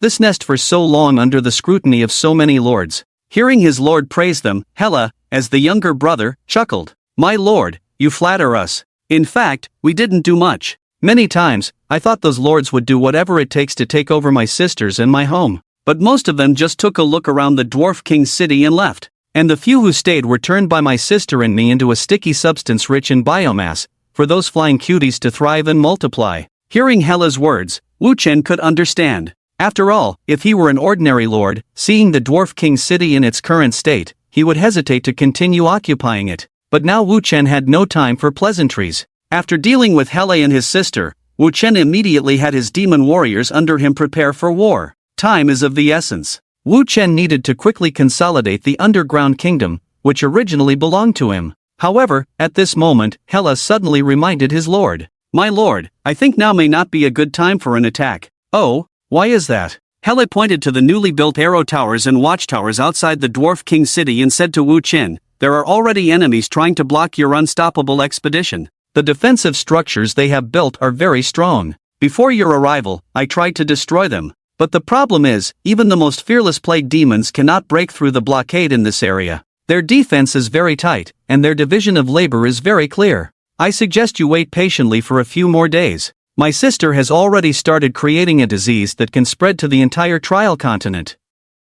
Hearing this, Wu Chen smiled. Were you worried about this issue? But no, I can't wait for a few more days. Remember, the longer the plan is delayed, the greater the chance of failure. Hearing this, Hela half knelt in front of Wu Chen. In that case, respected Lord of the Abyss, please let me lead all the plague demons to the forefront. Only then do we perhaps have a chance to break through the enemy's blockade and reclaim our territory.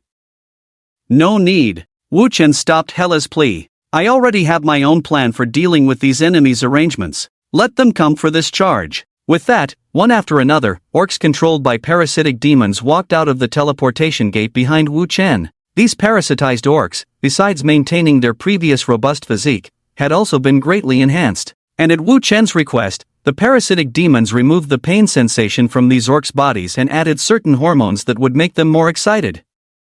In this state, they would advance until they were exhausted or torn to pieces. What's going on? What kind of monster is this again? Just as Gu Changqing and the others had originally planned to rely on their strong defenses to thwart Wu Chen's attack, their defenses were instantly breached. But don't misunderstand. The monsters they were referring to were not the orcs controlled by parasitic demons. And the ones breaking through their defense line were not the demon army under Wu Chen's command. The one causing all this destruction was actually Li Qi, who had been silent on the trial continent for too long, along with his newly created steam tanks. Yes, while most lords had just finished building or were in the process of constructing their first era buildings, Li Qi had already completed the construction of 2 era buildings and was planning to lead his people towards a higher era.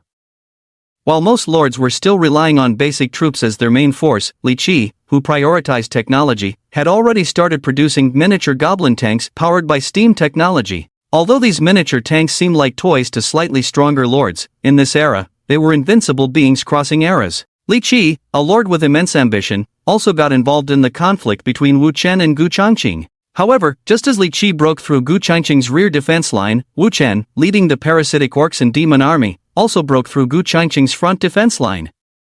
Both were advancing towards the same location. Finally, within the vast kingdom tunnel, the two sides met. What's going on? Wu Chen was stunned, rubbing his eyes. Tanks? Li Qi also paused, as he saw the demons he was already familiar with. Wait, demons? Several days ago, in the Golden River Valley. My lord, the Grand Science Academy and Engineering Institute are about to be completed. Upon hearing this news, Lord Li Qi immediately put down all his work and hurried through the portal back to his original plane. Because Li Qi had chosen goblins as his first race and the initial environment was a desert, the system gave him a plane similar to a desert planet. In this plane, the number of plants and animals was surprisingly low. However, in contrast, the mineral resources in this plane were very rich, even appearing everywhere. Many rare metals in this plane were as common as stones in the ordinary world. In theory, with such a rich plane as his base, Li Qi seemed fully capable of not needing to plunder resources on the trial continent and engage in bloody battles with other lords.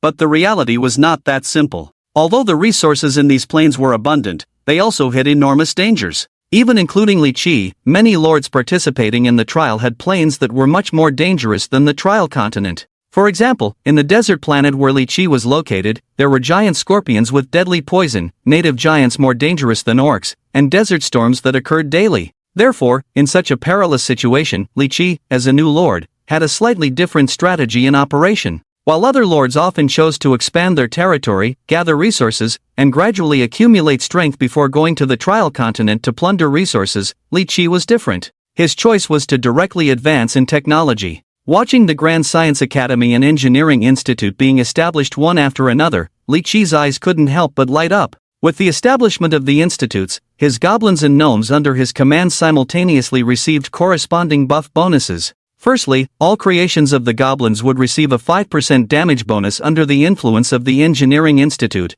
and the instability of goblin technology would also decrease, preventing them from self-destructing easily. Secondly, the gnomes would receive an intelligence bonus under the enhancement of the Grand Science Academy and unlock more technological creations. But these were not the most important things. What Li Qi truly wanted was to unlock a new technological path after establishing these two major era buildings. System: construct new buildings, goblin factory, gnome laboratory, and assembly workshop. Li Qi looked at the already reserved land and spoke to his system. Boom! Boom! With tens of thousands of resource points disappearing, with the help of the system, two buildings even more magnificent than the Academy of Sciences and the Engineering Institute rose from the surface of this desert planet. Countless goblins and gnomes quickly split into two waves and entered these two equally magnificent buildings as if they had agreed upon it. Before long, clanging sounds and some not-so-weak explosions could be heard from these two buildings. Then, with the joint efforts of these two buildings, countless parts of different specifications were produced. In the end, under Li Qi's gaze, these parts were sent to the assembly workshop and assembled into a peculiar new creation. Steam Tank Type A. A steam-styled vehicle carrying goblins and gnomes, emitting black-gray steam, appeared in front of Li Qi. Its attributes made Li Qi extremely satisfied. Steam Tank Type A. Mechanical creation, non-living being. Construction requirements: Goblin Factory X1, Gnome Laboratory X1, Assembly Workshop X1. Armor value, 1,200 points. Attack damage, 80. Attack range, 120 meters. Usage requirements: Goblins X2, Gnomes X1. Evaluation: a crude but effective weapon, if it doesn't self-destruct. Watching one steam tank after another appear in the assembly workshop, Li Qi finally breathed a sigh of relief. Because he knew that once these steam tanks appeared on the trial continent, the entire landscape of the trial continent would be completely changed. Previously, whether it was Wu Chen, Su Yingshu, or even Gu Changqing and Li Mengmeng, they were all crazily expanding their territories and plundering resources on the trial continent. Almost everyone ignored Li Qi, overlooking the lord who excelled in technological research. And now, it's time to let those barbarians taste the power of technology. Thinking of this, Li Qi excitedly let the first batch of steam tanks pass through the portal and enter the Golden River Valley of the trial continent. The so-called war is not just a struggle between cold weapons and magic. Li Qi couldn't help but sneer when he thought of the dwarf alliance that was previously destroyed by Wu Chen. In a real war, it's about whose technological level is higher. Now let me see, who will be the lucky one for me to be the first to blast open the gates of their territory with tanks? Looking at the map of the Heavenly Dao system, Li Qi began to contemplate. To the west of the Golden River Valley was Su Yingshu's human territory, to the south was the former dwarf kingdom already in the hands of Gu Changqing and others. To the southwest of the Golden River Valley was the Bitter Sea Desert controlled by Wu Chen. As for the north and northeast, there were hundreds of lords intersecting, each occupying a part of the resource-producing land, forming dozens of alliances of various sizes.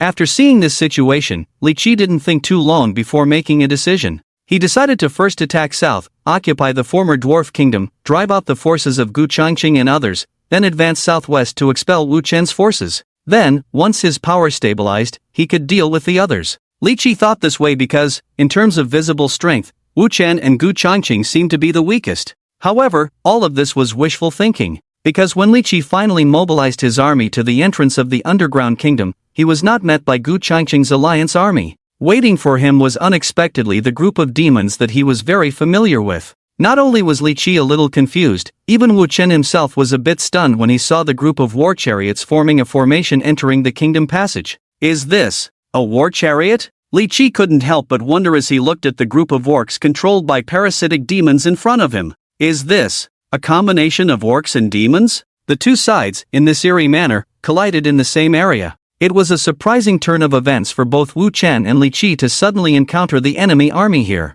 Despite both conducting reconnaissance in advance, the limitations of intelligence, coupled with the enemy's fast marching speed, meant that neither of them expected the enemy to appear here. Nevertheless, the two quickly adapted to the situation. Facing the opponents in front of them, both men did not believe they would lose. It was only Gu Changqing and the other minor lords sandwiched between the two who were in a difficult situation. Li Qi was the first to change formation, deploying his steam tanks in parallel to form a temporary defense line. Countless dwarf cannons, carried by dwarves piloting rudimentary small mechs, arrived behind the defense line. Behind these dwarves, more goblins began preparing various flying explosive devices. As more equipment and devices gradually filled the rear of the line with the arrival of vehicles, the entire front line was flawlessly deployed like a seamless iron bucket. After successfully deploying the front line, Li Qi's army opened fire. However, his initial target was not Wu Chen, but Gu Changqing and the others blocking the path between him and Wu Chen. Boom! With the roar of the steam tanks, numerous shells rained down on Gu Changqing and the others' defense line.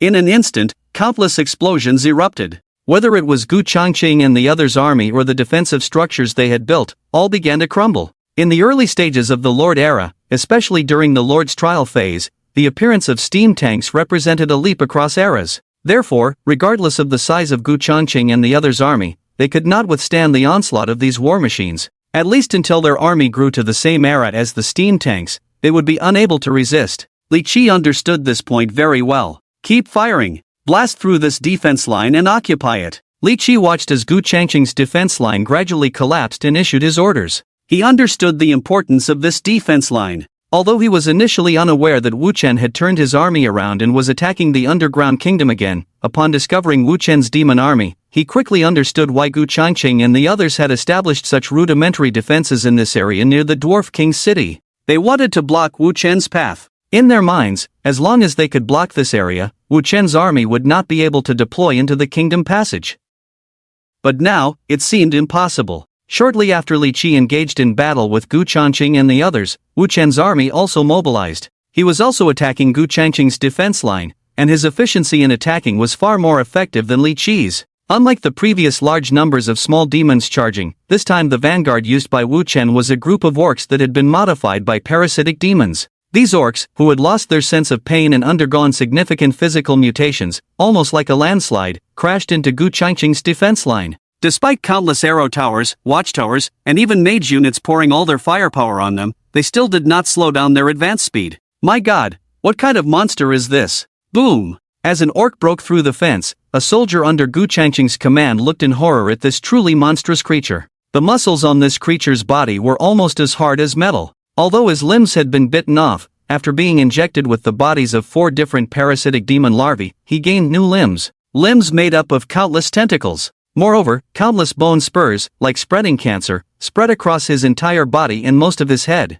Except for his mouth and one eye that revealed he used to be an orc warrior, the rest of his face had been taken over by the parasite's body. Yet, this monster, under the stimulation of hormones in his body, could display a more terrifying combat power than in his prime. Just a sweep of his left tentacle turned a large group of infantry into minced meat. The lucky survivors were mostly maimed, screaming in agony on the ground. As for the soldier who sighed, he was the most unlucky. He was grabbed by the orc warrior charging towards him, used as a human shield, and not unalive. Before he died, he noticed that there was a black blade tattooed on the orc's chest. That was a tattoo only qualified to be carved by the chief of the Black Blade clan. Could it be that the monster devouring him bit by bit was the chief of the Black Blade clan? Attack! On the Dwarf King's city in the distance, Wu Chen looked at the collapsing defense line and said, "And speed up the attack." Wu Chen turned his gaze to the other side of the defense line, where someone was also attacking the defense line he was facing, and their speed was only slightly slower than his. More importantly, although Li Qi's army's occupation speed was slightly slower, it was because their march was a parallel advance of the entire legion.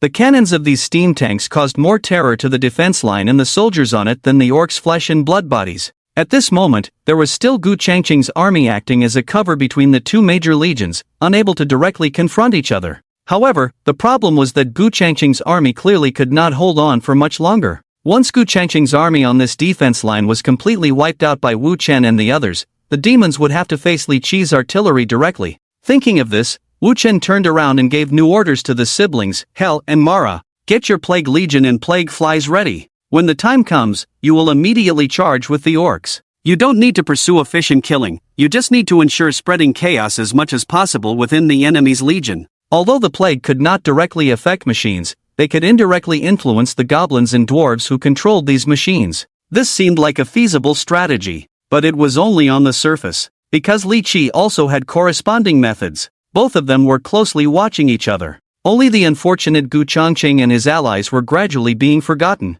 Damn it! Li Qi, this bastard, actually ambushed us. No, Wu Chen is also a bastard. These two damn bastards. Seeing the defense line they had painstakingly built being crushed by Li Qi and Wu Chen together, Gu Changqing could not help but feel furious. And now, his situation was very embarrassing. The batch of troops originally sent to intercept Wu Chen's entry and exit no longer have any need for salvation. This is not a joke, but a very cruel truth. If it were only Wu Chen's side attacking, even if Gu Changqing and others could not hold the front line, there would still be a chance to evacuate this area. After all, these troops have a retreat route. But the situation is different now. In the rear of the passage they originally used for evacuation, a tank army from Li Qi himself has firmly occupied the passage. And what they occupy is not just the passage itself. The area they occupy also includes the entrance to the underground kingdom passage used by Gu Changqing and others for support. This has led to a very awkward situation where Gu Changqing and others, although still having ample forces, are now separated from the soldiers on the front lines. If Gu Changqing and others want to support their soldiers, they must defeat Li Qi's current steam tank legion. In the current situation, this is almost an impossible task. After all, although Li Qi's steam tank legion is restrained by the magic legion and the flying units, the problem is that in the current kingdom passage, Gu Changqing has almost no flying units. As for the magic legion, that's even more impossible. In the entire trial continent, the only organized magic force, considered a legion, is in the hands of Suing Xue. Although Gu Changqing and others have a small number of magic units, and even many heroes of the mage class, their numbers are far from being considered a legion.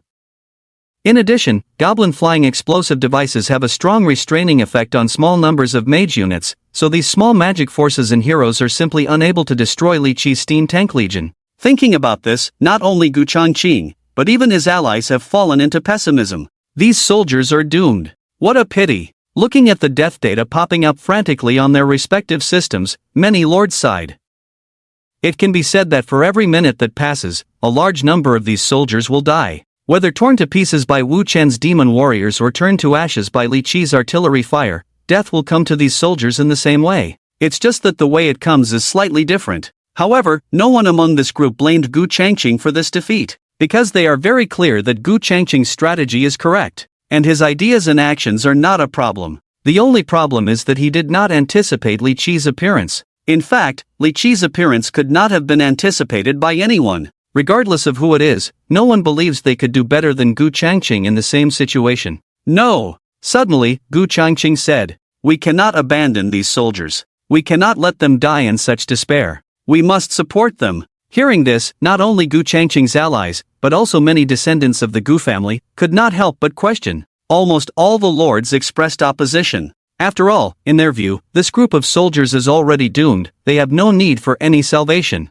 Gu Changqing, are you crazy? We are not blaming you, your strategy is correct, the current situation is not your fault, but according to the current situation, since we have already suffered losses, we cannot let the losses continue to escalate. Yes, they are just a group of soldiers recruited from their respective territories. We have already occupied the vast majority of the underground kingdom. Every moment we delay, the resource points we gain can recruit more soldiers. But everyone thought that after hearing what they and others said, Gu Changqing showed an extremely stubborn attitude. I know they are doomed. But that's the problem. Gu Changqing stood up, looking at the group of allies surrounding him, and said very seriously, although we are lords, these warriors were once loyal to us. They pledged to fight for us, and we accepted their loyalty. These warriors are part of us. Although I may lack abilities, not as skilled in technology as Li Qi, not as commanding as Suing Xue, and not as ruthless as Wu Chen, I am definitely not a hypocrite. Because in my heart, the warriors who pledged loyalty to me, like my territory,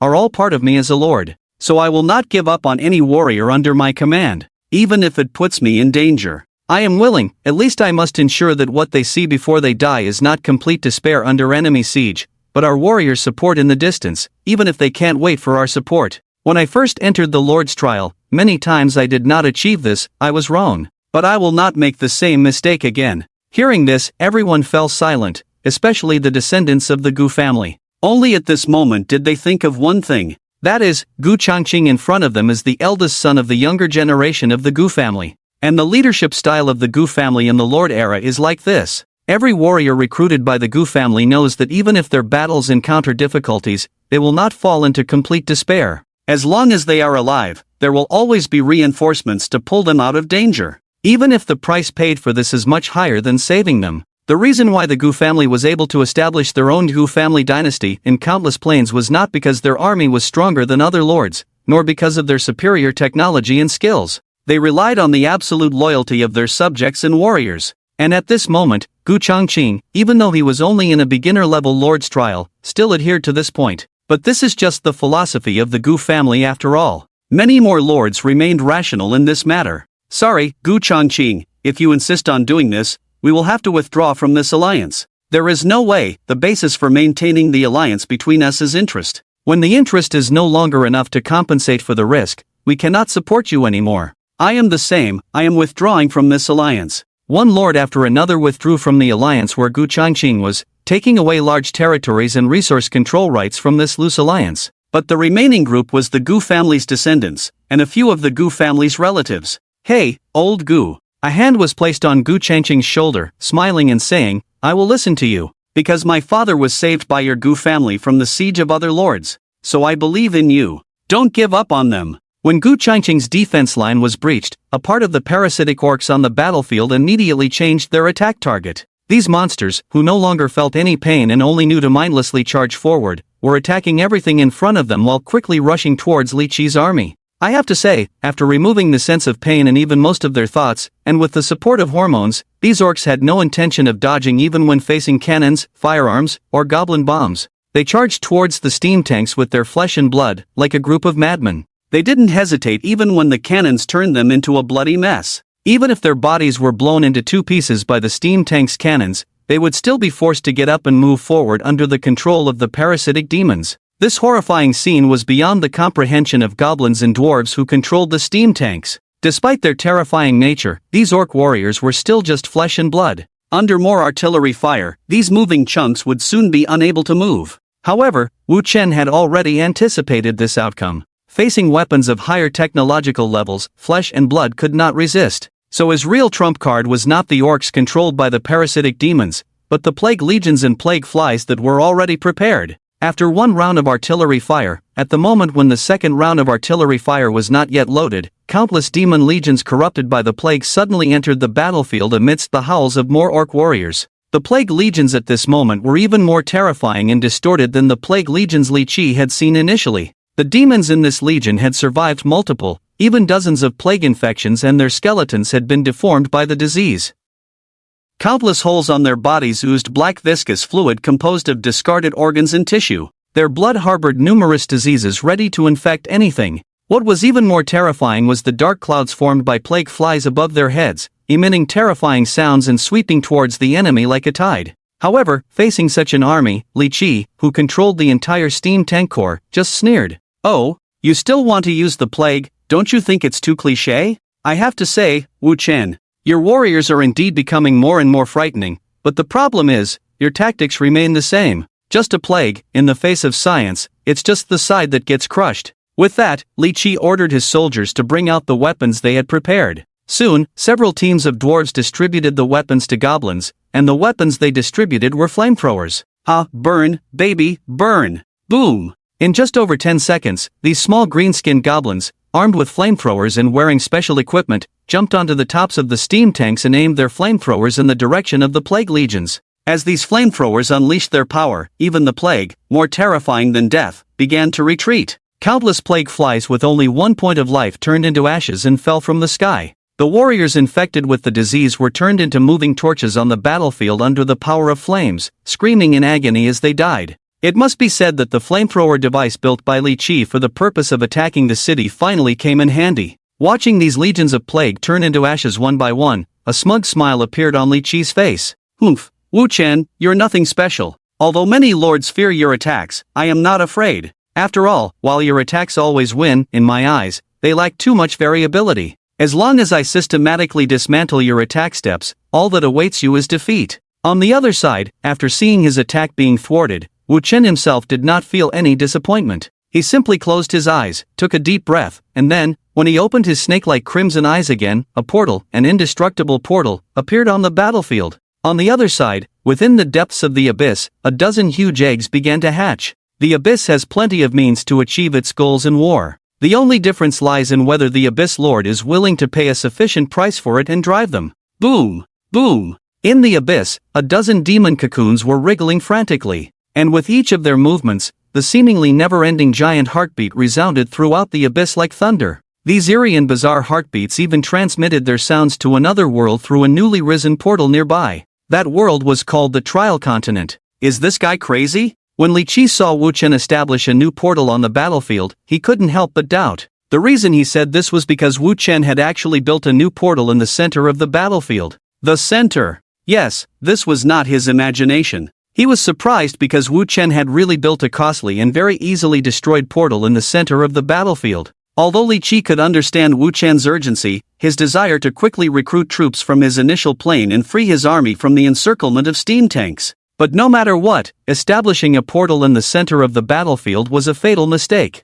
And it was a fatal mistake that no lord would make. Firstly, in Li Qi's understanding, the cost of building a portal was very high. Many lords had to scrape together resources to build a portal in the early stages when resources were scarce. Secondly, the portal itself was fragile and easily destroyed. However, these 2 points were not very important now. After all, at this stage, many lords had relatively abundant resource points. The resource points needed to build a portal were not considered very expensive. The reason Li Qi believed Wu Chen's move was a fatal mistake was that the portal itself was bidirectional. And once the portal was opened, if the owner of the portal could not protect it, then once the opponent occupied your portal, they could at any time march their army into your territory, destroy everything you had painstakingly built, and completely end your lord's trial this time. Thinking of this, Li Qi did not hesitate at all, directly changing the defensive order he had previously given and instead letting his army move steadily and orderly towards the teleportation gate at the center of the battlefield.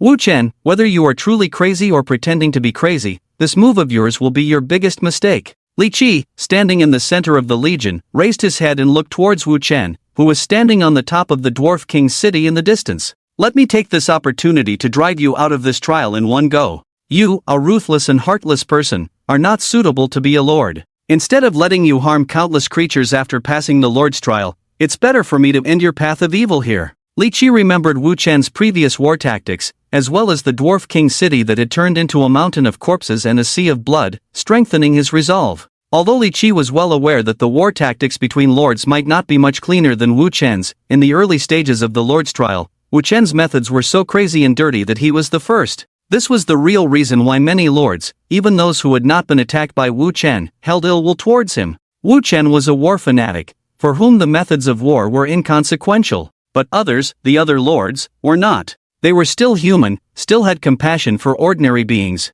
Coupled with the immense pressure Wu Chen put on other lords, Li Qi believed that removing Wu Chen at this moment was probably the right choice. So, urged by Li Qi, his steam war group swept across the battlefield at a visible speed, advancing resolutely towards Wu Chen's teleportation gate. Along the way, gunpowder and flames roared. Whether it was the Plague Legion's pathogenic demon, the modified orcs, or the small demons that had appeared too many times, none could resist for long. With shells capable of causing 150 points of fire damage, flamethrowers causing continuous burns, and flying goblin bombs, Li Qi's steam war group had overwhelming advantages in close combat, medium range, and long range against Wu Chen. So, not long after advancing, this steam war group had already approached the teleportation gate located near the center of the battlefield. Just by advancing another 400 meters, Li Qi would completely control this teleportation gate, and by then, a large number of active goblin bombs would pass through this gate directly to Wu Chen's core territory, turning everything into nothing. Just when everything seemed to be going smoothly, Li Qi suddenly noticed something. In the distance, in the direction of the Dwarf King's city. The Abyss Lord, who should have been nervous, was smiling. This monster who enjoyed war and didn't mind turning everything beautiful into nothing was actually smiling. His snake-like crimson vertical pupils stared firmly at Li Qi and his army. What was he smiling about? A feeling enveloped in deep malice made Li Qi shudder involuntarily. But Li Qi, who had already made a decision, gritted his teeth and said fiercely, "Stop pretending to be mysterious, Wu Chen. Fire at will. Crush all enemies." Boom! A few minutes later, as the last orc bound by parasitic demons was blasted into pieces by the steam tank's cannon, there was no longer a demon standing between Li Qi and the teleportation gate on the entire battlefield. Although some demons were still alive and fighting the remaining Gu Changqing army, they were too far away to pose a threat to themselves. So Li Qi did not hesitate at all, directly instructing the goblins in his army to aim their bomb launchers at the center of the teleportation gate. As long as these mechanical bombs that could automatically identify enemies passed through this teleportation gate, Wu Chen's territory would surely suffer heavy damage, and Wu Chen would also lose his qualification for this trial completely. Thinking of this, Li Qi gave the order to launch. Swish swish swish. Just as planned, dozens of mechanical bombs passed through the teleportation gate inscribed with blasphemous symbols and abyss runes, arriving in the long silent endless abyss. Shortly after the launch, Li Qi and the others heard the sound of explosions. However, wait, why am I not getting any kill notifications? Li Qi looked at the Tian Dao system with some confusion. Clearly, the automatically targeting mechanical bombs had hit the enemies, but Li Qi did not receive any kill alerts. Something was clearly amiss. However, just as Li Qi was still puzzled, a pair of giant hands suddenly reached out from the teleportation gate, and in those hands were the remnants of the exploded mechanical bombs. Oh, Li Qi's heart suddenly sank. Damn it! A monster emerged from the abyssal teleportation gate, peering into this unfamiliar world. It had a monstrous head with 6 small, elongated eyes and 2 pairs of twisted horns. The monster had a forked tongue like a snake, but its tongue was a deep purple color. Its size was one of the largest Li Qi had ever seen, slightly larger than the small demon Mother Caroline owned by Wu Chen. Click! And as the monster extended its head from the abyssal teleportation gate, Li Qi clearly heard groans of strain coming from near the gate. However, these were not the most frightening things to Li Qi. What truly terrified him was that the monster held a large number of fragments of goblin bombs in its hands. Despite the numerous wounds appearing on its gradually revealed body from the teleportation gate, these wounds were not fatal. On the contrary, the continuous bleeding seemed to drive the monster into a kind of frenzy. Although it had not fully emerged from the teleportation gate, its surging aura of violence had already made the group of dwarves and goblins tremble in fear. Fire! Now, Li Qi finally understood why the Abyssal Lord had laughed. He foresaw all of this. The reason he was so confident was that he had already prepared this monster in his territory. He was waiting for Li Qi to approach the teleportation gate. Thinking of this, Li Qi immediately ordered all the warriors to open fire, attempting to unleash their firepower on the monster as much as possible before it passed through the gate, in an effort to bring it down. However, the problem was that the previous dozens of goblin bombs had only injured the monster. Now, these artillery shells fired in unison could not directly eliminate it. Boom boom boom. Countless shells exploded on the monster with twisted horns, knocking it down several times. But each time, it would get up from the ground, roaring and charging towards Li Qi and the others. However, after the second round of fire, combined with the scorching from numerous flamethrowers, the monster finally collapsed on the ground, motionless, just a second before reaching the Steam War group. Phew! Despite being frightened, Li Qi forced himself to calm down. What's going on? Why is this powerful warrior, not belonging to heroes, spirits, or generals, appearing in Wu Chen's territory? And judging by its attribute strength, this should be a unit that can only be built in the 3rd age, or even approaching the 4th age. How did Wu Chen manage to cross technological boundaries and create such a monster directly? Was it some kind of adventure? Did he accidentally obtain the original form of this monster? Although reluctant to believe it, just like how the Steam War chariot could crush Wu Chen, Gu Changqing, and others' armies after crossing an era, this giant demon warrior also had a special attribute crushing effect on Li Qi's army.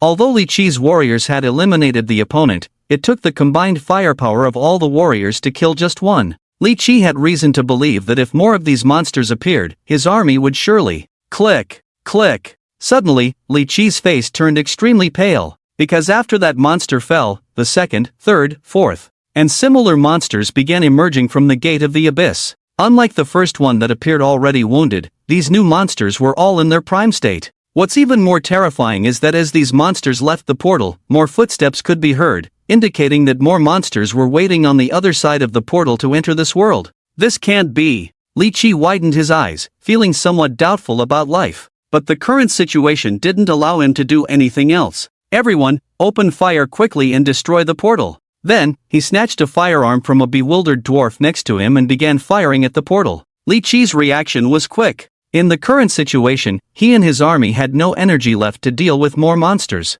so he had to quickly focus the firepower on the portal and destroy it. If the appearance of these monsters made Li Qi feel frightened and astonished, his attack on the portal would make him utterly desperate.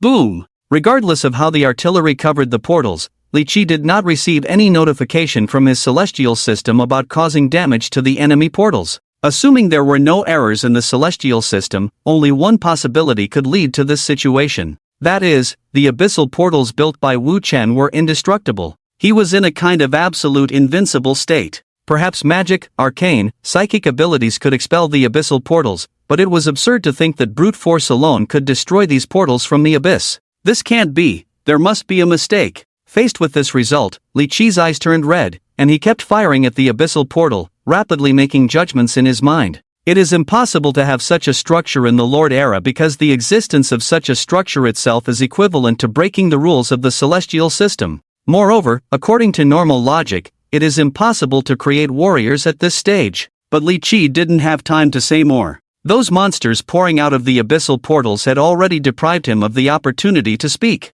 Boom! Boom! Boom! Under the command of the Abyssal Lord, these monsters charged towards Li Qi's army within a few hundred meters. It was just the first wave of the assault. This group of warriors belonging to Wu Chen crushed the steam tanks in the front row that kept firing continuously. Yes, they were crushed. These steam creations with over 1,500 armor points were no match for these monsters from at least the 4th era. It was like tanks from the First World War being completely overwhelmed by tanks from the 20th century. Li Qi's pride, along with the goblins and gnomes driving them, were crushed into pieces by these monsters. What's even more terrifying was that there were a total of 12 of these monsters. No! In despair, Li Qi, along with a fleeing gnome, was trampled into a pulp. Although he could resurrect during the Lord's trial phase, the legion he had painstakingly built with so many resources had turned into a pile of scrap metal. Previously, he had indeed used his powerful technology to crush the demons on Wu Chen's side completely. And now, the same crushing method of the abyss has completely returned the humiliation it suffered. This is the crushing from the abyss. Looking at the once arrogant Li Qi, along with his army, all crushed into pieces, the smile on Wu Chen's face finally disappeared. He is not happy now. In fact, he has suffered huge losses.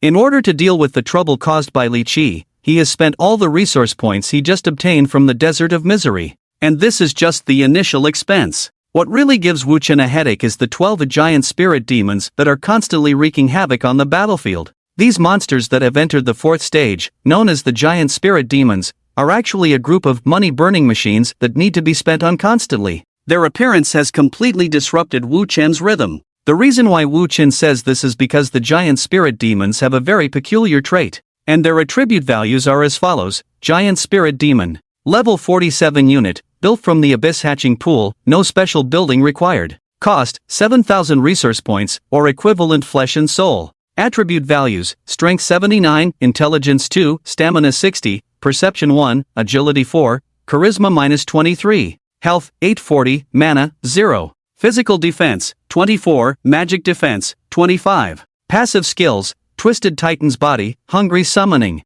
Twisted Titan's Body, Passive Skill. Skill effect, giant spirit demons will have an additional 15 defense points. When their health drops to 1/3, this value will double. Hungry summoning, negative effect, cannot be erased. Negative effect description, every 12 hours, the giant spirit demons need to consume 100 units of flesh as food, otherwise they will permanently lose 90 points of health limit. If the health limit is less than 90 points, the giant spirit demons will die. Review, young man, have you heard of the cost of strength? Wu Chen's headache lies in the hungry summoning. Although the appearance of the giant spirit demons is indeed useful, their cost is very expensive. To feed them, you need 100 units of flesh every half day, which is 200 resource points per day. And this is just for one. Now Wu Chen has a total of 12, which means that with 12 giant spirit demons, he will lose over 2,000 resource points every day even if he does nothing. Wu Chen is very poor, really poor. Although he has occupied a lot of territory along the way, looted the wealthy dwarf kingdom, and plundered the orc tribes who live by plundering, he is still very poor.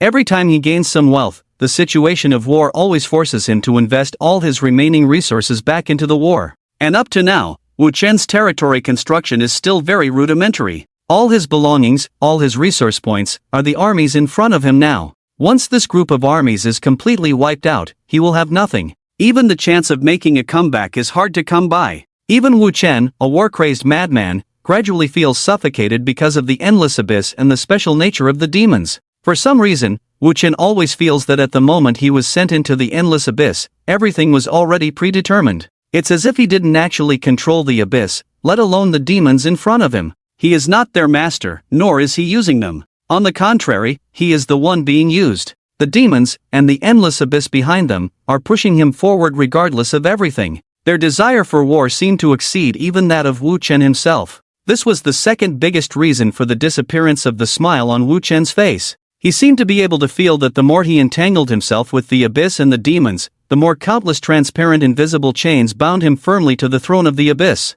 Forever. Is it an illusion, or something else? Wu Chen remembered the black and red vortex he saw when he first entered the endless abyss, and remembered the vague gazes he endured in the endless abyss. But after thinking for a while, Wu Chen gave up thinking. He shrugged his shoulders and threw all the suspicions behind him. There was no way. Wu Chen was different from other lords, and even many ordinary people. This unusual thing was nothing in his eyes. He was not a scholar, nor a gifted genius, and he was not interested in things that were invisible and intangible. The only thing he was interested in was how to carry on this war to the end. Thinking of this, Wu Chen began to redeploy his troops. While sending the 12 giant demon spirits in different directions on the battlefield to ensure the complete extermination of all remnants of Li Qi, he also regrouped the remaining demons with combat power, preparing to completely wipe out the warriors of the Guchangqing alliance who had temporarily survived due to his confrontation with Li Qi.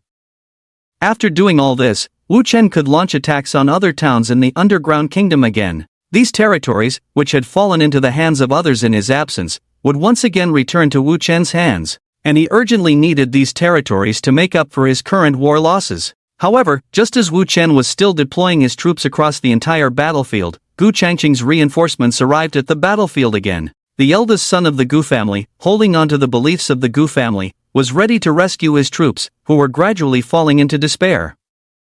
But he did not know, no, not even Wu Chen himself, nor any of the lords participating in this lord's trial, what kind of disastrous consequences this reckless act of the Gu family heir would lead to. In the era of lords, it was not just about war. Conspiracy and calculation, betrayal and destruction, were also part of it. And the conspiracies and calculations in the era of lords would be nakedly revealed for the first time. At this moment, the seed on the corner of Gu Changqing's robe was quietly sprouting. Just as Wu Chen commanded the giant demon spirits to crush the remaining troops on the battlefield one by one, Gu Changqing's reinforcements finally arrived along the kingdom passages that had not yet fallen.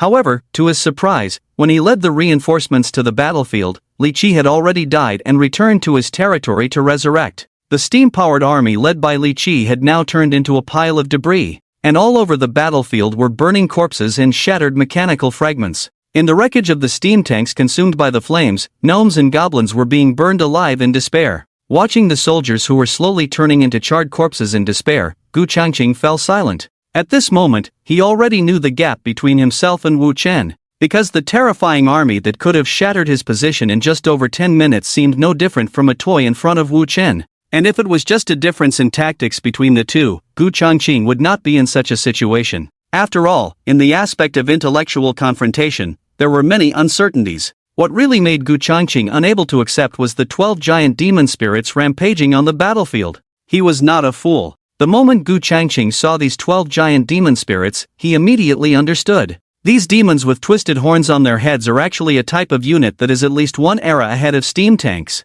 and their appearance only signifies one thing. That is, Wu Chen, who has already defeated himself twice in local battles, actually has stronger reserve forces that he has not used from start to finish. His own inference has always been wrong. Wu Chen is not the kind of poor person he understands. He is not unable to produce high-level units, nor is he unable to gather resources to upgrade his territory's technology. On the contrary, the reason why Wu Chen is willing to use those fragile and weak little demons and inferior demons to deal with himself and others is simply because he believes that doing so can save resources. In other words, Wu Chen has never considered the laughable alliance he has formed with himself and others as an evenly matched opponent. Their actions do not even qualify to force him to use his trump card. If it weren't for Li Qi suddenly appearing with his steam war group in the underground kingdom, then Gu Changqing has reason to believe that up to now, he and others might still be entangled with Wu Chen, who uses small demons and inferior demons as the main force in war. And most likely, Wu Chen would have won this war. Gu Changqing looked up and saw the Abyss Lord standing in the Dwarven King city in the distance, and he was staring with his crimson vertical pupils, scanning and commanding the army movements on the entire battlefield. When Wu Chen saw the reinforcements brought by Gu Changqing, he was also stunned. Obviously, Wu Chen, who did not know enough about the Gu family, did not understand Gu Changqing's practice of sacrificing more soldiers to save a small group of doomed warriors. But that's it. After glancing at Gu Changqing, Wu Chen shifted his gaze away from this non-threatening enemy. "You damn bastard." Gu Changqing gritted his teeth. He certainly felt the contempt in Wu Chen's eyes. That was true disdain, the look of a stronger party ignoring the weaker party after a certain degree of power gap. And what made Gu Changqing most angry was that the giant demon under Wu Chen's command, upon seeing the reinforcements brought by himself and others, rushed forward without a word. These demons, who were always hungry, had long wanted flesh and blood more delicious than gnomes and goblins. Or rather, flesh and blood that could satisfy them more than goblins and gnomes. They didn't care about the spellcasters and their army, nor did they care about the archers' arrows.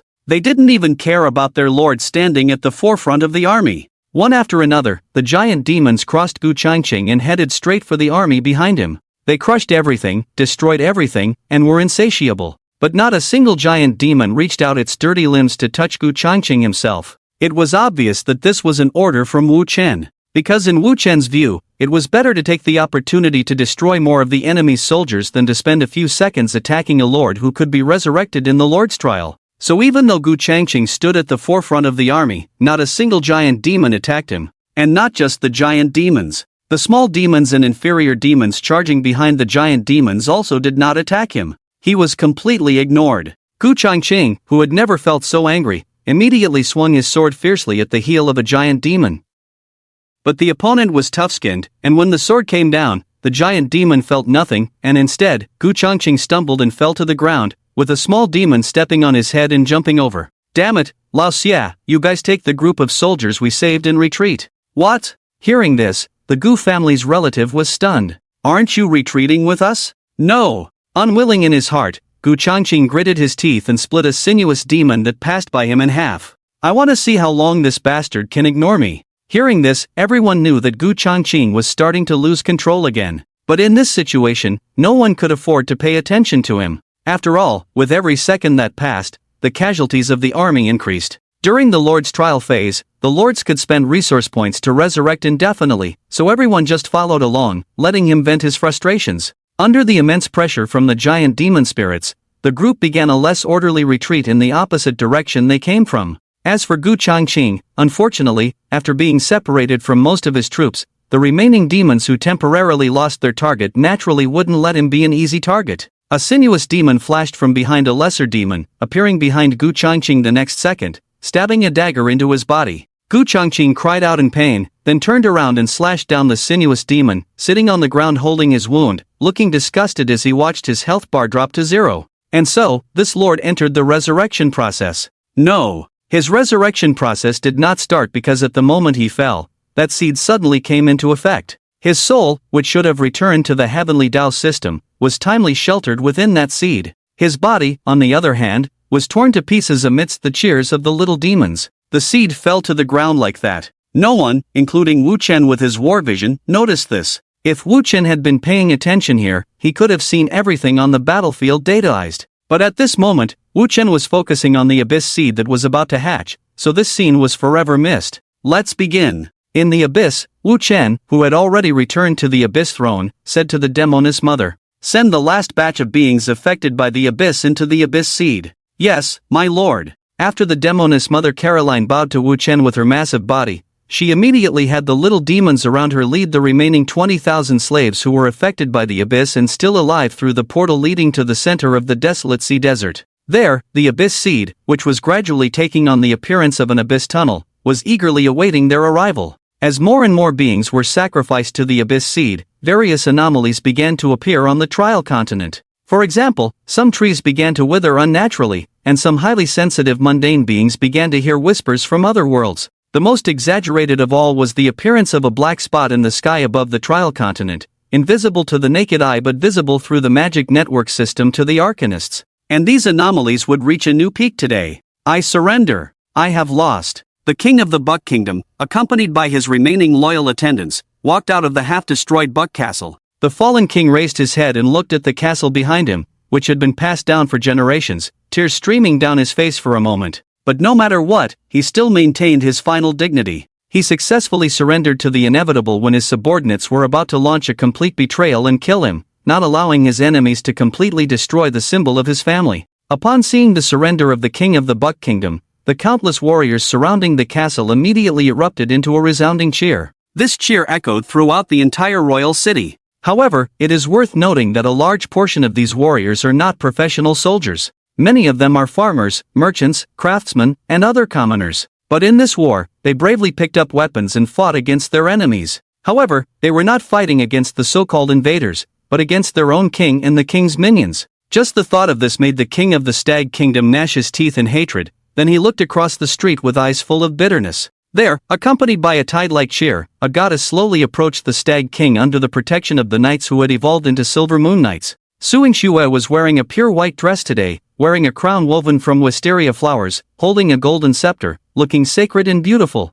But despite her sacred appearance, she did not give off a sense of aloofness. Instead, countless citizens flocked around her praising her, and she responded with smiles, showing no signs of superiority. May your light shine forever, my lord. Thank you, it was your priest who saved my family, rescuing us from the plague. I offer you my loyalty, forever devoted to your greatness. Countless people pledged their loyalty to this lord who had recently invaded their homeland, and some even fervently wanted to join her army on the spot to serve her directly. The reason for this display was that Suing Xue had shown great restraint during the attack on the royal city, never harming the innocent. Furthermore, after the city fell, she actively governed these vigilant new subjects with benevolence. She not only provided food for the impoverished citizens but also had her paladins and priests under her provide free treatment to the sick, and even dispatched troops to maintain security in the controlled areas. This was clearly a brutal siege, yet the attacking side was more concerned about the welfare of the commoners and actively maintained order in the city. Compared to the Stag King, who had always ruled with harsh measures, constantly conscripting able-bodied men, Suing Xue's approach clearly won more hearts. Although the Stag King's army still numbered in the tens of thousands, the soldiers who had learned of the disparity between the two lords from their families all defected to Suing Xue's side within a few days. Despite having more and more allies, reaching as many as 17 in the final siege, almost all the commoners who had been cared for and healed by Suing Xue were willing to fight for this new lord. Therefore, in the face of Suing Xue's united army of lords, which seemed to multiply by tens of thousands, the opposing lords were equally powerless and fled in disarray. Not to mention that Lady Char, who had now reached level 10, was adorned from head to toe in hero equipment of gold quality or higher. If she wished, she could one-shot any enemy hero at any time and then retreat unscathed. Thus, in the protection of the strong, the weak gathered around the strong, making the strong even stronger. Suing Xue had reached the pinnacle. Just after capturing the Stag King's city, the vast majority of the subjects had already begun to pledge their loyalty to her. After imprisoning the Stag King and preparing for his future surrender/trial/sacrifice, Suing Xue, as the new ruler, entered the Stag Castle, ready to begin her new reign. I'm going crazy. But as soon as there was no one around, Suing Xue, who had previously seemed like a goddess, slumped into a chair, put her legs on the table, and couldn't help but sigh in frustration. Finally captured this crucial city. These past few days I was really on the verge of collapse. Seeing this scene, Li Sinuo, who was following behind Suing Xue, rolled his eyes and patted her head, saying, "What, you're tired? It's obviously me who's tired, right? Every time it's you who sets the policies for me to execute. If we're talking about being tired, shouldn't it be me who's tired?" He. Suing Xue patted her head and smiled. "I mean tired in the heart, that's what I meant. Ahem, but no matter what, we have now occupied the entire Stag Kingdom, and we have achieved our previous goals without destroying the majority of production facilities," Suing Xue said seriously. "Next, with the entire Stag Kingdom as our logistics base, we can use the abundant resources at hand for territory upgrades. Currently, I believe our highest priority should be to upgrade to the Third Era, and strive to build the Divine-level sculptures and the Arcane Council. Then, with the technology of the Third Era, we can optimize our Faith and Arcane branches. Once we cross this step, we can gather our forces in the Flowing Gold Valley to compete with Li Qi for control of the valley, while also sending small troops to the icy northern region of the continent to trade with or engage in annexation wars with the scattered tribes. Thinking of this, Suingshua looked at the map again and continued, "Oh, I almost forgot. While our resources are abundant, Lee Sinuo, you should quickly upgrade the remaining Silver Radiance Knights to Silver Moon Knights." However, just as Lee Sinuo covered his ears and stood aside listening to Suingshua's follow-up plans, bang! Suddenly, the door of the Lord's room was pushed open violently. Lee Sinuo didn't even have time to draw the rapier at his waist before he realized that the one who had barged in was actually the Arcanist Lady Charl. However, this powerful Arcanist had a terrifyingly pale face at the moment. Lady Charl, what's happening?" Suingshua raised her head and asked Charl with concern. Charl was out of breath and pointed outside the window with a frightened expression. My lord, in the sky. In the sky? What's happening in the sky?" Lee Sinuo and Suingshua pushed open the window and looked outside. However, they didn't see anything. Just as they were wondering what Lady Charl had seen, the world in front of these two outsiders with lord status suddenly shattered. Everything, like glass breaking, exploded into pieces. But to say so is somewhat inaccurate. From a materialistic perspective, the world they were in did not change, nothing was destroyed. What shattered just now was the interface of the heavenly Dao system that both of them possessed.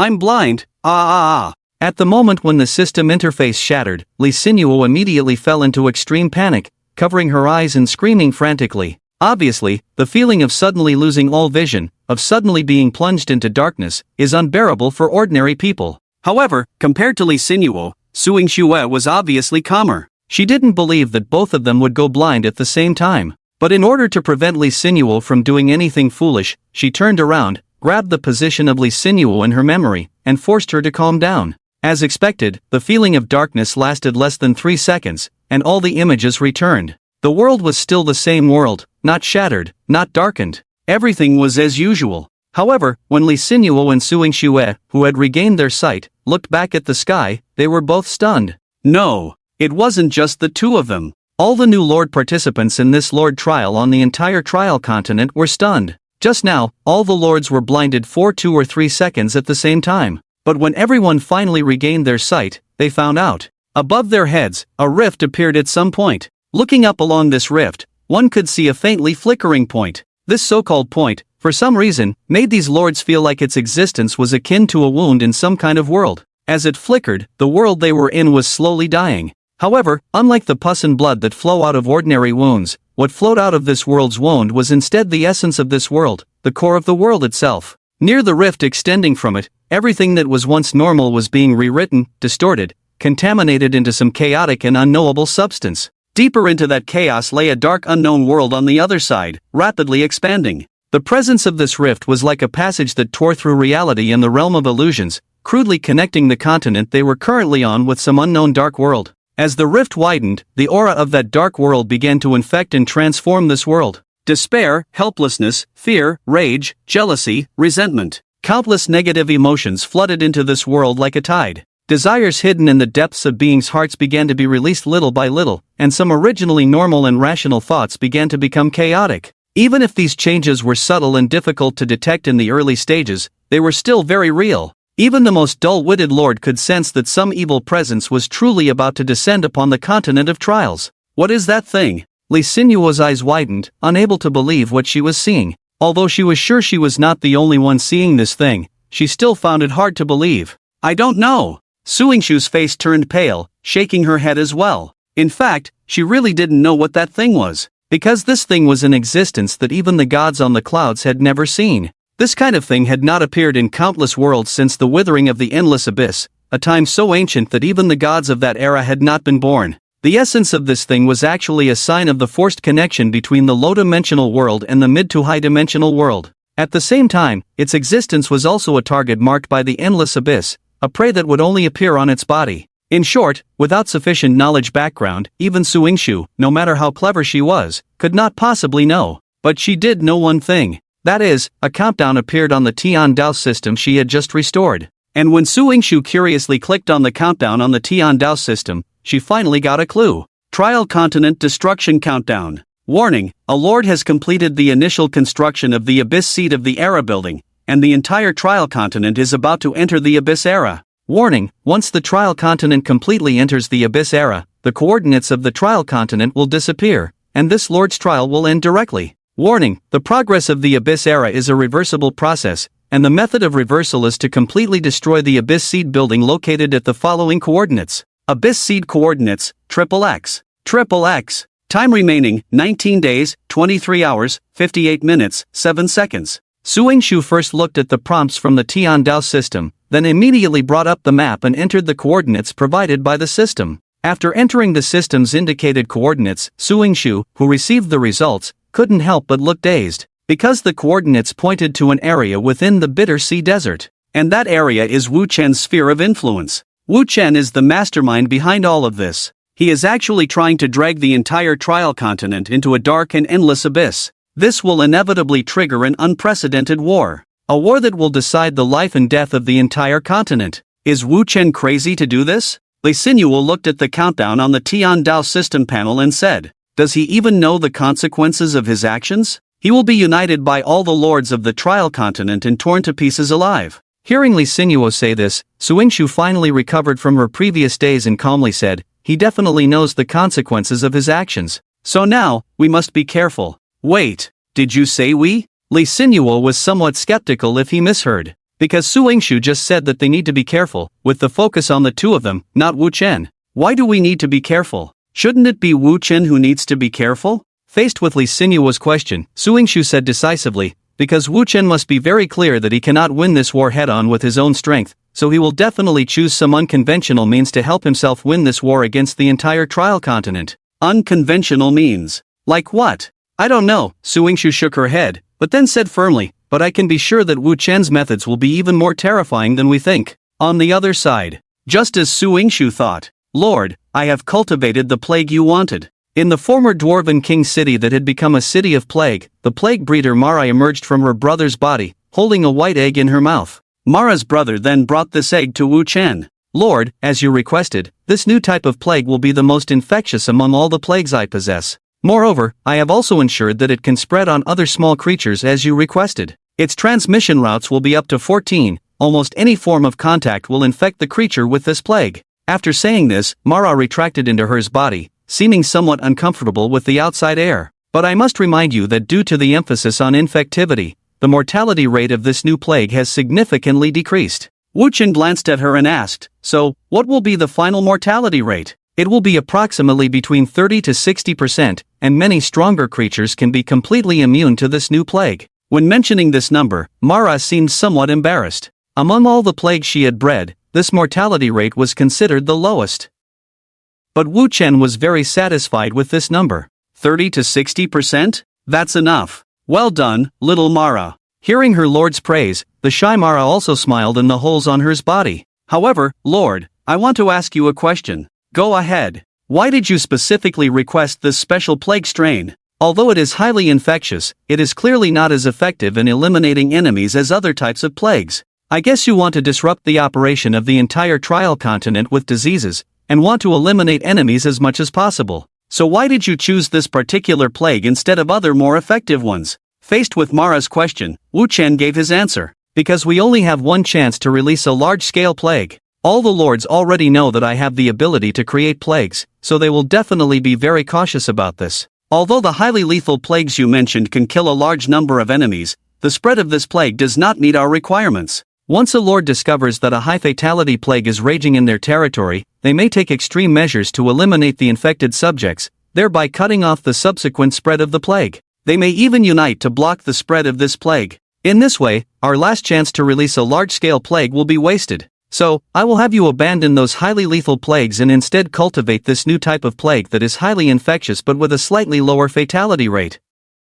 The main purpose of this new plague is not to kill enemies. Killing enemy soldiers is just a secondary goal. My real goal is to create widespread chaos in the territories of all the lords on this continent due to this plague. Only this highly infectious new plague can create as much chaos as possible on the entire continent of trials, because it can harm civilian units of the enemy on a large scale, and these civilian units are precisely the cornerstone that those lords used to wage war. In the ancient history of mankind, there existed a plague similar to this new type of plague, and the fatality rates of the two are also very similar. Although its killing power is not as strong as many diseases in later eras, it took more lives than those diseases. Even because of its appearance, a dark period occurred in the entire history of mankind. At that time, people even feared it as a curse of some demon, treated it as witchcraft. And it is truly the king of plagues in the ancient history of mankind. Hearing this, Mara finally understood her lord's intentions. "I understand, my lord," Mara said with a weak voice from the hole. "I will strive to fulfill your will, and I will do my best to spread this new type of plague across the entire continent." After that, Mara and Hel took back the fly egg from Wu Chen's hand and returned to the nest to breed the original pathogen. In less than a day, this new type of plague gradually infected the entire continent of Trials starting from Wu Chen's territory. The entire continent of Trials was still unaware of this, and those busy creatures would not have expected that this new type of plague would accompany them through the entire path of war in the future. Phew! Seeing Hel and Mara leave, Wu Chen breathed a sigh of relief. Just one plague is not enough. Faced with the 20-day countdown, Wu Chen was also making preparations with all his might. Because he knew that as time passed, the counterattack forces on the entire continent of Trials were rapidly gathering. Once their gathered strength reached a certain level, his plan to drag the continent of Trials into an endless abyss would be completely ruined. So Wu Chen looked towards the abyssal hatching pool in the abyss. There, countless demon cocoons were hatching. Click, click. As this batch of demon cocoons hatched, a new batch of small demons appeared in the endless abyss. In fact, it was not just them. Along with them, there were also succubi, stone demons, lesser demons, and other demons hatching.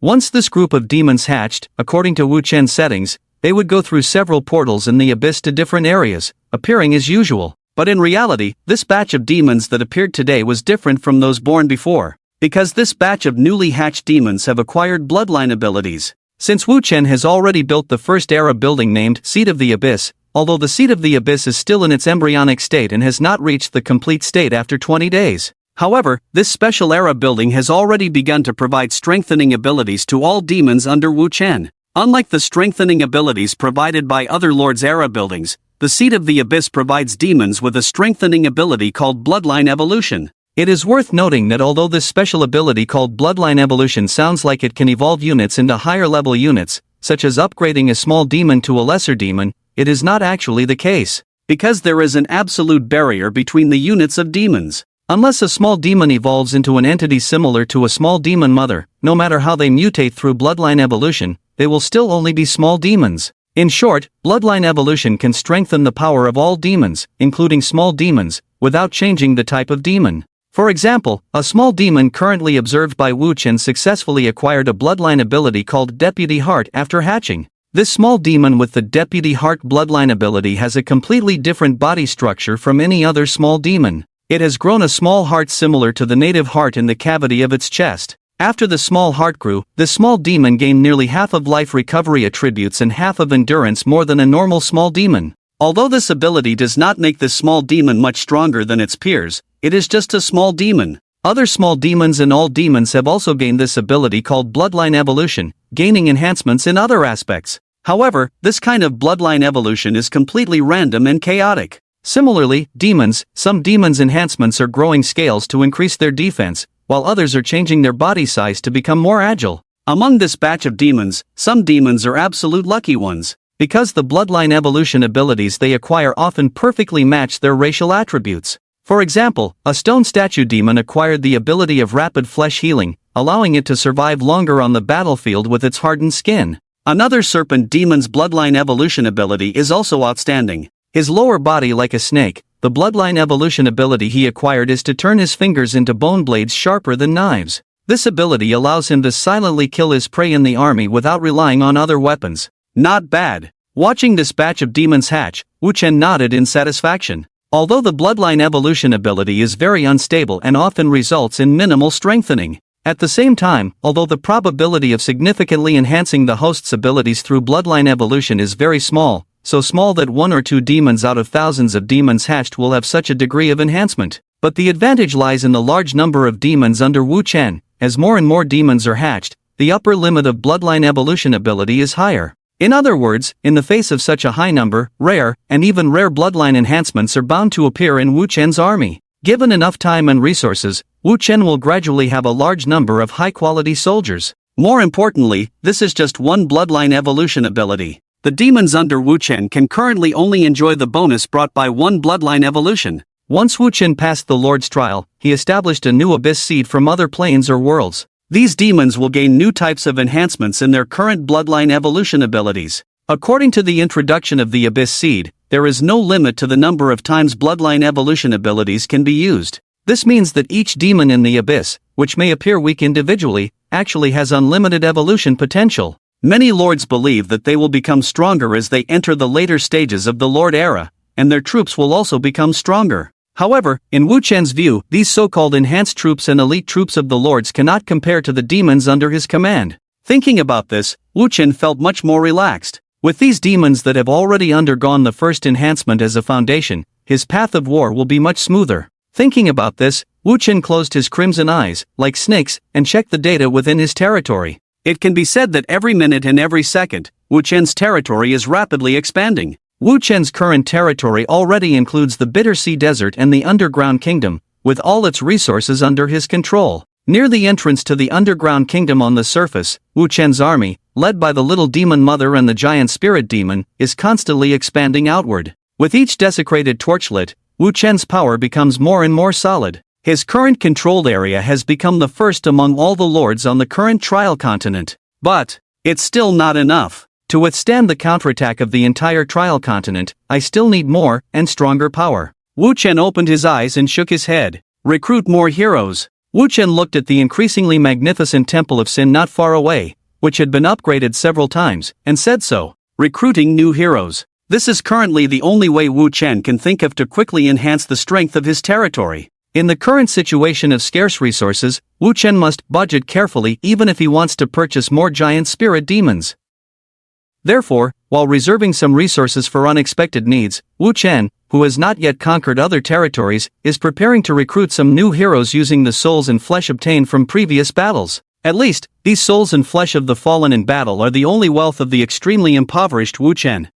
I need to upgrade the Temple of Sin again, which costs tens of thousands of resource points. Wu Chen sighed as he arrived in front of the Temple of Sin. Unlike other lords who recruit their own heroic and spiritual units, the only way for the endless Abyss forces to increase demon heroes is to upgrade the Temple of Sin. Although this may not seem as troublesome as other lords expanding their hero units and spiritual units, the cost of upgrading the Temple of Sin is no less than the cost other lords incur in increasing the number of hero units. And more importantly, the heroes provided by the Temple of Sin to Wu Chen are random, while other lords can selectively recruit. Although the heroes provided by the Endless Abyss to Wu Chen, whether it is the top frontline Little Demon Mother Caroline, or the Plague Twins Hel and Mara, are very powerful. But this so-called randomness is still a significant hidden danger in Wu Chen's mind. In conclusion, Wu Chen has always been careful about the timing of recruiting heroes. He only recruits hero units when resources are extremely abundant and the initial expenses are not high. So many times, Wu Chen prefers to invest the same resources in his army rather than upgrading the Temple of Sin.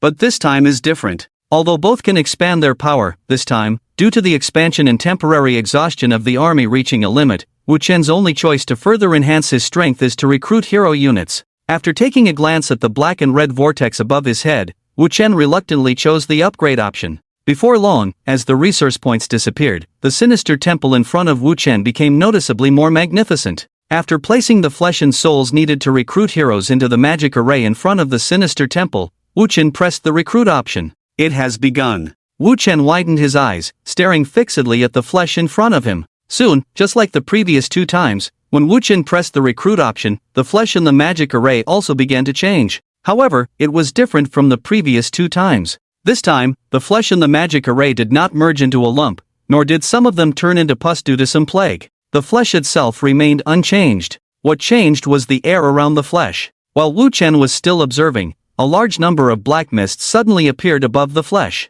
These black mists appeared out of thin air from a distorted point, directly shrouding all the flesh in the magic array. These black mists were so dense, so dark. Even though Wu Chen was currently recognized as the Lord of the Abyss, he still could not see anything through these black mists. In Wu Chen's impression, only the darkness condensed in the core of the abyss itself could be darker than these black mists. At the same time, inexplicable swallowing sounds suddenly echoed in the magic array. And this sudden appearance of swallowing sounds was so loud. It was so loud that Wu Chen even suspected at one point that there might be a huge monster hidden in the black mist. However, as the swallowing sounds continued, the black mists began to disappear little by little. However, the direction in which these black mists disappeared was from the outside in. As these black mists gradually shrank inward, more and more gaps appeared in the magic array. And Wu Chen clearly saw that all the flesh that had been piled up in this huge magic array had completely disappeared in these gaps. They disappeared completely, leaving no trace behind. Whether it was blood-soaked soil or broken bits of flesh,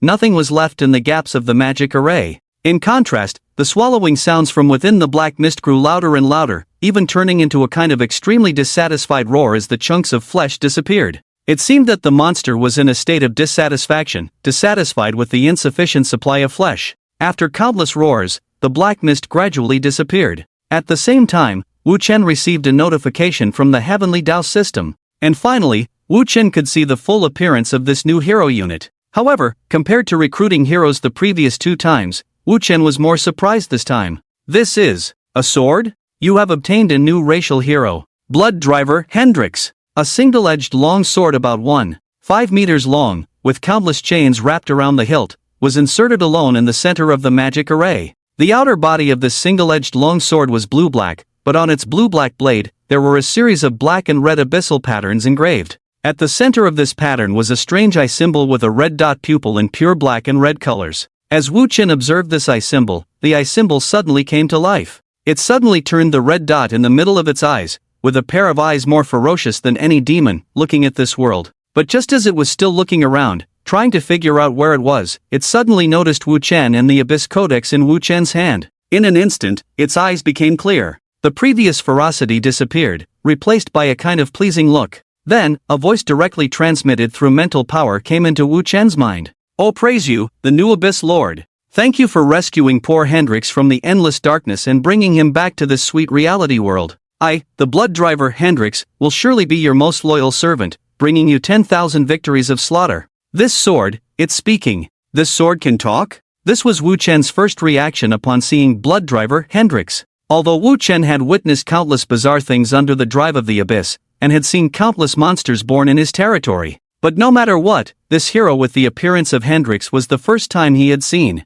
It seemed to see through Wu Chen's thoughts. Hendrix once again transmitted his voice into the mind of this Abyss Lord. "Oh, the Abyss Lord I serve. Please do not be confused by my current appearance. As of now, I am only in a sealed state, my true body does not look like this." Hearing the voice in his mind, Wu Chen was stunned for a moment. Sealed state? It was only at this moment that Wu Chen noticed the attributes of Blood Driver Hendrix. This hero he had just recruited was not only special in appearance, but his attributes and skills were also unique. Blood Driver Hendrix Hero Level 1, Experience 0/500, Hero Attributes, Strength 0, Intelligence 0, Stamina 0, Perception 0, Agility 0, Charisma 0, Health 0, Mana 0, Physical Defense 0, Magic Defense 0, Physical Attack Power 121. Hero Skill 1, Demonized Parasite, Active Skill. Skill Effect, Hendrix, sealed in the magic sword, can possess any unit, excluding heroic spirits, heroes, and other special units, making it a part of himself.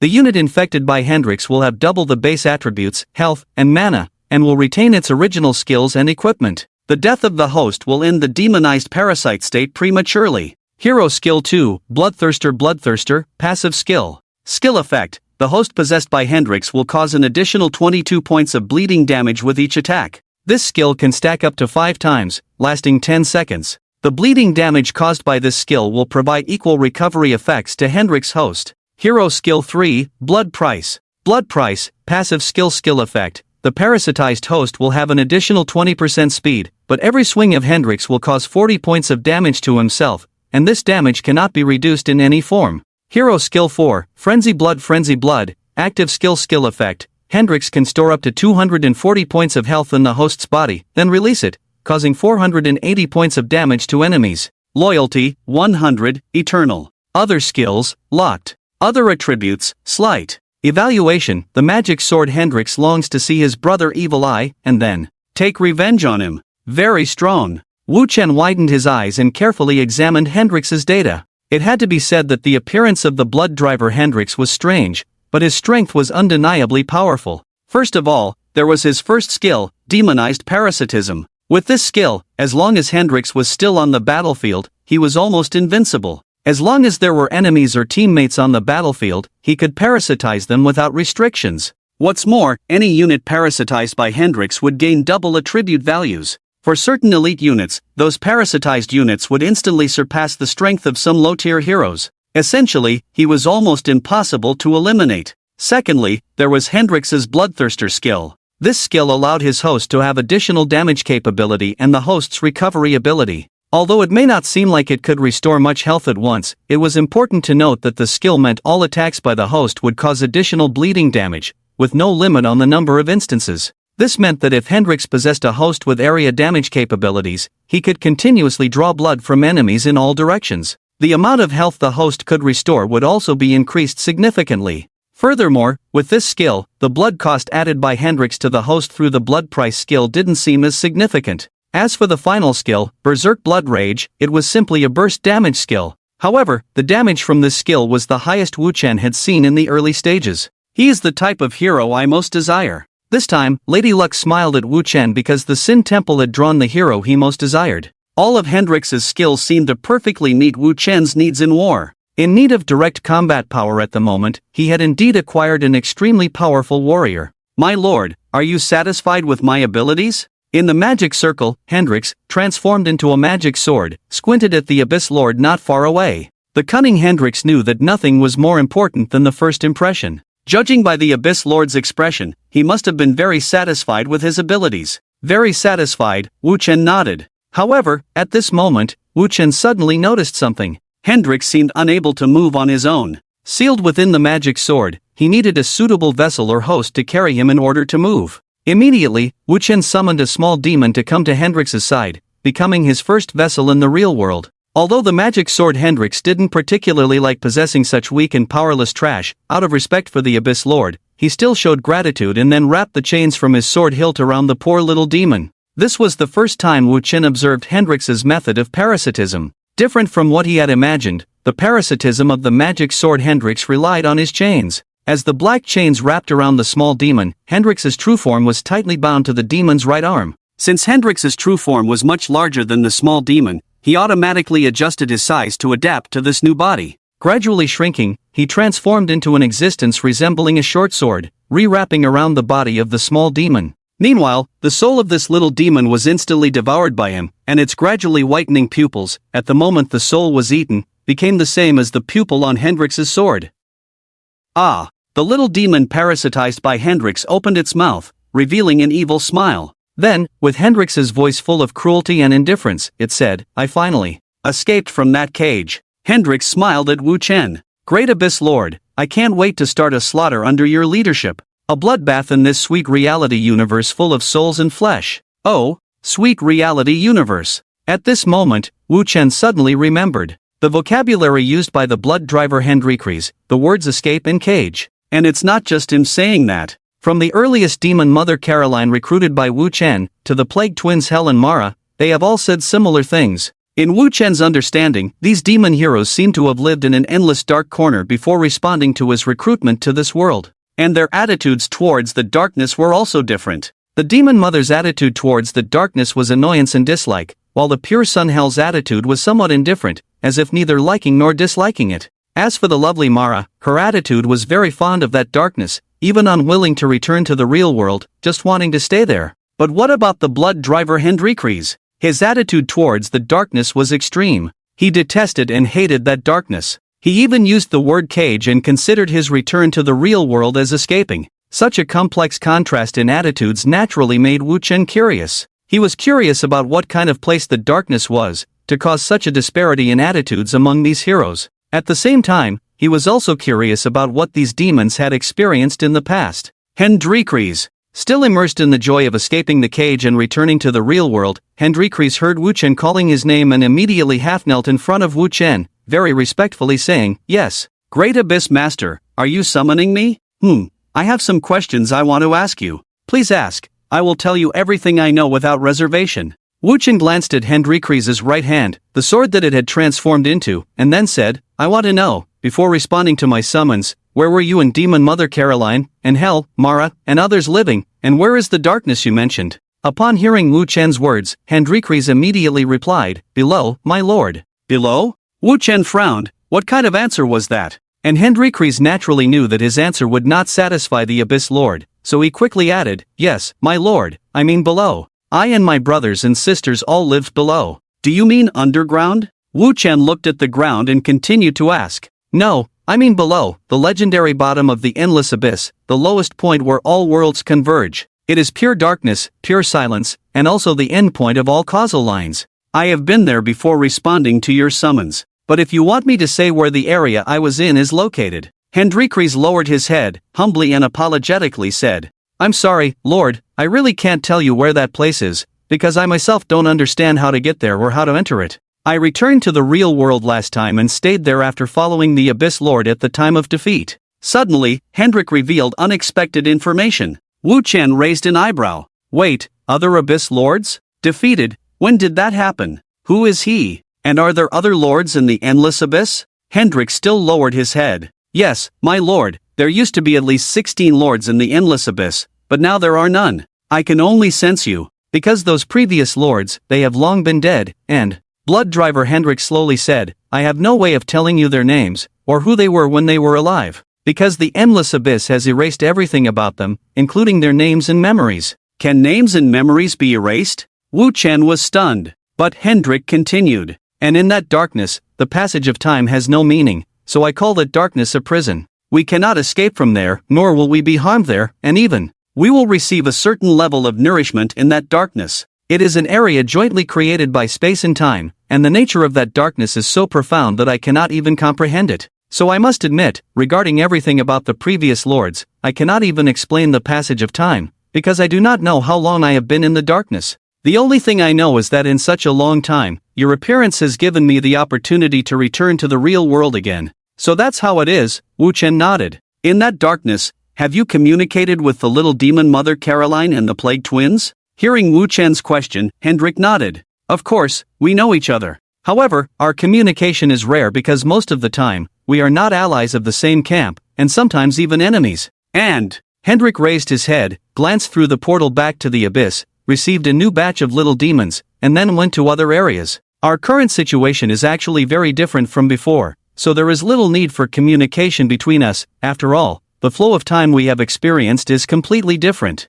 Hendrik was telling the truth. The heroes under Wu Chen rarely communicated with each other, almost never. Although the little demon mother Caroline had once protested to Wu Chen about the plague twins using too many little demons for their plague experiments, it was just a complaint, and she had never directly confronted the plague twins. And the plague twins had never actively communicated with the little demon mother Caroline for any reason. This interesting phenomenon had been overlooked by Wu Chen, who was fully focused on the war. It wasn't until Hendrik mentioned it that Wu Chen suddenly realized. So what were you like before? The previous little demon mother Caroline and Helmera? Us before? To be honest, although we have met before, this is the first time we have served the same lord. Hendrik scratched his host's head with the sword, drawing some blood. Let me talk about the little demon Lord Caroline first. Her changes are the most significant, especially in terms of physique.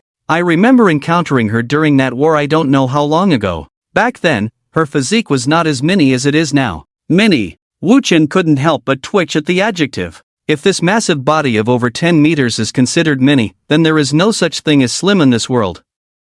However, Wu Chen quickly realized he was wrong. I remember, at that time, the little demon Lord Caroline's body was several thousand meters tall. And back then, not only could she rapidly produce a large number of little demons from her body, she could also directly change the form of the little demons using her own hormone poison mist, allowing the little demons to mutate and possess various abilities. At that time, she was completely a living war machine. As long as she existed on the battlefield, the little demons would engulf us like a flood. And she herself was almost an indestructible existence. Hendrik said so. As for the plague twins you mentioned, Mara and Hel, although I haven't seen what they look like now, I have already sensed their presence from the abyss. But unfortunately, they are much weaker now than when I knew them. If they were at their peak, every breath we take, every sip of water we drink should be filled with various strange plague factors. And not just the air, as long as they exist, even the earth will be contaminated by this plague twins. Because even the lifeless earth will get sick and grow various plague creatures. Wu Chen blinked. This sounds quite different from the plague twins he possesses. As for me, the gap between now and before is not that big. Hendrik smiled. It's just that before, I had complete skills, although they were also sealed, but the skills I had were several times what I have now. And back then, I didn't possess these little demons. The demon sword Hendrix lowered his head, looking at this shabby, pitiful, weak parasitic body. I was quite picky about the hosts I possessed. When there was no war, I basically possessed the Hell Titans. Those guys who were taller than mountains and had very sweet blood were the best hosts for me to exert my strength. Wu Chen was stunned for a moment. He looked at the requirements of the Abyss hatching pool. Fortunately, in his Abyss hatching pool, there was indeed an option to hatch the Hell Titans. Unfortunately, he couldn't afford it, really couldn't afford it. Because these Hell Titans marked as level 82 cost 20,000 resource points, as well as special giant blood and flesh. I also want a Hell Titan. But don't get it wrong, if Wu Chen really had a Hell Titan, he wouldn't extravagantly offer it as a sacrifice to Hendrix. Because with such an expensive unit, he could completely change the entire battlefield, no, the layout of the entire trial continent. It seemed that Hendrix noticed Wu Chen's thoughts and quickly added, "Great Abyss Lord, please don't worry about these things. We are now just weakened along with the endless abyss you represent. Because I can see that the abyss is in the process of recovery. With the gradual recovery of the endless abyss and your gradual growth, we have a great chance of returning to our former glory. All you need is time and accumulation." Unexpectedly, as soon as he appeared, Hendrix's eyes were extremely fierce,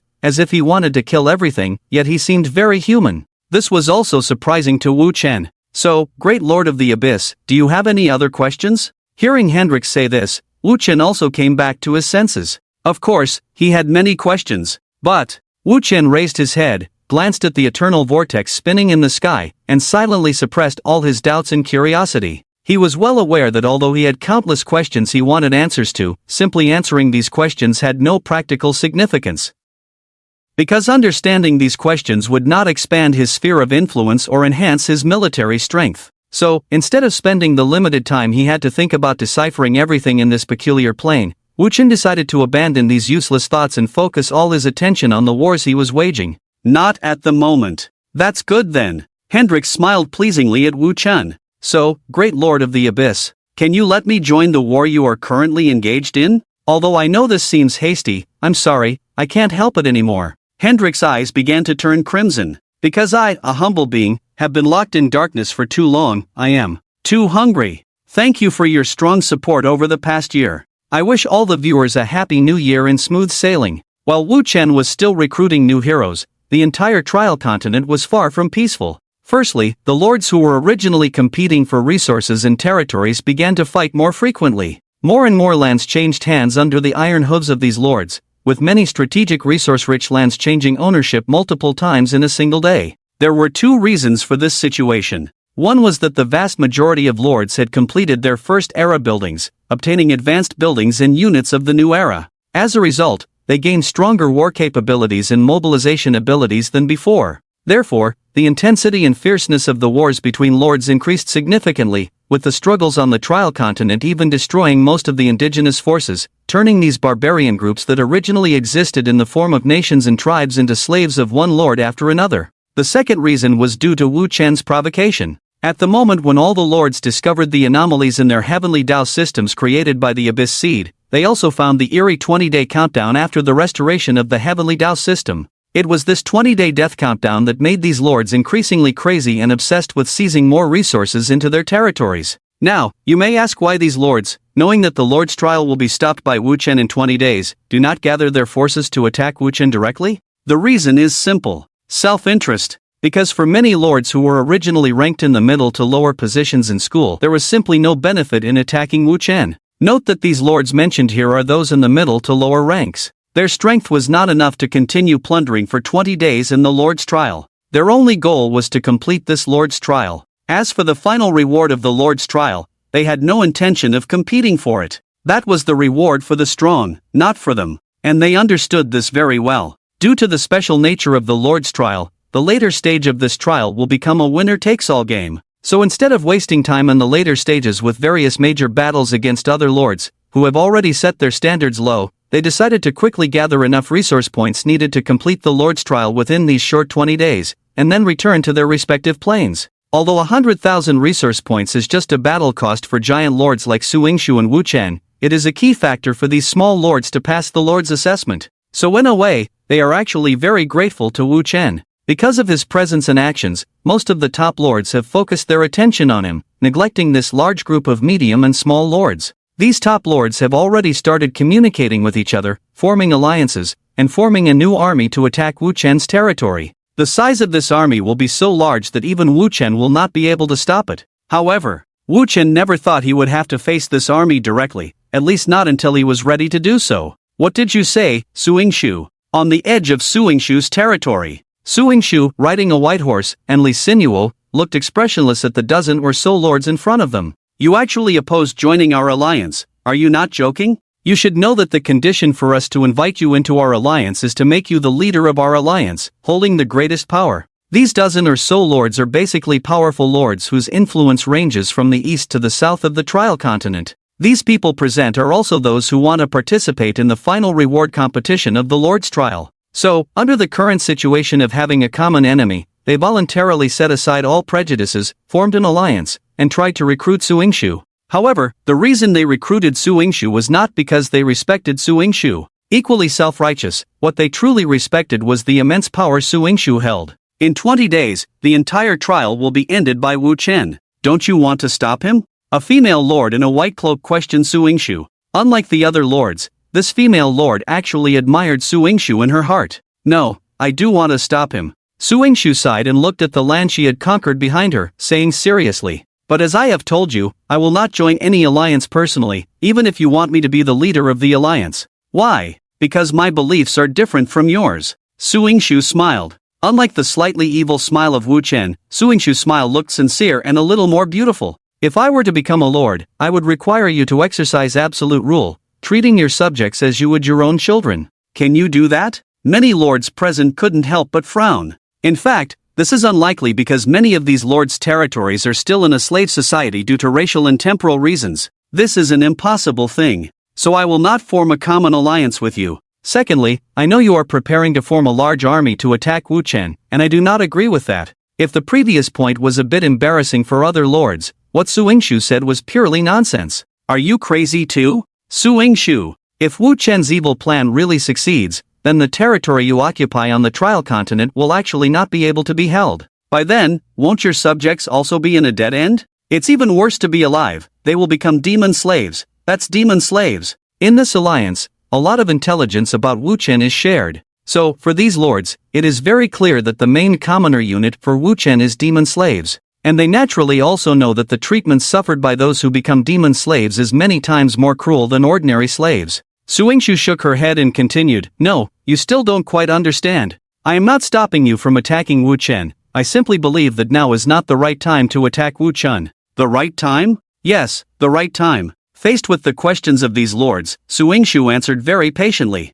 Because, don't think that Suingshu has any personal relationship with Wu Chen, she will go easy on Wu Chen in this trial. On the contrary, out of respect for Wu Chen, Suingshu is the most awe-inspiring of all these lords towards Wu Chen's strength. You should not hastily gather your forces like this now. What you should do is prepare for defensive counterattacks. Because Wu Chen has not made a move yet, you must wait for him to launch his attack before seeking an opportunity to unite. Otherwise, ha ha ha. Sorry, I couldn't help but laugh when I heard this. One lord couldn't help but laugh. Suingshu, are you suggesting that we should prepare for a defensive counterattack? Against Wu Chen? Have you even looked at the number of our troops compared to his? It should be Wu Chen himself who needs to prepare for a defensive counterattack. This lord is right, just looking at the size of the troops they possess, this united army is already at a point where they can easily crush Wu Chen's side. Although this size of army cannot guarantee that all soldiers are elite, but as the saying goes, these lords themselves are among the most elite. Even if their soldiers are weaker in number, at least they are stronger than the ordinary soldiers of ordinary lords.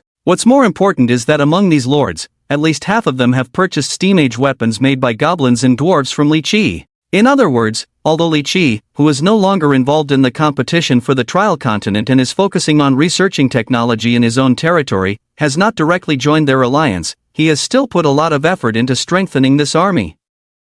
With such an army, if all the lords work together to attack Suingshu's territory, there should be no major problem, let alone compared to Wu Chen, whose rule is even weaker than Suingshu's. Hearing these lords speak like this, Suingshu was momentarily at a loss for words. What about the plague? What about Wu Chen's ability to control the plague? Faced with Wu Chen's demonstrated ability to unleash a plague, how will you defend against it? Like demon slaves, Wu Chen's ability to control the plague is no longer a secret. Don't worry, we have prepared defenses against those virulent plagues. Although the alliance we have formed is loose, after a series of negotiations, we have shared our apothecaries and potion resources with each other, ensuring that they have prepared a large amount of potions. So in our logistics team, there are always enough defensive potions ready for the soldiers to drink twice. And our priests have also been fully charged, ready to release healing spells at any time. Wu Chen's plague ability, although shocking when first released, is not enough for us who are already prepared to see. Upon hearing this, Suing Xue didn't know what to say. In that case, then I can only wish you good luck. Suing Xue sighed helplessly and made a gesture for the lords who had come to the edge of her territory to leave. Seeing Suing Xue's attitude, the lords also left reluctantly. However, after they left, Suing Xue suddenly smiled. Why are you laughing? Li Sinuo looked at her best friend, thinking she had gone mad. I'm laughing because I see an opportunity for expansion. An opportunity to occupy a large amount of territory without shedding blood. Suing Xue swept away her previous sincerity and innocence, her eyes now full of cunning. Trust me, Li Sinuo. Soon, you and I must prepare to fight for food with the beasts. At the same time, in the underground kingdom where Wu Chen was located, countless demons began to stir, mobilizing for war. However, this time their target of attack was the same as the plague released by Wu Chen, aiming to infect everyone on the entire trial ground. On the edge of the former Buck Kingdom, now within Suing Xue's territory, Ruer Xiong City. Cough, cough, cough, cough, cough. A group of civilians who had just finished work came to the tavern, coughing heavily. They coughed so hard that it made people wonder if they were trying to cough out their lungs. However, the people in the tavern paid no attention to such coughing, because since yesterday, there had been too many people showing the same symptoms, and the number was increasing. Cough, Lena, bring me a drink. A laborer working at the dock called out to Lena, who was working in the tavern. Soon, Lena, dressed in revealing clothing, brought a watered-down beer to the laborer. Here, this is for the drink. Cough, cough, cough. Lena couldn't help but frown as the laborer, who usually used the excuse of wanting a drink to take advantage of her, had no ulterior motives today. Although this seemed like a good thing, it was not. Because although the laborers would touch Lena inappropriately, this was where Lena made most of her tips. Amidst the continuous coughing, the laborer seemed eager to get the drink quickly, gulp it down, and moisten his throat, which was sore from coughing. It's really a disaster. Lena looked at the 5 copper coins in her hand, feeling worried. If this disaster continues, I will soon go bankrupt. I hope this cold snap passes quickly. In fact, what was happening in this tavern was just a microcosm. Starting from the edge of Wu Chen's territory, whether it was the forest or the valley, whether it was a sparsely populated village or a bustling city, the same plague began to erupt. The speed of this plague outbreak was so fast that within less than 2 days of Wu Chen releasing the plague, the entire trial continent had been infected by this plague, which had early symptoms similar to a cold. Just as Lena was still pondering, there was suddenly a loud commotion outside the tavern. Before the people in the tavern could understand what was happening, a warrior with a staff and rose emblem walked into the tavern. Seeing this emblem, everyone immediately recognized that this was a warrior belonging to Suing Xue. You, and you, leave the tavern with me and go outside. The warrior pointed to everyone in the tavern who showed symptoms of coughing, including the laborer, and said, "What are you doing? Why go outside on such a cold day?" When the diners became increasingly nervous, the soldier began to explain. Don't you know yet? Our great lord has already ordered that anyone who has been afflicted by the plague and shows symptoms of a cold can receive free medicine from the nearby church, and those with more severe symptoms can seek refuge with the priests to rid themselves of the illness. Upon hearing this, many people were stunned. Free medicine? How is that possible? You see, in the minds of these commoners, medicine that can cure diseases is only found in the military. And even in the military, not everyone can have access to such healing medicine. Is it true that a bottle of medicine costs at least a silver coin? Yes, such an expensive item, cough cough, is it really being given to us for free? However, these doubts dissipated instantly when the group of infected commoners arrived at the church and received the medicine in their hands. These commoners, who immediately became lively after taking the medicine, once again believed in a rumor that the Lord ruling over them was a true angel, a miracle worker walking among mortals. Thinking this, many commoners felt even more grateful for Suing Xue's actions in saving them, and some even chose to convert to the new religion established by Suing Xue. In reality, Suing Xue saved them for this reason. She was gathering faith. This female lord who walked the dual paths of magic and faith decided to accumulate a large number of faith fragments during the epidemic unleashed by Wu Chen. In her view, there was no better opportunity to gather faith than during an epidemic. That's why she decided to distribute a large amount of medicine to the commoners in her territory. However, this seemingly generous act could not save the lives of many commoners, because this was just the beginning of this wave of the epidemic. More diseases and symptoms were just starting to emerge. Suingxue was facing a bottomless pit, and following the epidemic, there would be an invasion by the demon army. Attack! Wu Chen, seated on the Abyss throne, ordered his 3 demon armies under his control to attack simultaneously. These 3 demon armies were led by the Plague Twins, the little demon mother Caroline, and Hendrix. Each of them had a different direction of attack. The Plague Twins' attack was from the north, towards Suingxue's territory. The little demon mother Caroline advanced towards the east, where the territories of various lords extended to the seaside. As for Hendrix, his direction of advance was somewhat special. His attack was actually directed towards the allied army, because Wu Chen's goal for him was to engage with the allied army and prevent them from advancing towards the Bitter Sea Desert. Although the military strength between the two sides seemed vastly different, Wu Chen still issued such an order. And faced with an order that was not much different from sending to death, Hendrix was very happy to execute it, because both Wu Chen and he knew very well that this demon sealed in the magic sword could not die in battle. Moreover, the army that Wu Chen gave to Hendrix was the strongest, with the 12 giant demon spirits from before all in his army. Thus, Wu Chen's order was quickly carried out. The 3 demon armies advanced at high speed in different directions. However, unlike before, this time Wu Chen's attack was his most frenzied one yet, because the little demon mother Caroline, who was advancing towards the east, under Wu Chen's command, led countless small demons to destroy one town after another like pulling out radishes.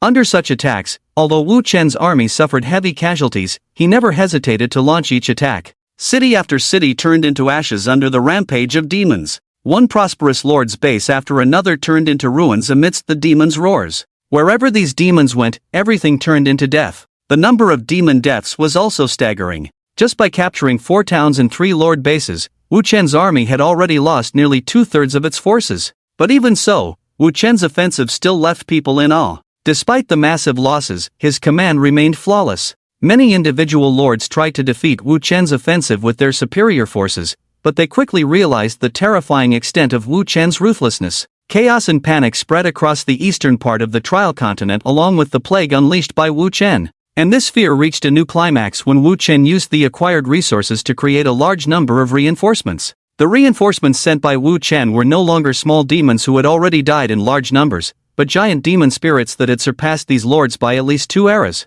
These terrifying demon giants smirked as they drove one lord after another back to their homes. These lords, who were already fighting each other, gradually realized a cruel fact: without enough cooperation, if they did not unite, they would all be completely wiped out by Wu Chen. However, when they finally mustered the courage to establish a new alliance, Wu Chen's offensive suddenly came to a halt. The demons, who had been frenziedly killing moments ago, suddenly found themselves in a situation of abrupt stop. Not just these demons along the way, but also the demon armies at the Plague Twins and Hendrix were in the same situation. After a brief pause and silence, they suddenly began a rapid retreat. This eerie situation made all the lords speculate about what had happened on Wu Chen's side. In fact, Wu Chen's territory had indeed become chaotic, because a monster had appeared in Wu Chen's territory, a monster that Wu Chen could never have imagined. 10 hours before Wu Chen's withdrawal. Boom! Boom! Boom! Hearing the sound of giant footsteps coming from behind, Li Sinua said somewhat frantically, "Oh my god, Suingshu,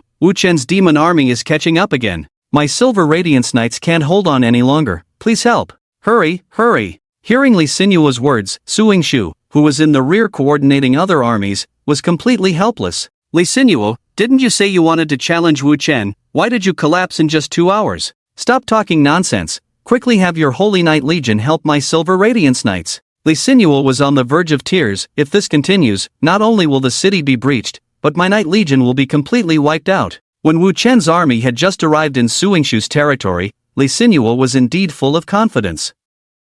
At that time, she was not just confident, but arrogant to the extreme. She not only adamantly rejected Suingshu's proposal to defend, but also, despite Suingshu's clear instructions not to leave the city, she still sent her Silver Radiance Knights out of the city to obstruct Wu Chen's march towards Reluxing City. In Li Sinua's view, her Silver Radiance Knights were very effective against Wu Chen's infantry-focused army. After all, the Silver Radiance Knight Order, an advanced variant of heavy cavalry, is a special warrior with both speed and armor bonuses. Moreover, the advance of Wu Chen's army is best suited for cavalry charges on the plains. As long as the heavy cavalry charges, Wu Chen's legion will be scattered. So no matter how you look at it, Wu Chen's demon army cannot gain any advantage from Li Sinuo. But when Li Sinuo really engaged with Wu Chen's demon army, everything changed. Because Wu Chen's formation and tactics not only confused Li Sinuo but also made his soldiers equally puzzled. Clearly, these demons appeared chaotic under Li Sinuo's observation. But under Wu Chen's orders, they exhibited a combat instinct even stronger than professional soldiers. In just their first contact, Li Sinuo noticed that these soldiers had no fear. Even when the Silver Radiance Knight Order charged forward, the demons remained extremely excited. Even after the Silver Radiance Knight Order crushed the first batch of demons, the following demons ignored the casualties and continued to charge at the seemingly unstoppable Silver Radiance Knights. In this process, the front demons were used as shields by the rear demons, pushing them forward to resist the charges from the Knight Order, a situation that was not uncommon. Wu Chen's soldiers, like their lord, were inhuman monsters. What's even more terrifying is that these demon warriors led by the Plague Twins had weapons that were different from the usual ones. Their weapons were all enchanted with plague magic. These weapons, which appeared to Li Sinuo as nothing more than scrap metal, were able to cause the death of a fully armored Silver Radiance Knight with just a minor wound. Moreover, the Silver Radiance Knights injured by these weapons were basically beyond the help of even battlefield priests. Unlike the plague released by Wu Chen, these demons led by the Plague Twins were essentially real pathogens. The number of plague variants they carried and spread was astonishing to ordinary people. While relieving one type of torment, countless other plagues ravaged the bodies of these ordinary people. So when Li Sinuo realized this situation, he immediately ordered his Silver Radiance Knight Order to retreat and tried to create distance from the enemy. However, at that moment, Wu Chen's counterattack had already arrived. At the moment of the Silver Radiance Knight Order's charge, the entire formation of the army had already begun to take on a U-shaped development. In other words, although Li Sinuo believed that his army's charge had not penetrated deeply, in reality, these knights had already stepped halfway into Wu Chen's encirclement. If they lingered a little longer, they would be plunged into a real battle. However, Li Sinuo was also excellent in battle command. Compared to the past, her greatest highlight was decisiveness. Seeing her retreat path shrinking rapidly, she no longer sought to attack. Instead, she personally led her Silver Radiance Knights to turn directly and countercharge in the direction they came from. Even if Wu Chen wanted to implement a siege, it would be in vain.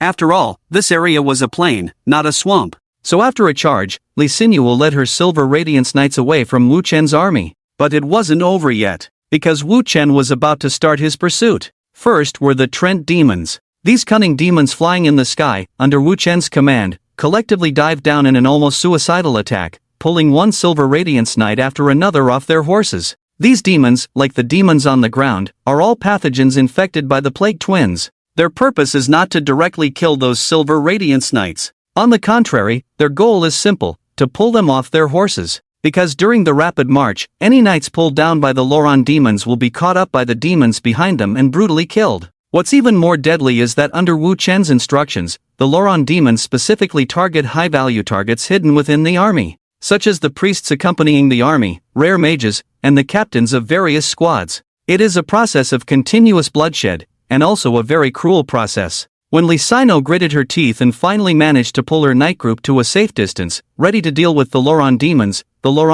flew away.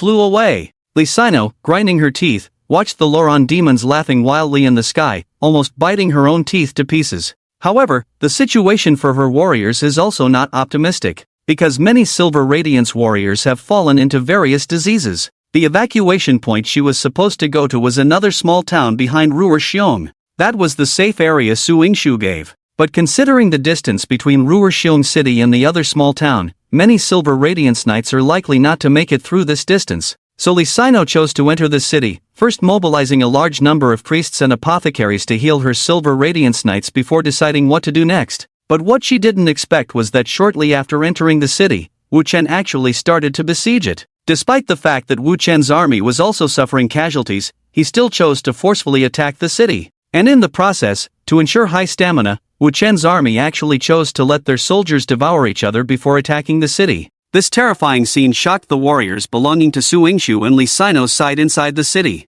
Even though they had witnessed the cruelty of war, they had never imagined they would one day see such a hellish scenario. Countless foul-smelling demons were torn to pieces by their demon brethren in front of them, then swallowed. And the foul-smelling entrails and sewage left behind were not wasted at all. because Wu Chen actually built an indestructible portal outside the city gates in front of Li Sino. What came out of this portal were catapults built by demon craftsmen. Although the stones thrown by these catapults could not break through the walls of Ruoxiong City, Wu Chen's goal was never the walls. His real goal was to use the catapults to throw the foul-smelling entrails and sewage, infected with various plagues, into Ruoxiong City. Along with them came plague flies parasitizing on these entrails and sewage. In less than a few hours, Ruoxiong City, which had just barely escaped from the plague once again felt the power of the plague. And this time, the types of plagues attacking may exceed the population of the city itself. Just as Li Sino was preparing to defend the city, block Wu Chen's attack as much as possible, and wait for Suingshu's reinforcements, the most devastating scene appeared before her eyes.